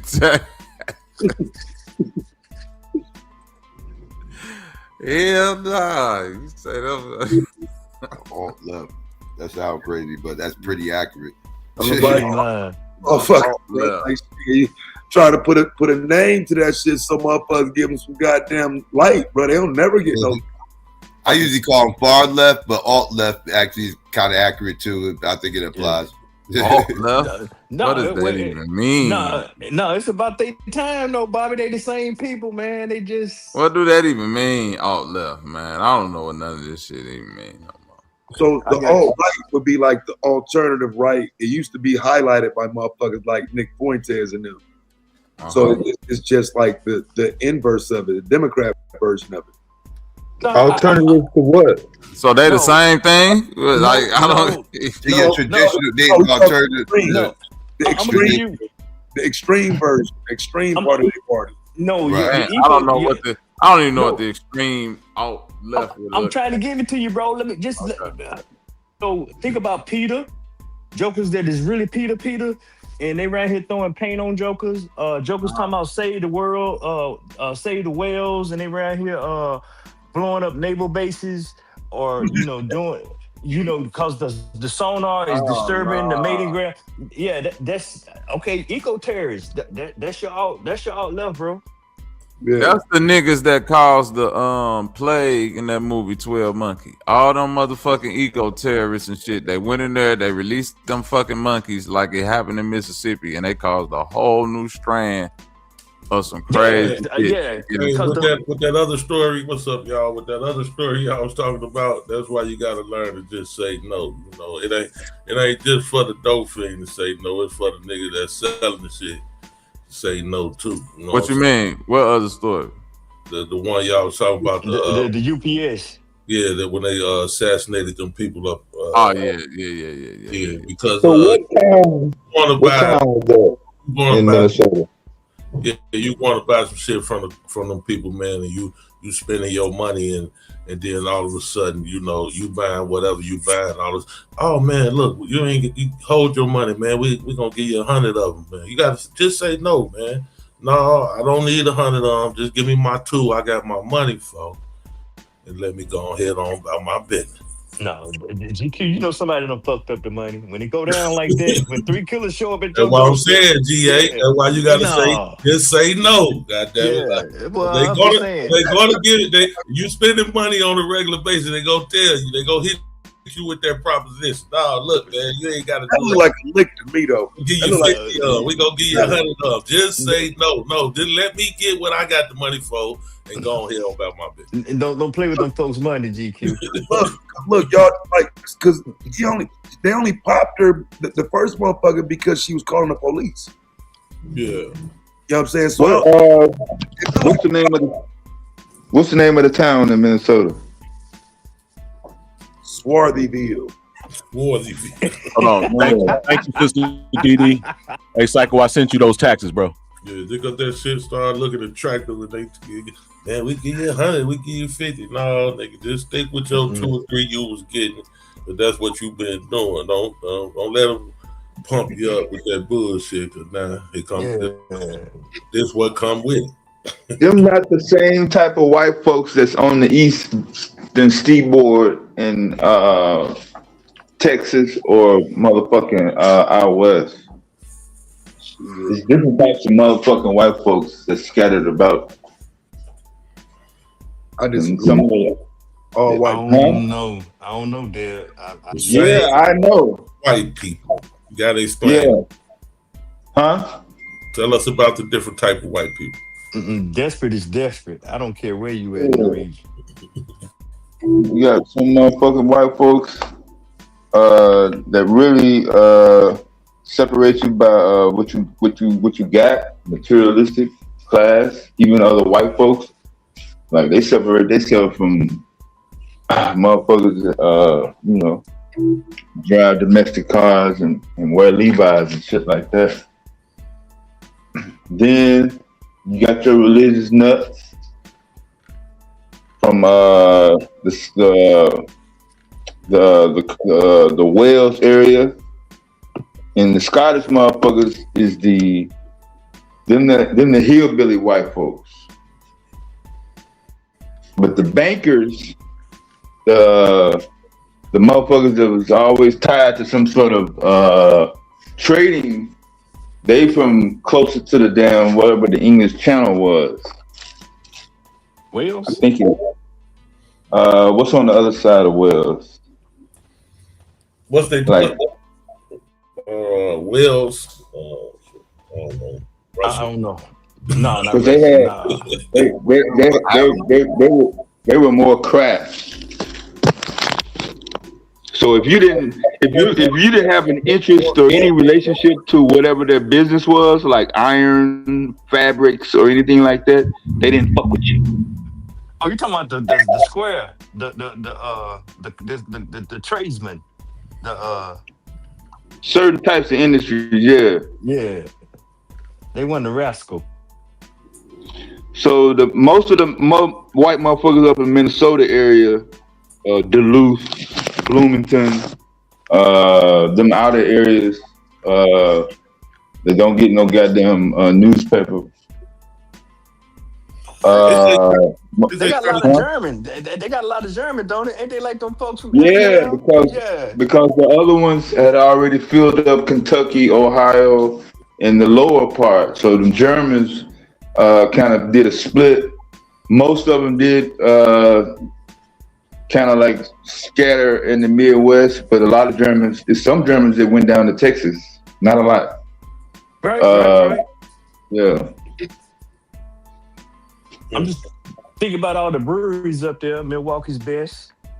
Yeah, they love to get you drunk up there now. You ain't got no problems trying to find somewhere to get some goddamn fucking drink up there, even if it ain't no store closed. You know, always, there's some motherfucker that's got, they can take you somewhere to get drunk now. Yeah. That ain't gonna be no problem. So y'all was talking about Johnny Cochran earlier or something? Yeah, they were talking about OJ. Yeah, OJ name came up. Yeah, OJ name came up. The information in right now, motherfucker. Johnny Cochran was a leading reparations lawyer. For the Tulsa case. Oh, yeah. The Tulsa case. And really, I can't even say he was the lead. He was he brought in kind of late. Like, yeah, I won't say that either. But yeah, he came in kind of late and brought some attention to it. Yeah. Oh, okay. So that was the big case he was fighting before he passed. Huh? Yeah. But that's a damn shame. They looked all them damn elders in their face and told them, nah. Who did? The court. The framing, though, I've always argued it was the framing of that shit, because if you look at the 2004 lawsuit that they put in and lost, they called that shit a race riot. You know what I'm saying? That's crazy. That's an L. That like why are you filing that as a race riot? That's the worst case scenario, because if you go look at the ruling, it's kind of, I forget the exact wording, but it's ruled as more so private individuals, an equal fight. You know what I'm saying? As if it was two crowds going against it. Oh yeah. It's not sold as a massacre. So I think that's why that next generation that learned about it has been learning it as a massacre, as opposed to a race riot, because that's why I got you down. So let me ask you something to that point then, Taz. When you say race, when we think about the Watts riot, the riot up there in Detroit, the riots up there in Chicago, was that along the same lines of collateral damage or outcome in Tulsa? I would argue historically no, because I think it might be difficult to argue it in the courtroom this way. But just in reality, what you have is so many people came and joined in that those black people are outnumbered versus modern day riots where you didn't have people coming from other towns and outnumbering black people. It's kind of the locals versus. Motherfuckers had military and police help. No, bro, just keep that bullshit to yourself, bro. Nah, they had Gatling guns, nigga. That's not fucking regular people shit. Wait. Hold on. That I mean, I asked the question for a reason. I didn't mean to come off as these are regular citizens in Tulsa that started. And that's what I'm getting at, because you literally had motherfuckers in crop dusters dropping Molotov cocktails on people in Tulsa, right? A regular. And for them to, I'm just saying, for them to minimalize that and then, equate it to a riot, and I just gave some, just from my memory, what I could think of riots during that time, how would them two situations line up? Are those situations line up? I mean, like I said, I just think that the ability to say that that those communities, because now it's just communities. We haven't seen like the 1919 Chicago shit where people come from everywhere to destroy a community. We ain't seen that since that era. So you know what I'm saying? What you had with Rosewood is people coming to Rosewood, destroying it from the outside. That's why the state of Florida was willing to pay. But I think with Tulsa, the argumentation was bad. But did they cross county lines in Tulsa like they did in Rosewood? I'm just No, asking. we seen that since then, Taz. They busted motherfuckers in on the last riots. They busted motherfuckers in. But they didn't destroy. We talking about destroying a black community, though. We're not just talking about rioting and that type of shit. We talking about literally destroying the community. No, I agree. Hey, look at that. What you call it? I just posted, Taz. It shows that police and military helped the white mob. It was coordinated. Let me see where you at. In Tulsa? Put it in the back. Oh yeah, definitely in Tulsa. Put it in the back. Not upstairs. We know that was. You know they had police, and I don't know about military. But I that was my only question. It kind of goes against how that story started. So I don't know. It was Jews. It wasn't even regular white people. It was Jews that did it. White Tulsa, a concerted effort to destroy black communities. So what am I looking for that you're talking about? Police help, police and military. No, okay, so let me read you this sentence right here. The report documents events between May 31st and June 1st when white Tulsans mounted a concerted effort to destroy a vibrant black community. So where is the part you talking about is where I'm at. Okay, so here, you see, the white mob saw this effort to save Roland. Tulsa police deputized hundreds of white residents, many of whom immediately before being awarded a badge have been drinking and agitated for Roland's murder. When the 500 men were deputized in less than 30 minutes. Police and National Guard organized these and other white Tulsans, many of whom were veterans, the previous war experience, into martial forces that invaded Greenwood, the report found. It was not a wild and disorderly mob, the report makes clear, but an organized force that carried out a coordinated invasion at daybreak on June 1st, launched by a whistle. Planned and systemic violence and arsons followed. The invaders were organized and efficient in their destruction, department told, and they looted and burned 35 city blocks. So again, I would challenge this, fam. Because again, because you have to, but this is a new fucking spin. This is why we don't get the fucking check now. This is a new spin. That's because that's from the Justice Department, Taz. You can't get this exactly. You actually gonna hold on, y'all. Y'all gonna actually see the opposite when it comes to the police department. The sheriff a year earlier was telling everybody that if they didn't get their shit together, a riot was gonna break out. And this all has to do with a white man getting murdered by mob. You gotta remember at the time, mob rule was the rule of the day. Right. It's a white man named Roy Belton. And I can't remember if he was the shooter or the taxi cab driver. So look, let me start with that case. Because I think where what y'all saying, it gets confusing because when you see that they deputized those 500 men, but you got to realize that was to stop. These ain't even real police. So I get why y'all saying it's the police, but they really aren't. They were supposed to stop these motherfuckers from breaking down the jail in the first place. These ain't the fucking police. You got to remember, they broke down. They was trying to burn the fucking jail down to get him out. They was trying to steal him. This could have been a whole operator. What? Dick Rowland. They went to the jail to steal him. The nigga wasn't even guilty of the shit. They went to go steal him from the jail. They was gonna lynch him. Some niggas posted up outside the jail for when the white people came. Them niggas was outnumbered by the police who were supposed to be allegedly deputized, but they wasn't police. These is the mob. Motherfuckers. I got you. Y'all calling the police. I'm telling you they got help by the police, but listen, you got to look at the weapons that was used, bro. It's several different. I can post for you, man. I just read them.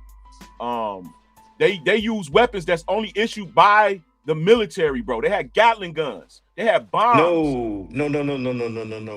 Don't say no, bro. When I'm showing you what the Justice Department said. Yeah, I don't. So again, I don't. Motherfucker said bomb. Bro. Like, for real. No, wait. There are articles written about this when it happened. By who newspaper though? We talking about the Justice Department investigation. No, but wait a minute. Let me just ask the question then, because the veterans involved in the situation I heard more about was the black veterans coming back from World War I. But they were trying to protect Dick Rowland. Exactly, the guy in jail, and the guys that Taz just explained as being deputized was really the mob. The mob, Right. Right. So they're not the police. Yeah, well, I got. Yeah, who deputized them? The sheriff, but he deputized them to stop them from. It was another mob going to the jail to get Dick Rowland out. They were supposed to stop the original riot that was forming to steal Dick Rowland. You can't forget that this shit started with him being accused of touching a white bitch in the elevator. The white. Yeah, I think you read the whitewash version. What? I think. So I'll say it again. This only started because they went to the jail to steal him. To steal the black man. Yes. Yeah. They ran the elevator. Who went to the jail to steal him? White people. The white people who are not the mob. The white deputies. Exactly. No. This is a white mob, not deputized. The group that gets deputized is supposed to stop the white mob. They don't. No, that don't sound right, Taz. What? No, it does sound right. Are you fucking kidding? No, because this happened in Virginia also. It happened in Virginia also. They instantly became deputies instead of a mob that was going to get the black man. The deputies came from that mob. The article he just posted tells you that. They was drinking and they was pissed off already. Yeah. Right. They came from the mob of white people that was going to steal old boy. And factor in, like I'm telling you, people are coming from outside of Tulsa to join in. So these people that are being deputized are supposed to be doing a job that they're not doing. These are not police officers. I get why y'all saying that. And I'm trying to give you your point, but to take away mine, which I can show you whatever it is you doubt. I'm not somebody who just read one report and think I'm ready to cook. I cook. You know I know that.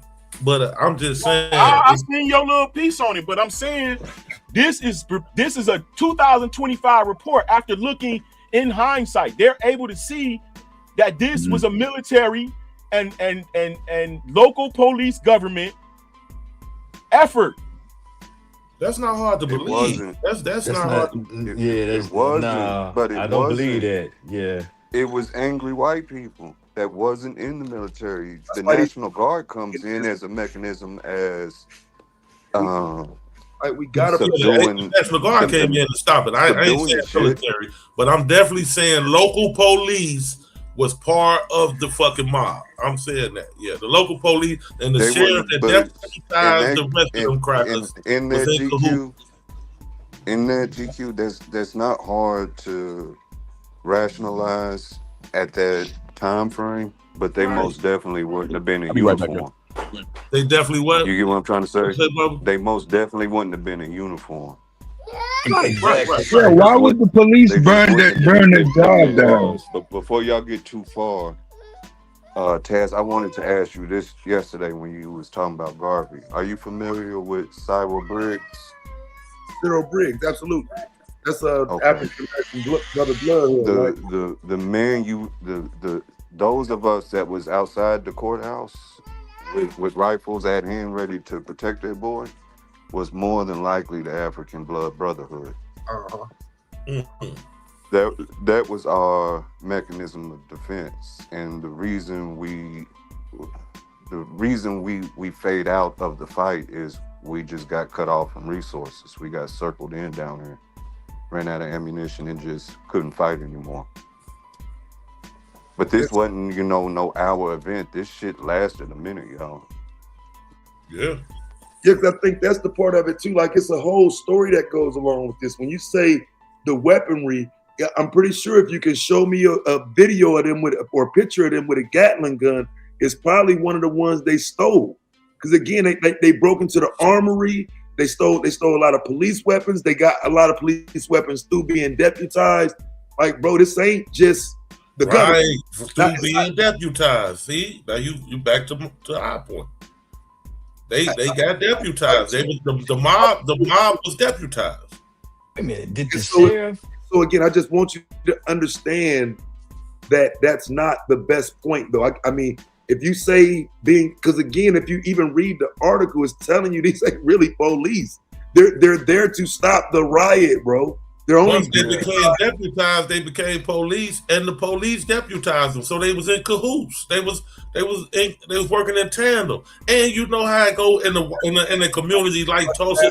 Even the police, if the crackers, if the majority of the crackers performing the mob, then the police got to get down, lay down. They gonna roll with them. They cousins and brothers and shit that's doing the shit. But that's not what happened. Wait a minute, GQ. Are you saying it was the police's idea of the entire event, or just the breaking out of dude? I'm not saying that it wasn't the police idea, but I'm not saying that it was the police idea. I'm saying that whoever was no fence rider. This is a no fence rider. No fence rider. Of the riders of the night.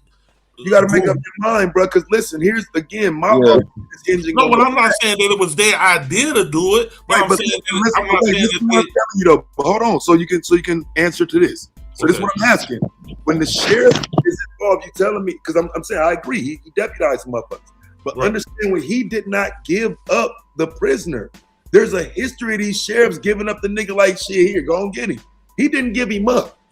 So again, he was trying to stop this from happening. That's where you're gonna run into problems at. You got a point right there. Now you got me right there. That's a catch-20. He ain't never give him up. So if he was in cahoots, why he ain't just get him motherfucker up? I mean, it's the whole shit. I'm telling y'all. Hold on, Taz. Completely different if he'd have gave him up. Yeah. I'm telling y'all that the chief of police was pre-warning against white people being uncontrollable at the time. This is a year before. And if you need more information, if you need to see us speaking about it, research a brother that ran a newspaper, A.J. Smitherman, because he covered that Roy Belton massacre. They took that dude out of, this is a story I told you, I don't know if y'all remember. They took him out of town to Glenpool, tied him to a tree, and they so drunk, they wind up shooting each other because they formed a circle and started shooting them. To the point they started shooting their own damn selves. That sound about right. So we saying we had a few good crackers in the mob in the mix of all this shit. No, you had the sheriff that was trying to do the right thing. He drew manpower from the damn mob. The same mob that was trying to steal old boy is the same mob that he ended up putting deputies from. And you had brothers on the ground that saying, no, we not gonna let y'all do him like that. Y'all gonna give him his constitutional due process or whatever. To that sentiment, Mr. Freeman, this is where me and Taz really first started speaking. Mr. Vasai ain't never gave him no sources and links. Extra legal activity is the term y'all looking for. Extra legal. This is what. Yeah. Is that illegal? Extra legal? No, it was the way of it was the practice of the time. It was the way of the day. Yeah. Like what Taz was alluding to, them trying to break him out of jail. That wasn't an unknown thing at the time. That was normal. It became hard for sheriffs to protect I blacks watch from Cowboy mobs. movies damn near every day. You know I know that's what they do. Go break a nigga out. Yeah. Exactly. That's what this was, and that's what I'm saying. Like you have to acknowledge that the sheriff is trying to not let that happen.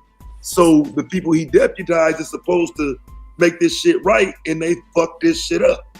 Because even if I go along with Lance's argument, right, I'm even willing to concede that some of the National Guard that came in joined with some white Tulsans.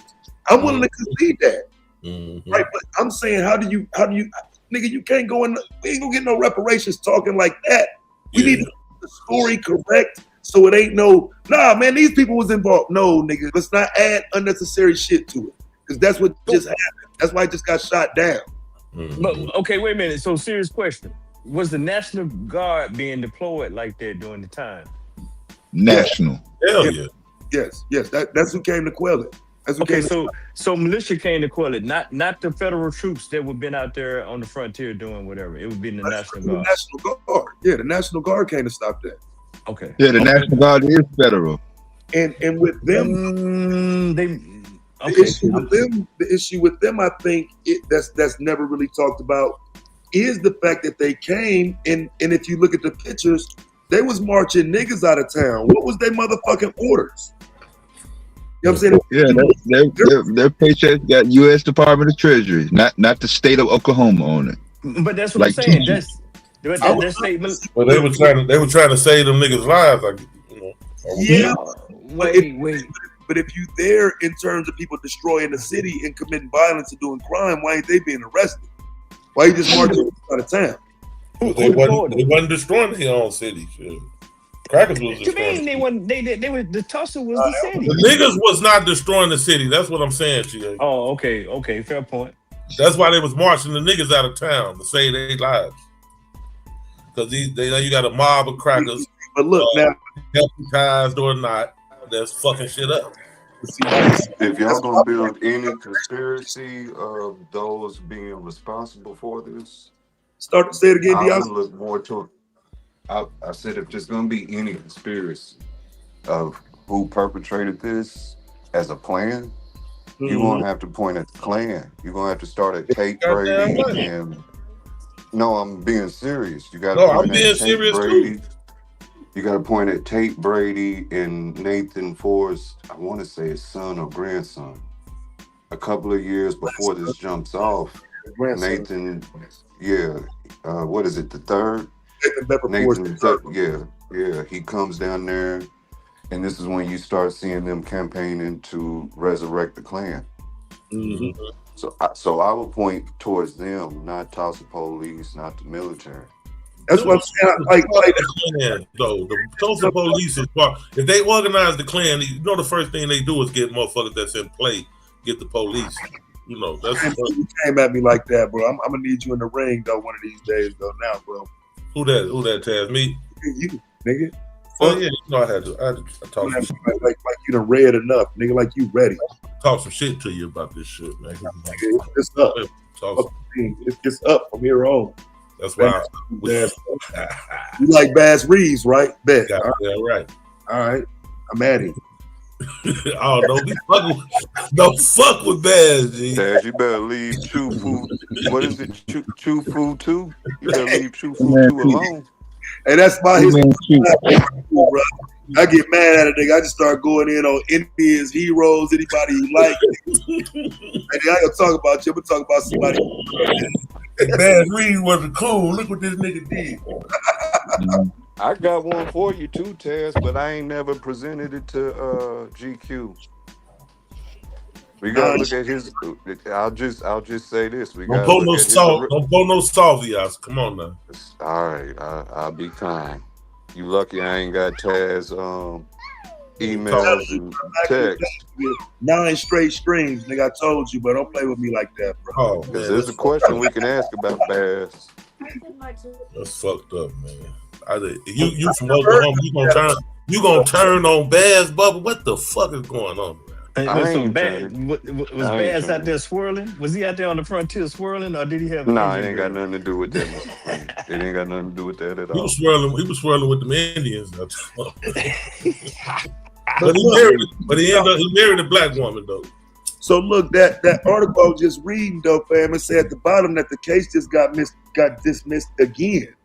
See what I'm saying? So that's what I'm saying, Lance. It's that argumentation, bro.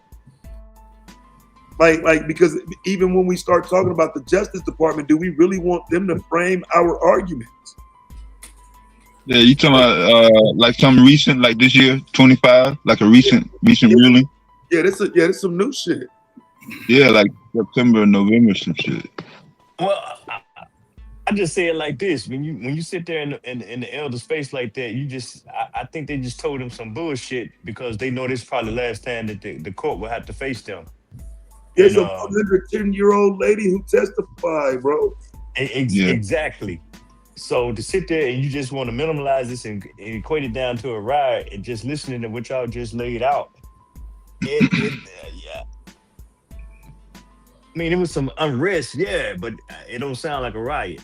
Not on the behalf of black folk. You know? Okay, let me ask you this, Taz. This straight up. Are you under the impression that no police officers? Well, you already said that some of the guard might have joined up with the mob when they got there. Yeah, I don't think that part can be proven though. That's what I've that's new to me. It ain't what you know is what you can prove. I got you. Go on, Lorenzo. Go on, Lorenzo.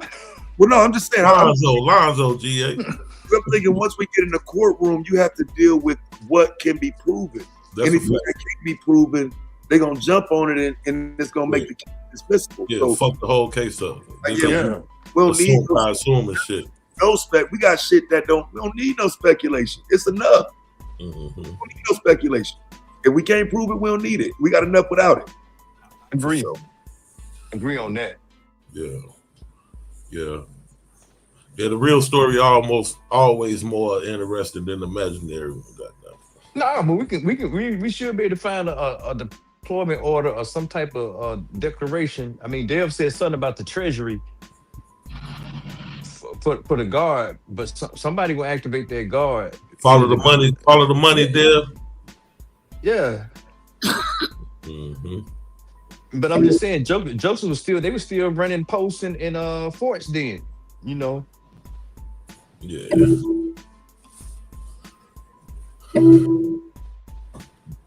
Yeah, I'm saying the National Guard is still feds, even though they divided up by states. Yeah, but I'm just saying, black people together though, you can't make no determination on what the fuck they was doing. That's why I say I don't want to say they wasn't, because that's just crazy. But I don't. I was just trying to see. Yeah, I was just trying to isolate. Is he saying they started it? Like it was? These the motherfuckers that started it. Are you saying that? I wasn't saying that, Dave. I wasn't saying that. No, I was saying the Ku Klux Klan in whatever form that they were in at that time, even if they wasn't called the Klan, they started it, and whoever was in charge of that they had a fresh, vibrant, ready to get it popping Klan, nigga. Right. So they were, whoever was in charge of them is the ones that started it. But I was saying that the police, whether they wanted to or not, were in cahoots because that was the power structure. The Klan, for the crackers, the Klan was the power structure, and they used, we any town the Klan operating in, they got white police officers in that motherfucker. That's part of the Klan. I did several stories on Ohio sheriff deputies also carrying their Klan card in their goddamn same vehicle. Yeah. Well, when I lived in Mississippi and worked at the cleaners there, I used to see the police coming to pick up their Klan outfit from the cleaners. From the cleaners, yeah. And it's the police coming to pick their shit up. You know what I'm saying? Yeah. So, you down there by Pike County, man. It's rough down there. Winston County, man. Fuck Pike County. I'm in the middle of it. No, that's spooky. Real crackers. They used to have Klan rallies in the middle of town when I lived there. I'm talking about in the 1990s. I'm talking about those 50s, 60s, or the 90s. They was having Ku Klux Klan rallies in the middle of town, marching through that motherfucker. Exactly. Still burning crosses and all that. The cross. Burning, still burning them in the mid 80s. Yes, sir. That footage should go viral today, though, showing that shit in the 90s. Yeah, that shit was in the 90s, bro. No, Taj, that shit was happening, bro. Yeah, living through the shit, yeah. Bomb. Even in the 90s, the crackers in the town was still upset with integration. It still was sending bomb threats to the school about they gonna blow the school up because it was niggas in the school with the white folks. Exactly. Now that's crazy. It's 92, 93. This not no ancient history shit. I listen to motherfuckers fuss about growing up with Jamaicans and Africans or whatever neighborhood, and we was having race fights. Coming up in school, Molotov cocktails coming through your window. Yeah, them crackers were still fighting integration in the 90s. I was born in the 90s. I'm talking about the 80s. I'm talking In about the 80s and 90s, you still see it in Tulsa to the point where it was taboo to speak about the Greenwood Massacre. I don't like saying the Tulsa riots. Right. But it was taboo, like extremely taboo. In fact, you don't see the majority of Tulsa talking about it until after Facebook made it boom. Yeah. All that's those fair posts point. of Tulsa once had a black Wall Street, Tulsa once had a black street. That's what allowed people to start speaking towards it. But Up until then, it hurt to talk about even the atrocities that happened in Mississippi that my great grandma who raised me knew about and was part of and everything. It hurt to talk about shit that you can't do nothing about. You know what I'm saying? It make you mad. Yeah. So they don't want to stir that shit. But I give you that, but the opposition was still there, is what I'm saying. No, it Speaking on it in Tulsa, you one of them smart Negroes, and you got to be silenced. Mm-hmm. That too. I mean, that was a part of it too. But it was twofold. Ain't nobody been in no room or you trying where to disrupt the peace, boy. You a rebel rouser. Mm-hmm. Keeping up shit. Ain't nobody been in a room where Molotov cocktail came through the window and it was flaming and then it spazzed out. No, and you had that one that look on your face. Ain't nobody. I ain't been in the room. I wasn't. I ain't experienced that. Motherfucker would have tried. Yeah. They wouldn't be here no more, nigga. What you talking about? A Molotov cocktail coming through my window. Nigga, if you was 5 or 6 years old, the fuck you was gonna do? Shit, get back when I got 15. I don't know. I might have tried it, GQ. I might have, you know what I'm saying, watched a little bit too many more movies, man. I might have went for it. Throw that motherfucker back out at the last second. Yeah. But you lay low, you get your weight up, and then you goddamn it. Yeah, I was already close to the ground. I'm the shortest, so I'm the closest to the ground. I got the shortest distance. A tall motherfucker taking 2 minutes to get to this point. So I cut time. Yeah. Yeah, I reckon. I've been in the room where some did come through the window though, but it wasn't no Molotov cocktail. That's wild. Yeah. Yeah, those some strong people, man, came up. Black folks came up during all this shit, man. It was real strong. Yeah, when I think about that shit now, I think about that shit from like niggas in the hood that's done that shit. Like it's, you know what I'm saying? I wasn't alive when niggas was doing that shit to Dr. King and Malcolm. I know niggas that did that shit to some other niggas. Mm-hmm. That's a fact. What, throw something through that window and burn that shit out? Yeah. But where they learn it from? I mean, I just Yeah. revert back, no shade, but Throw a Molotov through the window and sit out there and wait for everybody to run out and start shooting. You know what the niggas did. Want to do to where they learned that shit from, because niggas was on bullshit when they was doing that shit. I ain't throwing no cocktail, but I threw a brick at a white boy going to get a rifle to allegedly shoot a couple of blacks on the way to school. They told me that shit. They all scared to move down the street, and I was on some fuck that shit. Let me see for myself. And sure enough, I peeped through the garage and seen them grabbing them. So instincts kicked in. I grabbed the brick and hit him right in the face with it. But y'all gotta keep that between us. I know the Newark riot started off with some Molotov cocktails being thrown at the police station. Inside. They was throwing them out. Well, they made their way inside. They broke the window and went inside the police station. Mm-hmm. Yeah. Over somebody that was in jail. Yeah, it was a cab driver was riding down the street and had like swerved around the cop, and the cop pulled him over. And when the cop pulled him over, they got into an argument, and the cops arrested him. And when they whooped his ass first, though, they whooped his ass in front of everybody and arrested him, threw him in the back of the car, and drove him off to the precinct. And when he got to the precinct, they were beating him. They was beating his ass while they was bringing him into the precinct. Everybody in the precinct was right by the project, and saw this shit. And when he went inside the precinct, word had came out that he had died in the precinct.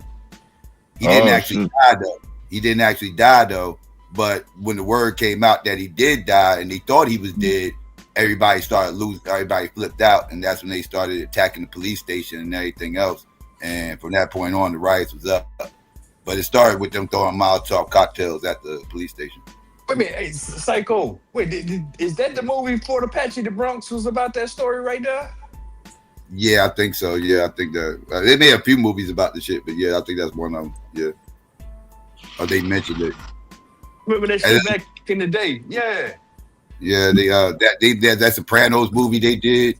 That was supposed to be like this, that, third. That was centered around the North riots, because that was back when the mob used to run North until after the riots. After the riots, the mob didn't run North no more. That's when we took that shit over. The whole sanitation thing and everything, with the mob and construction. Mayor had that was the last white mayor we had. He had mob ties. Yeah. Hey, GQ, that sound like our guy, man. Mm-hmm.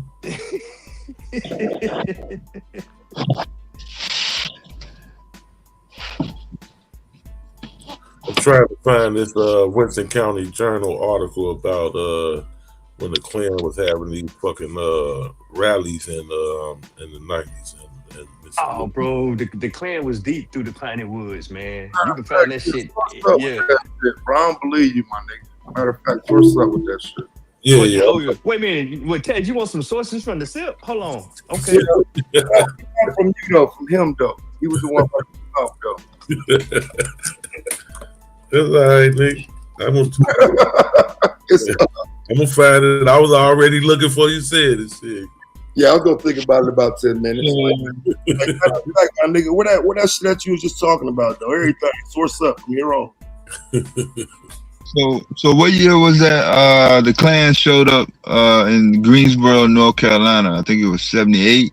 Got into it with some black folks, and they did get ran out of town.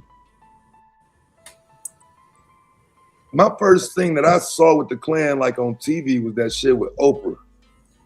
What was that? That late? Oh yeah, that I can remember. Hell yeah, that because I would have been 10. I would have been 10 at that time, but I never saw the Klan. That was some shit my mom talked about. I never saw no fucking Klan, bro. Yeah.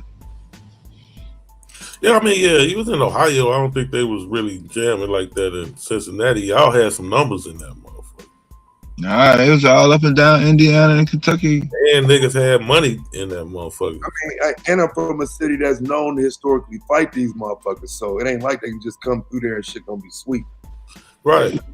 And niggas had money in Cincinnati. So, I mean, you know, it'd be resource driven. I mean, if you ain't got no money, that's how they get out. No, you can't even really buy no weapons like you want to. Yeah, they didn't have a reason to go up there. Yeah, I guess. All right, so let me ask y'all this then. So we done kind of came to a pause, a milestone with the Tulsa incident. What about Wilmington, North Carolina? The only place where we had a coup in the United States and when shit ever resolved, when no justice ever served out there. What about Wilmington, North Carolina? Because it's very similar dynamics around what went down in Wilmington. Yeah, I it's just one of those things. I think we like grossly outnumbered when we start talking about the Wilmington incident, and I do think it's a lot of Black Americans that were born to white mothers in that situation. Wow. Okay, bro. I'm gonna give you a scholarly source for the Mississippi cross burners. There's some light-skinned niggas down through that motherfucker. Yeah, but yo. Yeah, I'm just saying. What ain't going about, brother? There go one from the SIP. That's from the University of Tennessee. Because the thing I think that's most important about Wilmington that stand out to me, because it's kind of sold as the coup or whatever. But I think for Black people that the most important part of that is the Rebecca Latimer Felton part. Because, she historically is known as the first woman to serve in the Senate. but she's also the woman that wrote the article saying black men rape white women because they can't control themselves. It was the response to that came from Alex Maney, the dude who ran the newspaper. You know what I'm saying? Is his response that led to the Wilmington massacre. You know, like what year was that? 46? 1898. 98, man. Yeah, 1898. 98 in the 90s.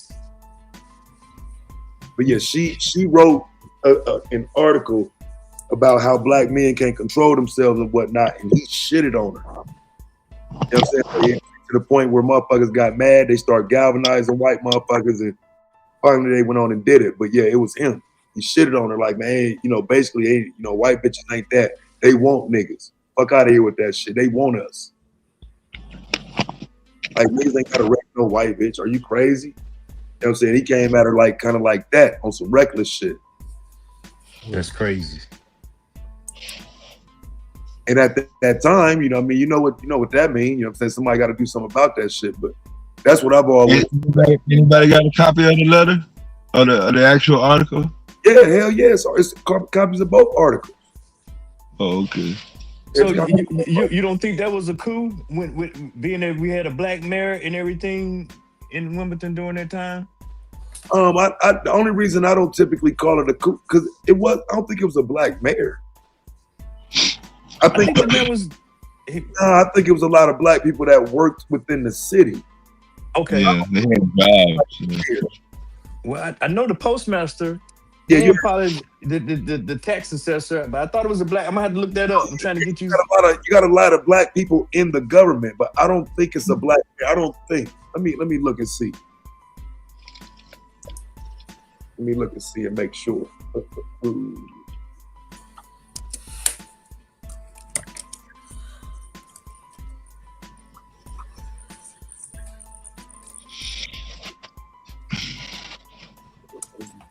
John Dancy is who y'all talking about? That's who I'm talking about. That one a black man? Yeah, it's a black man. Who is it? What's his name? He was born in North Carolina. His father was also named John Campbell Dancy, but he was not called Junior, although his son would be. He began intending. He didn't say too much about his parents, but yeah, he looked black to me though. Looking at his picture. That was the mayor. He AME Zion. Africa. They go Pastor. Shout out to Pastor. What's that name? I'm coming up with that was the mayor. John C. Dancy. I'll share the screen. Give me one second. Yeah, that was the mayor. I'm coming up with a this nigga. He's a journalist. Oh, he was an American politician, journalist, educator in North Carolina and Washington D.C. for many years. Yeah, what was his position? What was his politician position? Price. Yes, I want to say he was the mayor. No, he's collector. Here is Silas Wright. Say that again, in 1898, there shouldn't be no question who was the mayor of Wilmington, North Carolina. Yes, Silas Wright. Silas Wright is who you talking about? Yeah. Is that's a white dude? Yeah, it's a white dude. Okay. Well, I thought he was black, bro. My bad. I messed that up. But that's what I'm saying. He was on city council or something.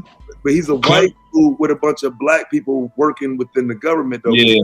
Even the nigga you just showed, it said right there, clear as day, he worked for the government. He worked for the government. So just the mayor that wasn't black, but everywhere else, you know what I'm saying, they got black representation. So that's why it's cool. But I just don't like that terminology personally. Huh. The editor of the Wilmington Messenger often disparaged him by referring to Dancy as a Sambo. Wow. Wow. God damn. Yeah, they was just like the shit out of the dude. Yeah. Yeah. I'm gonna leave it alone, man. I'm gonna leave it alone. I got my hands full trying to defend Mississippi. I can't be trying to defend Mississippi and North Carolina, but I think Wilmington went down on some same fuck shit. But you know what? It's funny because every time I'm looking. Well, I guess because it's winter. Yeah, I see the mayor that you're talking about that? Yeah, silent. Yeah. He like Dutch Mantel, old wrestling and shit. Yeah. That shit is great. Funny looking motherfucker.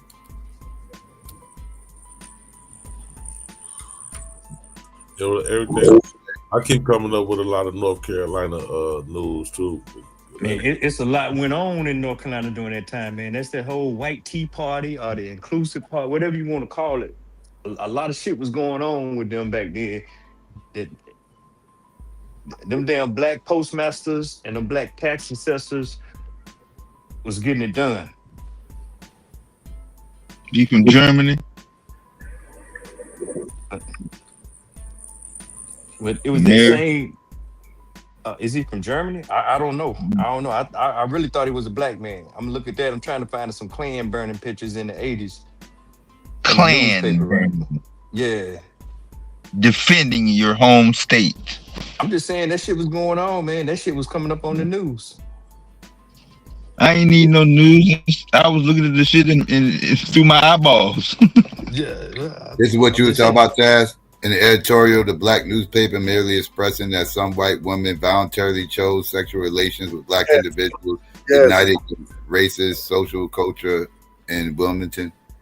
Yeah, they was mad about that shit, bro. Yeah, that shit was incendiary, Psycho. That conversation right there, that's the same thing like a Emmett Till whistling at a white lady or a guy. Yeah, I got allegedly, That's even worse because they saying the white woman was choosing up. Yeah, and that's even before then. You know what I'm saying? But that's stop trying to say we like taking that easy work for real. Like, right.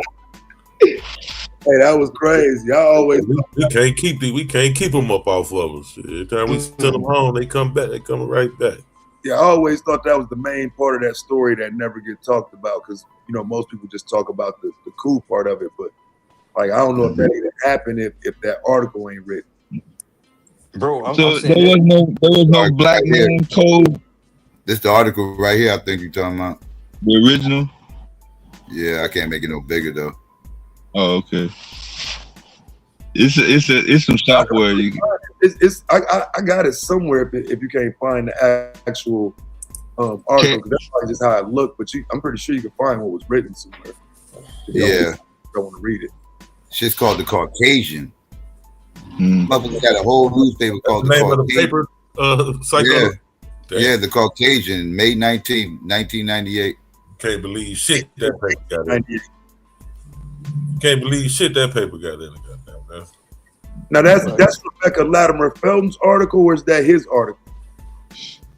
Oh damn! I just clicked off of it. That's probably her article. That was. It doesn't say. You say we can't believe it? You probably can't believe shit in the newspaper called the Caucasian. Because the Negroes wrote it. Not saying nothing. Nothing they saying about the black newspaper called the Caucasian. Yeah, that's what I'm saying. I think that's no, it wasn't a black. This wasn't a black paper right here. I don't believe. No. I think this is the one that she wrote her article in because her article was in a Georgia newspaper. That sounds like that would be the name of that motherfucker, Caucasian. That's great. Hey, I ain't been able to find the shit I'm looking for yet, Taz. I'm gonna find it for you though. But in the meantime, I ran across this shit right here. You put it on the screen, Psycho. Yeah. The massacre that spawned the alt-right. 40 years nigga plans for the Nazis murdered 5 communists in broad daylight. America has never been the same.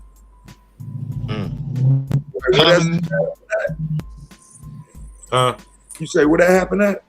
This is in North Carolina. Let's see. Yeah, North Carolina. Greensboro, North Carolina.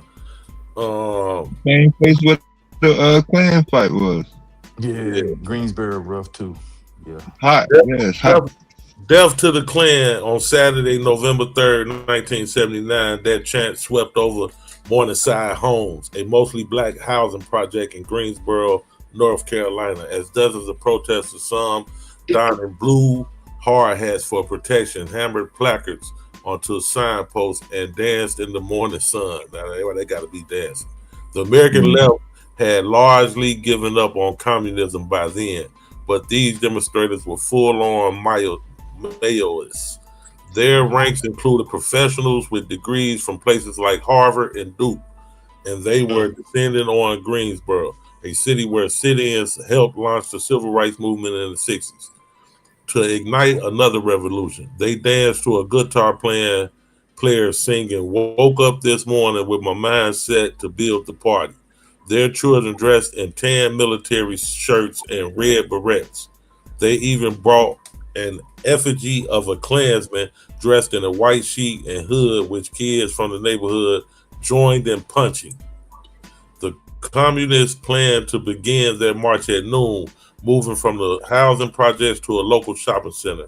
But just after 11:20, a caravan filled with real Klansmen and Nazis surprised them, snaking through the neighborhood narrow byways. As the protesters stood their ground, a man in a white t-shirt leaned out the passenger window of a canary yellow pickup truck and yelled, "You asked for the Klan, now you got them." The station wagon behind him carried 4 Nazis. 7 more vehicles followed, carrying nearly 30 more men, including an imperial wizard of the Klan.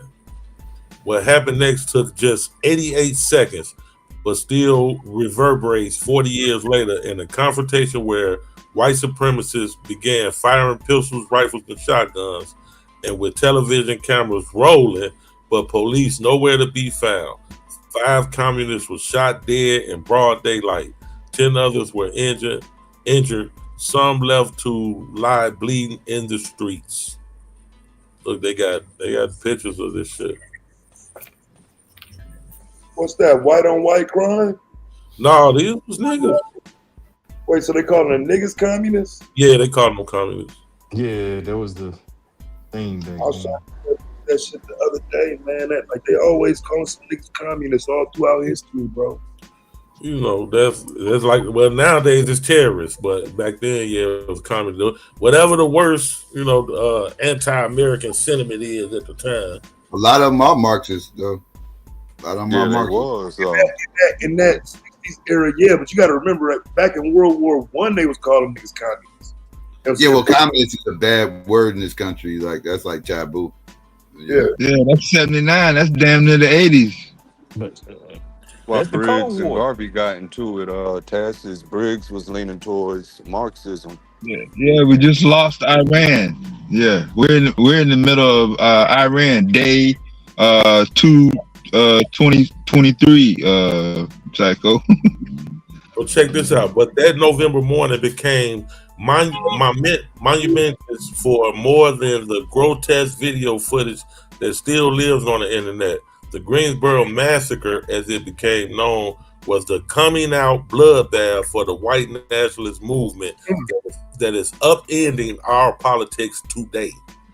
Before Greensboro, America's most lurid extremists largely operated in separate, mutually distrustful spheres. Greensboro was the place where the farthest right groups of white supremacy learned to kill together. After November 3rd, 1979, it was suddenly possible to imagine Confederate flags flying alongside swastikas in Charlottesville, or a teenager like Dylan Roof hoarding Nazi drawings, as well as a Klan hood in his bedroom while he plotted mass murder. Scandalous. I'm at the grocery store. Did you get that link I sent you, GQ? I know it's a little bit away from the subject, but when y'all was talking about the Klan being active in the 80s and 90s, I sent you one when they rallied in Tulsa. Just a snippet of it. I wanted to grab one that had a decent image. They wound up burning a cross out there, but that imagery ain't worth sharing. I want you to see the young life battling in front of the Klansmen.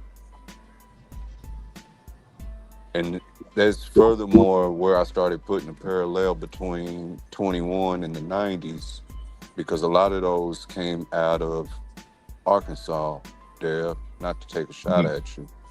But in January, the lynching of Henry Lowry took place in Arkansas to kind of show the racial vibes. And then just a few months later, you got Tulsa.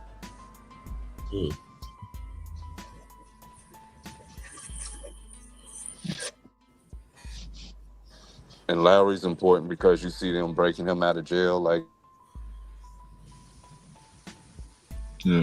But look, next time, though, Piazza, do me a favor, though, man, and let GQ walk on in there, though, fam. And don't come save me. You know what I mean? Don't let him walk. What he save me with? Bunch of niggas. What he save me with? Now, brother, hold on, but this not really anti-black ass nigga get on the panel really and speak one in.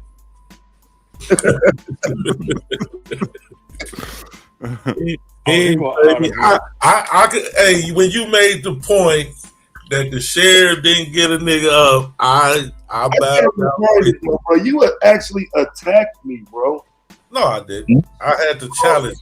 No. It's just a challenge. You're not above reproach, bro. Hear that again, bro. Like you actually shot one at me. Like, nigga, you sound like you talking for the white supremacists.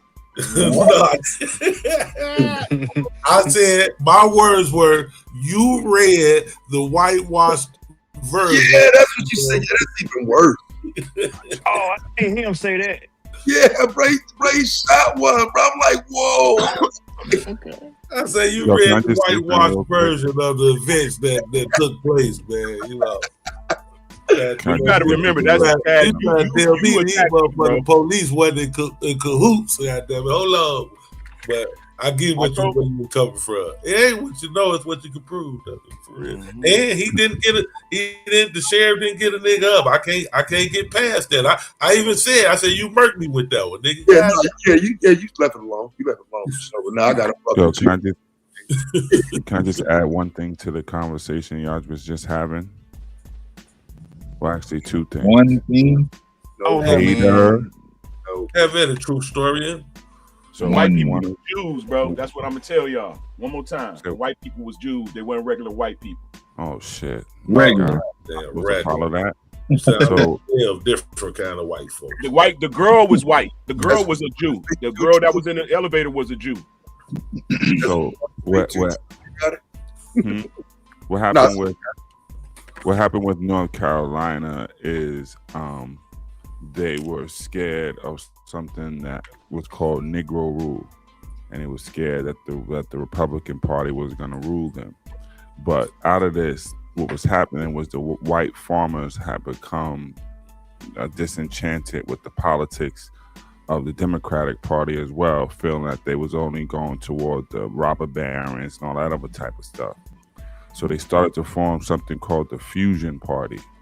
And it was actually niggas and white folks down together, the Negroes and the white farmers getting together for political issues. And then what? No, the Fusion Party. Yeah, it's actually called the North Carolina Fusion Party. Yeah, my bad, bro. Go ahead. I apologize. This was the 1800s. True. 1898. This is the reason why that the Wilmington riots happening, because blacks and whites was one of the reasons.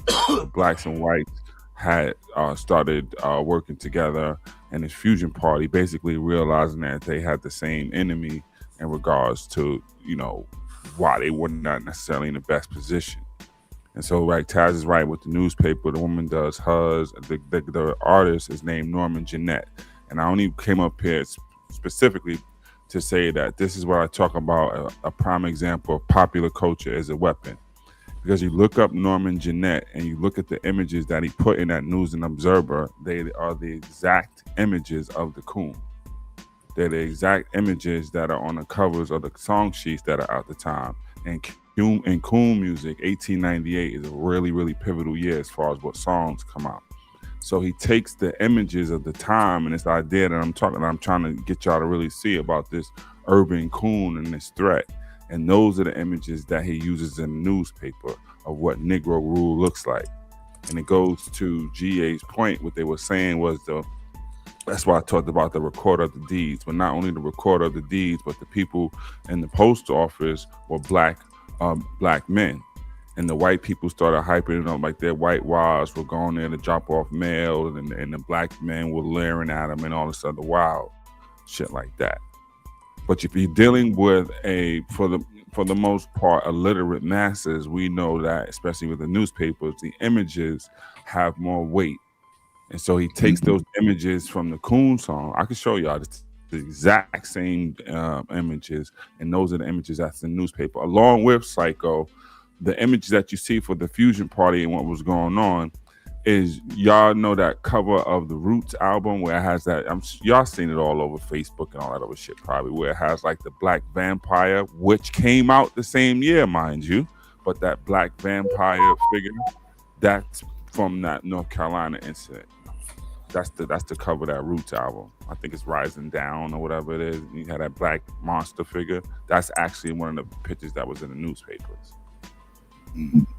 But I just wanted to say that as far as what I'm really talking about, like your popular culture is a weapon, and that's what helped fuel the Wilmington riot, along with GA, the other part of popular culture, and that's where that whole farmer's daughter thing comes in as well.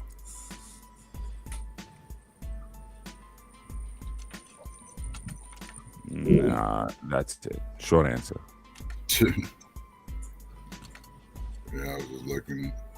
Yeah, you see Fusion Party. The newspaper was called the News and Observer. The artist is Norman Jeanette. I think he's Jennett. Yeah, they say in the origins of this, what I'm reading right here, it says Ohio. It says the Fusion Party was originally named the Republican Party in the state of Ohio in 1854. Anti-slavery parties were forming in many northern states in opposition to the Kansas-Nebraska Act of 1854. While many of these state properties adopted the name Republican, the Ohio Convention adopted the name Fusionist or Fusion Party, which they felt more accurately described the fusion of persons from a variety of political backgrounds, including members of Free Soil Party, the Conscious Whig Party, and the Know Nothing Party, along with members of the Democratic Party who were opposed to slavery. Good, great. Now type North Carolina Fusion Party, and that same scenario goes with it, because like I said, those are the white farmers who have become disenchanted with, you can put whether it's the train people or the oil people, y'all know the whole. And all the fellows and the bankers. Right. But all it is a mixture of the two parties, though. Yes. It's not nothing major. You know what I'm saying? It's just a mixture of the two.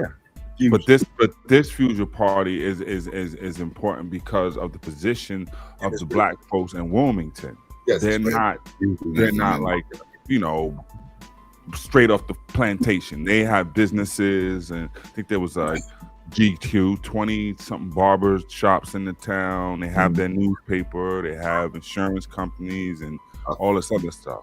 I thought the one that you're talking about, it was called Fusionism in North Carolina. Let's see, it says 1894 to 1900. The North Carolina Republican Party and the Populist Party collaborated via electoral fusion to compete against North Carolina Democratic Party. This political coalition was dubbed Fusionism. So the Republican Party will be actually, can I just share my screen real quick?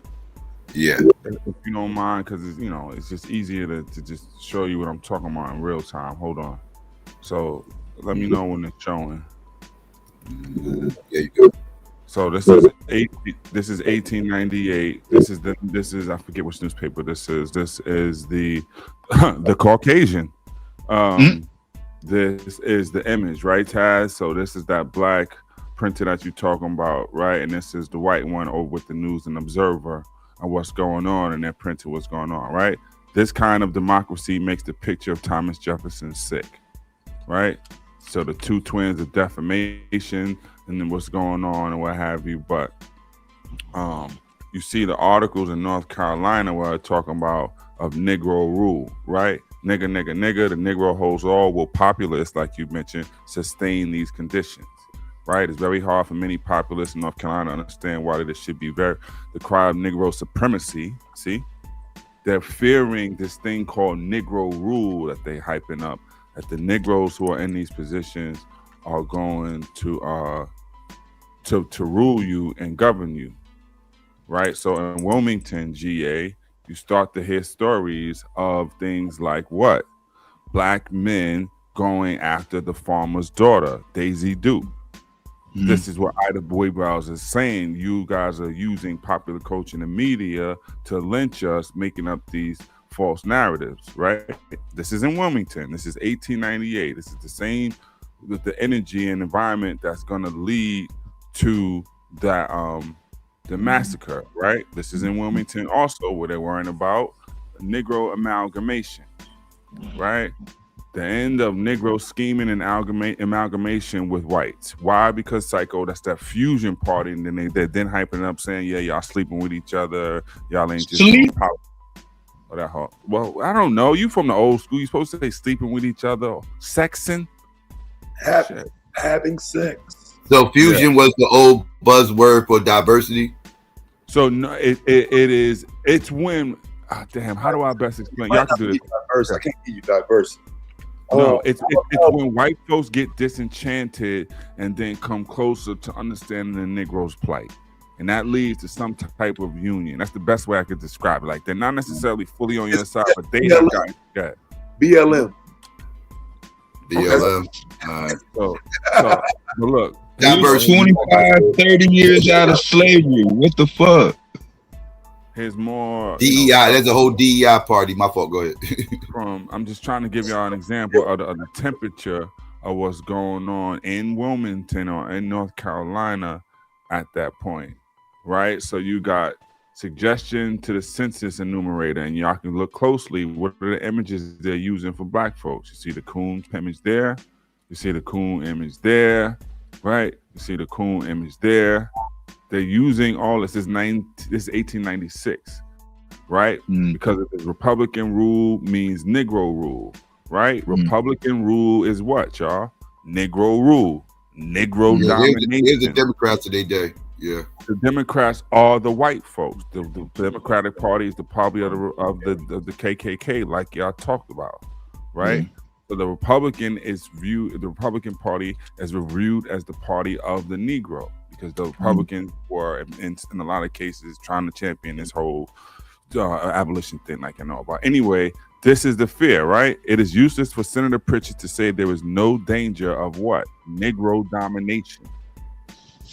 And so they're hyping it up like, you know, we're going to be this threat to rule them, to take them over, and then all that bit. So what y'all could do, like, let me just do this real quick. So, well, here's another article you see, right? So we have Negro rule. So you see, I'm not just making it up. It's a thing. It's Negro rule is what they fear, right? Negro candidates in Craven. This is Craven, North Carolina. This is Goldsboro. Shit going on. So real quick, say Norman, Jeanette, I don't know, Coon image. Maybe I could. I just don't feel like going on my drive, and y'all could do this, right? So then, if you go to Norman Jeanette and y'all go to images, y'all see this is the one I was talking about. That's the Roots cover, right? That's Norman Jeanette. This is what. Now look at it. What did the wings say, y'all? Negro rule. You see that? Wait, what you got on the screen? That gremlin looking motherfucker? Yeah. This is what was in. This is the Roots used this as an album cover, but this is what's led to the Wilmington riot. As an album cover? I didn't know. Yeah, that. the Roots used this. So this is what led to that Wilmington riot. You see, he's on a. Let me go to the actual picture so you can see it. Here, share this tab. So, damn it, I ain't got the article. Let me go back over here. So on his wings, it says Negro rule. He's on the ballot box. Remember, we'll go look up somebody while I'm talking. What year did Dracula come out? Somebody look that up, please. Anyone? I got you. I'll look it up right quick. Thanks. Dracula, 1897. So you see where we are and what's going on, and the image they use. What is in popular culture? What's the biggest thing out? Dracula. What's everybody fearing? Dracula.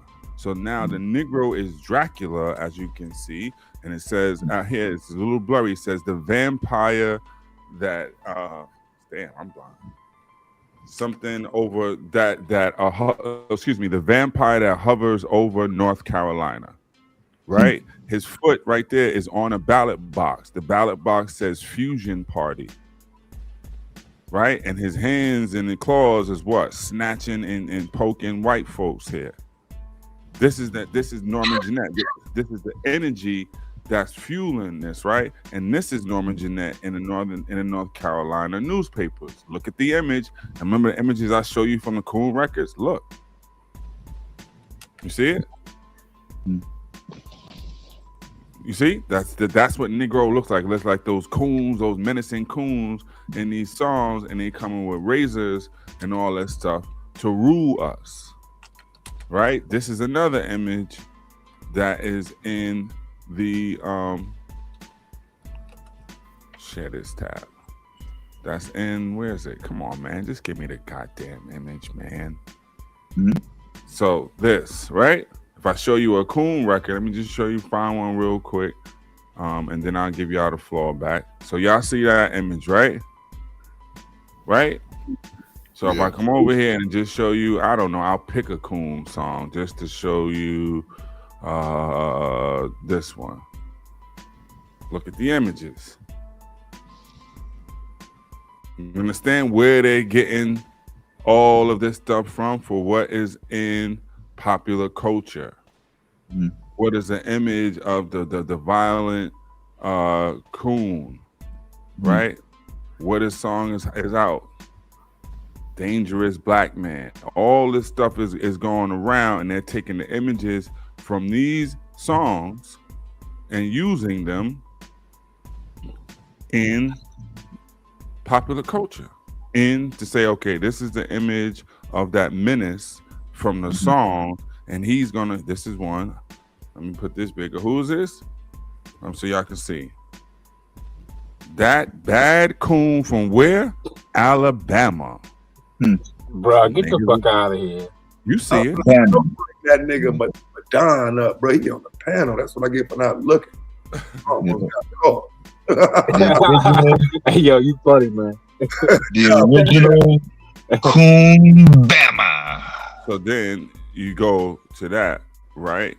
And then you say, okay, that this popular, wait, here's the one, because GA mentioned the post office. He actually did one showing these white women under threat when they go inside the post office. Is this one?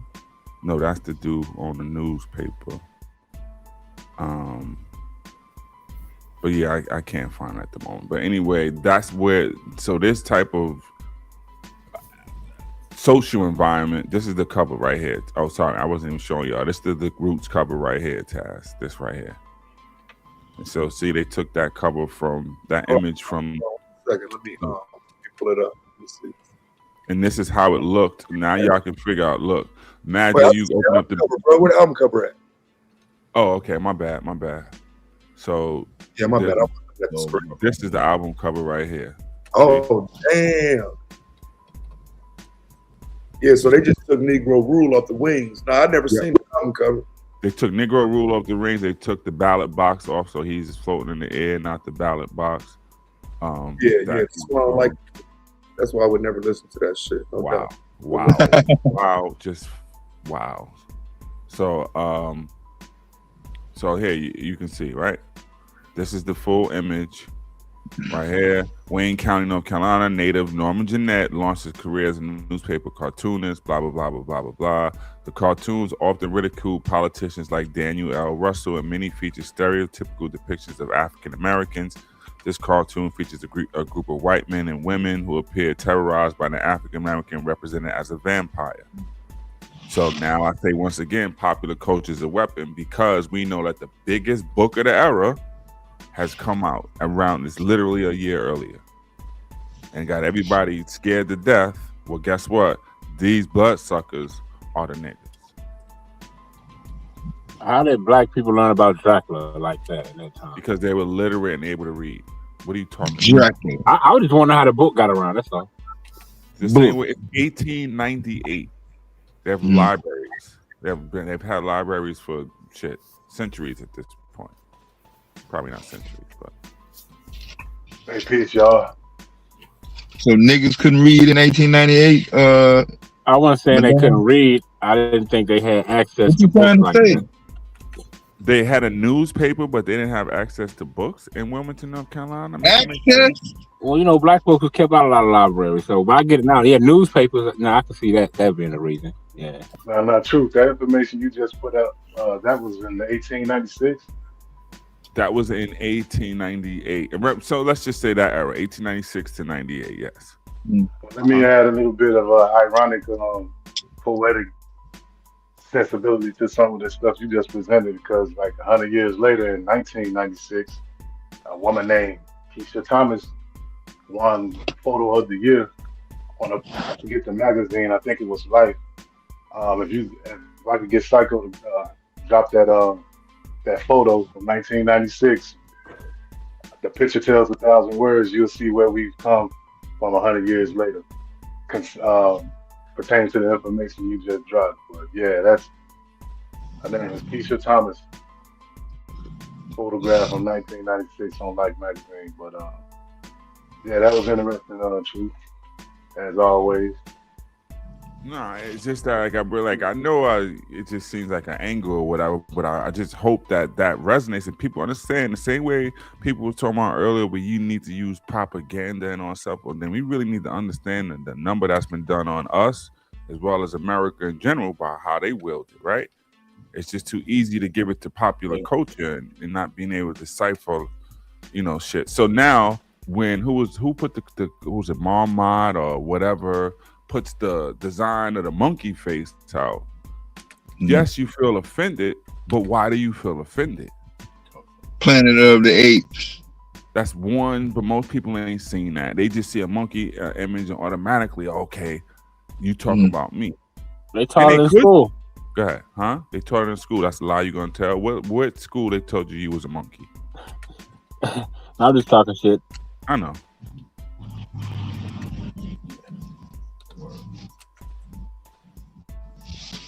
But that's right after civil rights though, 68. That's sad. Like you actually get the attention you're looking for, and then you have a moment, you don't even know what to do with it. Oh man, nah, man, because I was gonna say something, man, but I'm gonna leave it alone.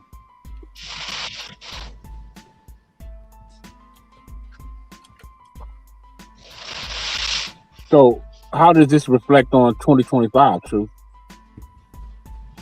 Did you get a memo notifying you that 2025 was over? Hey, Dab, I'm gonna answer that for him right now. Go on. It's still 2025. I got a calendar right here. Mine says December 27th. This is crazy. Keep hope alive. Truth ain't even want to talk to you no more. He's just saying fuck. Hey, because he know he can't pull that small time stuff over on me. Small time stuff. Yeah. Hell yeah, man. You know what I'm saying? Bringing out all this shit from the 1800. What the fuck that shit got to do with 2025? But nah, I know the effects of that shit. But nah, somebody got to come up here and push back. I ain't finna sit here and just listen to this nigga ramble. It gotta be some contention or some questions asked, But hey, man, hate it or love it. I almost quoted 50 Cent. That was a violation.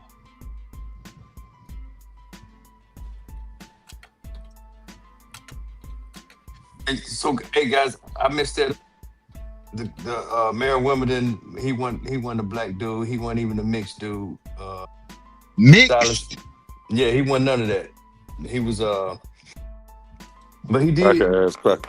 He did resign. Yeah, he was a white boy. He resigned. Silas P. I don't even remember his name now. Silas somebody. I saw Silas and I thought black, but nah, I was wrong.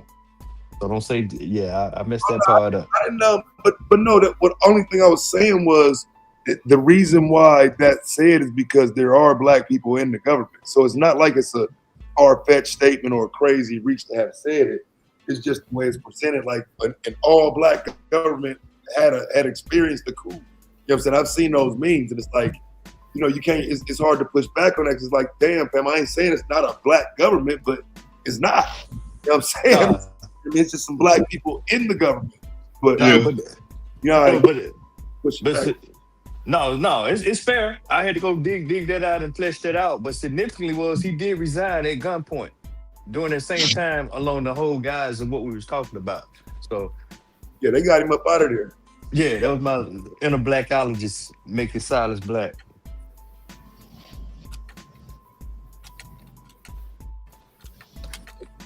Yeah, I would still blame the way people present it though. You know what I'm saying? Like I say, it's not like you just saying that for no reason. Every meme I see about it says that it's presented that way. And it really shouldn't be. Because it's really far from a coup that overthrew a black city. Like Truth gave you the background that led up to, and it's a long story of that background. It's not just, hey, they overthrew a black city. Like, come on, fam. Exactly. Well, it was local whites.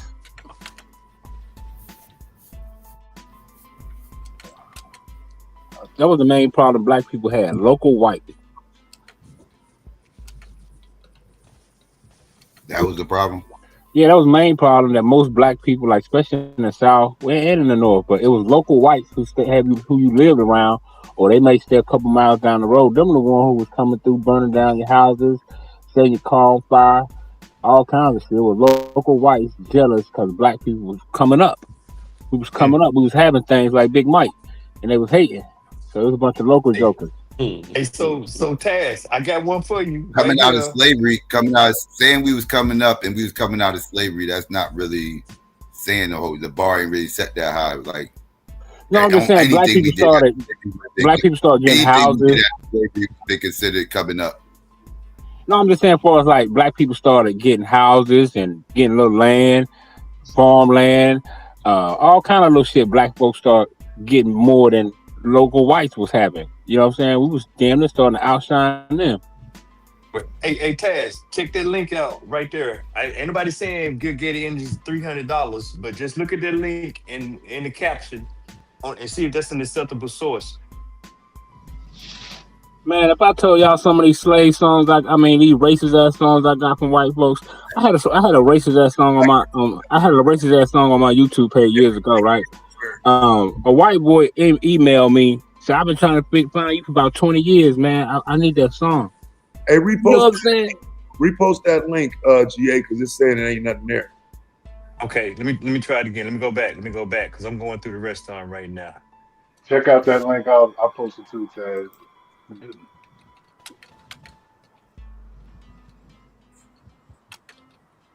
Yeah, I know Pure Black. I'm a real MC. I can quote any rapper. I know I was getting somewhere on my Louisville, Mississippi search of the Ku Klux Klan because I just gave him Tylertown, but it's a Getty Image GQ and they trying to sell it for I was just trying to see if he can go to the link.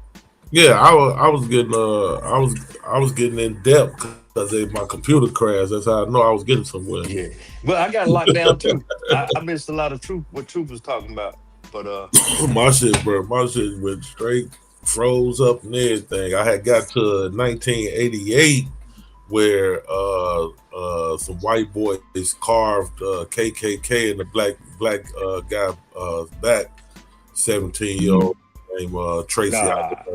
I got a 1991 Klan rally in Tylertown, and 92 it was one in Quitman, Mississippi too.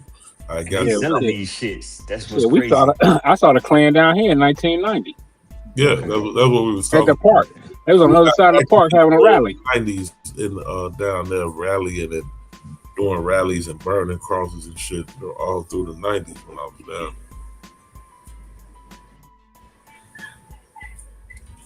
Yeah, man, you know, Klan ain't going nowhere. Like Michael said, they just changed their uniform.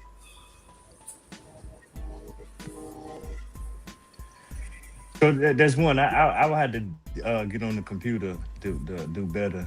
I'm going from the phone right now, Taz. I don't know if it showed up or not, bro. The hat you got on almost said Your avatar beside me, man. I almost thought you was a Klan member, bro. I was about to get you up out of here. Yeah. Like, bro, I'd have presented 5 articles about that shit already. Bro. I'd have forgot about that shit. I got you. I'm going from the phone, and I'm slow. So my niggas don't know no Mississippi history, nigga. Yeah. I'm the one that should be from down south. Yeah, we supposed to have that shit loaded up already. No, I know what I remember. I am Mississippi. Look, I know enough to know when I hear some bullshit. How about that? For real, that's all. As long as you know that, that'll get you far in life. Yeah. You know, we can figure the rest out when the time happens. You know, that's true.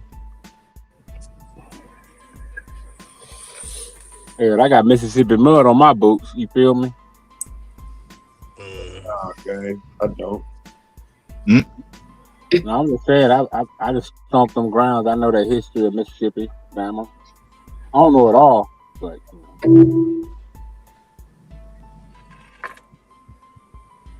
that's what I wouldn't do, is put history into your hands and leave it and say we good. I just don't trust it, man. If you involved in this, it need to be checked and double checked, nigga. Hey, that's fine. And once you double check it, you're gonna see it clear. Damn, that nigga was Madonna right again. Again? Yeah. Shit, 99.8% of the times I say shit, it be on point.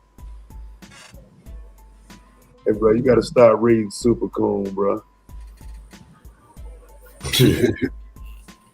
Hey, man, I'm still trying to figure out who the fuck that is, man. You got to stop being a super coon, nigga. That's what the fuck you got to stop doing. Coon. That's the nigga Stream Lab.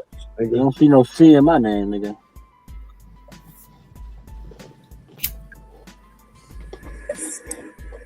You up 89 fucking points. I knew it was gonna be over, but this is insane. Psycho, you see how they cheating my Lions, nigga? Cheating the shit out of my Lions. They It's something every fucking week. They cheating the shit out of us, bro. Stop. Good job, Lance. Good job. Y'all doing great. The Packers doing a good job right now, too. You lying. You see, got to put lion in there. You lying. That's kind of funny. Pistons doing their thing, though, nigga. Yeah. I want to thank y'all for being Johnson. I got a boy's autograph. What's his name? Jalen Durant. Jalen, what's the dude name? Mm-hmm. The center, the tall dude. Jalen Durant. Yeah.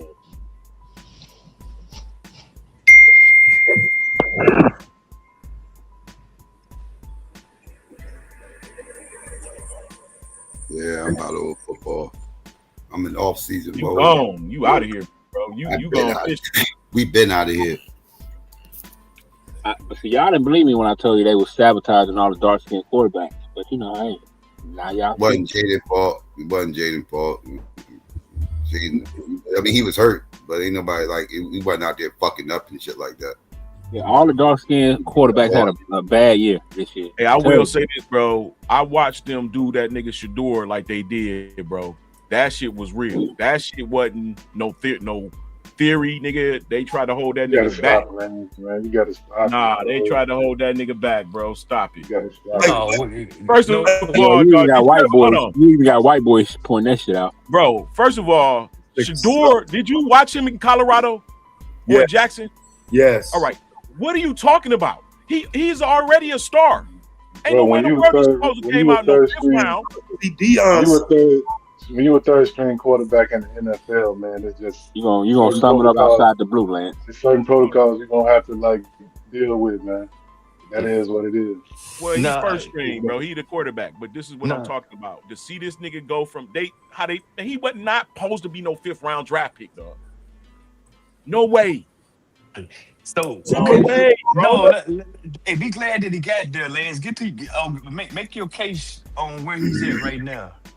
Oh, he doing his thing right now. I'm good. It's good, man. I'm rooting for that family, nigga. Deion Sanders did a great job with the family. You see that's the problem, bro. like he like the man is what eight touchdowns, 9 picks. Yeah, like talking about lighting it up or even doing well. I wouldn't call him a bum. 9 picks a lot, and then what? 3 starts. Well, well, we gotta look at how the picks was called. Was they straight interceptions or were they tips? How many was those tip interceptions? Games. Okay, hey, Psycho, let me ask you this. Do you remember you kind of covered this a little bit when the draft? Well, somebody was talking. My bad. No. Yeah, how many was tip interceptions? No. Wait. Let's Psycho. Do you They remember? asked for him to be in the. Go ahead, my bad, bro. You was covering this and we was talking about that, and I asked you a question about the Browns' offensive line. Was that a something conducive to support Shadua's quarterback style? Hell no. They line always been trash. That's why you think Deshaun Watson hurt. But man, the Cleveland never had an O-line. Any quarterback went back there got killed. See this pass, man. You see what they doing, man. Like, don't know other rookies get those excuses like this when they mess up. Man, anybody that get back there behind Cleveland line, nigga, you in for the worst time of your life. In the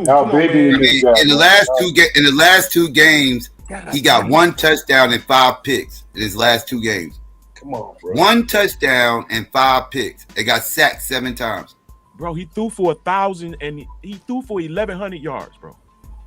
In 3 games. No, man, 7 sacks is a lot. And how many times have you been under pressure? That's a lot. That's his last 2 starts.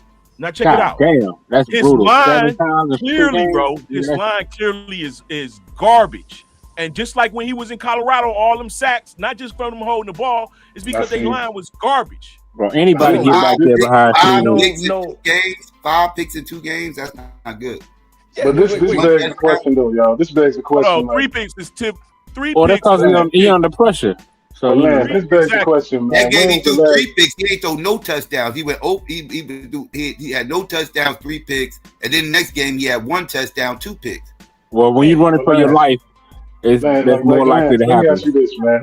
Who's the last rookie quarterback that y'all gave this level of water carrying for? None. Nobody. Michael Vick. They gave Caleb this motherfucker.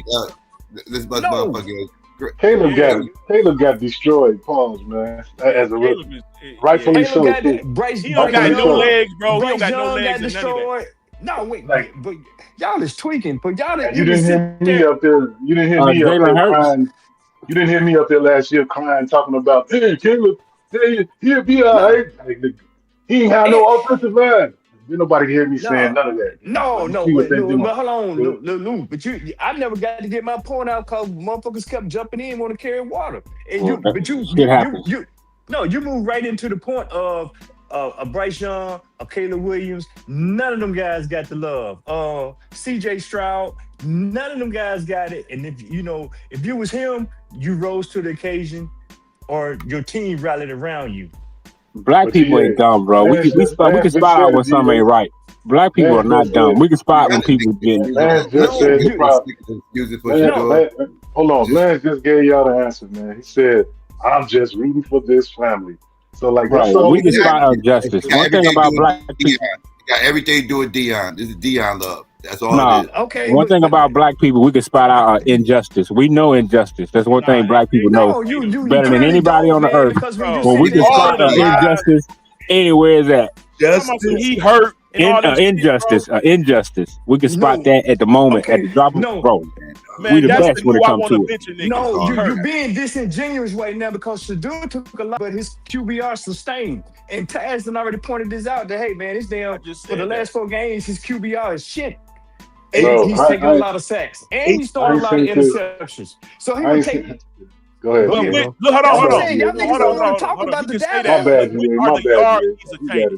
Look at the yards he's attaining. You got to compare them to what other quarterbacks are doing. Bullshit right now, man. Why? Because they can look at his yards. No, that's popularity, bro. You talk about fan votes. Ain't no coaches vote for that shit. Ain't no players vote for that shit. That motherfucker no number 10 or none of that. These are fans. Bro, who watches? Psycho. bro. I ain't heard this much crying. I ain't heard this much crying since Colin Kaepernick, man. That's the last person I can put on that level of what they doing, man. And they don't see it. Man, we know injustice, bro. We know injustice. Bronny's the list. You ain't seen this as Bronny. Okay, basketball. but Lou, and to your point, nobody spoke up for Caleb last year. Well, I ain't gonna say nobody. A lot of people, and rightfully so. They didn't need to. That's why he's getting better right now. Like he thought he was Michael Vick. He thought he was Michael Vick. He didn't he had to realize, I'm Caleb. Coaching staff, they fired the damn coach in the middle of the season. That was his fault. That was all his fault. He was the one running around with the ball in his hand for 9 seconds. Oh my God! But look, though. The point is, like, y'all, Shador will not get better as long as y'all keep doing this, man. He ain't got no incentive. Y'all gonna be right there. No, like, y'all gotta stop keep creating these conspiracies. Nobody's creating conspiracies for none of these other quarterbacks. They just say, no, they got to get better. They got to learn how to do this more. They got to stop holding the ball. They got to read defense better. They got to do X, Y, Z. With Shador, it's, they hating on him. They not letting him do this. Yeah. Why he get picked number 5? Why is this? And why is this? It's all these little conspiracies and all this other wild shit with Shador. Hold on. Psycho. This is what it is. We are talking about, we are literally having a discussion about a quarterback that started in week 17. No, he started week 17. Week 17, yes, bro. No, he didn't. It's week 17 right here. No, not week 17. He started 3 weeks ago, so it can't be he started in week 3 weeks ago. My bad. No, he started. He actually started. He started week 13. He started week 13. Yeah. Out though, you thought he was a week 1 starter? Hell yeah, you crazy? Well, yeah. My bad, week 12. My bad, it was week 12 he started. My bad. Hey, they gave Jason Dart. Jason Dart got to come out. Bryce Young came out, and he got to stink up the first year. You know, they said, hey, this is going to be our guy, and we're going to let him do what he do. And yeah, but those are quarterbacks who were drafted much higher, and again, they were drafted to start. He was not drafted by anybody to start. And don't forget they traded Flacco. Okay, I just want to be clear. I know y'all fanned out, but he was not drafted by anyone to start. So it's amazing to be. He ain't even supposed to be on the motherfucking field now. Y'all fucking tripping. Listen, wait a minute. Travis Hunter, bro, is a fucking Heisman. No. Who the fuck threw him the ball? Bro. Who the fuck threw Travis Hunter the fucking ball for him to be what he got hurt? No, he got hurt. Yeah. That's crazy, Lance. I could beat you up on that argument with Jerry Rice's quarterback at Mississippi Valley. Bro. Yeah, because his quarterback didn't even Jerry Rice showed out at Mississippi Valley. Yeah, but who's throwing him the ball? Do you know? Can you name that quarterback? Well, you don't know Richie Todd? You got me on that one. Okay, thank you. I know Richie Todd. He played for the Jets. Yeah. Hey, after he had to go to the Canadian League, so they said he was too short, but he was out there at the same time. What's the little short boy from BC was out there, Psycho? I don't want to say it. They killed him out here. They called him a bust and shit. Yeah. Yeah. My point is, though, man, y'all got to stop babying this guy, man. Else he won't get better. Man, nobody babying nobody. How we gonna baby him? We can't do that to the Cleveland Brown organization. Wait, but Taz, let's put the doggone draft position to rest, bro, because you got Mr. Insignificant. Or what they call the last guy? And y'all love that dude out there.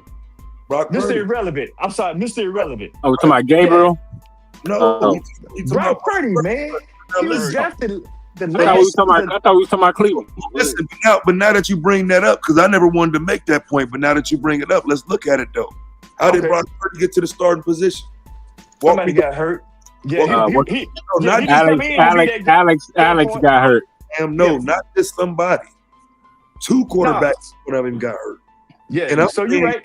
I'm saying they didn't go out and find a quarterback, none of that shit. And that's what I wanted to do. I wanted to go out and find a quarterback. We in the middle of a fucking Super Bowl run. We should be good. He gets hurt in the NFC Championship game, and we still don't move on from him. So that's all I'm saying is he went through the motions, and nobody's saying he should have been out there before. We should have started him over, and he's actually putting the work in. He's showing it, and nobody's saying, "Damn, that bum Trey Lance got traded off." Yeah, fair point. Damn, I thought y'all gave up on Trey Lance too quick. I would have kept Trey. I didn't call for conspiracies or nothing. I just thought y'all gave up on him too quick. I did too, but they did Trey Lance bad. But I didn't sit there and make these excuses though. But there's excuses being made. Right, I agree. I agree. Because he went to the Cowboys. Brock Purdy ain't never looked as bad as Shador looked in none of these games. Let's be real. But all I'm saying is, I believe. I seen Brock Purdy had like 3 interceptions in one game.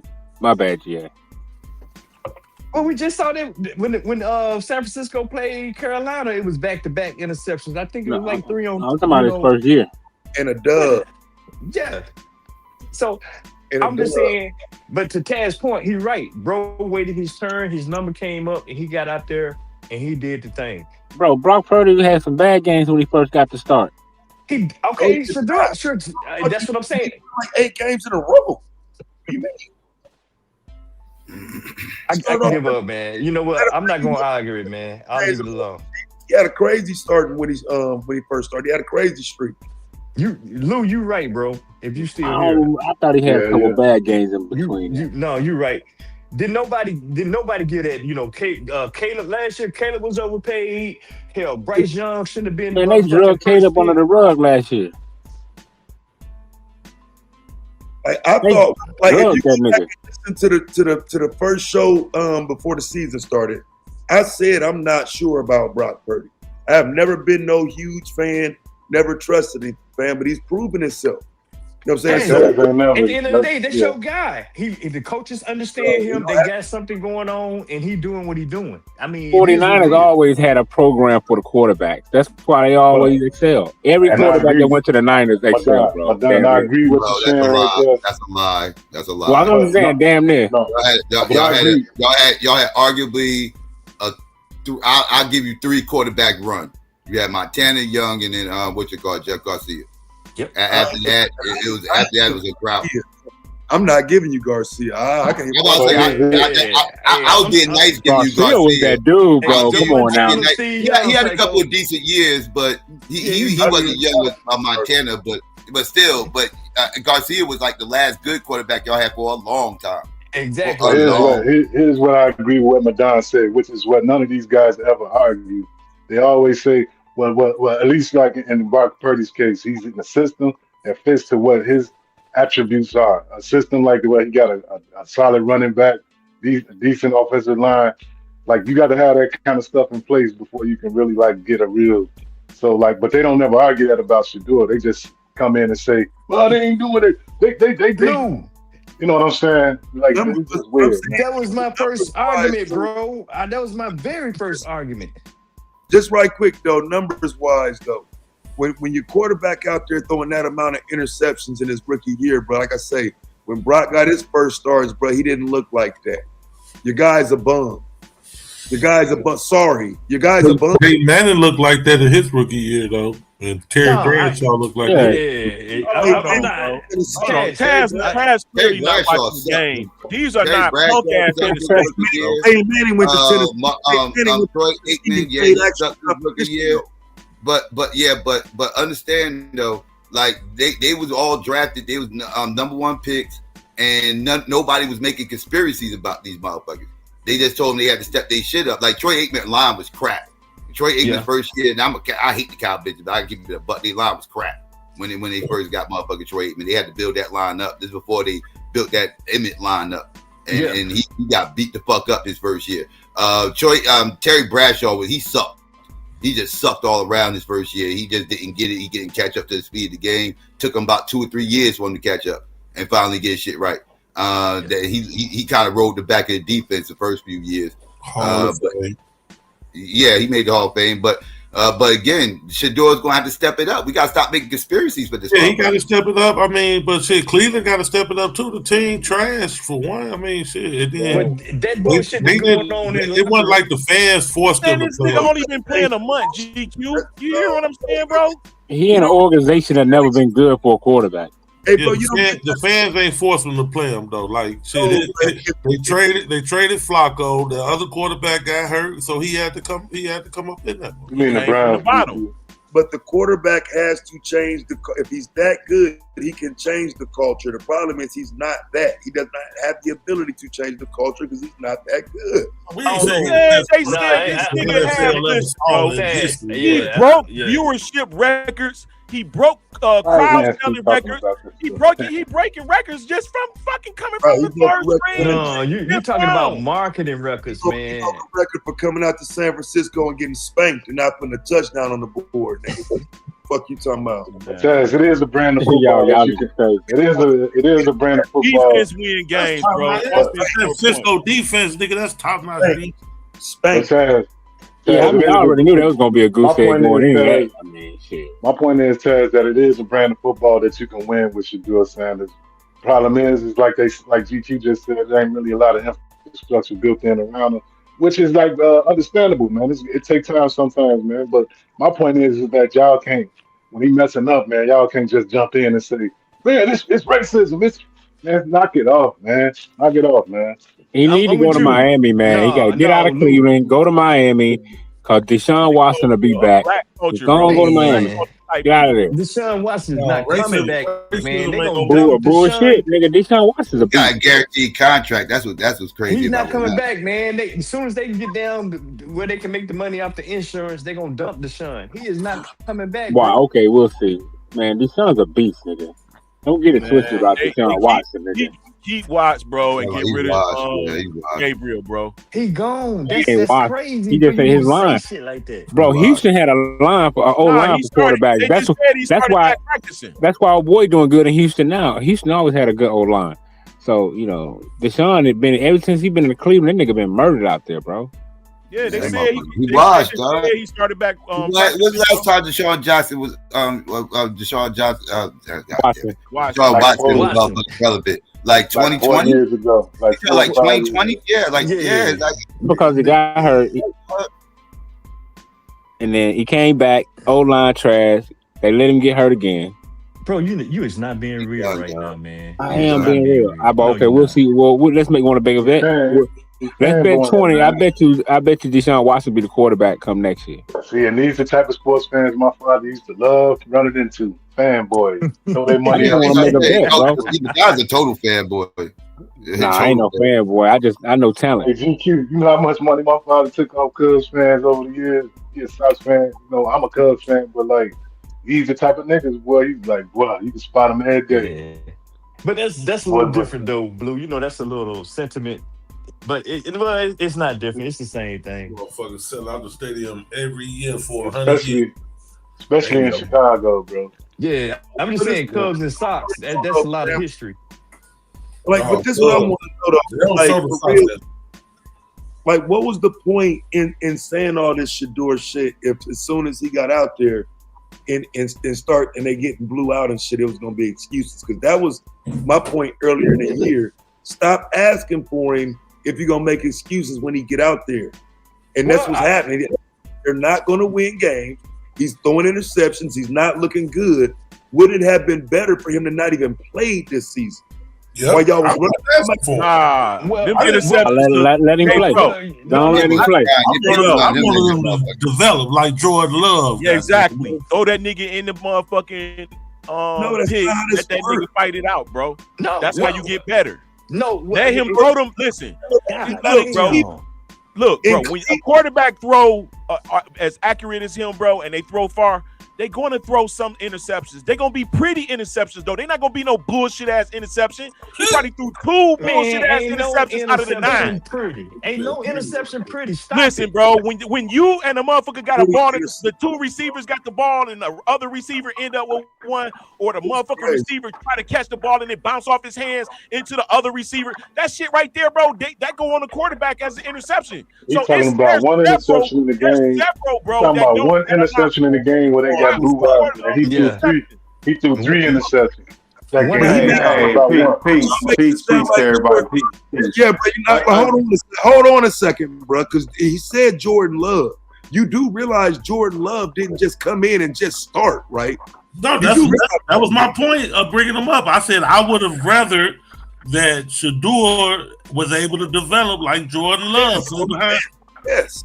Yeah. Behind anybody. Yeah, I would agree with that. Got no Aaron Rodgers. Yeah. Came behind a great quarterback. Fanboys didn't want to hear that shit, man. Fanboys thought even if it was Flacco, goddamn it, if he could have He could have sat back and just watched Flacco all season and got his weight up. You know what I'm saying?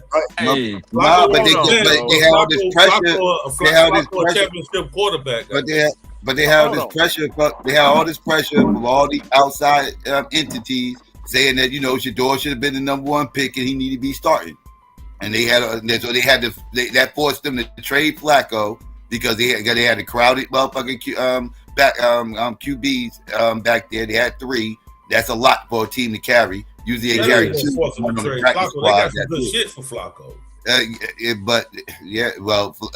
Bengals wasn't crying because Flacco did good for the Bengals. Yeah, they did damn good. They beat the AFC North champs. They made Mike Tomlin mad. The good news about Shador is that he might not be tied to the Browns because he got a 2-year deal.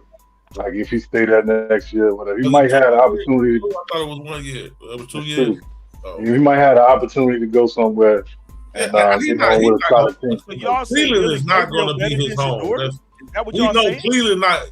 No matter what if he get better or worse, we know Cleveland not going to be his home. He's not. Yeah. Oh hell, he need to go. He should go to Miami. I'm trying to figure out if y'all think Dylan Gabriel is a better quarterback than Shador. No, I don't. So Shador should be the fucking quarterback where he's sitting. Okay, wait. I know y'all have this thing about what you love and whatnot. Dylan Gabriel has signature wins in college that Shador doesn't. Conversation over. What? No, wait a minute, but hold on, Taz. Hold on, man. This nigga ain't watching the fucking game. What are you talking? No, y'all clearly ain't watched the game, and y'all don't even look at the team when you sit here and just. I'm talking about Dylan Gabriel, Ohio State, nigga. What you talking about? No, I'm talking about what he has done on the same team. Ohio State ain't never had a good quarterback. Yeah. Wait, come on, G. I'm not gonna say that, G. Ohio State ain't never had a good quarterback in the NFL. Yeah, the boy in Texas, from Ohio State, C.J. Stroud. Example of Shador's signature win in college. He does not have one. Did he win a bowl game in Nebraska? No, he lost that game. He dealt when y'all want to discount Swag, but he won. I'm gonna say it again. GQ. No, he lost the Celebration Bowl too, bro. C.J. Stroud, GQ, C.J. Stroud went to Ohio State, and they just clinched in the playoffs, and he was he rookie of the year offensively his rookie year? Yes, he was. Yeah, he was, Lou. You're correct. That's the Ohio State quarterback right there. He was like the big kid. I do fuck with the big people kid. Gotta remember, man, Shador was a project. He was drafted as a project because that's what he was, a project. That's what he still is. You take that shit back now. It's a fact.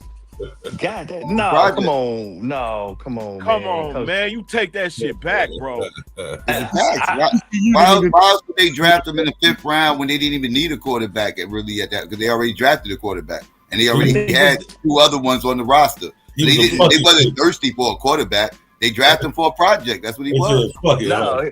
Hey, Lance, was you always a Deion fan though? Like when he was playing, or like you just like the shoes? For me. Well, I'm a Lions fan, bro. And all of the players, but I always like Deion. I'm an old school nigga. I really like him with the Falcons more. That's why everybody loves Shador. That's why everybody loves Shador. This nigga left us and went to the Cowboys. I watched him play in college. I learned to love him. That son though. No, he's talking about Shador, nigga. He only played.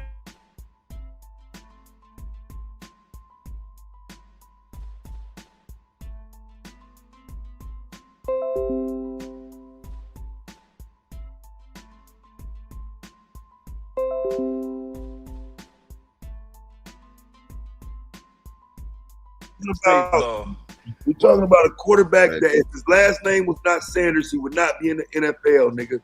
Okay, but Taz, so how you feel about Phoenix? That lefty down there in Atlanta. How you feel about that brother? Michael Penix. Hey, bro, he is a career. Michael Penix took the Washington Huskies to the national championship. And he did. There's levels to this shit. This nigga threw 14,347 passing yards. No, but how you feel about his performance this season? You know what? I like Michael Penix. I don't think he looked too bad. I think when he lost Drake London, they fell completely off the map, though. Drake London got hurt, and they, you know what I'm saying, the offense kind of lost a step with that. What's up? Somebody in chat says Shador throw better than all of us. Oh, that don't mean he should be starting for Cleveland. I shouldn't be starting for Cleveland either. Nor is anybody on the panel should be starting for Cleveland. You niggas in the chat shouldn't be starting for Cleveland, and neither should Shador. And neither should Shador. So if somebody saying Shador throw better than all of us don't make him a starter. Listen, he threw for over 14,000 yards. If I get back to 134 passing yards. I mean, touchdowns. Real quick. Yeah, he might can throw better than me, but I bet I'm faster than Shador. Interceptions in 4 years. Okay, this is where you start sounding right. Hey, real quick. Hey, Kurt, in the chat. Hey, Yeah, Kurt, he in might the can throw chat. better than me, but I'm faster than him. Hold on, Madon. Hey, Kurt, in the chat. We won't have a chance to watch Malik Willis tomorrow because he's playing right now. So the comment you just made is ridiculous, bro. Like, if you'd have known that he was playing right now, getting killed by Baltimore. Damn sure it is. Yeah, damn sure it is. Malik Willis is a beast, bro. I can play Baltimore right now. Hurry up and cut that bitch on. Hey Well, man, we know what's gonna happen this game. Like motherfucking. We know Lamar gonna let us Michael down. Vick. He like Michael Vick to me. Hey, Taz. Lamar not playing either. Oh, okay. I'm about to say Lamar cannot perform. He cannot perform on prime TV.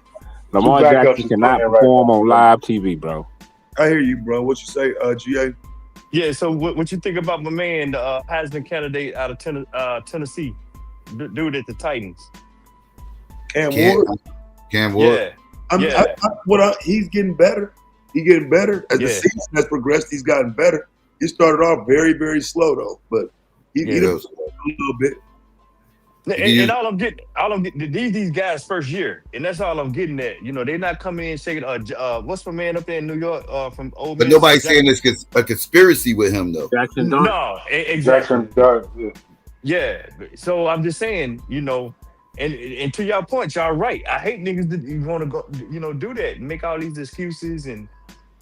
He's actually an example how this ain't about race and all this other stuff because he was the number one pick. Exactly. It is about race. I mean, they literally drafted a nigga number one. Yeah. Last year they drafted. Last year the two number one and the number two pick was the nigga quarterback. Like this wasn't about race. Here's this conspiracy cycle. Here's the conspiracy cycle. It's not about race. It's not about race. It's about the fact that Kevin Stefanski's grandfather was a reporter that Deion Sanders dumped water on in front of thousands of people and embarrassed them. But that was the fucking conspiracy. bro. Man, them owners going to draft who they think going to win, dog. Yeah. The motherfuckers going to draft who the fuck they think going to win. They ain't caught up in the coaching. Most of the time, the owners take the playing side before the coach any goddamn way. The black dude drafted Shador. Stefanski was against it. But you talking about the general manager? Yeah, he drafted Shador. He insisted it. But Stefanski didn't want to play him. That's the conspiracy. I'm telling you the conspiracy. Stefanski didn't want to play him because his grandfather is the dude that Deion Sanders dumped water on in a press conference. You talk Ted McCarty? Yep, that's his grandfather. So he holding a grudge from 35 years ago. That's the conspiracy. I'm just telling y'all the conspiracy. It's not a racial conspiracy. Why draft him if that's the case? Because the general manager drafted him. I can see the NFL being that type of petty. You know, when you can do that type of stuff with the club, close quote. But what I'm getting at is it don't have to play out in narrative. We don't care about winning, man. After week, yeah. They trying to sell tickets, dog. Exactly. They gonna let no old ass beef with they pops or some shit that they ain't have nothing to do with them. Stop them from motherfucking winning the game. I don't know, man. Them damn I don't forget the family name. I'm just telling y'all the conspiracy, bro. Because that is his grandfather. And Deion Sanders did dump water on a nigga in the press conference. The Steelers grandfather, Tim McCarthy, that motherfucker wasn't that goddamn old, was he? No, he ain't that old, man. I'm about to say he played in the 70s with the Cincinnati Reds. He was a reporter at this time. He used to call games for the Mets. Deion Sanders was a young man. Right. in the 80s, he used to call them games for the Mets. That was the play-by-play guy when I used to watch the Mets as a kid. And then he went national and started doing it for, I think it was NBC. That's when the whole Deion shit happened and everything else. That was the early 90s. Yeah, Here's what's funny, Psycho. Though, do y'all know it's an old rumor about Deion Sanders getting into it with David Justice for throwing water on Halle Berry when they won the NLCS when they did back in the day. So like this Deion throwing water stuff is a rumor that's been circulating. So now all of a sudden it's on dude fire. Yeah, but Lou, it's all kind of rumors out there about Halle Berry. Yeah, but the point is that it's another person he threw the water on now. Like that's like, how many people he threw water? Come on, man. No, I get it, bro. I get it. I'm just saying it's 31 other teams out there is all I'm getting at. You know, bro, they're laying in the right place. I ain't gonna call him a bum. I think he can play. I do think he need the right system, but he need more than a damn nice back coming out the backfield. Nah, he need plays designed for his type of play. No, I'm not seeing this connection with Tim McCarver and the owner of Cleveland. Yeah, that's that ain't even lining up. Yeah, that's still a franchise want to make money. I'm with you. I don't think they related.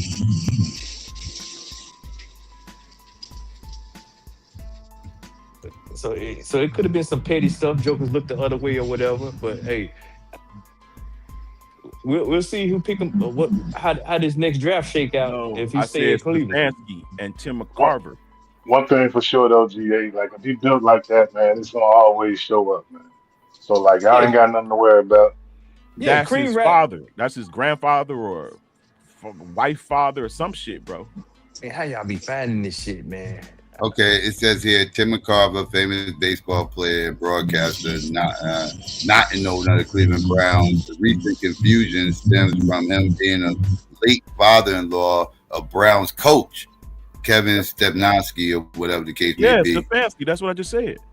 You said the owner. You ain't said the coach. No, I didn't. I said Kevin Stefanski, brother. Okay, but father-in-law. That's not his like. That's an in-law. Yeah, whatever it was. That's what I said. I didn't know what it was. Yeah. But he's carrying the grudge. I said he's carrying the grudge for his daughter's husband. That's the conspiracy. Come on, man. Knock it off, man. And Stefanski didn't want to play him. That's crazy, man. You know that guy's job depends on him winning and losing. Yeah. And they ran to the old Deion rumors about throwing water, man. That's what's hilarious. Yeah, and Tim McCarver. Hold on. Tim McCarver. Tim McCarver. Yeah. He's a baseball player. I said the Reds. It actually was the Cardinals and the Phillies. But yeah, I know he was our broadcaster. He used to broadcast for the Mets when I was a kid. He did that shit for the longest time. That was before the Deion shit. Peace to the panel. Peace. Peace, Kurt. You see them stats on Malik Willis tonight? Yeah, they just made a quick comeback. They down 3 still, but it is what it is. I'm hoping they lose though, Kurt. So you ain't about to out though, ain't you ain't about to sign me over, bro. That's the cheesehead. You a cheesehead, Kurt? Kurt, you a cheesehead? Nah, I just know talent, man. Nah, you a cheesehead, bro. In the same place. Shador and LaFleur down in Atlanta. You can't tell me that's not gonna be dynamite, man. You a cheesehead, bro? Damn, bro, that's messed up, Kurt. I like LaFleur though. LaFleur's a good coach. Oh my God. Put LaFleur with Shador. Oh my God, bro. Put LaFleur with Shador. It's over, fam. Oh my God, bro. He came on a panel to tell me that shit, bro. I said he need to be in a black environment, bro. People who, you know what I'm saying, support his type of character, his flossy type character. Bro, do you know how black Northeast Ohio is? Cleveland is not a fucking black team, bro. That's not the when you go to a Lions game, niggas got juries and cardies on, nigga, like furs and shit, nigga. That ain't that's when you go to Atlanta game, that's what you see. You know how black Cleveland is as a city? Cleveland? That's what I just said that. Bro, I live in Detroit. I know Cleveland very, very, very, very well. Okay, and the sun is set on Detroit. Y'all done fucked around and let the motherfucking Packers and Bears get back on top. Even the damn Vikings maybe. Y'all fighting for 3rd and 4th right now in the NFC North. No, they in the AFC, GA. Cleveland. Wait. No, Cleveland is in the AFC. I'm talking about Yeah. Detroit. Bro was just Oh flexing yeah, on Detroit. Detroit. Yeah, I do want to thank Lance. I do want to thank Lance and his fine establishment for giving us that coach we got right now, man. We appreciate that shit, bro. Yeah. Yes, sir. Yes, sir. Yeah, that's all right. The greatness don't nothing but greatness come out of Detroit. I got you. Keep popping your collar over there. I hope so. I hope so, man. I hope it still holds up, man. We gonna get rid of a few more pieces. It always happened to us, bro. But we always go back. You don't think y'all should have got rid of Dan Campbell and kept Ben Johnson? Hell no, man. Ben Johnson was the fucking play caller. His play, they don't know how to. Them niggas need to play Madden, bro. They don't know how to fucking call plays. You said they need to play Madden. Like his play calling? Wait a minute. They don't know how to call plays, bro. They don't know situational. They don't know how to do trick like when you pose to do shit. Like they just like you can't throw the fucking ball and don't put no run in the shit. Like, bro, you motherfuckers see they go keep holding the nickel down or dime. You motherfuckers ain't doing no run. It's like clearly it's a play calling issue. It's not the players, bro, because our players Pro Bowlers. So it's not the players. It's not the coach, because that motherfucker is the fucking he a good coach. It's the fucking he cannot call plays, bro. He need a play. You don't think it's the injuries? Yeah, you don't think it's the injuries, man? How you gonna but listen, the new offensive coordinator did not use Williams and then apologize to him like I should have utilized you more. How the fuck?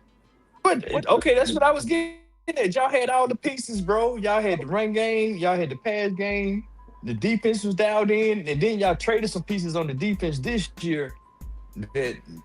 No, we had injuries, bro. We had injuries. GA though, but GA, the sign of a great team is not the top half of the roster. It's always the bottom half. Because in football, the injuries gonna come no matter what.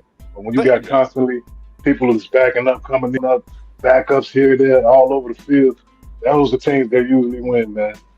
No, I agree with you right there. Just look at the Pistons. Look how deep we is, nigga. Let's talk about them. They traded a lot of Pistons. Nobody want to talk about no Pistons, man. Let's talk about them. I talk about the old Pistons, the bad boys of basketball. I'm gonna talk about these Pistons today, bro. You crazy? You better. Nah. In the talk of the town, nigga, you better get you a jersey for the outranked. Nah, I'm good. Wake me up if they got them and get to the end to the. I'm proud of the Lions. To the conference finals, man. We had a lot of adversities, and like I said, we always bounce back. Y'all know it. That's why we talking about them. Yeah, the Pistons, 3 strikes and you out, bro. 3 strikes. We holding the Pistons down. We holding the Red Wings down. We holding the Tigers down. They still in here. What's up? 3 strikes and you're out. Well, no, the Red Wings do good too. Yeah, the Lions though, yeah, not so much. I seen all your other teams win a title, except for the Lions. 50 Detroit years. Tigers. 50 plus years now. I seen the Red Wings win. I seen the Tigers win. I seen what's the other one? The Pistons. We won an NFC championship. Bro. No, y'all never won an NFC championship in my lifetime. When y'all been in the Super Bowl? I've never been to the Super Bowl. I mean, not the NFC. But hold on, yeah. The Super Bowl. Y'all never won an NFC championship. Y'all never been to a Super Bowl. 50 plus years, bro. Or is it more than, I mean, y'all the ones that let Barry Sanders get out the door. Y'all got NFC, y'all got NFL championship. Y'all got NFL championship, but that's pre-Super Bowl era. Oh, that's what when Fran Tarkenton was playing. Before that, this is back when they had Night Train Lane and all that. This back Fran in the 50s. Tarkenton was with he was with Minnesota. Yeah, he was the head and shoulders guy for the Minnesota Vikings. I'm just saying, is that what we talking about? The farthest the Lions got in the Super Bowl era was the NFC Championship recently. Actually, no, they made it in '91 against us. We whooped their ass, went to the Super Bowl. They made it recently, but they never won the NFC Championship. They best sports teams in college, man. Michigan, Michigan State. Man, all our teams good. The fuck you talking about? I'll give y'all the colleges, man. Just all our teams good. What are you saying? Like GQ said, the Lions only thing fucked y'all over. Everybody else got something worth talking about in your lifetime. The sun and set, man. The NFC North is back. Hey, Y'all should have kicked them niggas when they was down. They back, bro. They should have kept Ben Johnson. Yep. That's what they messed up at. Man, they should have paid him that money. Nah, man, he wanted a fucking head coach job, bro. And when Right, big guy, Dan Campbell. And our defensive coach when it became a fucking head coach. I'll see you later, Dan Campbell. You see what's going on? Nah, Dan Campbell a good coach. He need an offensive coordinator, bro. He a rah-rah guy, man. He not no X's and O's. That rah-rah shit runs out. He sucked, bro. That nigga sucked. Hey man, how many years y'all got left behind center? Are y'all going for a quarterback next draft? I think we need to. They're gonna keep Golf. I don't really think it's his fault, man. I think it ain't his fault, bro. But the NFL, bro, is becoming more dynamic, bro. You need a moving quarterback, bro. You need you need rotations. You need rotations, man, in all your player positions, man. You can't just have one star getting paid a lot of money in one position. You got to have the whole unit rotate, man. J-Mo, man, you tripping. We got number weapons. It was definitely y'all got a lot of weapons. Play calling, bro. Yeah, it was definitely play calling and the hurt line, bro. The hurt line and our cornerbacks, nigga. Everybody was hurt. What about your defense? You gonna blame the cornerbacks and not the edge? Nah, Branch and them did well. What are you talking about? Okay, well, it don't do you good to score damn 50 points and your opponents is scoring 51, is what I'm saying. Y'all was very high-powered offense and defense was shutting them down.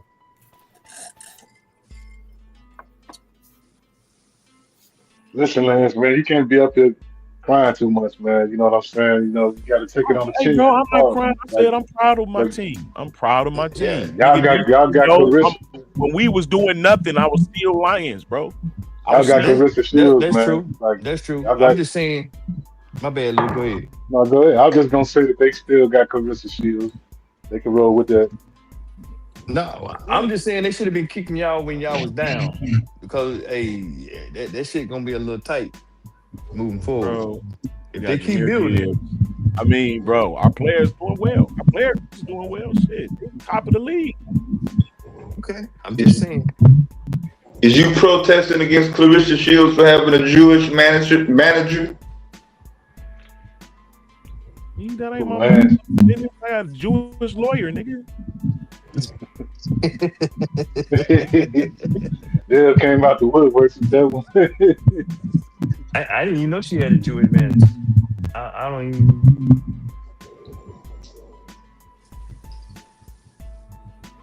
Man, Truth got out of here, man. I wanted to catch him, man. Oh, man. Hyping up. No, never mind. I ain't going to keep it here.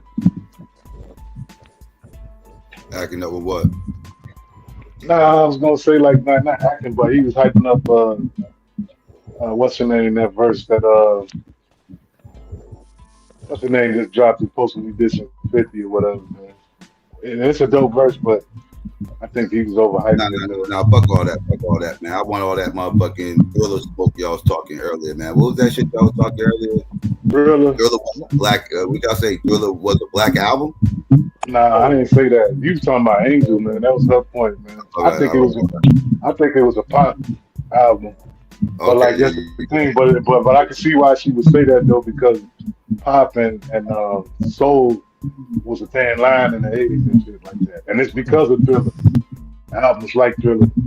And funk. Awesome. Yeah, Thriller I always say Thriller got rid of funk. Is Parliament a funk or soul?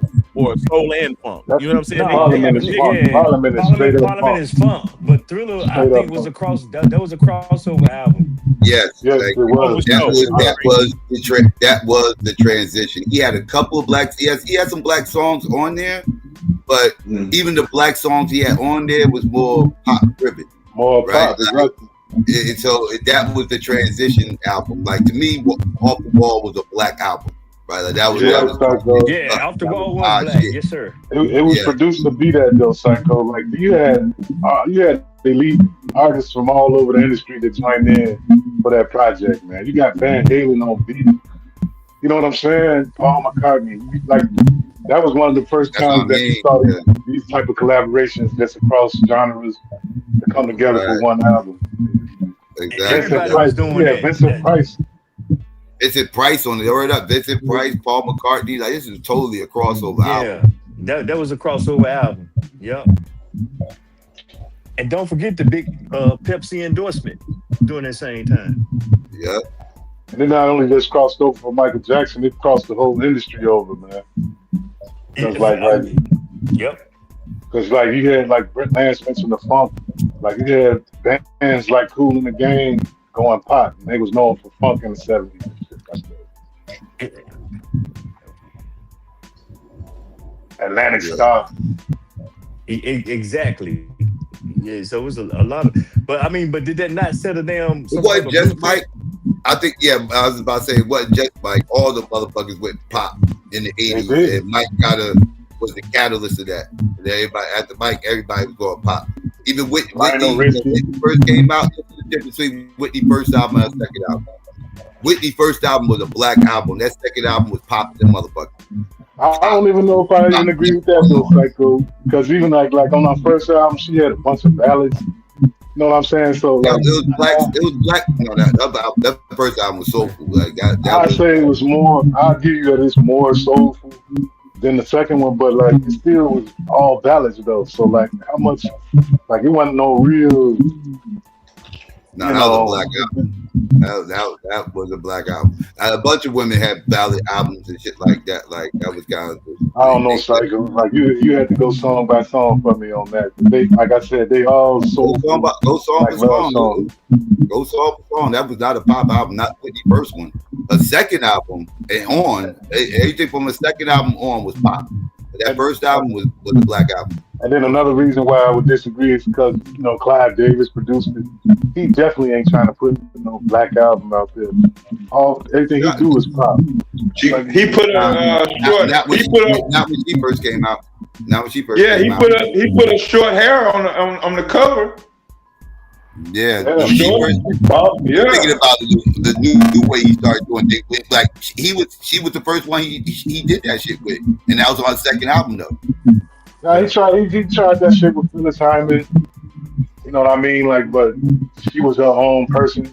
Like, she wasn't gonna never like be controlled by no record label and shit like that. Whitney was young, but I ain't saying like I totally disagree because I can't see the differences in those albums. I'm just saying like I don't know if I can fairly judge it as a black album when it's all balanced. You know what I'm saying? Like it ain't no real upbeat. So you wouldn't? I mean, a black album can't have all ballads. I mean, like we gonna have some up tempo stuff, man. Some stuff you can like groove to. I mean, that's no misconception, bro. That's your understanding. Black music is a lot of different types of music. Definitely. I ain't saying like it can't have none. I ain't saying it can't have no slow songs. But I'm saying the whole album, man. That's the type of album it was. And it was a dope album. It was her breakout album. She had a lot of hits on there, but like I'm saying, like what Psycho talking about, like especially in comparison to like these like down home soulful black records, it's just hard for me to judge. I don't totally disagree with them, like I said, but like I'm saying, like I can't just wholeheartedly go there. Oh no, Lou. They did about a 20-year run. That was the play. Hey, Psycho, Angel trying to get up there and get some smoke, man. Okay. So before Angel come up here and shoot us all, when Jay-Z did his thing with Linkin Park, what was that? Trash.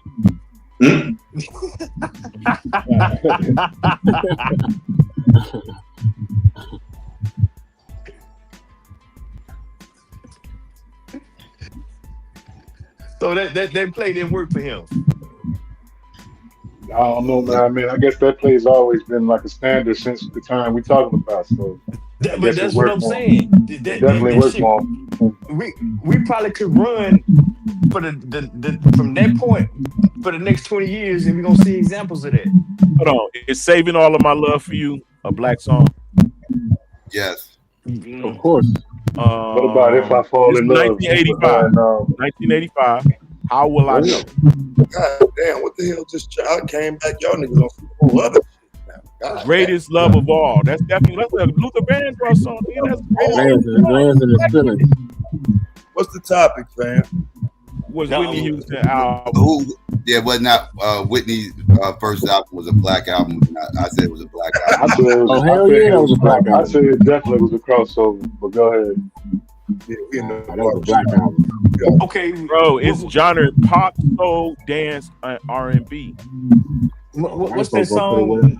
No, not the Children of the Future. She went from, I believe, the Children of the Future to that song with the Bodyguard. And what was that? Well, that was all pop. I Yeah, will always love you. I'm not fake that stuff. Yeah, that everything after her first album was pop. I'm arguing her first album was black. That's hard. All right, yeah, I'm shutting up. That's right. First album was black. Everything after that, she went pop. It's like most motherfuckers went pop around that time. Like I said, this is an era where a lot of those our big R&B artists were all pop artists and shit. Like they all. Her first album was in '84, right, Psycho? Or '85? 85. You just said it. 85. Yeah, 85. Yeah, that's like after the switch though. Like no, her second album was the switch. No, I'm talking about the switch in the industry where everything was trying to. Oh, you talking where everything switched? Oh yeah. That's when the music video changed everything. The music video turned all those black artists into pop artists because they always tried to get on MTV. They all tried to make it more pop music and shit that appeals to more white audiences. Hey, think about this. Videos was like that. The videos that was made in Last Dragon. That white lady was doing the video. When she was making her white lady, I mean, Vandy wasn't white, but no, the wife was trying to get in the music business. Oh yeah, you know like that white ass song she had. Yeah, I know. Yeah, they was making videos like that.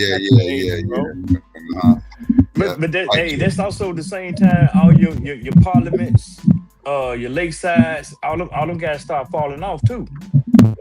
I tell you what, you had some dope tether music. You had some dope tether music in the '80s too, man. With Sade and Billy Ocean.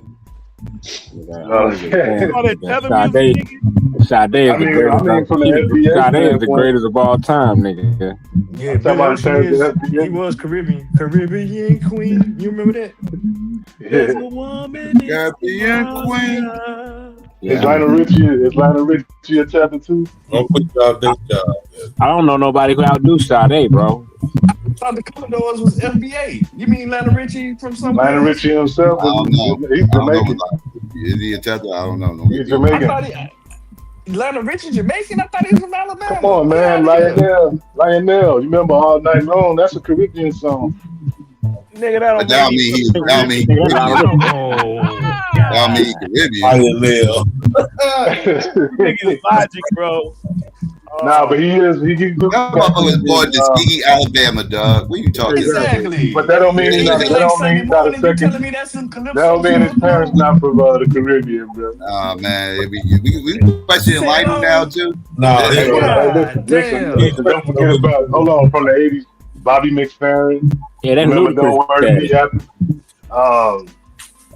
This is what we doing now, man. We questioning Lionel. Yeah, Lionel Richie is Ludacris' daddy. So wait a minute, bro. So what year you gotta be in, your ancestors gotta been in America before you not a tether? I've been asking that question for I don't know, man. Good luck getting the answer, bro. Good luck. They be moving the goalposts, man. So I don't know. No, man. Is it the ones from the 1600s? The ones from the 1800s? Bro just said the ones from the 1900s. The ones who brought this brick house. Bro just said the ancestors were slaves. Because if y'all say from the earlier times, then y'all FBA by default. American titles. Hey, what's that thing? Shaka bow, wow, shaka bow. You hear that techniques in their lyrics?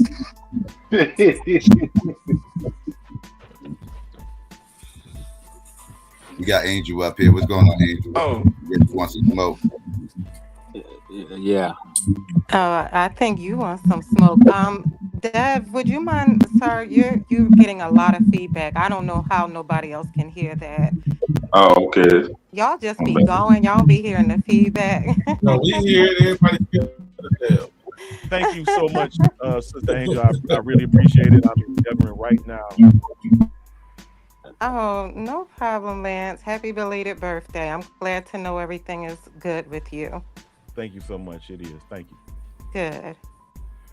Yeah, so go ahead. You summons me up here, sir, because I was the one in the chat with you talking about Thriller. It sounds like you might be switching your story up a little bit, if I'm being honest. At first, what you were saying was, I thought that Michael Jackson became like white, like not just in his looks, but the type of music that he was trying to appeal to. So are you saying white people like the music? Because I don't know how that would be a measuring stick. An album is not less black because white people like it. No, I was saying it was the transition album. It wasn't a black album. It was more of a pop album, but it had black songs on it. But like I said, even the black songs kind of had a pop feel to it because it was trying to appeal to a larger audience and get on MTV and everything else. And that's what happened. So what made it what makes it a black? What makes an album a black album? Let's start there. It's kind of hard to explain. I'll try to explain the best way I can. Instruments, how they played, the rhythm, certain tempos, the tone in the vocals and everything else. Certain way we sing and stuff when we that's going to appeal to us, but not necessarily to the broader audience per se. You know, that whole gospel-y type feel to it. Not necessarily gospel music, but you know, that type of soul to it. You didn't really feel that in Thriller. You know, you felt like more of a pop type of, you know, I want to, you know, I'm gonna make more of a mass appeal type song that's gonna, you know, get to the masses and get me record sales, which it worked, but it was that was the transition album from him making black music, which that's all Jackson 5 did. Jackson 5 ain't make nothing but black music. All that Jackson 5 shit was black music, and then Off the Wall was black shit. But then after that, we had using electrical transition. Well, I would argue that Thriller, the actual song Thriller on the Thriller album, is the only song that doesn't have what you described in it. And if you like, you can simply share a screen and bring up a list of the songs, and we can take a look. You would say Beat It? You would say Beat It was a black song? I would absolutely say Beat It, sir, because what I said to you in the chat earlier is just like you would say a song like Walk This Way from Run DMC that incorporated rock and roll, which we founded, would apply to Beat It. How is Beat It not a black song? Me, myself, I never call Walk This Way a hip-hop song. Like, I never call it. I didn't say hip-hop. I said a black song. Would you say that I wouldn't call it a Walk This Way black was song not a either. black No, song? no, not Walk This Way, though. So who was listening to Walk This Way? Everybody. No, I wasn't. So we're Walk This Way is them mimicking black sound. Black people were listening to it. Attitude was mimicking black attitude. Yeah, but Beat It was a black song. Answer the question. Everybody who listens to Walk This Way. Yeah, I find it funny that you went to Beat It. You know, most people to this day don't know PYT wasn't on Off the Wall, right? People think PYT was on Off the Wall. I don't know who picked that, Angel. But I will say, but Beat It was a black song because it sounds like that. It sounds like it's from that album. Billie Jean, I made a joke about. That's literally like that's a black song. I'll Billie say Jean is a baby mama song. Billie Jean is a black song. Billie Jean. Beat It was a black song too. Billie Jean is what propelled him in front of everybody. That's where he first moonwalked on the Motown stage. Yeah, I didn't say that about Billie Jean. Yeah, I didn't mention Billie Jean. I give you. I would say this though, so you want to bring up the rest of the song? I'll give you Human Nature, but Thriller, Beat It. Thriller is more Psycho. Beat It was a black song, bro. Beat It had all the gangs. Beat It had the gangs in there. Come on, like gangs and listen, and it had that rock beat to it and everything else. Like I just want to make one point about Thriller though. Yeah, go back and listen to Beat It again. It really wasn't no black song like that. It was. No, you gotta Let me say this about Thriller though. And that was 80, what was that, 85, 84? Real quick, Madonna. Thriller has like a disco. A breaking song, bro.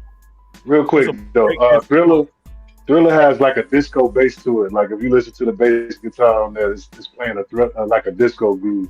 So if you want to call that, and he was in a video with a beautiful sister. He still was looking black. Like I don't know. Only problem though, Angel. Only problem though is that Vincent Price was on that shit. Not Thriller. I mean, all genres of music. Yeah, you talking about Thriller. Once again, that's why I'm but asking wasn't that for produced by Psycho. Quincy Jones? I'm asking for Psycho to establish what makes it not black. Like, okay, so that's like us saying that I said it was a pop album. It was a pop album. Right, so that means we got to exclude every though. black album that has a white producer or any white person, if that's your measuring stick. Because Vincent Price, I gotta agree with the he was the height of horror at the time. So that would be the reason he did the voice in that. I still don't think a lot of those black artists from the 80s. That's what I was saying. Those black artists in the 80s, after a certain time period, which would be around mid 80s, they all went pop. But it sounds to me like they all was black band, bro. We created the pop music too, bro. I mean, all genres of music come from black people, man. Derrick Henry just ran for 300 yards in one game. Can you hear me? All genres of music come from black people. Period. I mean, you wouldn't have any music if it wasn't for us. I gotta agree with you. Y'all just said 300. Yeah, Derrick Henry just ran for 300 yards in one game, man. You know, rock, pop, jazz, opera, all that. Okay, Psycho. You acknowledge that the majority of the songs on Thriller were quote unquote. It was close to 300 by your measuring stick, correct? But say that again. I couldn't hear you. What you say? Are you acknowledging by your measuring stick that the majority of songs on Thriller were black songs? You're just saying Beat It and Thriller were not. I wouldn't say the majority. I would say it was half and half. Okay, so let's see the list. What's the other ones? You gave two. Say wasn't no black songs. That wasn't on Thriller, but that was around the same time. I mean, I don't know why you helping them. I could have said that, but that wasn't on the Thriller album. Even though that was the same time period, it wasn't. My bad. Because he probably looking at the list right now. No, I'm about to look. I ain't pulled up okay, yet. Cool. I ain't pulled up yet. Who produced Thriller? Who produced it? Quincy Jones. So what was he? Black man? Nah, he was Puerto Rican. Bro. So then that's black music. He was Puerto Rican. But if you want to go there, though, being a producer back in them days is a lot different. I mean, he produced off the wall. But my point is like he's not actually like the primary musician. Is he not black though? Is he not black? Yes, he's the producer. But like what I'm saying is they had all kind of. Okay, so. Listen, if the producer is black, then that's black music, bro. Hold on, bro, real quick. Ain't no white man producing. Bro, listen. They had all kind of white musicians on the album, bro, in every single song. Orchestras and all kind of shit. Doesn't matter who created it, who put it together. Like when you say producer in today's terms, that means like they on the board, they creating the music itself. The Quincy Jones is just putting his most flavor producers in it. Are the creators of the music. He's more of a director. Most producers are the creators of the music, bro. So is Eddie Van Halen a black? When these new ass niggas just come in here and start talking, who the fuck is that? I'm just asking him a question. Is Eddie Van Halen black? Man, what you trying to say? Can't nobody talk unless you give him permission? Hey, bro, answer his question, bro. Answer his question, bro. Is Eddie Van Halen what the fuck black? you talking about, though? I'm talking to him.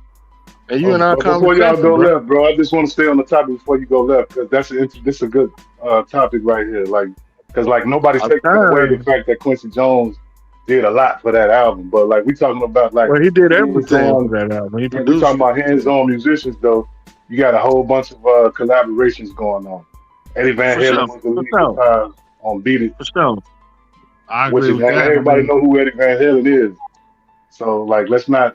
You know what I mean? I get the point. I get that point, though. Yeah. But I'm not really disputing Angel's point overall because I myself I don't really know But even though crosses Axel and from them pop to black. even those white guys made that music, the genre of rock was started by black people. So it's still black music, no matter how you look at it. If it's white people making it, or if it's black people to make it, the music came from us. We started it. I wish we'd have knew that before you came up. Thanks for bringing that up. You know what I'm saying? Blues had a baby, and they called it rock and roll. Amazing information.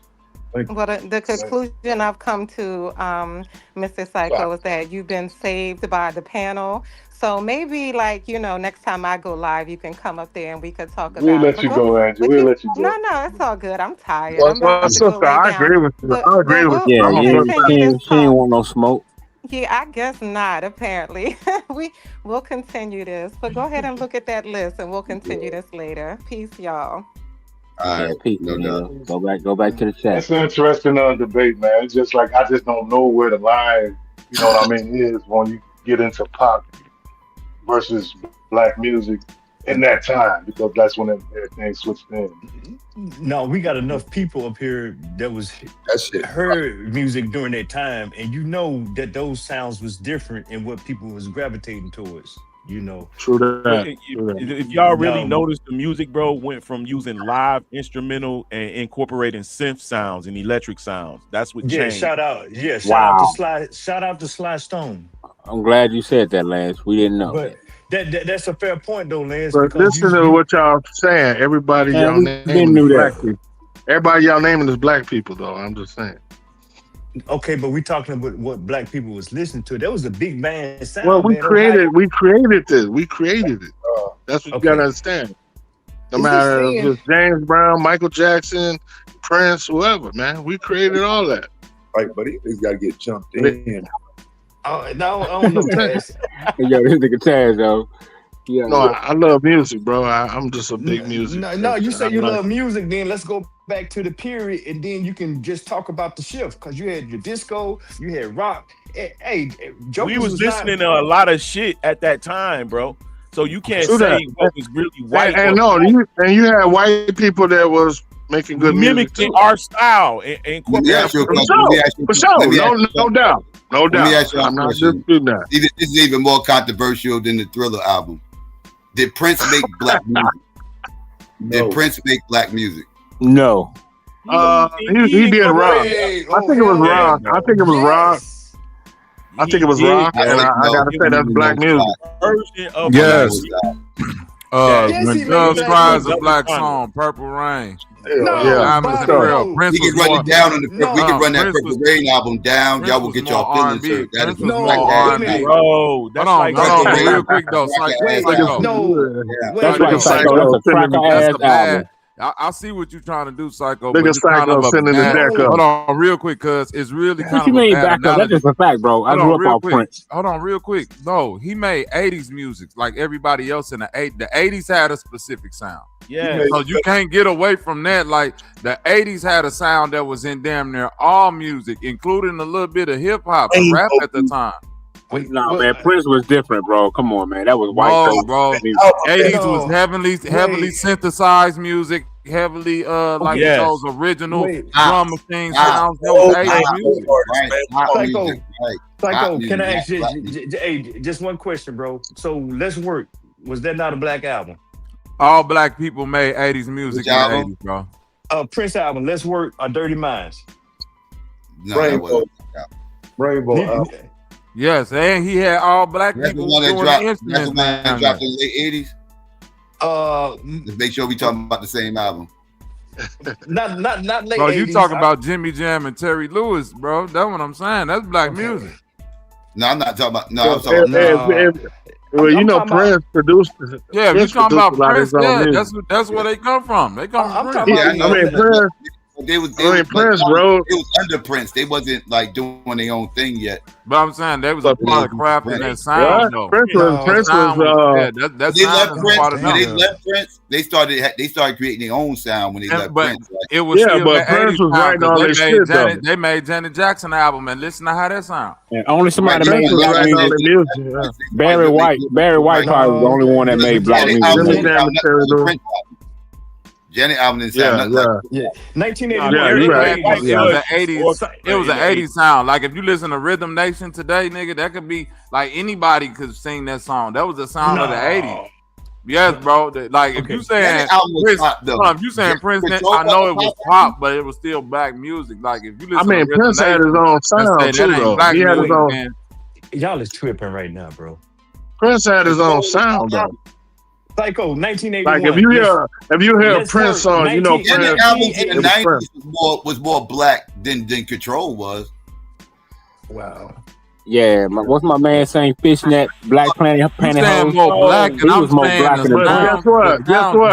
Prince wrote that song. You comparing the ran 80s. every genre of Hold on, music real quick. in Hold on, real every quick, year, cuz. Fishnet, bro. Black Pantyhose. I'm saying Prince this. wrote that song. Hold on, cuz.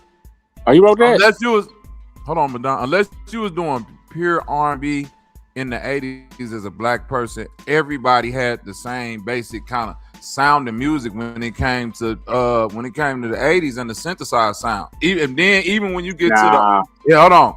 Even when you get to like the ballad type of songs and the singing songs, even the white people shit sounded what you would say, quote unquote, black music for the time, because that was the sound of the 80s.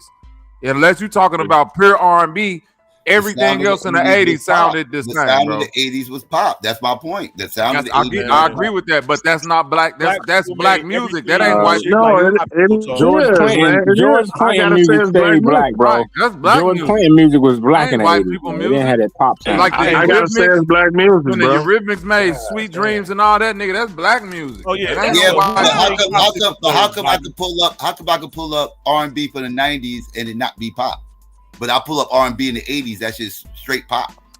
No, it ain't. Luther So Vandross wasn't pop. is Atomic Dog pop? Luther wasn't pop. Anita Baker Luther wasn't pop. Wait a minute. Anita But Baker Bob, wasn't pop. I'll give you that. I can keep running down the 80s. And notice, Baker wasn't pop. Billy Ocean wasn't pop. Wait. Let's keep it on Anita. Billy Ocean was pop, bro. Yeah, Anita and Billy Ocean was Luther. damn near Wait. Let's keep it on Anita and Luther. Anita and Luther was loved in the hood. Hood loves Anita and Luther. Hell yeah, They not making money outside that though. Like they not pulling in a large Caribbean Queen got play in the hood. You go to a Luther concert or Anita concert, that shit is filled with black people. That's right, Psycho. But niggas want playing Caribbean Queen, Lou. They was pop, and they was creating a whole bunch of white audiences and shit like that because they was pop. Let me ask y'all a question though. Are y'all Lisa Stansfield got play in the hood. That been around the world and that shit got play. That was the 90s. Man, get out of here, Bobby. That's the That was 90s. the Oh, 90s. okay, my fault. That's true.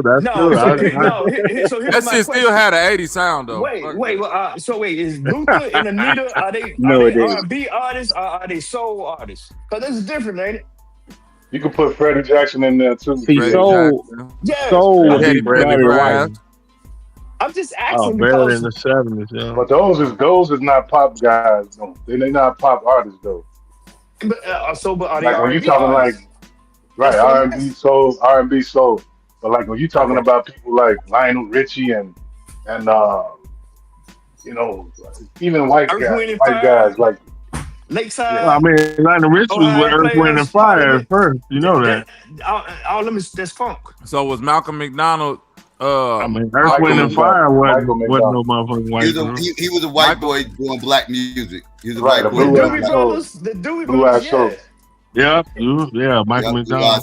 Exactly. Yeah. Okay, it's Strawberry George 23, the AWB. That's Brothers Johnson. Yeah, No. That's my shit. What average white band sing? I thought they did Strawberry. Schoolboy Crush. No, that's Brothers Johnson. Strawberry Letter 23. No, bro. Schoolboy Crush. Well, Rakim who? used that. Rakim Yeah. used Schoolboy Crush. Okay, Who shiesty my bad. that Strawberry Letter 23? Shout out to Pooh. Yeah, nigga that's Brothers Johnson. You should know that, GA. Hey, I get confused with all the noise, man. So I'm just Strawberry Letter 23. Hey. It's a couple songs. The 80s, but hold on. The 80s was still a black sound, bro. Even though it was still pop and electronic, that's where like house music and all that, like that's black music, bro. Well, I'm house just saying, music is black music, a certain subgenre of black music that I ain't too crazy about. But is black music. I'll give you that. But Psycho Right. Prince, You might not like best work. not like that sound, but all that shit that's coming out the 80s, Prince and all that, like black people pioneered But that sound. all that President wasn't doing house music though. House music was different. Like, No, but they were doing like electronic kind of music. You see I'm what I'm from saying? Chicago. I feel that. Prince had that guitar, bro. That bass guitar. Synthesizers and all that. I get that. Yeah.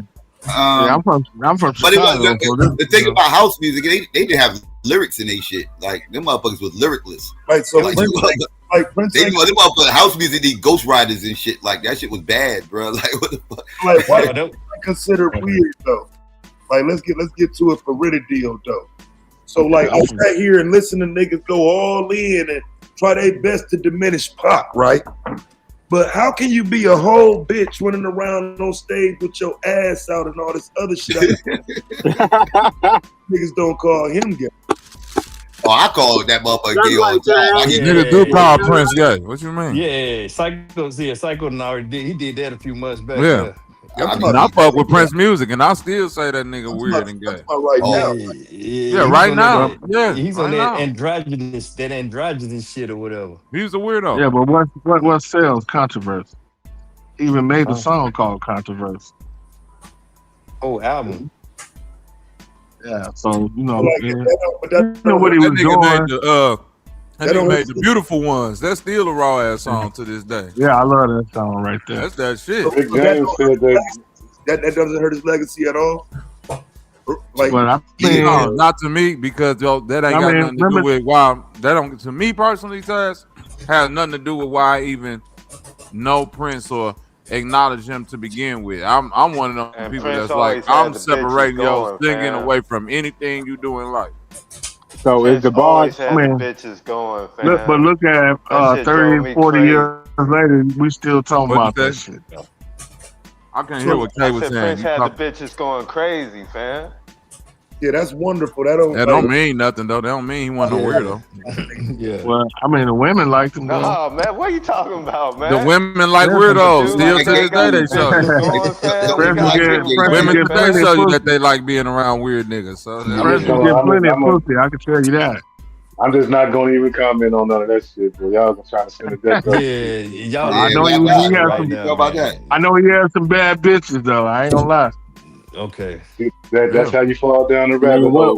What popular artist was superstar Apollonia was fine as hell. What that mean? Don't you think it should be an issue? No, if he a got grown all the man- bad bitches and no kids. if a That's grown- automatic when you're a superstar. I mean, But listen, though, like, listen, and this one of Q Prince brothers. wasn't touching nothing. Don't you think it's an issue if a grown man is appreciating men's music towards women a little bit too much? Like there's a line to cross right there. Like you can, you know what I mean? But like once you get Prince into was the lane first where- gay best friend, bro. Come on now. Man, I'm cool you on that, niggas didn't man. have I'm damn cool. Prince Same way these poster bitches be up having on gay y'all besties wall. now. Please don't He tell was me y'all that. had his poster on y'all wall, man. Don't do I crazy. can't Hell no. agree with that Hell comment. no. I can't disagree with that comment. He was like the girl's gay best friend. Hey, that Come on now, nigga did Psycho, make a man. song. Like, that's what it he was. did make- He was like the most like if you look at Prince, everything he was about was appeasing women. He didn't come off as Yeah, aggressive or somebody that'll hurt you. He was all dainty and wore blouses and shit. Like he was a weirdo. He did make a song, If I Was Your Girlfriend. Niggas all of a sudden now he wore blouses and shit, but a minute ago y'all had him goated. Don't everybody? Years ago. Now. He still that don't take nothing from him being great. Oh, man. It takes everything. Oh wait, okay, so I forgot. You know, everybody's accepting. Hey, he did make a song, If I Was Your Girlfriend. I remember that. Everybody is more accepting of that lifestyle. I'm still stuck in the. It ain't about more accepting. It's Oh, about it's more accepting. like Elton John, like motherfuckers like that. He's That's the gayest always been motherfucker like in the that. world. That's how I look at Prince. That's how I always And look he- at Prince. yeah, like, Elton John you know, was I gay always as like hell. that. I always Like, thought something was they wrong with just Prince. weirdos. You see what I'm saying? Luther Vandross. Yeah, like, yeah, Elton that ain't John got was nothing gay to do too. with the music to me though. So y'all giving out rainbow passes as long as your music good. I ain't giving out no rainbow passes.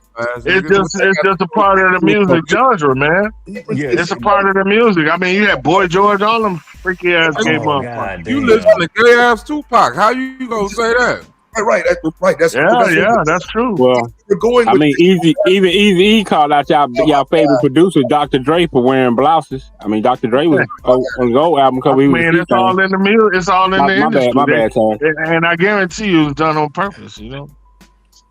Y'all is wilding right now, man. Because the cool part about it, you get to kind of live in anonymity because niggas done already came out and said a large percentage of these niggas that's out here rapping. Bro, like it's money, but hold on. The whole Puffy shit should have showed motherfuckers what's like going on, Jackson. man. I was just sitting here waiting through the Michael Jackson conversation. Nobody said nothing about those charges or like those kids or anything. So I mean, Michael Tupac is an easy go-to, which is why I brought the topic up in the about the music. I knew somebody was gonna go to Tupac, but you ain't thinking about just music when you go to Tupac. We had this Tupac conversation. We are thinking about just music. If we get to talking about music only and we bring up Tupac like greatest rapper alive, we not finna get to talking about no motherfucking shootings and this nigga did this and that. We gonna talk about the music. It happens every time. Pac never. Now, if you want to talk about his life, then man, every time y'all bring up Pac, niggas bring up he was a ballerina and all this old crazy shit. Yeah, Pac never. I don't talk about that shit. I ain't never. You need to address the people that's doing it. Sound like you're trying to bring out some like East Coast bias or something. I don't know. No, I have a bias against gay ass niggas and gay ass music. And Prince represents that. Michael Jackson represented that. It's a lot of niggas that was representing that shit. So now we live in a society where that shit is perfectly fine and everybody wants to downplay the rainbow. No, we've been living in a society where it's fine. That's the problem. No, it wasn't. It wasn't. A lot of the Motown niggas that you grew up listening to was gay. A lot of these niggas been that way. I ain't listening to no even in the Bible, dude. Little Richard. Oh, shit. The gangster rappers you came up with, whatever genre of music you came up listening to. A nigga recording that shit was either gay. The nigga putting that shit out was gay. Man, you can't, man. Stop, Bobby. Stop. Motherfucker singing on the hook was gay, probably. Everybody gotta be gay because niggas was running around on stage with their ass out. That's what I'm talking about, bruh. Instead of just dealing with the actual gay ass nigga, now it's gotta be, well, I suspected that everybody else was gay too. That was gay. That was gay. Come on, Bobby. You can't ass out is weird. Man, the Puffy shit didn't wake y'all up, man. I don't know what will. Yeah, but I don't gotta indulge in no ass out performances. I could just listen to when Doves cry on the radio. That's all I'm saying. That was a crack ass album too, man. We can go song for song on that one. That is a whole crack ass album. Gets way too. People love that album because it's attached to the movie. But when you listen to that album, that's a crack ass album. What, Purple Rain? Yes. I don't know, bro. It went diamond. Oh hell no. Purple Rain went diamond. That was crossover. Yeah, that was definitely crossover album right there. Yeah, man. all the feminine ass screaming he was doing, man. Come on, man. I didn't like Prince. Y'all can say that album went diamond. The Beautiful Ones is not a white people song. Darling Nikki is not a white people song. Right. Computer Blue is not. Hey, the album went diamond, bro. Hold on. I Would Die For You. That's not a white people song. Purple Rain, not a white people song. But what? Only ones you can probably only ones that you can really say got that. Hold on, real quick. Only ones that I can possibly hear you saying got that like up tempo white poppy sound, as you would call it, is Let's Go Crazy and Take Me With You. Computer Blue, that shit is Darling Nikki. That is Computer Blue is not a white people song. No, it's not. No, Bobby, they was playing it. They was playing it on the white stations during that time, bro. Yeah, that I Would Die For You. That I Would Die For You is all white, Bobby. That I Would Die For You is a white song. Hold on, they play Not Like Us on the white stations right now. No, bro, that album went diamond. That album went diamond. Oh my God, we talking about in the 80s, bro. Okay, I'm just talking about the album went diamond. It was a diamond album. It wasn't gold. It was diamond. Okay. What's next? Lil Nas X? Or wait, y'all like it? Y'all don't like his Hell music? no. Fuck Nas X. I don't like so it's fucking because you don't like his music. No, but I don't fuck with him. I'm trying to put a time. Yo. Bro, that's Power 90, whatever. Goodbye, please. That's not black music, man. That is not black Yeah, music. this not like the 80s, bro. This black music. Man, this some bug music, bro. You tripping. Black music, bro. That is fucking hilarious. That is not Lakeside. I wouldn't say that's white though. What, man? That's some ACDC. That is not. This is not no ACDC, nigga. You tweak. Nah, y'all tripping, bro. This bug music. Y'all not actually y'all talking over it. Y'all just listen for a second. Y'all hear all this white ass shit. Right.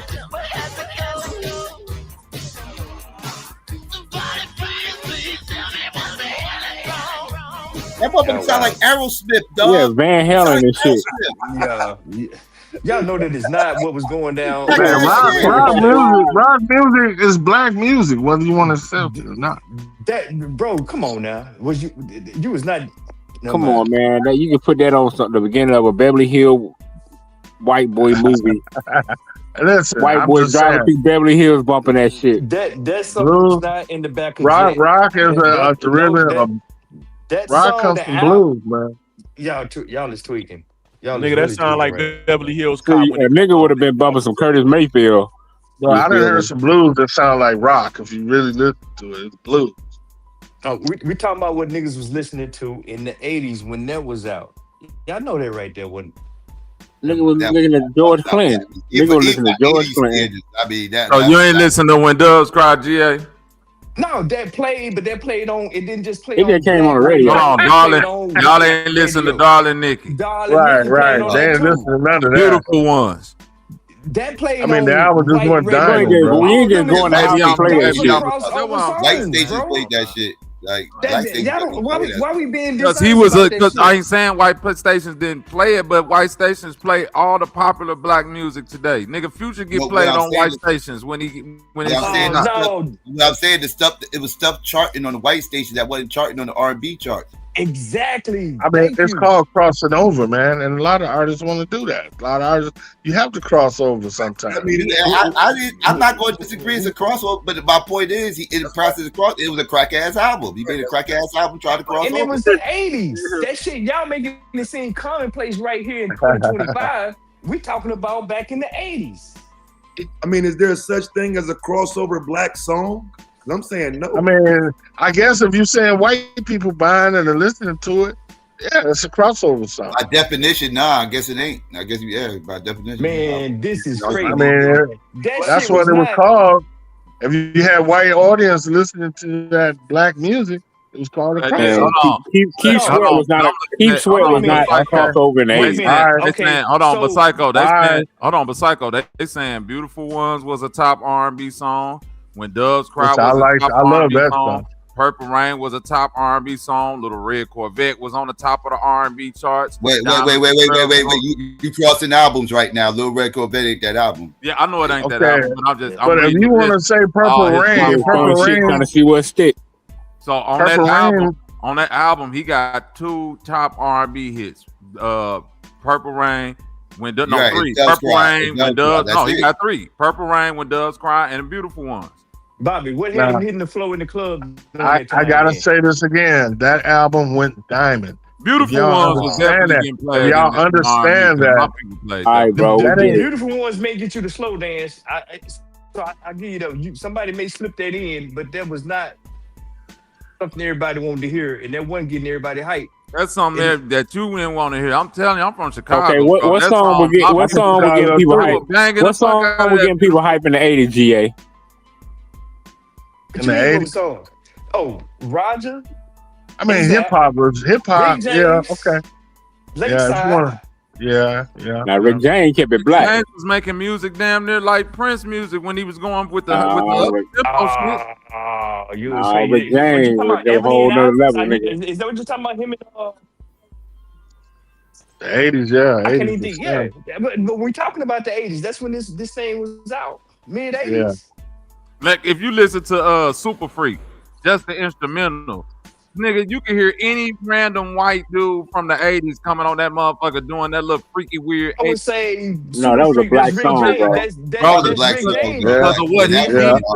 I'm saying because of what y'all saying it's a black song because of what he did to the song, and I'm saying the beat because of the itself lyrics. is No, 80s. it is a black That's song. an 80, bro. That's the it's point. 80s. If you gonna It's call that a definitely black song, then you can't say Prince shit ain't black song because you judging it off I the say sound. Prince music And it's is the black same too. Man, Rick sound. James was Bobby, all It's nigga. the same sound. It's them same synthesizer I sound. said Prince Rick music still is black. making black music in the 80s. Like he was still making like black albums. Like Rick wasn't. You couldn't mix his shit up with like it wasn't. You couldn't turn on a white radio station and hear Rick James like that. Right. Maybe Super Freak.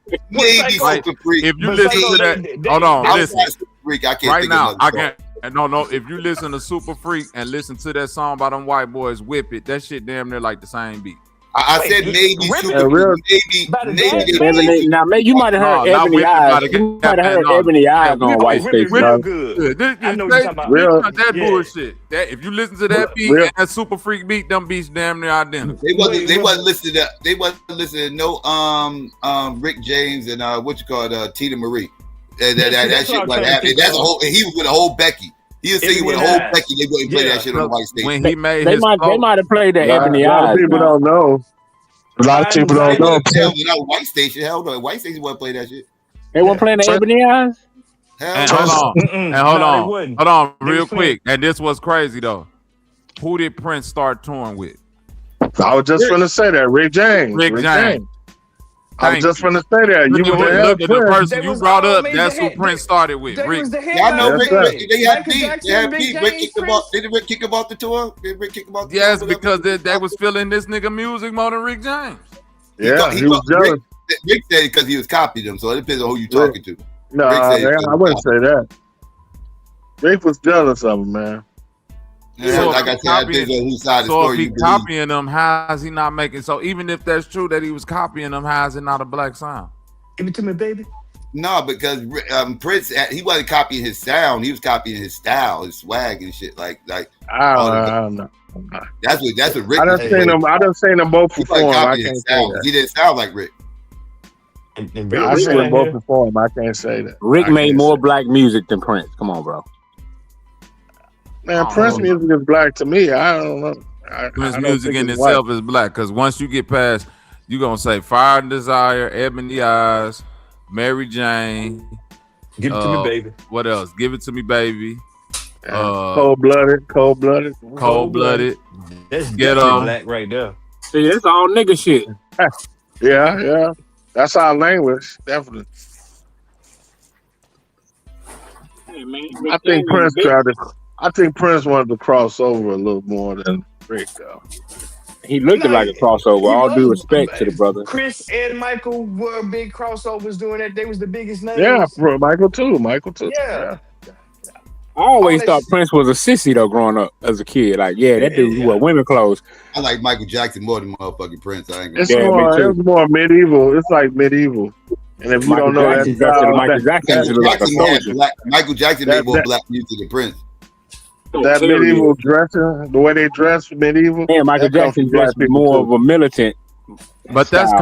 kind of like because Mike been doing this shit since 9, and when he started, they wasn't doing nothing but basically like, re-renditions are already. You see what I'm saying? But it wasn't like they was just like he was militant, making bro. original songs. They was doing what the time like back then. You just they- re-sung they- everybody. They did a lot of original shit, but they did have like a whole album. Like I think their second album was like a whole album of like you said, cover songs and shit like that. But they had a lot of their original first music. one too. What was it? ABC is probably their most original song I could think of. No, please don't go. That was original. Save your Please love. don't go original. I think that's somebody else's song, bro. I don't think so. That's news to me. That's from the 50s, I think, bro.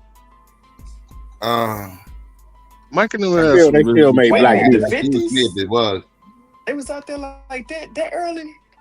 What about I'll Be There? And But all them that niggas shit? started in the 60s. Yeah, 69. They started in 69. Yeah, that's the year I was born, right there. Yeah, me too. Damn. Fuck y'all did. Right. Y'all brothers march with Dr. King. No, just Oh, young ass nigga. No. You talking about the song "The Love You Save"? Love You Save. Love You Save. Love You Save. That's what I was thinking about. Yeah, Love You Save and What's the other one? I gotta go The look one, at the album. Goddamn the it. one about the rap. What about All I Do Is Think of You? Dancing Machine. Nah, Dancing. that's a mid 70s. You way off. Oh, I thought he said. I thought he said. That shit came out. That song that Troop covered. All I Do Is Think of You. That's the Jackson 5 song. A lot of people don't know that. I'll tell you the song I'm thinking All about. I do is think of right you. now, I'm pissed off. I You got talking about the one by like Troop? Yeah, that's a Jackson 5 song. Okay. Man, where's the fucking shit? That's a cover. Yeah, that's the original song. They had some original shit, but they first album had all, I think it was just damn near all original shit. Just about. Most of that The shit Love You Saved. The Love You Saved was what I was thinking about. ABC. Let's see. Never Want to Say Goodbye. Never Want to Say Nah, Goodbye. that's a somebody else. But A you bunch know, of people. Sang that's that. Isaac Hayes. Isaac Yeah, Hayes. that's Isaac Hayes. There you go. I That know was it Isaac. really? Okay. Yeah, that's I Isaac think Hayes. they right. I think they right on that. Yeah, I think they right on that. My bad. They did have La La La Means I Love You. Now, who did that first? Did they do That's that first? Delphonics or like the Shy But wait. Did the Delphonics remake that, or did they, or did like who did that first song first? Oh yeah, Delphonics. They did it first in the early '60s. Yeah. Let me Google that right now. Delphonics did it first. I look. They did it. Okay. First. Delphonics did it '68. They did it like a year some change later. Mm-hmm.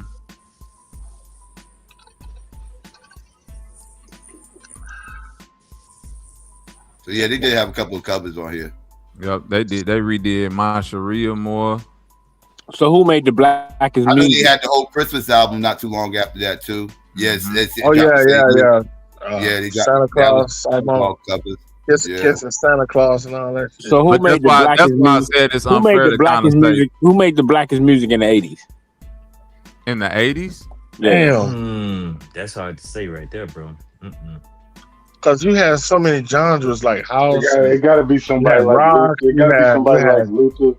Everything was popping then too, man. I would say Marvin Gaye, but go ahead. Marvin Gaye, bro. Marvin died in like 80, 81. Yeah. Right. But you get Teddy Pendergrass. Damn, I thought he died in like 84 or some shit. Nah. Damn. I would say Luther, man. How about Barry White? That guy. Yeah, I might have to go with Luther. Yeah, you had Barry White. Man, Larry Graham, the Manhattans. Man, you had too many. What is you calling the blackest music? Like you said, you got Lakeside and black all music like I don't know, man. The Barcades. We had the Barcades back then. Exactly. That's the big bands. That's Yeah, what I'm saying. you can't forget about them other greats, man. That was good. SOS band. You had Slave, all of them. It was like, but they was like. But I gotta say that was the best decade for music, really. Like 80s. And 80s 90s. It was a fire decade 70s for was the singing. best era of R&B music. The 70s, yeah. When you talk about soul and R&B. Oh yeah. Oh yeah. You can't touch the 70s. Yeah, now you talking about Al Green and now, all 80s, the 80s is up there now. It's a run. I get the 80s is a run. We gotta get that takes me right back to the conversation we just had. They went popping. I'll fight you with the 80s over. I'll fight you with the 90s. Oh no, man. We had Keith Sweat. We had. I mean, it was a lot of them in the 80s. I think 90s over the 80s too. I was just gonna say, 90s over the I'll 80s fight a nigga with the 90s over the 80s when it comes. Oh yeah. Kelly dominated the 90s. 80s was a down year for R&B, dog. Real talk. When you look back at it, Yeah, R. Kelly did. R. Kelly was bad. Because a lot of them R&B acts, like you got it. Because what happened in the 80s, you got a lot of them R&B acts from. And you had New Edition. You had. Hold on real quick. Yeah. I'm saying you got to hold on real quick. You got a lot of them R&B acts from the 70s that's going into the 80s and trying to kind of transform into the new digital sound. And a lot of that shit was just coming out not good at all. Man, you crazy. You had Ready for the World. No, I mean, bro, you had, man, the 80s was full of some hits, man. Have good artists at that time, but I'm saying, okay. Give me Al Green before the grits. That's 70. And a Peaches and Herb. Still talk about the 70s, even if you talk 79, you still talking the 70s. I'm just saying that's what I'm riding with. By the 80s, Like the 80s is damn near like the birth of the one hit wonder. By the 80s, you got a lot of good music, but then you got a lot of Yeah, that's what that I'm saying. A just, lot of music was you know coming what I'm out saying? there. Psycho, them niggas will drop It one was good good hit. music. It was good music here and there. Like, don't get me wrong. I ain't gonna say it was all trash, but it was a huge downgrade from the 70s, bro. Like, it was Yeah, I gotta give it up for the 70s. 70s got you right, You Psycho. had good songs, but you ain't have like great all around albums. Like Terrence, Like you said, it wasn't like that nigga it wasn't had like some hits, you know what I'm saying? synthesizers. And it almost went techno almost. Yeah, the 70s killing it. The 70s killed it, bro. Plus, Bobby too. It was kind of a lightweight British invasion too. He had a lot of people from over there. Because I remember you had Michael and Boy George and all them Eurythmics. what was that? That's why I say it was a lot of tether music in the 80s. Who was that group that made You Can't Stop the Rain? What's the it was 3 of them, and they had a You Can't Stop the Rain. That was Shaq, Busta, and Papoose. Damn. Say that again. No, I was talking about the newer one with Shaq and Busta Rhymes. Yeah. But there was You Can't Stop the Rain, but it was a group. Shaq and Biggie. That was wasn't that 5? That wasn't 5 Heartbeat. No. It was 3 of them. They was from England. It was 2 guys and a woman. Oh, they from England. Oh shit. Yeah. It's like you said that the English sound was kind of popular too. You know, you had Yeah, you did have that, like a little mini UK invasion going on. Loose Yeah, right. Yeah, Loose Ends was nice. Loose Ends was the name of that Loose group. Ends, yeah, Loose Ends. They was the most popular British group that ever hit America. Boy George, then you had that Wham sound and all that type shit. We had Force MDs, man. Come on, man. That's why I said the 90s. So Loose Ends was Tethers. Yeah, that was I'm with you, Taz. Y'all just taught me something. I ain't know that was you had Full Force. Again, man. Shout out to Yeah, we had Force MDs. The 80s was a lot of people don't know Full Force from Force MDs my shit, but like it was some songs, it was some artists that was there, but again, a lot of those R&B artists are trying to figure out where they fit in this new music video pop era and shit, and they were trying to find themselves. They got lost in shit in the sauce. That's what I was saying. You're right. They can't compare to the 70s. I give you that one, Psycho. Did anybody see that Lisa movie? Hold on, cuz like, listen, I agree with Psycho because, like, if you listen to Kool and the Gang in the 70s and listen to them in the 80s, it's a totally different sound. Roseanne. That's what I was saying, Lou. Them artists that was coming out of the 70s was trying to like, incorporate the digital shit into their music, and it wasn't all the way clicking like that. You know what I'm saying? No, it wasn't disco. It was literally disco was gone by that time. Literally, disco was done. It was literally like it was gone by that time. I'm talking about the drum machine era, the era. Heavy. A lot of them. A lot of artists. Look at Atlantic Star, Bobby. Look at Atlantic Star. Yeah, like in the 70s doing. See, that's how you phase out. If you can't keep up with the times, you just gonna be like, you're gonna phase out. Look at Sky. Only somebody didn't phase out with Michael Jackson. There was ways to incorporate the sound and still stay soulful. People did it during the 80s, but these ain't the artists that really blew up outside of R&B charts. Like if you wanted to blow up outside the R&B charts, you had to do a little bit extra. You had to incorporate, but yeah, you could still be an artist then and still hold on to that R&B sound, because shit, you still got Angela Bofield was in the 80s. What's the old girl name? You had a lot of bands. You had a lot of bands. Denise Williams famously got blackballed. Right, Denise Williams. She went on on the Grammys and performed a gospel song instead of that. Let's Hear It for the Boy. Right. She got blackballed for that. New Edition. But see, now y'all talking about singers. But you had bands back in the day, like Slave and all them guys. The synthesizer, Higher Players, Lakeside, Barcades. Those were all bands, man.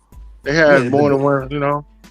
They had the 80s was the era of female, like the women kind of dominated the R&B shit then.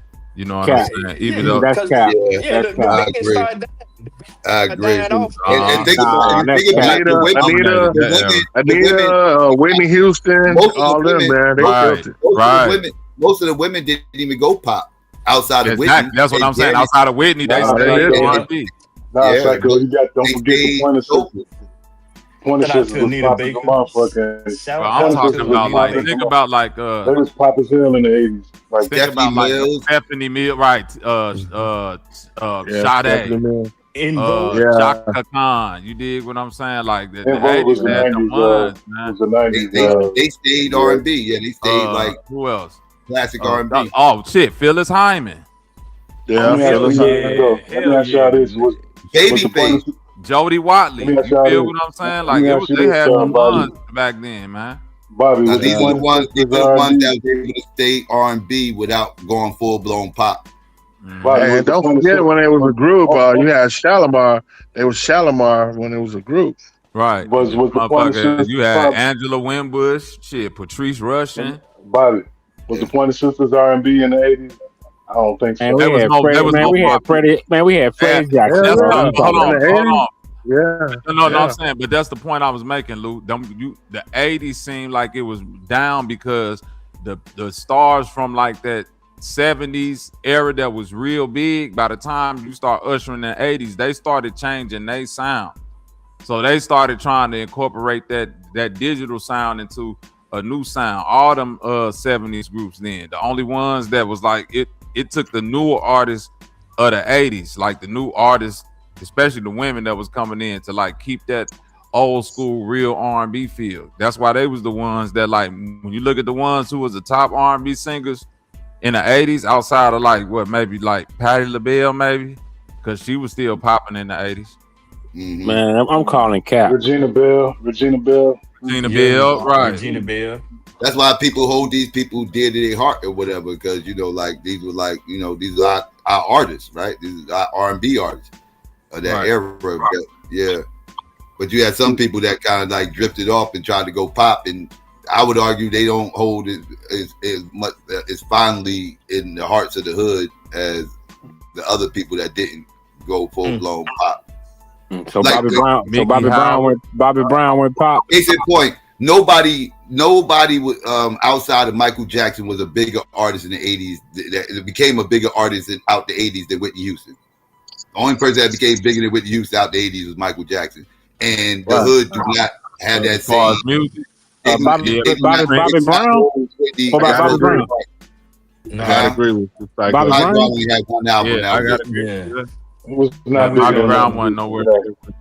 Yeah. Hell no. He was popular though, But man. the hood don't hold Whitney close to their heart the way they do like Janet. Like the hood embraces Janet way more than they did Whitney, like their entire career. Whitney Houston got famous. Well, hold on, real quick though. Whitney crossed over too, though. A lot of white girls love Whitney.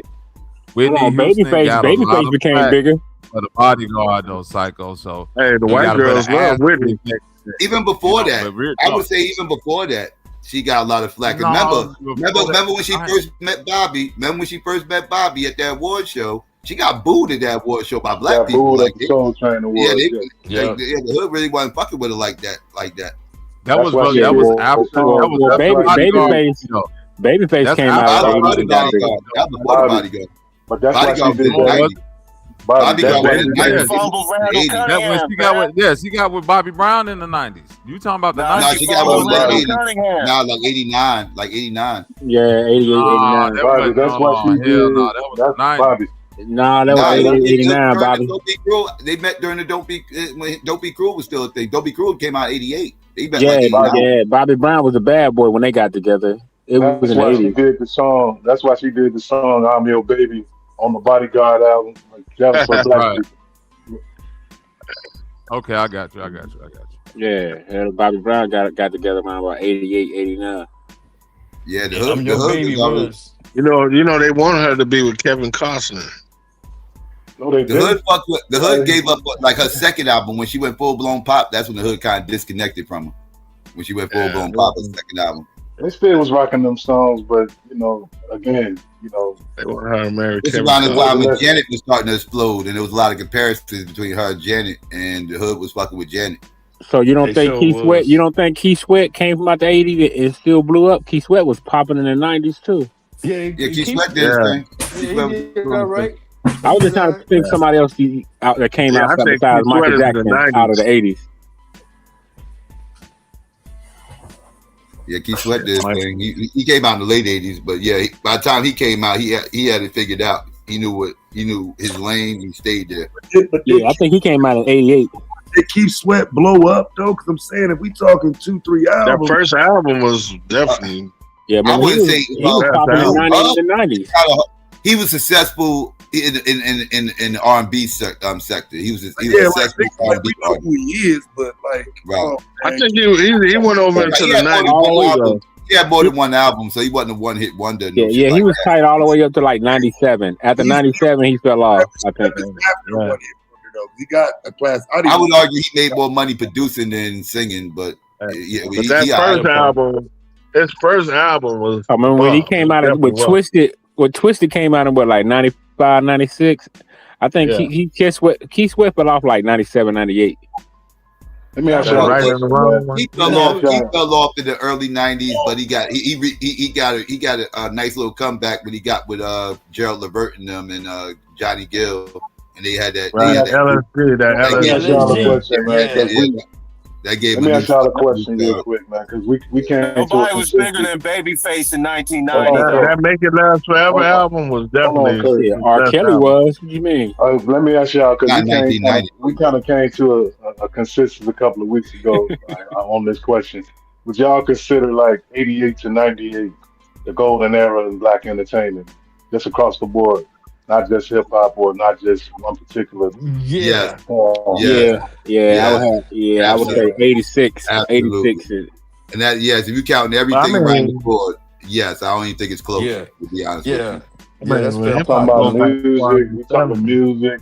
I mean, between videos, TV, music, and movies, fashion too.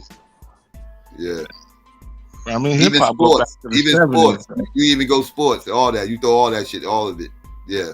You ain't lying. You ain't lying, man, because that was ESPN Tuesday Night Boxing back then. You had this is when Mike Tyson was at his height. You remember this? Exactly. Nobody all the Michaels. We had all the Michaels. I'm trying to think, like, if was the next 10 years though ain't bad. How far off do you think that next 10 years is? What, from 98 to 2008? Yeah, that's not a. I think that's a stretch. You got some outliers. Let's put it this way: television is a huge fall off.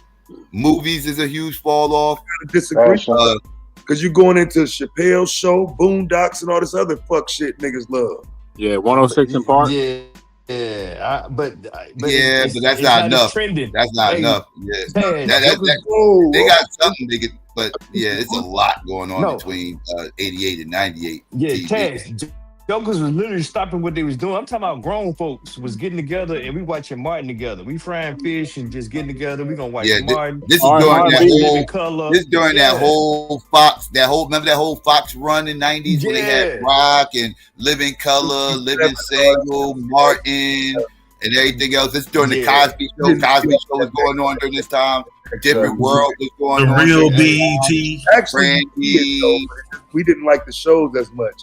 Again, them shows, like, bro, it was Cedric the Entertainer and all them motherfuckers who had the shows, and that there were the same amount of black shows, probably more. The Parker. Don't forget. Well, the Parkers is in that time frame. The Parkers lands in '98, and so does Steve Harvey show. Both of them. Don't forget, y'all. We talking fashion too. Like that was included in the conversation as well. Yeah, that was the end of age. And 90s was the end of age for fashion.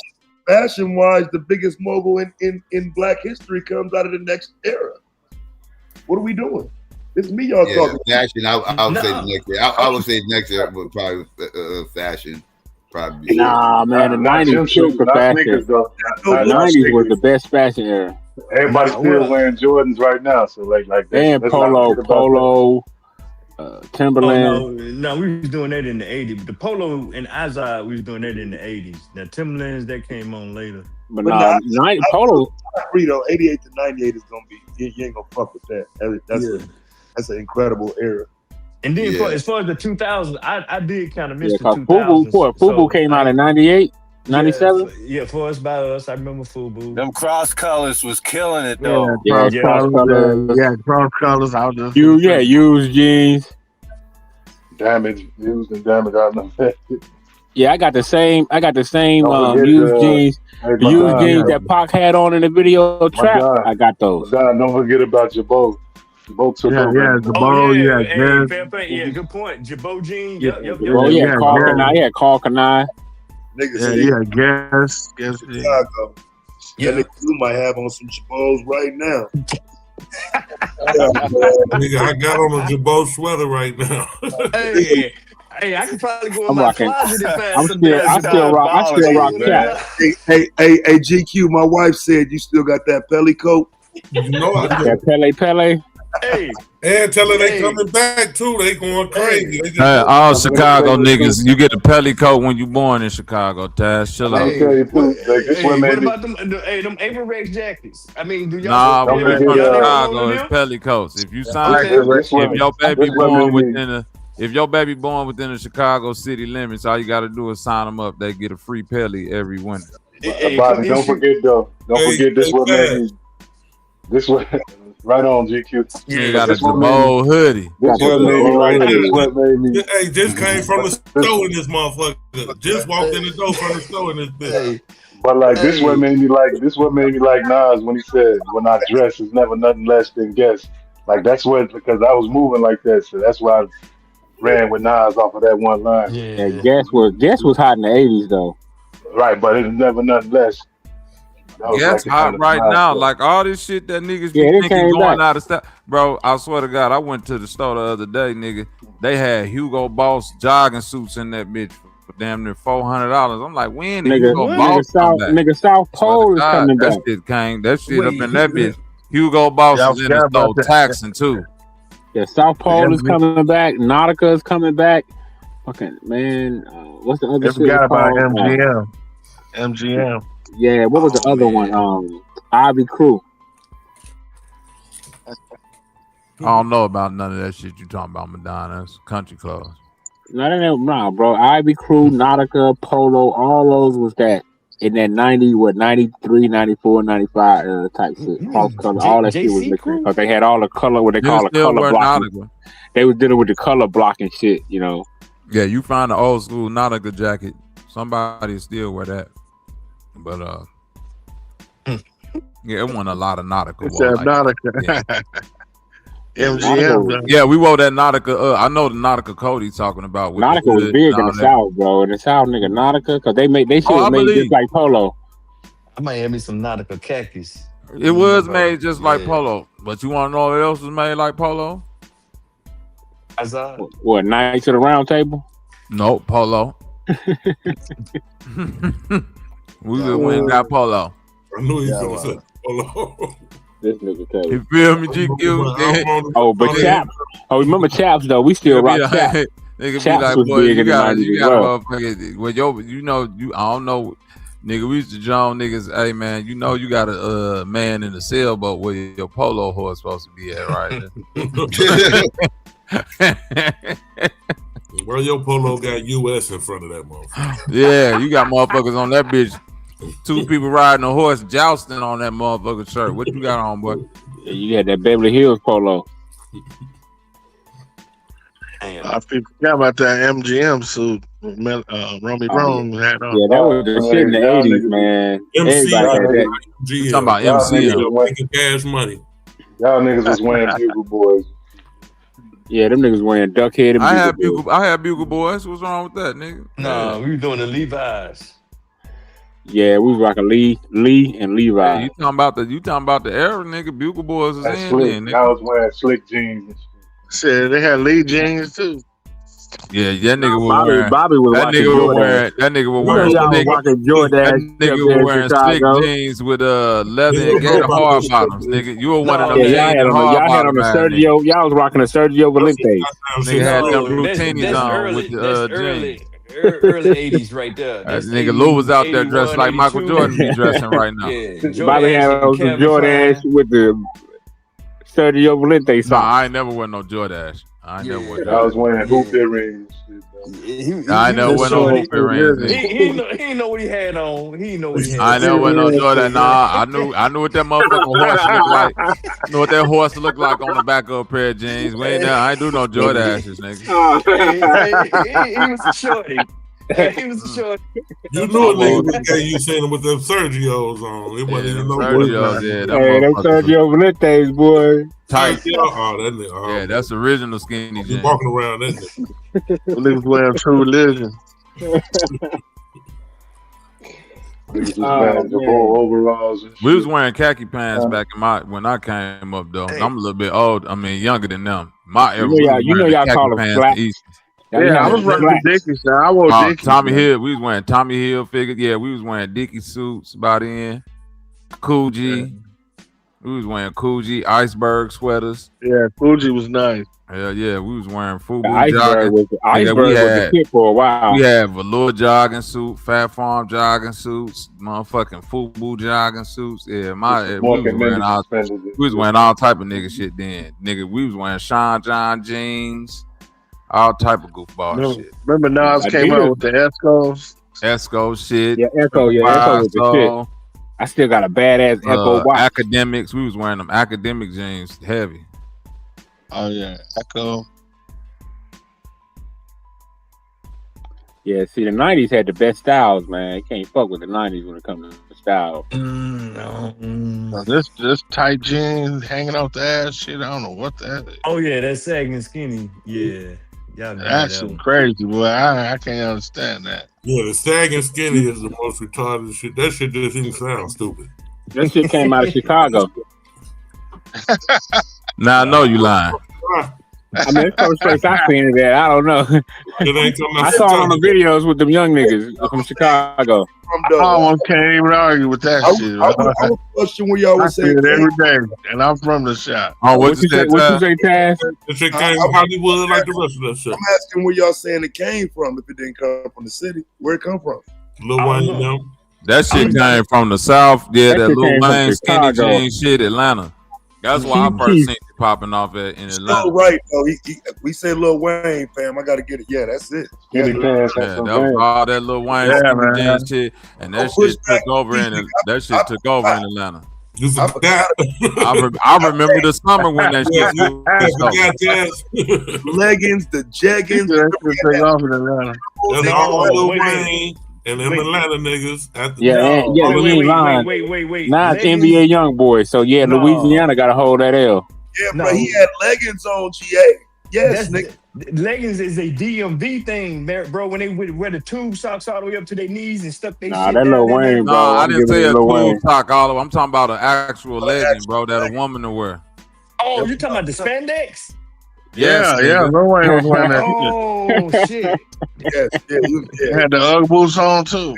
But he had he had the Ugg boots on with the leopard motherfucker. And I'm gonna tell you somebody else too, Taz, from your Louisiana gotta hold that L. Them Ohio niggas, you gonna have to hold this L with Kid Cudi. He another one that ushered that shit in. Hey, but y'all don't forget NBA Youngboy keeping it going. NBA Youngboy keeping it going.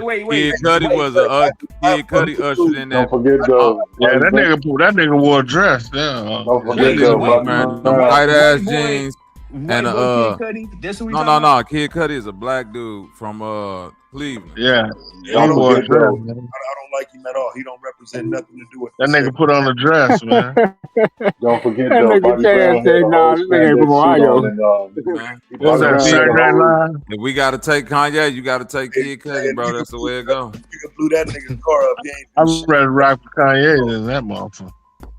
Kid Cudi. Yeah, that's Cleveland Yeah, right that there. is the nigga who did he caught. Yeah, so Lil Wayne brought the skinny jeans to Chicago, and then Chicago took No, it. not to Chicago. No.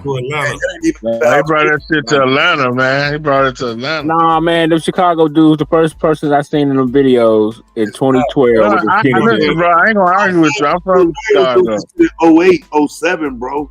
Like for real. I'm from Chicago. No, I'm saying he took it. He Hold on, took it real to quick. Chicago. This is what I'm finna do. I'm finna do you one better. No. Chicago young niggas did not dress like Lil Wayne. I'm gonna tell you what Chicago young niggas used to dress like. They used to dress like. I'm talking about in 2012. 2012, bro. That's when what I I'm trying to first tell seen you. skinny jeans. Listen to me. No, we didn't wear them skinnies like them niggas weren't wearing them skinnies like that Lil Wayne shit. Bro, I saw the videos. Come on, man, Don. Damn, let me just say the sentence, then say something, bro. They was wearing that shit that you get out the mall like Hollister and shit like that. And GQ, no, I ain't lying, nigga. Them niggas was dressing like white surfer kids, nigga.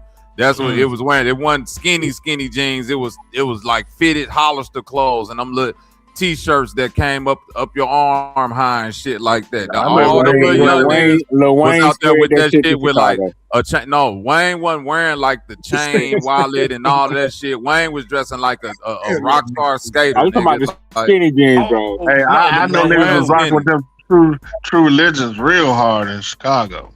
No, True Religion ain't skinny jeans. Skateboard culture. I know we're gonna have to find out who started those goddamn skinny jeans. So they can hold it up. The motherfucking creator of Lil Wayne in Atlanta.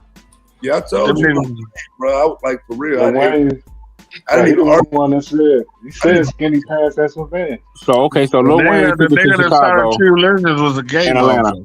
As much as I like to push back, nigga, when he said Lil Wayne, nigga, I said okay. I mean, I give it to Lil Wayne. So Lil Wayne took it to Chicago and Atlanta. Man, that shit across the whole country. Conversation, bro, please.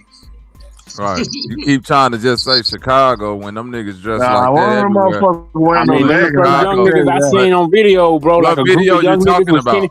I'm just saying, that's the first time I seen a group of young niggas with skinny jeans. I'm talking about like a group of niggas.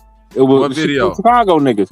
I don't know, it was it Chief Keef and Lil Reese or somebody. That was the first time I ever seen this them shit. Niggas had on Hollister clothes. Man, them niggas had on no shirts with skinny jeans. I don't know.